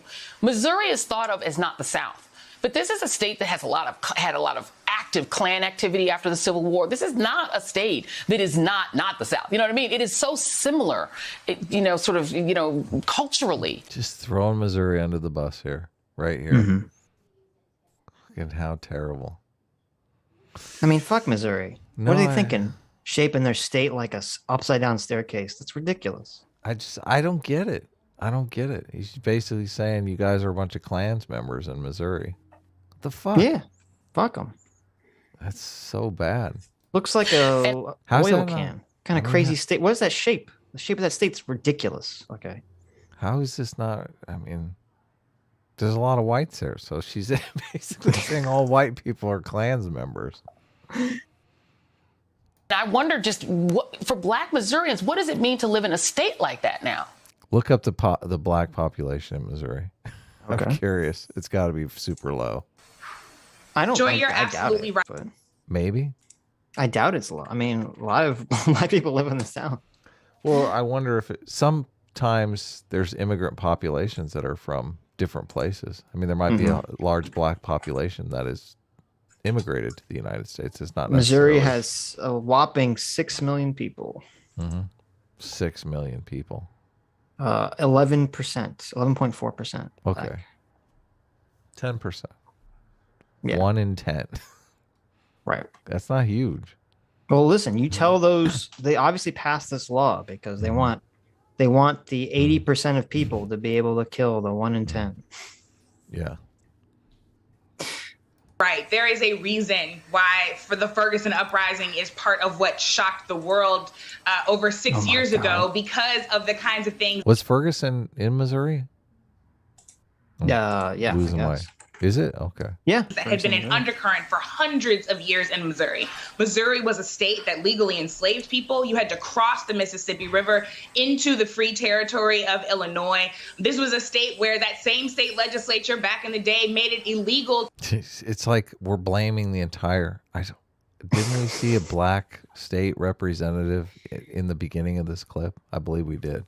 Remember, yeah, you remember Ferguson, Missouri, the fake narrative that Michael Brown had his hands up and was totally innocent and did nothing wrong whatsoever. Right, which was all turned out to be not true. Which the Obama administration's Justice Department said was all bullshit. Yeah, that was innocent until proven guilty, and then he was proven guilty. Right. Right. Yeah. Well, the Attacked police officer was proven officer. innocent, but yeah. But yeah, Michael Brown attacked the police officer. Right. Yeah. But Michael To Brown teach wasn't on trial because he was Black dead. children how Oh yeah. to read and write, whether they were enslaved or free. This is a place where right across the river, the Screw not being able to talk about this shit in school. I mean, this is not helpful, dredging up all this stuff. They're completely using this for selfish reasons, I feel. Of course. Yeah. Well, this section is the perfect example of the dangers of forcing yourself to see everything through a singular lens. Because they're like, this new law comes out, and if I'm forcing myself to see it through the lens of CRT and racism, then obviously this law was created by white people to kill black people. And then you actually look at the law and you're like, seems pretty standard. Seems like pretty standard stuff. I mean, obviously there are some racists in Missouri. There's racists in every single state, but they're talking like they're all racist, which just bugs me. You can't get a clear picture if you've got this lens that every single white person in Missouri is a racist. It's so bad. This is so blackpilling, Sitch, watching this stuff. Right. This is depressing. massacre of East St. Louis. Do the funny voice again. I like the funny voice. Like my preacher voice. The Judge of CRT. Absolutely trounced a nearly all black town and saw a number of black people murdered. This is a place where the continual terror of black people and of marginalized people even continues to be celebrated today with things like the Veiled Prophet Society, because the Veiled Prophet was created to actually intimidate black and white laborers who were fighting for justice and equal pay. And that is a system. Wait, the society was to intimidate black and white workers? The fuck she's referring to, but I mean, now it sounds like she went into like collective bargaining law or something. Society that still lasts today and has deeply racist roots. So these kinds of things are often not spoken about in a place like Missouri until the last few years, which, like we've seen. Now she's saying this stuff isn't spoken about. Isn't that she's good? not speaking about it right now. Do you understand that? It's all she's doing sign language and a device at MSNBC is translating her hand signs into audio. Well, I mean, if they're not talking about this stuff in Missouri, then that's probably a good thing, because everything she's saying sounds racist as fuck. Across the entire country, we've seen folks stop being polite and, as they say, start getting real about their racism. Missouri, unfortunately, has been at the vanguard of that. You know, I'm so confused by what she's even saying. She's saying that Missouri has a history of being super duper racist. I got that and part.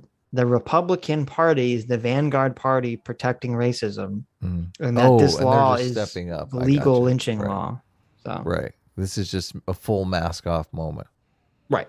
This is manufactured outrage, though. Yes. This is not a mask off moment in any way, shape, or form. Right. It's like people glued to their internet, watching the Kyle Rittenhouse trial, going, "Oh my God, I'm terrified this would happen to me." A bunch of people chasing me down in the street, and I'm not even allowed to defend myself. We need to fix that.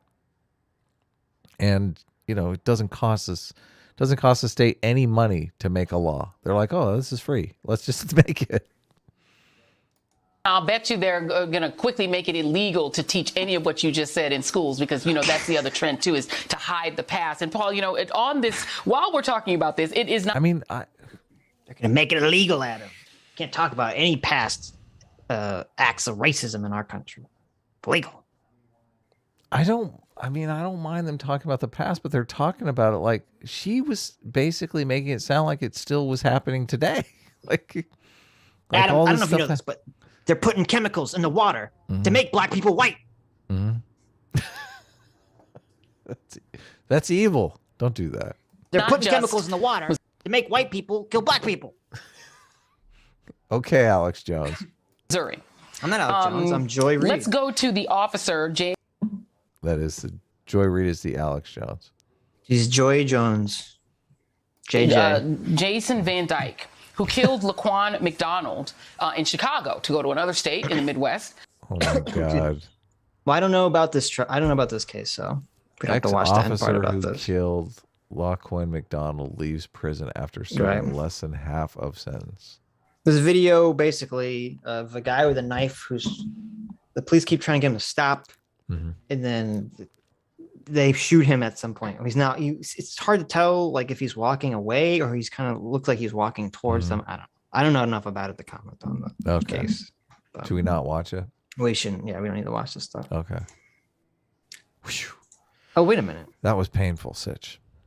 I can't believe this. Please tell me. I just got an email. I just got an email. Oh, no. Is it from Paul? Paul! Our good friend Paul Butler, who I lovingly call Paul Blart, mall lawyer. He was watching the segment just now. He said that he was, he wanted to expound on the segment because Joy didn't really let him go into detail. Okay. Really? Yeah. So he shut up pretty fast. He did. But he felt intimidated by, this radical, the crazy radical lady. So let me play his message to you. Hello, Adam. Joy is totally right about legal murder. I love this new law. The other day, I ran over someone in my car and I just smeared some white face on and told the office I was afraid the person I hit was black and was attacking me. It turned out it was an 80-year-old Asian lady, but the police said it was fine because of this new legal murder law. There you go. How did you put that in there? There you go. Why did you put that in? Paul Butler, he says he's totally on board with this new law. Apparently he changed his tune. Now that the law has helped him, he's totally in favor of it. So very interesting. There's a giant controversy over black on Asian crime. I don't know what you're talking about. I don't know what you're talking about. Why? Okay. Why? Why did you put that in there? I don't know what you're possibly referencing. Okay. I'm talking about the email. I don't know what you're talking about. This is very good. Listen. You were I cannot be held Paul responsible. Paul was very specific about what happened. I cannot be held responsible for the ethnic group that Paul Blart runs over in his car. Okay, I have no responsibility for this whatsoever. Terrible. How would you dare put this on my shoulders? The legal murder law. Did you type that out? Well, this is why you couldn't pay attention to what was going on. No, what? No, I didn't type anything out. This was sent to me by Paul Blart. I don't know what you're talking about. I know what was going on. You can tell. Paul Blart sent this to me. No, Paul Blart sent this to me. I don't know what you're talking about. Sitch is over there. Microphone keeps going off as he's type. You need to think that out, okay? We can't have a Joe Rogan situation here, okay? We're not Joe Rogan, okay? I don't know what you're referencing, okay? This was Paul Blart's words, okay? I'm just the messenger here. We can't have a Joe Rogan situation, okay? Okay, we have one more video that we can get through. One more video. That's it. One more video. Where's Hassan? It was actually hilarious. Hassan, I watched like the first minute of this. Okay. Hassan was actually defending Joe Rogan from his N-word controversy. And I was like, wow, that's really weird. Why is Hassan doing this? And then 2 seconds later, I found out the reason he's doing this is because someone made a clip montage of Ethan Klein saying the N-word. No, hilarious. And he was saying it in like 1,000 times worse ways than Joe Rogan was. He was calling people N-word F words and stuff. Oh, I remember that. I remember that. Yes. He was going nuts. He was talking about how great it was to say. Right. And so I was like, oh, that's why Hassan is out here saying, giving Joe Rogan, the benefit of the doubt. Yeah. He's getting ready for the cancellation of his podcast partner. His stream partner, right. Vosh's supererogatory sophistry for $20 says, Sitch, I would never afford you felicitations. Take this money and buy a dictionary. There you go. Thank you. No dictionaries. Squeeze Louise for $20. Thank you, Squeeze. Says, Joy Reid broke into my house and tried to kill me. Prove me wrong. Bad. There you go. Bad. Hey, Aiden just said she just said Paul Blart woke her up. I apologize, Aiden. Paul Blart. Terrible. Paul Blart, mall lawyer. Happy Black History Month, America. Enjoy it while it lasts, because given the political discourse lately, Republican-led states will probably ban the celebration next year. Uh-oh. Think you know that? These states are just going to ban Black History Month. Totally going to happen. Yep. Never happened in a million years. Are you kidding me? The Republicans are starting to, they're picking up pace on the black vote. Right. They're going to keep wanting to get black voters. There are a lot of black voters who aren't racist, believe it or not. I think reverse racism and dangerous ideology. I'm mostly kidding. No, I'm not. But lately, we've seen a collective freakout by conservatives who are just triggered by the 1619 Project, which is a book that asks Americans to have a more honest understanding of slavery's role in our collective history. Oh, an honest understanding. Oh, it's just an honest understanding, Adam. Yeah, don't you know? These white people were like, what? Slavery? They think slavery's based. Yeah, it's an honest understanding about the history and role of slavery that every other historian said was bullshit. But, whatever. Yeah. Nicole Hannah-Jones said it. So it must be true. And they want to believe it so badly. So that changes everything. Right. You don't understand how the desire to believe something can affect the actual real world.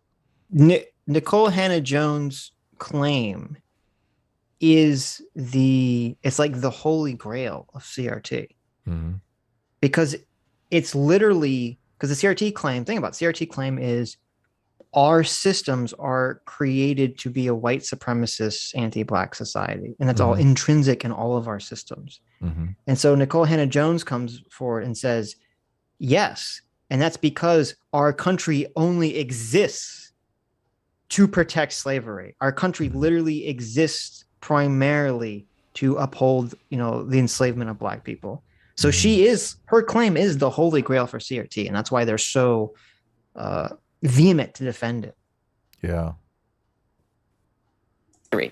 Right-wing political organizations have seized on the freak out and pushed a national book banning movement because those books are supposedly indoctrinating kids with dangerous ideology.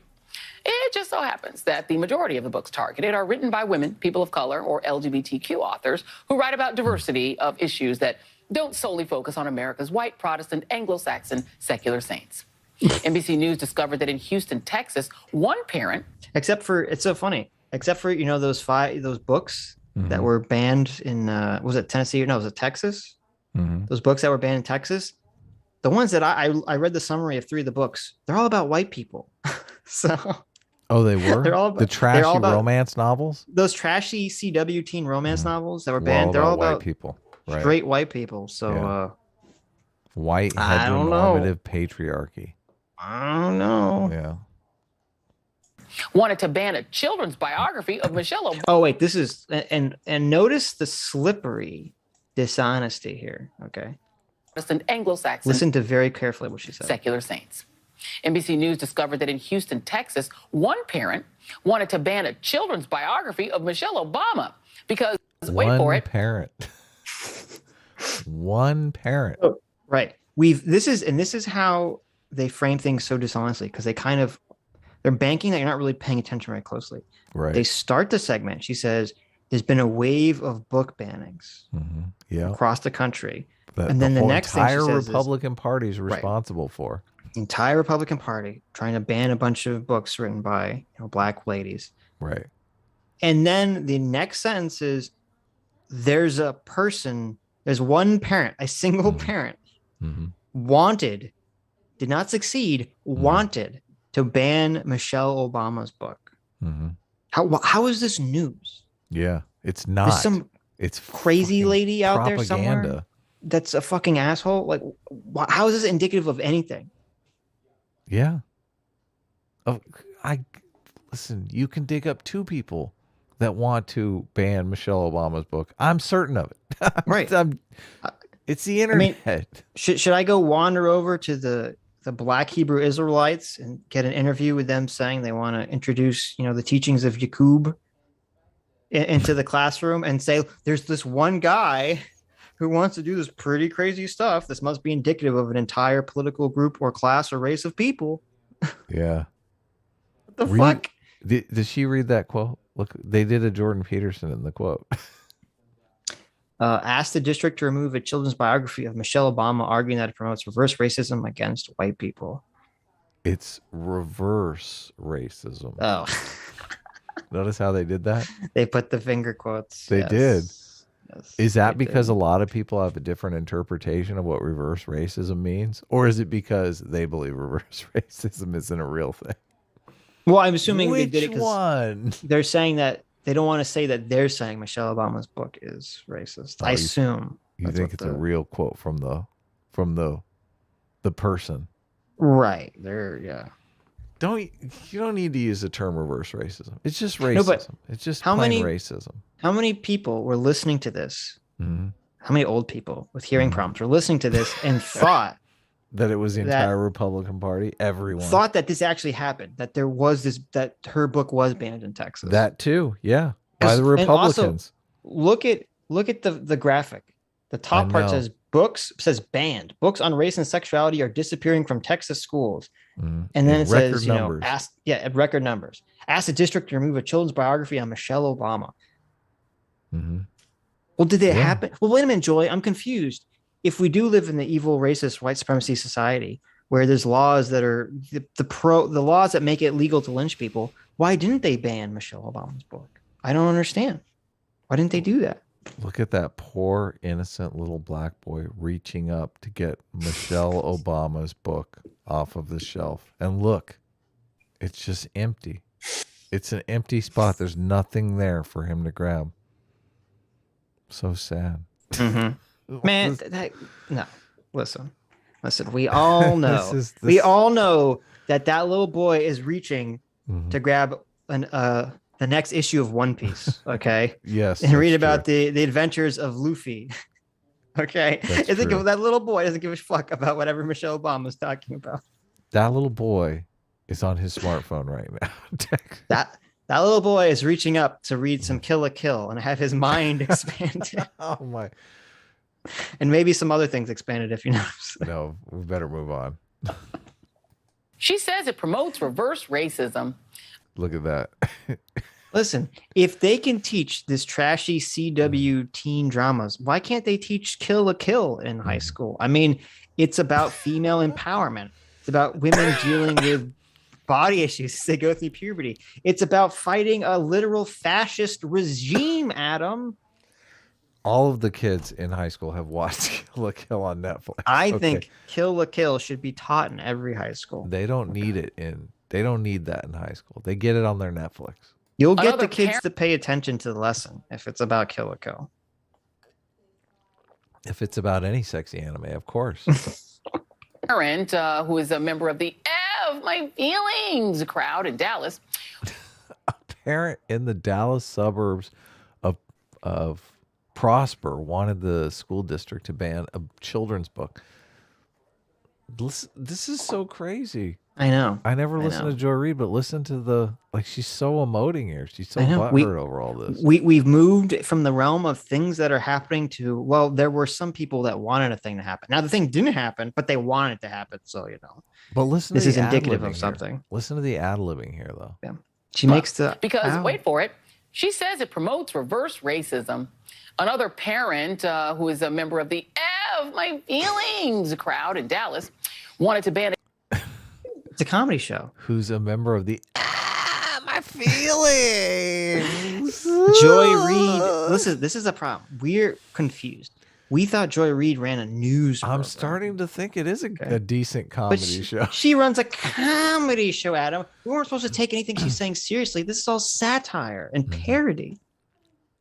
It's racist comedy, like that one black comic that we watched his thing where he just ripped on white people. But I thought he was like Middle Eastern or something. Am I thinking of someone else? Oh, maybe he was Middle Eastern. I think you're just racist. You think all people of color are black, Adam. God. I don't remember. And he didn't announce his race to me, so. He should have. He should have. In a kid's book about the life of a black Olympian. Now, I'm named Wilma Rudolph. You should know that name because, wait for it, it mentioned racism. Joining me now is Michael Eric Dyson, professor of African American Studies. Hey! No, let's end the show now. Let's end the show now.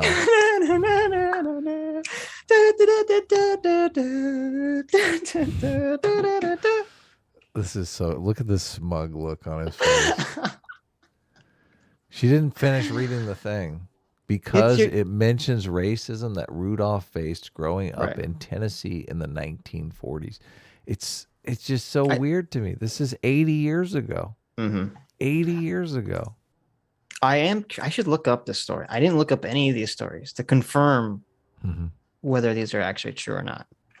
For all I know, this could be 100% fake news. Can we have a conversation about when it's time to move on? Right. I just feel like maybe.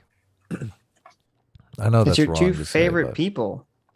A black Olympian. Now, I'm named Wilma Rudolph. You should know that name because, wait for it, it mentioned racism. See, she can't even read the Chiron. It mentions racism. Joining me now is Michael Eric Dyson, professor of African American Studies at Vanderbilt University and author of Entertaining Race. Vanderbilt. That's as woke as can be. Vanderbilt University, professor of African American Studies. What do you think that means? The person said, performing black. I wish it says it opines. They claim this book opines prejudice based on race. I mean, which I'm skeptical that it really did, but what? Opines racism based on race? Or opines prejudice based on race. Well, I mean, prejudice is racism. Right. They're claiming that the book promoted or made sexism look sexy, which I'm skeptical it did, but I guess you can be prejudiced for other reasons. So right. Entertaining race. Is he saying that Michael Eric Dyson is a part of an entertaining race? Is that what he's saying? I'm not sure. I don't think that's what's being said. He's saying I have a Michael feeling. Eric Dyson has an entertaining race. Right. That's what he's saying, right? I don't think that was the claim. I'm going to read one of these books. It's going to be torture. It's going to be extremely painful. But I'm going to do it just to... There was a book I like randomly stumbled upon. It was kind of an interesting meeting. I think the Heritage Foundation had this. I don't know what the meeting was in context to. And it was like three different people talking about CRT. And one of them was a woman whose name escapes me, who's like a lawyer dealing with a lot of these, dealing with some CRT lawsuit in some state. And the book that they were suing over, or the law they were suing over, she had a book that was being taught in class where it was a children's book, a children's picture book. And it had the contract of whiteness in it. And it said like, the contract of whiteness is that you can use your race and privilege to oppress other people. and it had like a devil tail poking out from behind behind it. No. This is real. This is completely real. And it was like white kids don't, agree to the contract of whiteness. You can be white without agreeing to whiteness. And I was like, holy shit, this is crazy. How is this happening? Yeah. This is kind of discouraging, to be honest with you. It's just crazy. No, she's anti-white suing. racism. I'm glad that she's suing. So okay, good. There's a lawsuit going on. She's suing over this book, this totally racist book that literally demonizes white people. Right. Yeah. I'm assuming when the book says entertaining race, he means like entertaining the topic of race. The concept of race? Yes. I'm assuming. He doesn't mean he's a member of an entertaining race. I'm assuming. But how he's a writer, he should know that people will be confused. Why did he title it that? I see. Come on, Michael. Be precise in your speech. That's not precise. Do you see? Well, maybe it's supposed to be a double meaning because the subtext, if you can read it, says performing blackface in America. Oh, no, I'm sorry. Performing blackness. It says performing blackness in America. So there you go. Oh, that's so bad. Sitch, you're so bad. It was an honest mistake. Okay, I'm looking at the tiny print. I just saw some letters. I think I slipped up on the gay thing when I meant guilty. So, it happens. It happens. Blackness in America, which will probably soon show up on banned books lists everywhere. Oh, we can only hope, Joey. We can only hope. Yeah. I'm sure there's a list of racist books out there that they want to ban, right? Let's be honest. Of course there is. Of course. Dr. Tyson, as an educator, as a college professor, just give me your sort of raw reaction to the fact that we are on the first day of Black History Month, and the thing to do du jour on the Republican side is to ban any book that's got anything, the word black in it, the word history in it, or the word racism in it. Yeah, it's predictable, Joy. It's ironic. You think this is this is supposed to coincide with Black History Month? That this is like their opening salvo on Black History Month? Well, obviously, what happened? It's not like these laws have been in the works for last year. Yeah, it's exactly. Not like a lot of these laws were passed in January. No. The Republicans in all these states said, "Hey, it's February. It's Black History Month. Time to go hate some black people. Let's ban some books written by black authors." Yeah. No. Yeah, that's what happened. I'm pretty sure that's exactly what happened. No.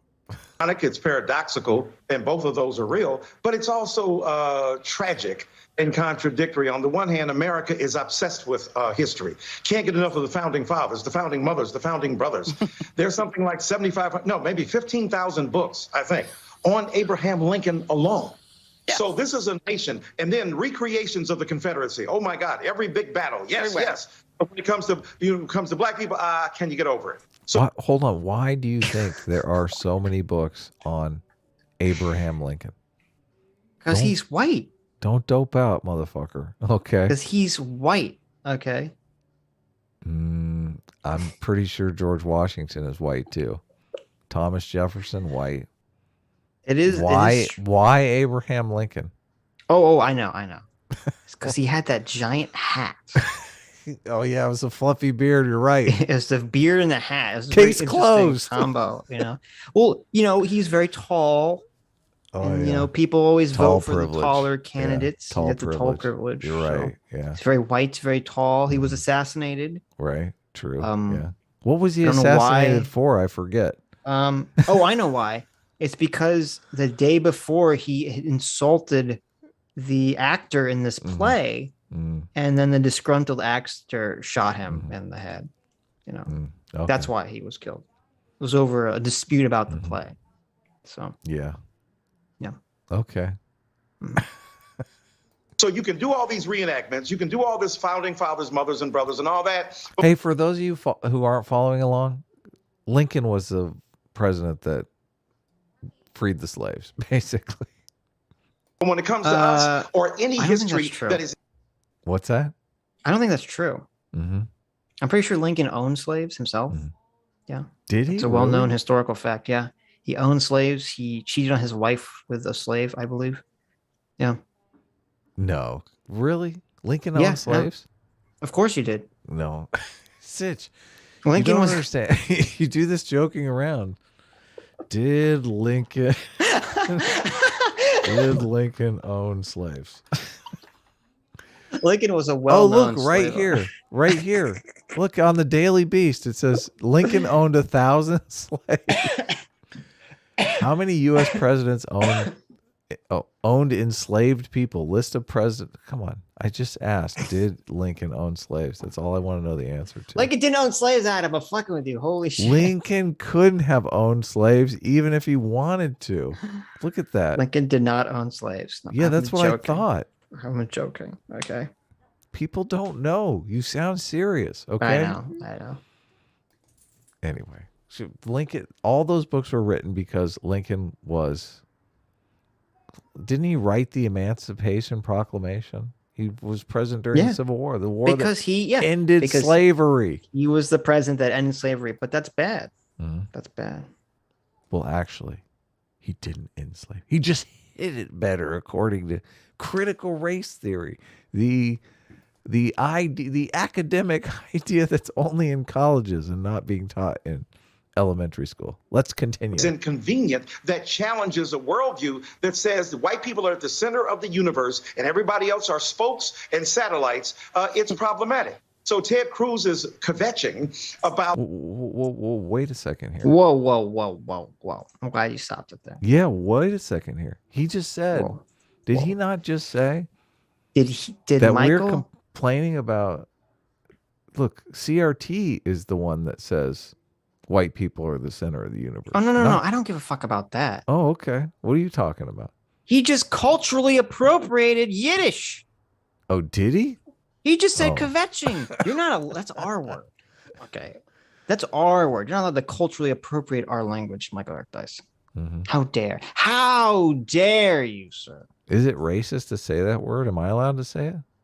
I'll give you a pass. Kvetching. I don't even know. What does it mean? It means like to complain. You were right. Getting complain. Okay. You were correct. No, I'm talking about the fact that he's saying, let's listen very closely here, because he's trying to say that white people are claiming they're the center of the universe. Right. When it's CRT that's complaining white people are the center of the universe and foisting it on white people, right? And black people. Yes, that's true. That's very true. Right. So listen very carefully hilarious. to what he says here. All this founding fathers, mothers, and brothers and all that. But when it comes to us or any history that is inconvenient, that challenges a worldview that says the white people are at the center of the universe and everybody else are spokes and satellites, it's problematic. So Ted Cruz is kvetching about standards when it comes to black women, knowing, reading Ira Katznelson's book, When Affirmative Action Was White. So he's saying when white people get mad, right, when they talk about anything that challenges the fact that whites are the center of the universe. Which is you said. CRT, that's backwards. That's totally That's backwards. the CRT narrative. Yes. Right. But that is the CRT narrative. Right. Which white people are very much complaining about. It They're is complaining weird. about a narrative that puts whites at the center of the universe. Whites are saying, Right. listen, we're not at the center of the universe. You have opportunities in front of you as well. Please stop making this false narrative that all Well, there's a whites are- difference. Listen, CRT says white people are at the center of the universe, and that's bad. Mm-hmm. Okay. So he's complaining that they're saying white people are center of the universe, and that's neutral or good. Oh, so as long okay. as you say it's bad, then it's okay. Okay. I don't think white people want to be at the center of the universe anyway. Right. It's pretty. No. Yeah. I mean, I personally Get want to be it? at the center of the universe, but Right. As an individual. Not As an for the individual. entire. There are plenty No. of white people that don't. do you know that 99.999999999% of white people are stupid? Mm-hmm. Yeah. Because they're not me. Yeah. We don't want them to be at the center of the universe. Yeah. We want don't just have free us will. at the center of the universe. Why did he say kvetching? Look at that face he's making. Why did he just randomly throw in some Yiddish? That's weird. Joy It's a little Reid sus. definitely said last time, you need to get your energy level up, Dyson. Last time you were on my show, look at my show's. Joy was saying, look, my show's a comedy show. You don't understand. I do voices. Okay, this is a comedy show. Yeah. You need to perform, Mike. We want to look, your book is, I brought you on because your book. It says is called- entertaining. It says entertaining. right on the cover. Right. You come on and give me the slop. It's not entertaining, okay? Come on, Michael. You got to Kick come on it my up a show. notch. Kick it up. It says on your cover of your book, Performing Blackness. I want you to perform blackness on my show. Whatever the fuck that means, because it sounds racist to me, but whatever. I don't know. Oh, God. Michael, you're performing too much whiteness on my show, and I just can't have it. You need to perform some blackness.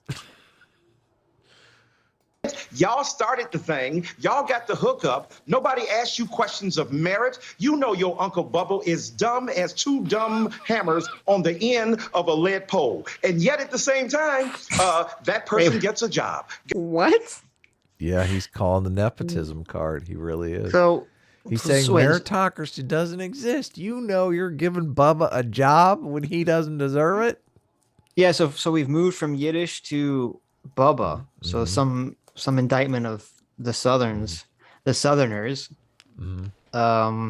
He's claiming there's a hypothetical white people that are getting jobs because they're white. Even though I don't know. I mean, at least well, he invoked nepotism.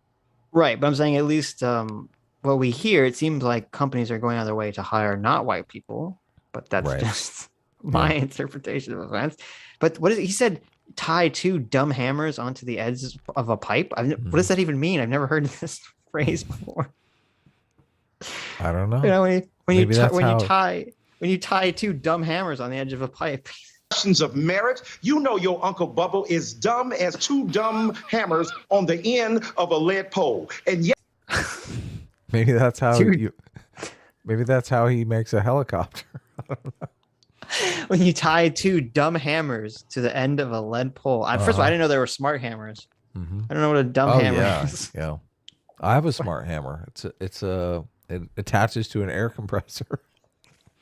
Tie dumb hammers to pole. Let me see. Is this like some old timey boomer song or something? Tie dumb hammers to lead pole. He went full Joe Biden here. This is what the fuck is dog-faced this? pony soldier territory. No, this is not a thing. He just made this up. I do feel like he is performing for Joy Reid He is. Yeah. Animatedly. Yet at the same time, that person gets a job. God bless him. But so when standards are evoked and merit is evoked, you know these are racist attempts to undermine the credibility of black people and the legitimacy of our intelligence. And to do it during Black history is so precious. But let's have the battle and let's keep going on to ban books. I mean, I thought this was. See, this is what's insidious because just because people are making fun of your dumbass doesn't mean they're trying to undermine the intelligence or credibility of black people. Right. We're talking about you, dude. We're not talking about the entire black race. You know, people are able to separate out people from the group of people that inhabit the same skin color as them. That's like a thing. They don't seem to understand that. It's pretty sad. Freedom. I mean, Ted Cruz is a senator. I mean, Madison Cawthorn is a member of Congress. Make it make sense. That's not merit.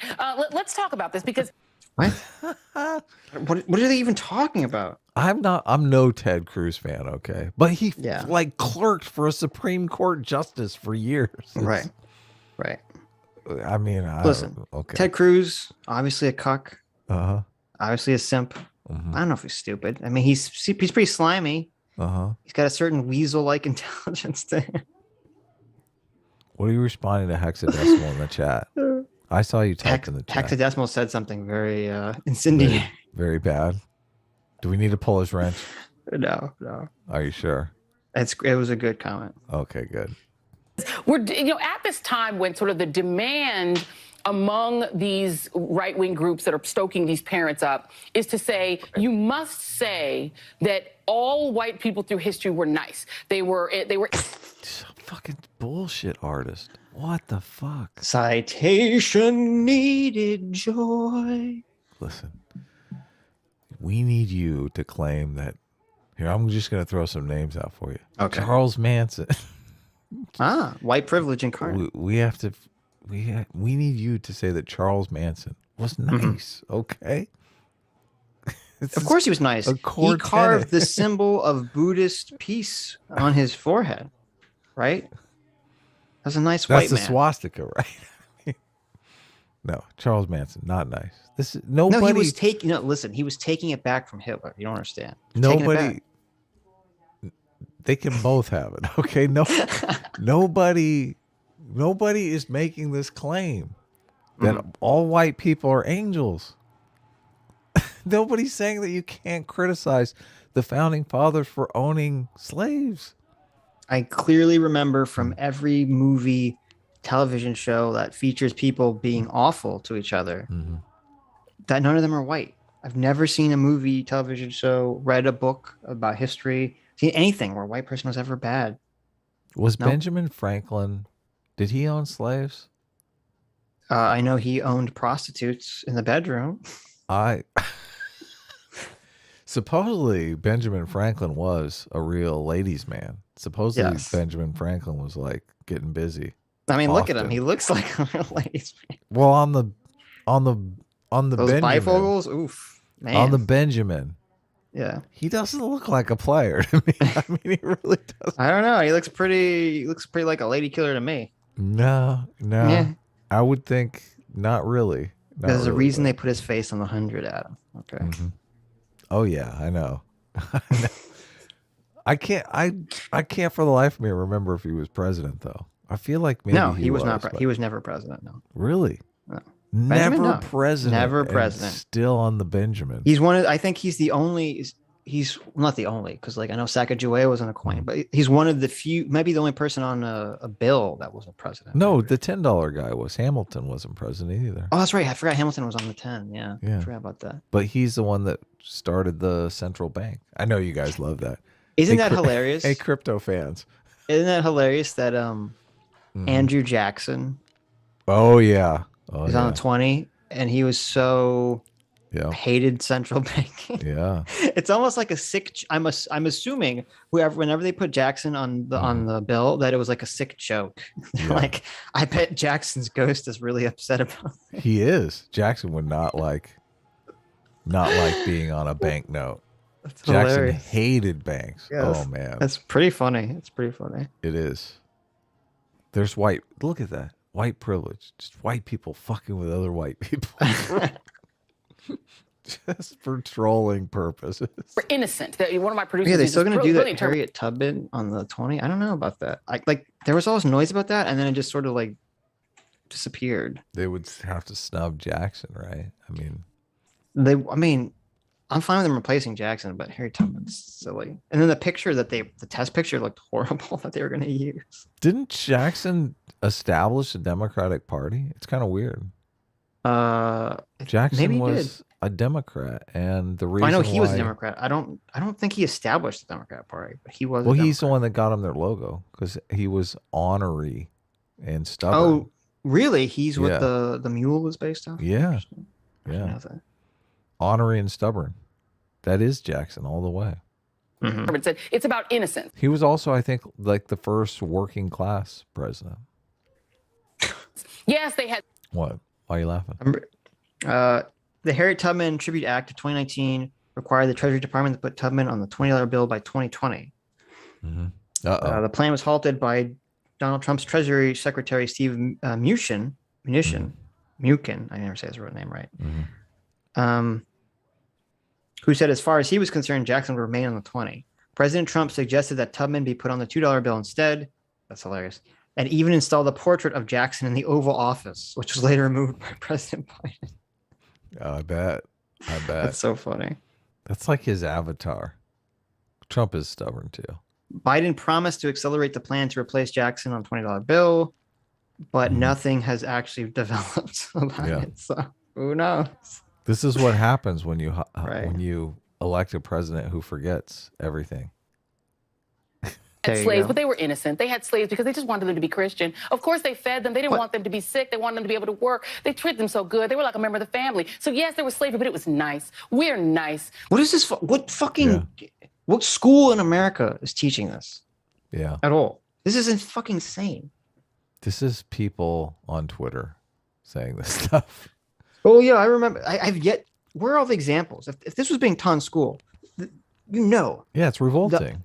The media is so hungry. Oh yeah. So thirsty they're salivating They for are. the story that they can point to say, look, here the Republicans are promoting the evil, racist, blah, blah, blah. If there was some story anywhere in the country where some Republican, regulations forced the history teacher to give this insane narrative that she just talked about how, they're actually helping the black people by enslaving them. Okay. That would be everywhere. That'd be the front page of every fucking newspaper. There'd be riots in the streets for a week about this shit. Right.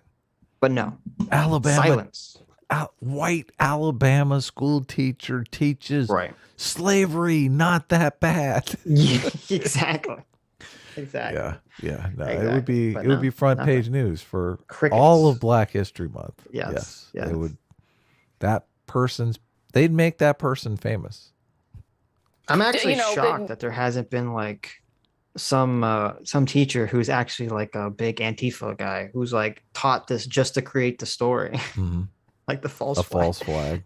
To create a test case story or something. Maybe. You can dig too deeply into people. It'd be so hard to pull it off. Everyone has some sort of That's online true. It would be, history. Well, especially if you're a teacher, because you have to, you can't be an anonymous teacher. Yeah. Thomas Jefferson, he was nice. He loved them little children he created. Like, they needed to. What? This is just talking about the white people, how they need this is so offensive. I needed this growing up. I would feel so uncomfortable to sit down and talk about any other race of people as, first of all, a monolith that all feel the exact same thing about everything. And then for me to be like the translator of those people, it's like the audacity. I know. The audacity of this. The audacity of this bitch. Yes. It's so off the charts. Please. Why is this happening? Who watches this? I mean, I have to believe just anti-white racists are just pinned to this show. Mm-hmm. This is their show. This is the reverse Richard Spencer. Yeah. To be nice. And yet, we're living at a time when the way that they're trying to demand this niceness is screaming at school board members to the point where they're quitting. People are threatening school boards. And now we have today, on the first day of Black History Month, at least 6 historically black colleges and universities have received bomb threats. So which is it? Do you want us to say that everything about white America is nice? Or do you want to blow up black colleges or at least threaten to do so? Yeah, I mean, we don't know. Sometimes students call in bomb threats so they don't have to go to class. I just love this. How do we know they're white bomb threats? I jokingly said last video, I said joke, like, oh, the Republican CRT bans are emboldening people to call bomb threats into black colleges. And then she's like, it's all connected, Adam. She's doing the Alex Jones thing. It's all connected. Is it?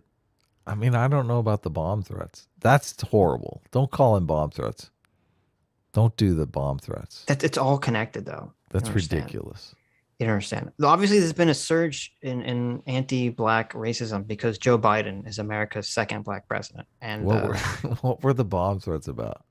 That's people a call big them bomb claim. threats to. Supposedly, people call them bomb threats to like 10 different black colleges. Mm-hmm. People, maybe one person. I don't know if it was the same person that did all of them. I'm not sure if you know how telephones work.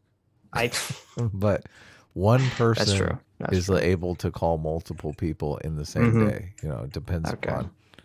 The first thing that I would do is see if there was a pattern to those calling in. Mm-hmm. Yeah. I would look to see if 2 people got a bomb threat at the same time, you're dealing with multiple parties. Says, but this is me. I'm just like a detective. So right. Well, what do you know? Yeah. According to the New York Times, well-known paper of white people, it says 6 juveniles are persons of interest in threatening historic black colleges with bomb threats. Juveniles, huh? Yeah. 6 kids. Interesting. Yeah. Juveniles. There you go. It is kind of a juvenile thing to do, to call in a bomb threat. It's a little more than kind of. It definitely is. Okay. Making a powerful point there, very poignantly. And here's the truth. The fact is that there's nothing more dangerous or destructive or fear-inducing in America than a black person with a brain. A black person.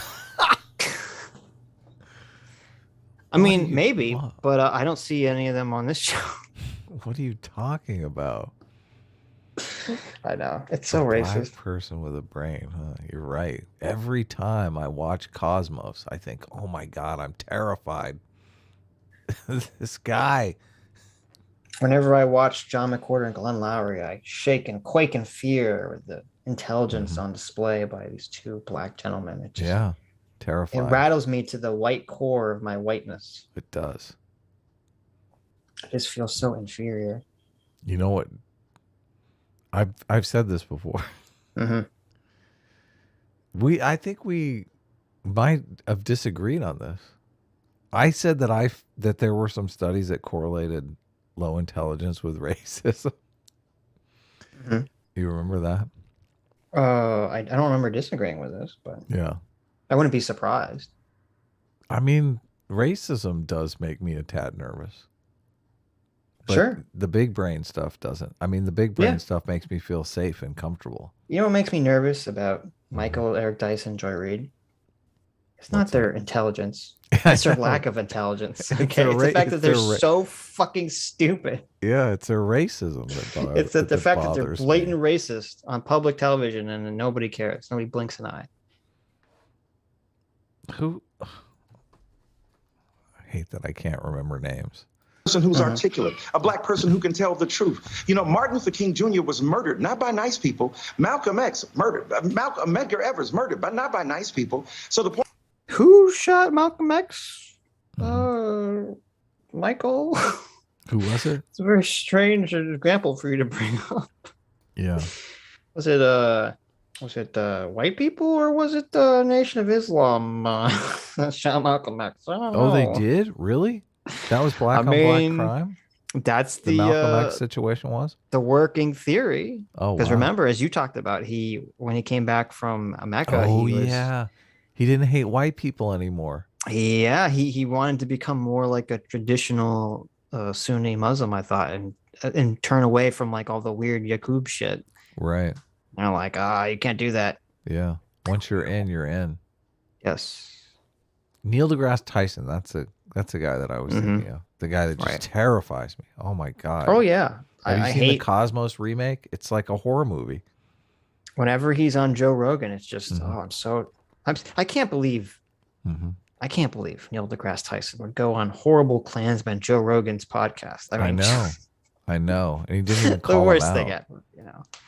Right. He didn't And then even whenever I listen to Neil deGrasse Tyson, and I used to love his Star Talk podcast. Oh yeah. I would just Great feel stuff. so upset, you know, whenever he would talk. Yeah. So inferior.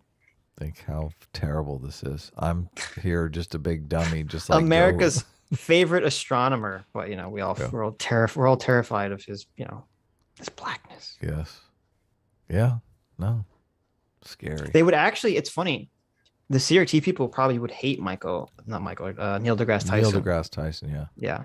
Because he doesn't talk about race issues at all. No. And so they would say, oh, he's just, you know, he's assimilating into whiteness. He's selling out, you know. Who did blah, he blah, blah, blah, blah. Who did he do the podcast with? Maybe it's Michael Shermer, but he did a podcast. He did it with he'd always have different people. Right. No, I know on his podcast, but I recently heard him on another podcast. Oh, okay. And he was talking about a book that he had wrote that was like a bunch of people have sent him letters over the years, and he decided to respond to all of the letters, which is kind of really cool, to be honest with you.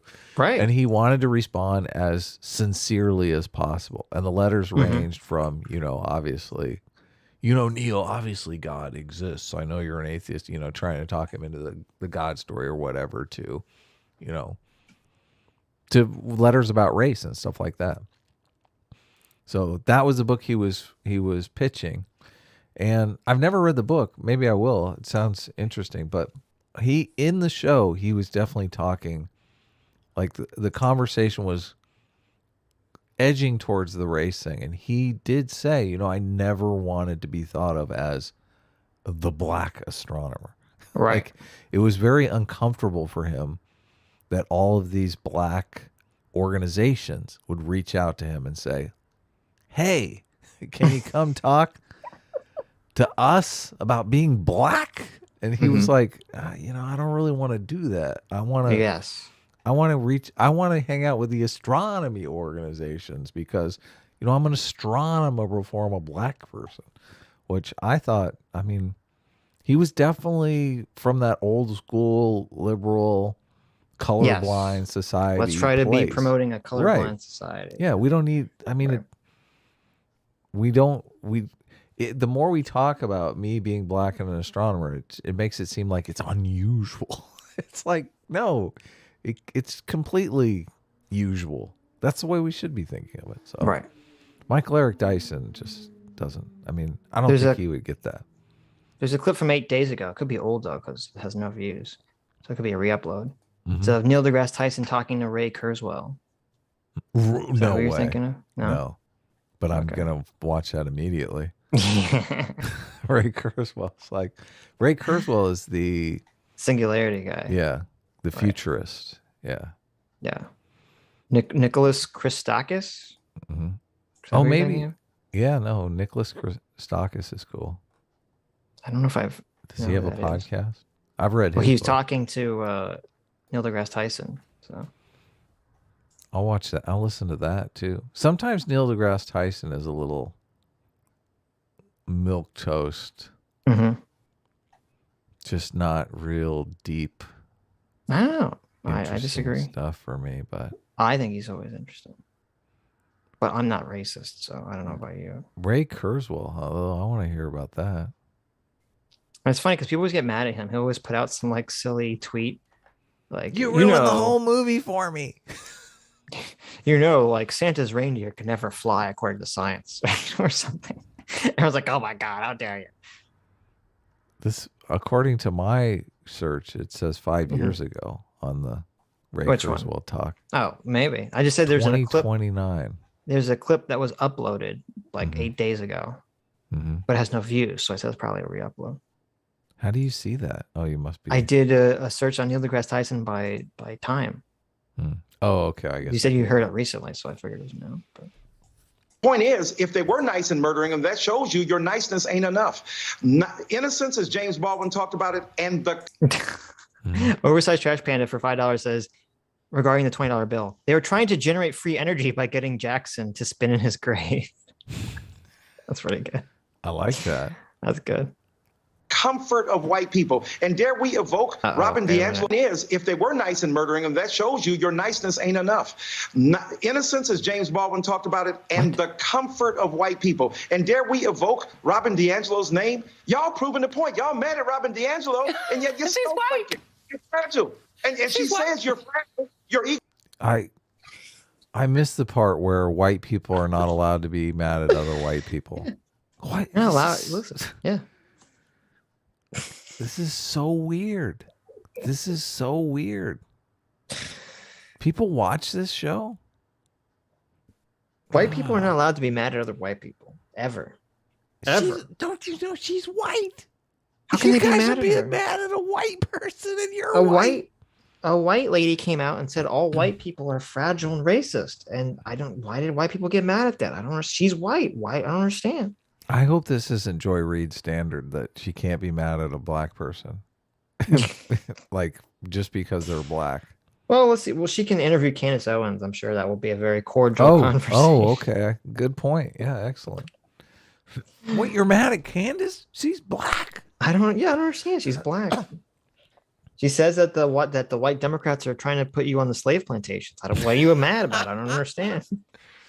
Oh, I'm so Those confused. are fragile, and yet you're proving the fact. Oh no, it will make us uncomfortable if you tell us the truth. Discomfort is the premise of true education. Challenging people's set ways. Yeah, apply that to the trans thinking right there. Well, this is such a bafflingly terrible argument that's being repeated. Like, oh, you should feel uncomfortable. Your comfort level should have nothing to do with the basis of your education. Oh, true. Okay. Very true. At all. It's like, yeah, it'd make it'd make people feel uncomfortable if they taught Mein Kampf in the fucking classroom. Okay. Just because something makes you feel comfortable or not comfortable has nothing to do with the merit of it from an education standpoint. Yeah, exactly. I mean, should they read the bell curve? Should they have, someone come in and talk about race IQ scores because it'll make people feel uncomfortable? Like, how is that? How does that have any justification for fucking anything? Yeah. Yeah, no. They just want to bitch and moan about, right. They want to cast white people as like being afraid.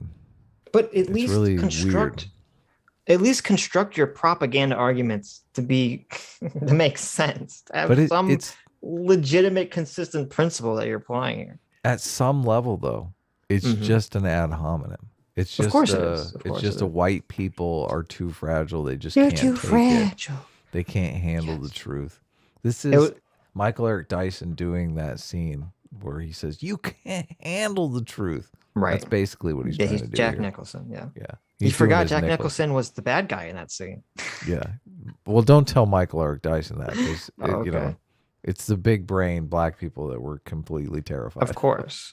It's funny because apparently, I don't know what state this was in.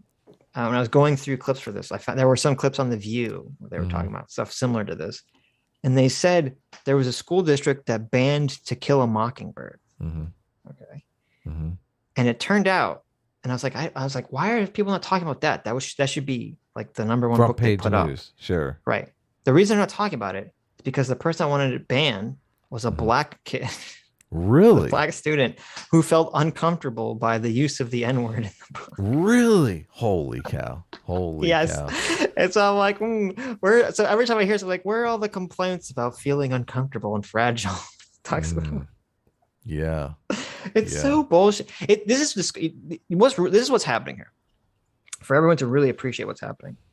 Because Michael Eric Dyson and Joy Reid have adopted this Marxist perspective. They only view people as groups. They don't view them as individuals. So to them, it's preposterous that a white person as an individual would ever feel uncomfortable because the white group as a whole is doing better than the other minority groups in America. Okay. Which I don't even think is true if we start to segregate further by minority groups, but whatever, according to their narrative.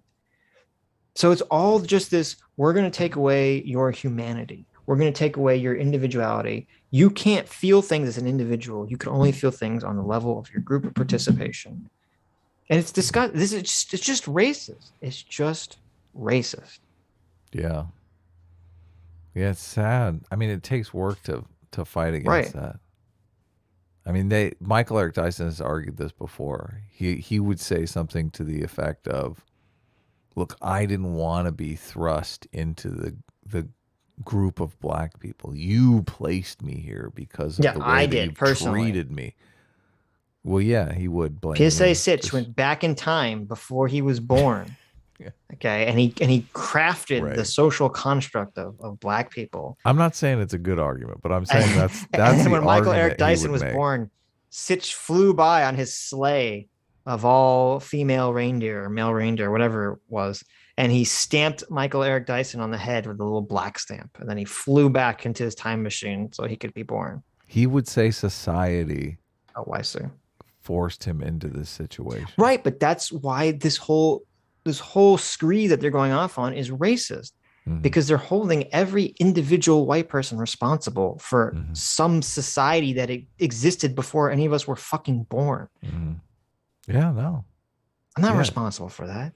This is bad thinking. This is sloppy thinking. I'm an individual human being, and I can feel feelings based on my individual life experiences. Stop trying to validate or dismiss my feelings because of my fucking race. This is the epitome of racism. Yeah.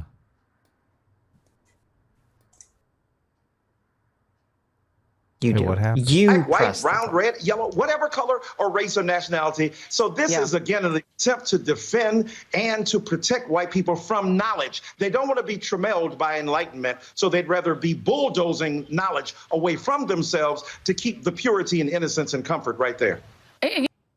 No, that was definitely word salad, right? I mean, I hate to say word salad if they actually intend. But white people are going to bulldoze enlightenment. I don't know if you knew this. Okay. Okay, now. You know, we're at a time now where we just had this bombshell news today that the NFL is now being sued by one of its very rare black coaches. I mean, think about a league where 70% of the bodies on the field are black, but only like 2 or... It's so weird. NFL's sued for racial discrimination by former Dolphins coach Brian. I haven't Flores. looked into any of this. I mean, I never heard the story, but I haven't looked into it because I don't care about sports. But I just think it's strange. And I'm sure there's some fucking weird Marxist thing that if you were to look into this, why they always use this term black bodies. It's so dehumanizing, isn't it? Yeah. It's like, you don't say the players, the people, you say body. It's just, it's so strange to me. Strips away the humanity. Right. I mean, is it just, again, the de-individuation of people or something? It's so bizarre. Yeah. Bodies. That was really, if you remember, that was super prevalent in Evergreen. They'd be like, we need white bodies. We need black bodies. Like, it's like, what? Is it a fad? I'm not sure. It might just be like a fad thing, like the fashionable way to show that you're on the team. This is like, they also, one of the things they say is they say folk all the time, black folks, queer folks. Mm-hmm. And James Lindsay won this whole thing about how this is connected to, he said in that great podcast with Thaddeus Russell, which is so like James Lindsay's best showing that I've ever heard was his very recent podcast with Thaddeus Russell. It's I listened to it on your suggestion. It was great. Everyone should check it out after this. Very, Thaddeus Russell, very clear. Joe Rogan. It was like very recent in January, December. He's so clear, so concise, so good at explaining the problems with CRT and articulating every little detail. And he was talking about how that term, the folks term, comes from like some weird, like German philosophy too, that Frederick Douglass was like really big into, way back in the day. So I would be surprised if the whole bodies thing also has some like weird origin point. Frederick Douglass. 2 or 3 people have ever been allowed to be coaches. They're getting now sued for racial discrimination. If you could just touch on that, but also just tell us, as a professor who has taught at universities that are predominantly white, have any of your students ever said, I'm too afraid to read this book. I can't read this book because it makes me too sad. I'm afraid of this knowledge that you're giving me, and run out of your class screaming and crying? Because I think the kids are less weak than these parents are saying they are. Yeah, they've said that, but not because of race. They just said, man, you just crazy. No, but the point. Okay. At least he's honest about it. He gets 1 point for keeping it real here. He's like, yeah, my students fucking call me an asshole, but it's racism. They're like, they call me a racist 7 days a week. Yeah. Run out of my class saying, you racist piece of shit. But, I'm used to it. It's okay. They get it. Of course, that is ludicrous. They want more. My white students are going, I didn't know this. Let me learn more. Asian, black, native people. And they want more knowledge. They are really tired of the pablum that they've been fed, the infantile, reductionistic knowledge that is nothing to them. They came to college to be challenged, to be uncomfortable, to understand that their ways have not been productive. And what can I learn? What can more can I absorb in order to do this? And Brian Flores, God bless him. He's Colin Kaepernick on the coaching level. He may not ever get another coaching job again, but he has pulled the cover from off of the hypocrisy and the chicanery, and hopefully some things will change. And I've they always settle out of court. They're always a big nothing burger. I don't know. Really know. I should look into this to see if what's going on here. Of course you should. I'm not going to look into it. I mean, he said he's a Florida coach, the Dolphins fucking head coach. So. Dolphins, that's a great team. Is it? They used to be in Miami, right? Miami Dolphins. They still are. Oh, they moved? I said they still are. Oh, Miami's in Florida. Miami is in. I don't know if you noticed that. Miami. There's one in Ohio and there's one in Florida. Yeah. Yeah, they're Oh, the there's a bunch of Miami Miamis. Dolphins. I got it right. Miami Dolphins. Mm-hmm. I know some of them. When's the Super Bowl? I have no idea. The Super I don't Bowl fucking always know. pops up, and it's like, the Super Bowl's Mhm. this weekend. This weekend or last weekend? I Terrible. had the pleasure of, teaching both at Syracuse and at Howard University. And my white students and my black students were equally thirsty for knowledge. And I have to tell you, I taught 3 semesters at Syracuse. These were almost all white students. And at the end, I got so many notes from them saying, we never get to talk about race in my life. And I really enjoyed being able to have these frank conversations where they felt safe to be able to have these open conversations. They wanted to have the conversation. Young people are not stupid. Unreliable protagonist here. I'm I having know, trouble I know. believing any of this. I'm having trouble believing. I mean- My niece Mhm. had a class with a super woke black progressive. And man, all she talked about was, how how difficult it was, but just keep my mouth shut, don't make waves. Obviously I want to get a good grade. Right. It was so fake. It was so Mhm. phony. Yep. So I feel like that might have been the case here, but I don't know. You don't know until you hear You don't know.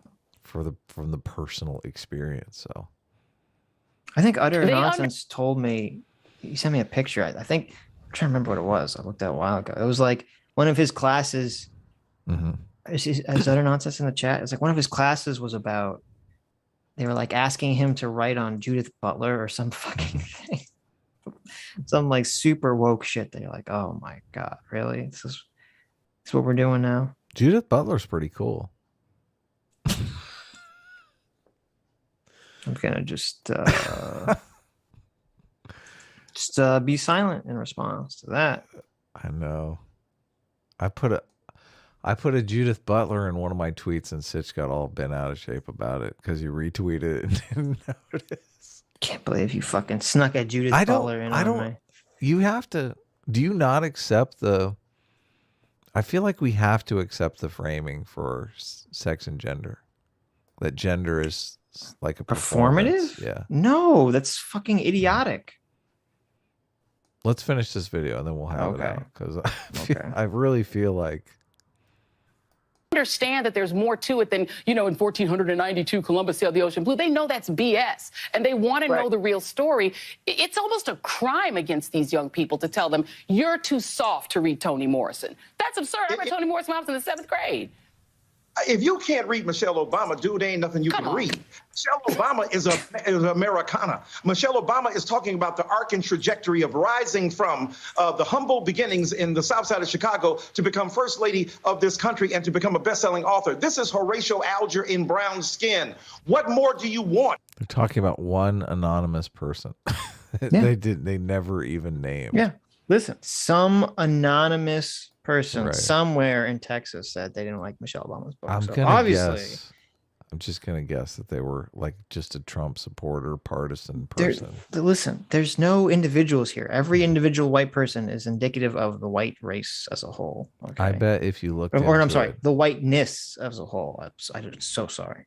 I bet if you looked into it, the school board, the woke school board, probably said, "We're taking Trump's book out of the library. Art of the Deal is gone." Okay, Right. Worst president ever. Right. Right. And some Trump supporter probably was, well, we should take Michelle Obama's book out. It's only fair. If that's the case, I would laugh my ass off. I know. I wouldn't be even remotely surprised. Something like it's that. something like that. Right. You know it's something like that. It is. They always leave the context out. She has translated your liturgy, your literature, and your livelihoods into a powerful literary story. Amen to her. And black folk keep writing. The pen is That's mightier right. than the... Amen. And stop treating these young people like they're soft and stupid. They really can. First of all, they got the internet. You trying to ban books for them, they're going to look up all those books and buy them. They're going to read them anyway. They're smarter than you all. Stop it. Michael Eric Dyson, always appreciate you, man. Happy. Yeah. Stop treating them like they can't read Abigail Schreier's Irreversible Damage. Stop treating them that way. Okay. Mm-hmm. I'm gonna throw That's the end of a life preserver here. What? Adam. A I'm gonna life throw you a preserver? lifeline here. I was looking up Toni Morrison. Maybe I should read Toni Morrison. I mean, if you're into that stuff. Was an American novelist. Her first novel, The Blue Eye. Oh, this was. Oh my! This is the same book you talked about. Toni Morrison came up in this thing. Yeah. This is. She said, "I read Toni Morrison when I was." This is a daddy rape book. Yeah. Oh, make it stop, Sitch. Make it stop, okay? I mean, she's a very famous Black female author.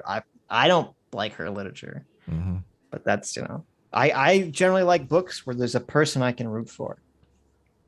Yeah, okay. I agree. And I'm not saying that they're poorly written. I don't know. I don't remember. I don't remember if they're poorly written. I just don't like the subject matter. It's not my taste. Yeah, but yeah. No, I was gonna say. I was gonna throw you a lifeline here. Throw me a lifeline. What do I need about a lifeline this Judith Butler shit? I'm Okay, you're totally getting in trouble alive. I'm alive and well. here. I don't think you understand. Oh, I understand. Her gender performative bullshit. I do. I understand. Oh, Judith really? You Butler. do? Okay, and you agree. Judith Butler famously said all sex is rape. That's right. Yes. What do you mean? So what do you the fuck? You're out here like Sitch. You don't like Judith Butler? Like, no, I don't. Fuck. Some people have an off day, Sitch, okay? One day you're making sense, and the next day you're talking about how all sex is rape. She also said that sex could be socially constructed. So there you go. Did she? Okay. The only thing, and this was in the tweet, the only thing that I think is helpful. Yes. To literally fight against the direction that the trans lobby wants to go. Okay. Is separating gender and sex. I don't think she does though. Well, no, I think Judith Butler does it completely sloppy.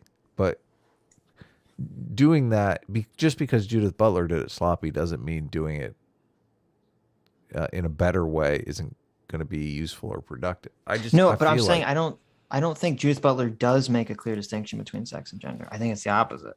This distinction Jordan Peterson made in that podcast with Joe Rogan, the recent one, because he said, I understand that, sex is binary and gender is a person can be female and have a masculine. I understand that.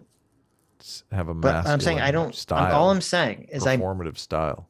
All I'm saying is I'm pretty sure Judith Butler said that there wasn't a clear distinction between sex and gender. That's all I'm saying. Okay, well, I obviously disagree with her on that.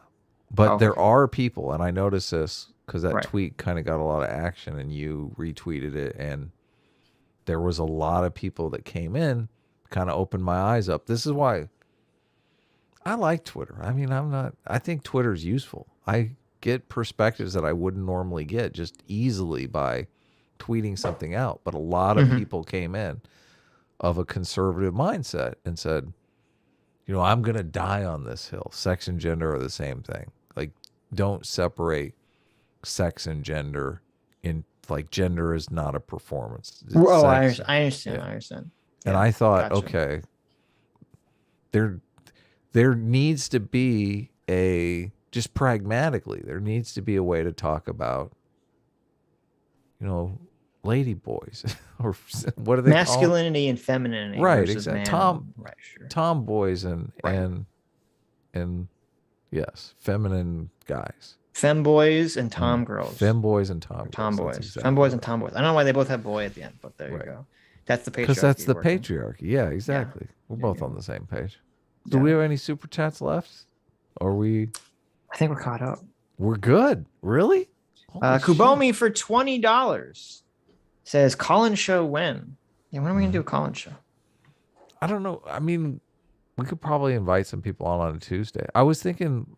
I mean, I thought we could have Sword and Scale on last Tuesday, but he didn't show up in the chat. So Sword and Scale, if you're still listening or if you listen back, come in on our Tuesday stream. We'd love to meet you. If he wants to. If he doesn't want to, of course. Set Adam straight on crypto.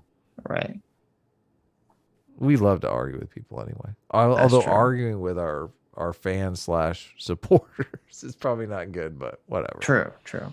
I have no interest in arguing crypto, but you can argue it, and I'll just sit here and nod silently to myself. With crypto, it's a little bit like the gun situation. It's like, I'm against murder, okay, but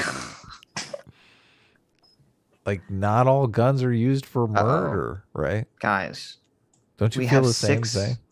We have 616 likes. 616. Oh, okay. I don't know if you know that. 616 was actually the original devil's number before 666.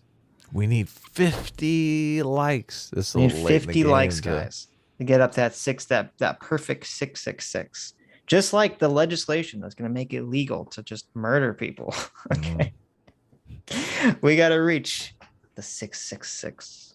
I feel like Joy Reid said to herself when Paul Blart took it there, why do I invite this dumbass on my show? He's supposed to talk for at least 5 minutes. He talked for a minute and a half and then took it to the religious stuff.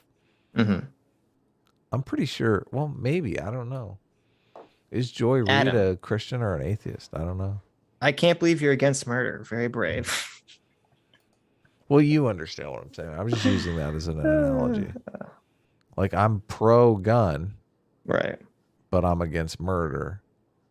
There are some people who think you can't be, like, if you were pro-gun, you're in favor of murder. That's the way they would cast it. So I think crypto is being used to scam some people out of money.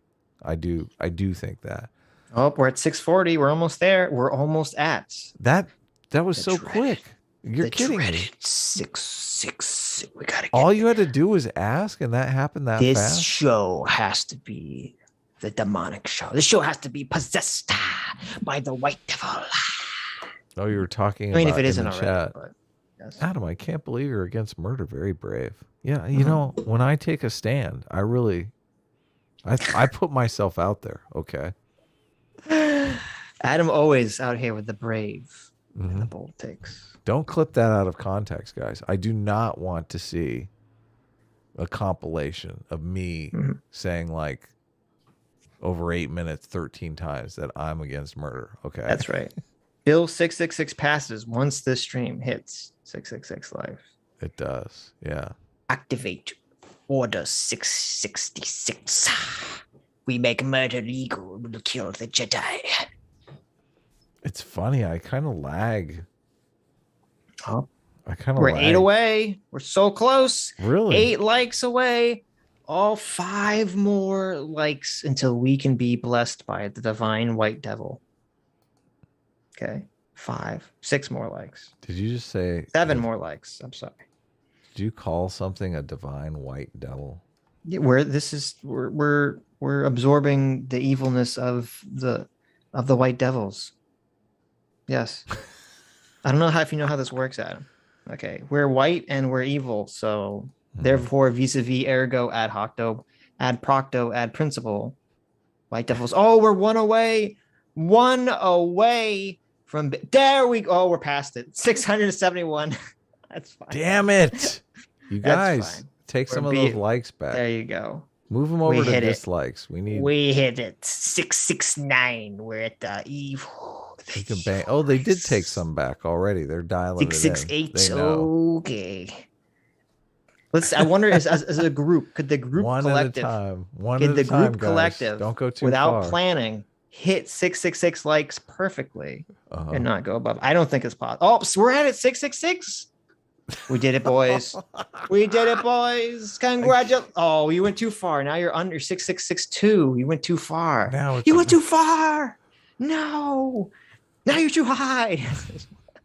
That's fine. Now it's a war. Okay. I don't even have the stream up, so I can't tell. Well, I think that on my screen it's more accurate, like the second than the one that you'd see on YouTube. But How fun. 668. Okay, here, before we go, I feel like the intro for Eclipse is a little too short. Like it feels like you sped it up by like a quarter or a half a second. I think it should be a little bit longer. I don't know how the chat feels. You're high. What are you talking about? Chat, don't you feel like our intro is just a little too quick on the clips? What do you mean? I feel like it's too short. Nobody wants to watch the intro over and over and over. Nobody watch some long ass intro over. It's and not. over It's again? just a little. It feels too short. Like it feels like we're embarrassed of our intro. I don't think we are. What do you mean? I love our intro. That's not. There's nothing. This is amazing. I don't know what you're talking about. I know it is. Embarrassed? This is badass. This is like 10 times better than Vosh's intro. I know. That's why we should have it just like sit on it and just be like, yes, perfect. You know. Sit on it, right? Well, how about people this? like it. All right, never mind. People like it. We'll just play it People like it. like 5 times. Okay. Before the video. Okay. People like it. All right. Oh no, one person on my side. I might suggest adding extra 5 seconds. 3 to 5 seconds. 3 to 5 seconds is way too long. I think it's like a second. I'm thinking like a half a second or something. But I think it's 3 seconds. Did you change it at all? Because I could have swore no that the version I gave you was like a little bit longer. No, I changed nothing. Okay. You're Maybe I just loaded. haven't heard it in a long time. I don't know. Here we go. Here I'll. No what? Here you go. Is this better? I slowed it down for you. I can't tell. How's this? I can't tell. Is I this don't know good? what's happening. I put it in slow mo just for you. Okay. Thank you you. didn't know I could do that in OBS, but I can. I didn't know you could do that. No. I have the ultimate control. Look Right. at this. Still the blur. I mean, it's pretty badass. Even in slow motion, it's like. There you go. It is kind of cool. Identikit produced this for us. I put the link in Beautiful. the description. You guys should follow him on Twitter. Yes. Amazing guy. Totally helpful. Hold the end for a second longer. Yeah, I agree with that. I agree with that. Hold the end. Yeah, like hold the frame. It has a couple frames. Extend them for But like it's, I don't know 5 to it's 6 like frames. or subliminal advertising there. something. Yeah. No. Adam insert frames of porn into the intro. Oh yeah. We're not that's doing a good- Fight Club. That's a good idea. We're not doing a Fight Club. Anyways. Is that it? Anyways. Uh-oh. Go upside down. What happened? Anyways, thank you all for coming.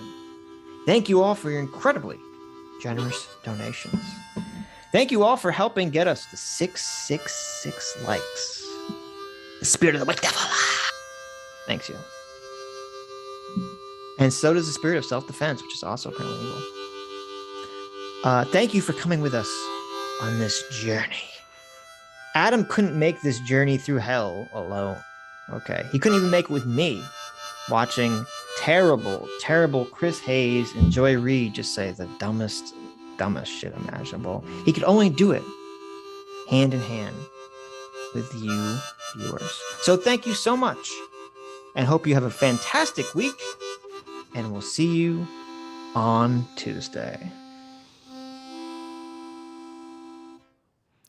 Bye-bye.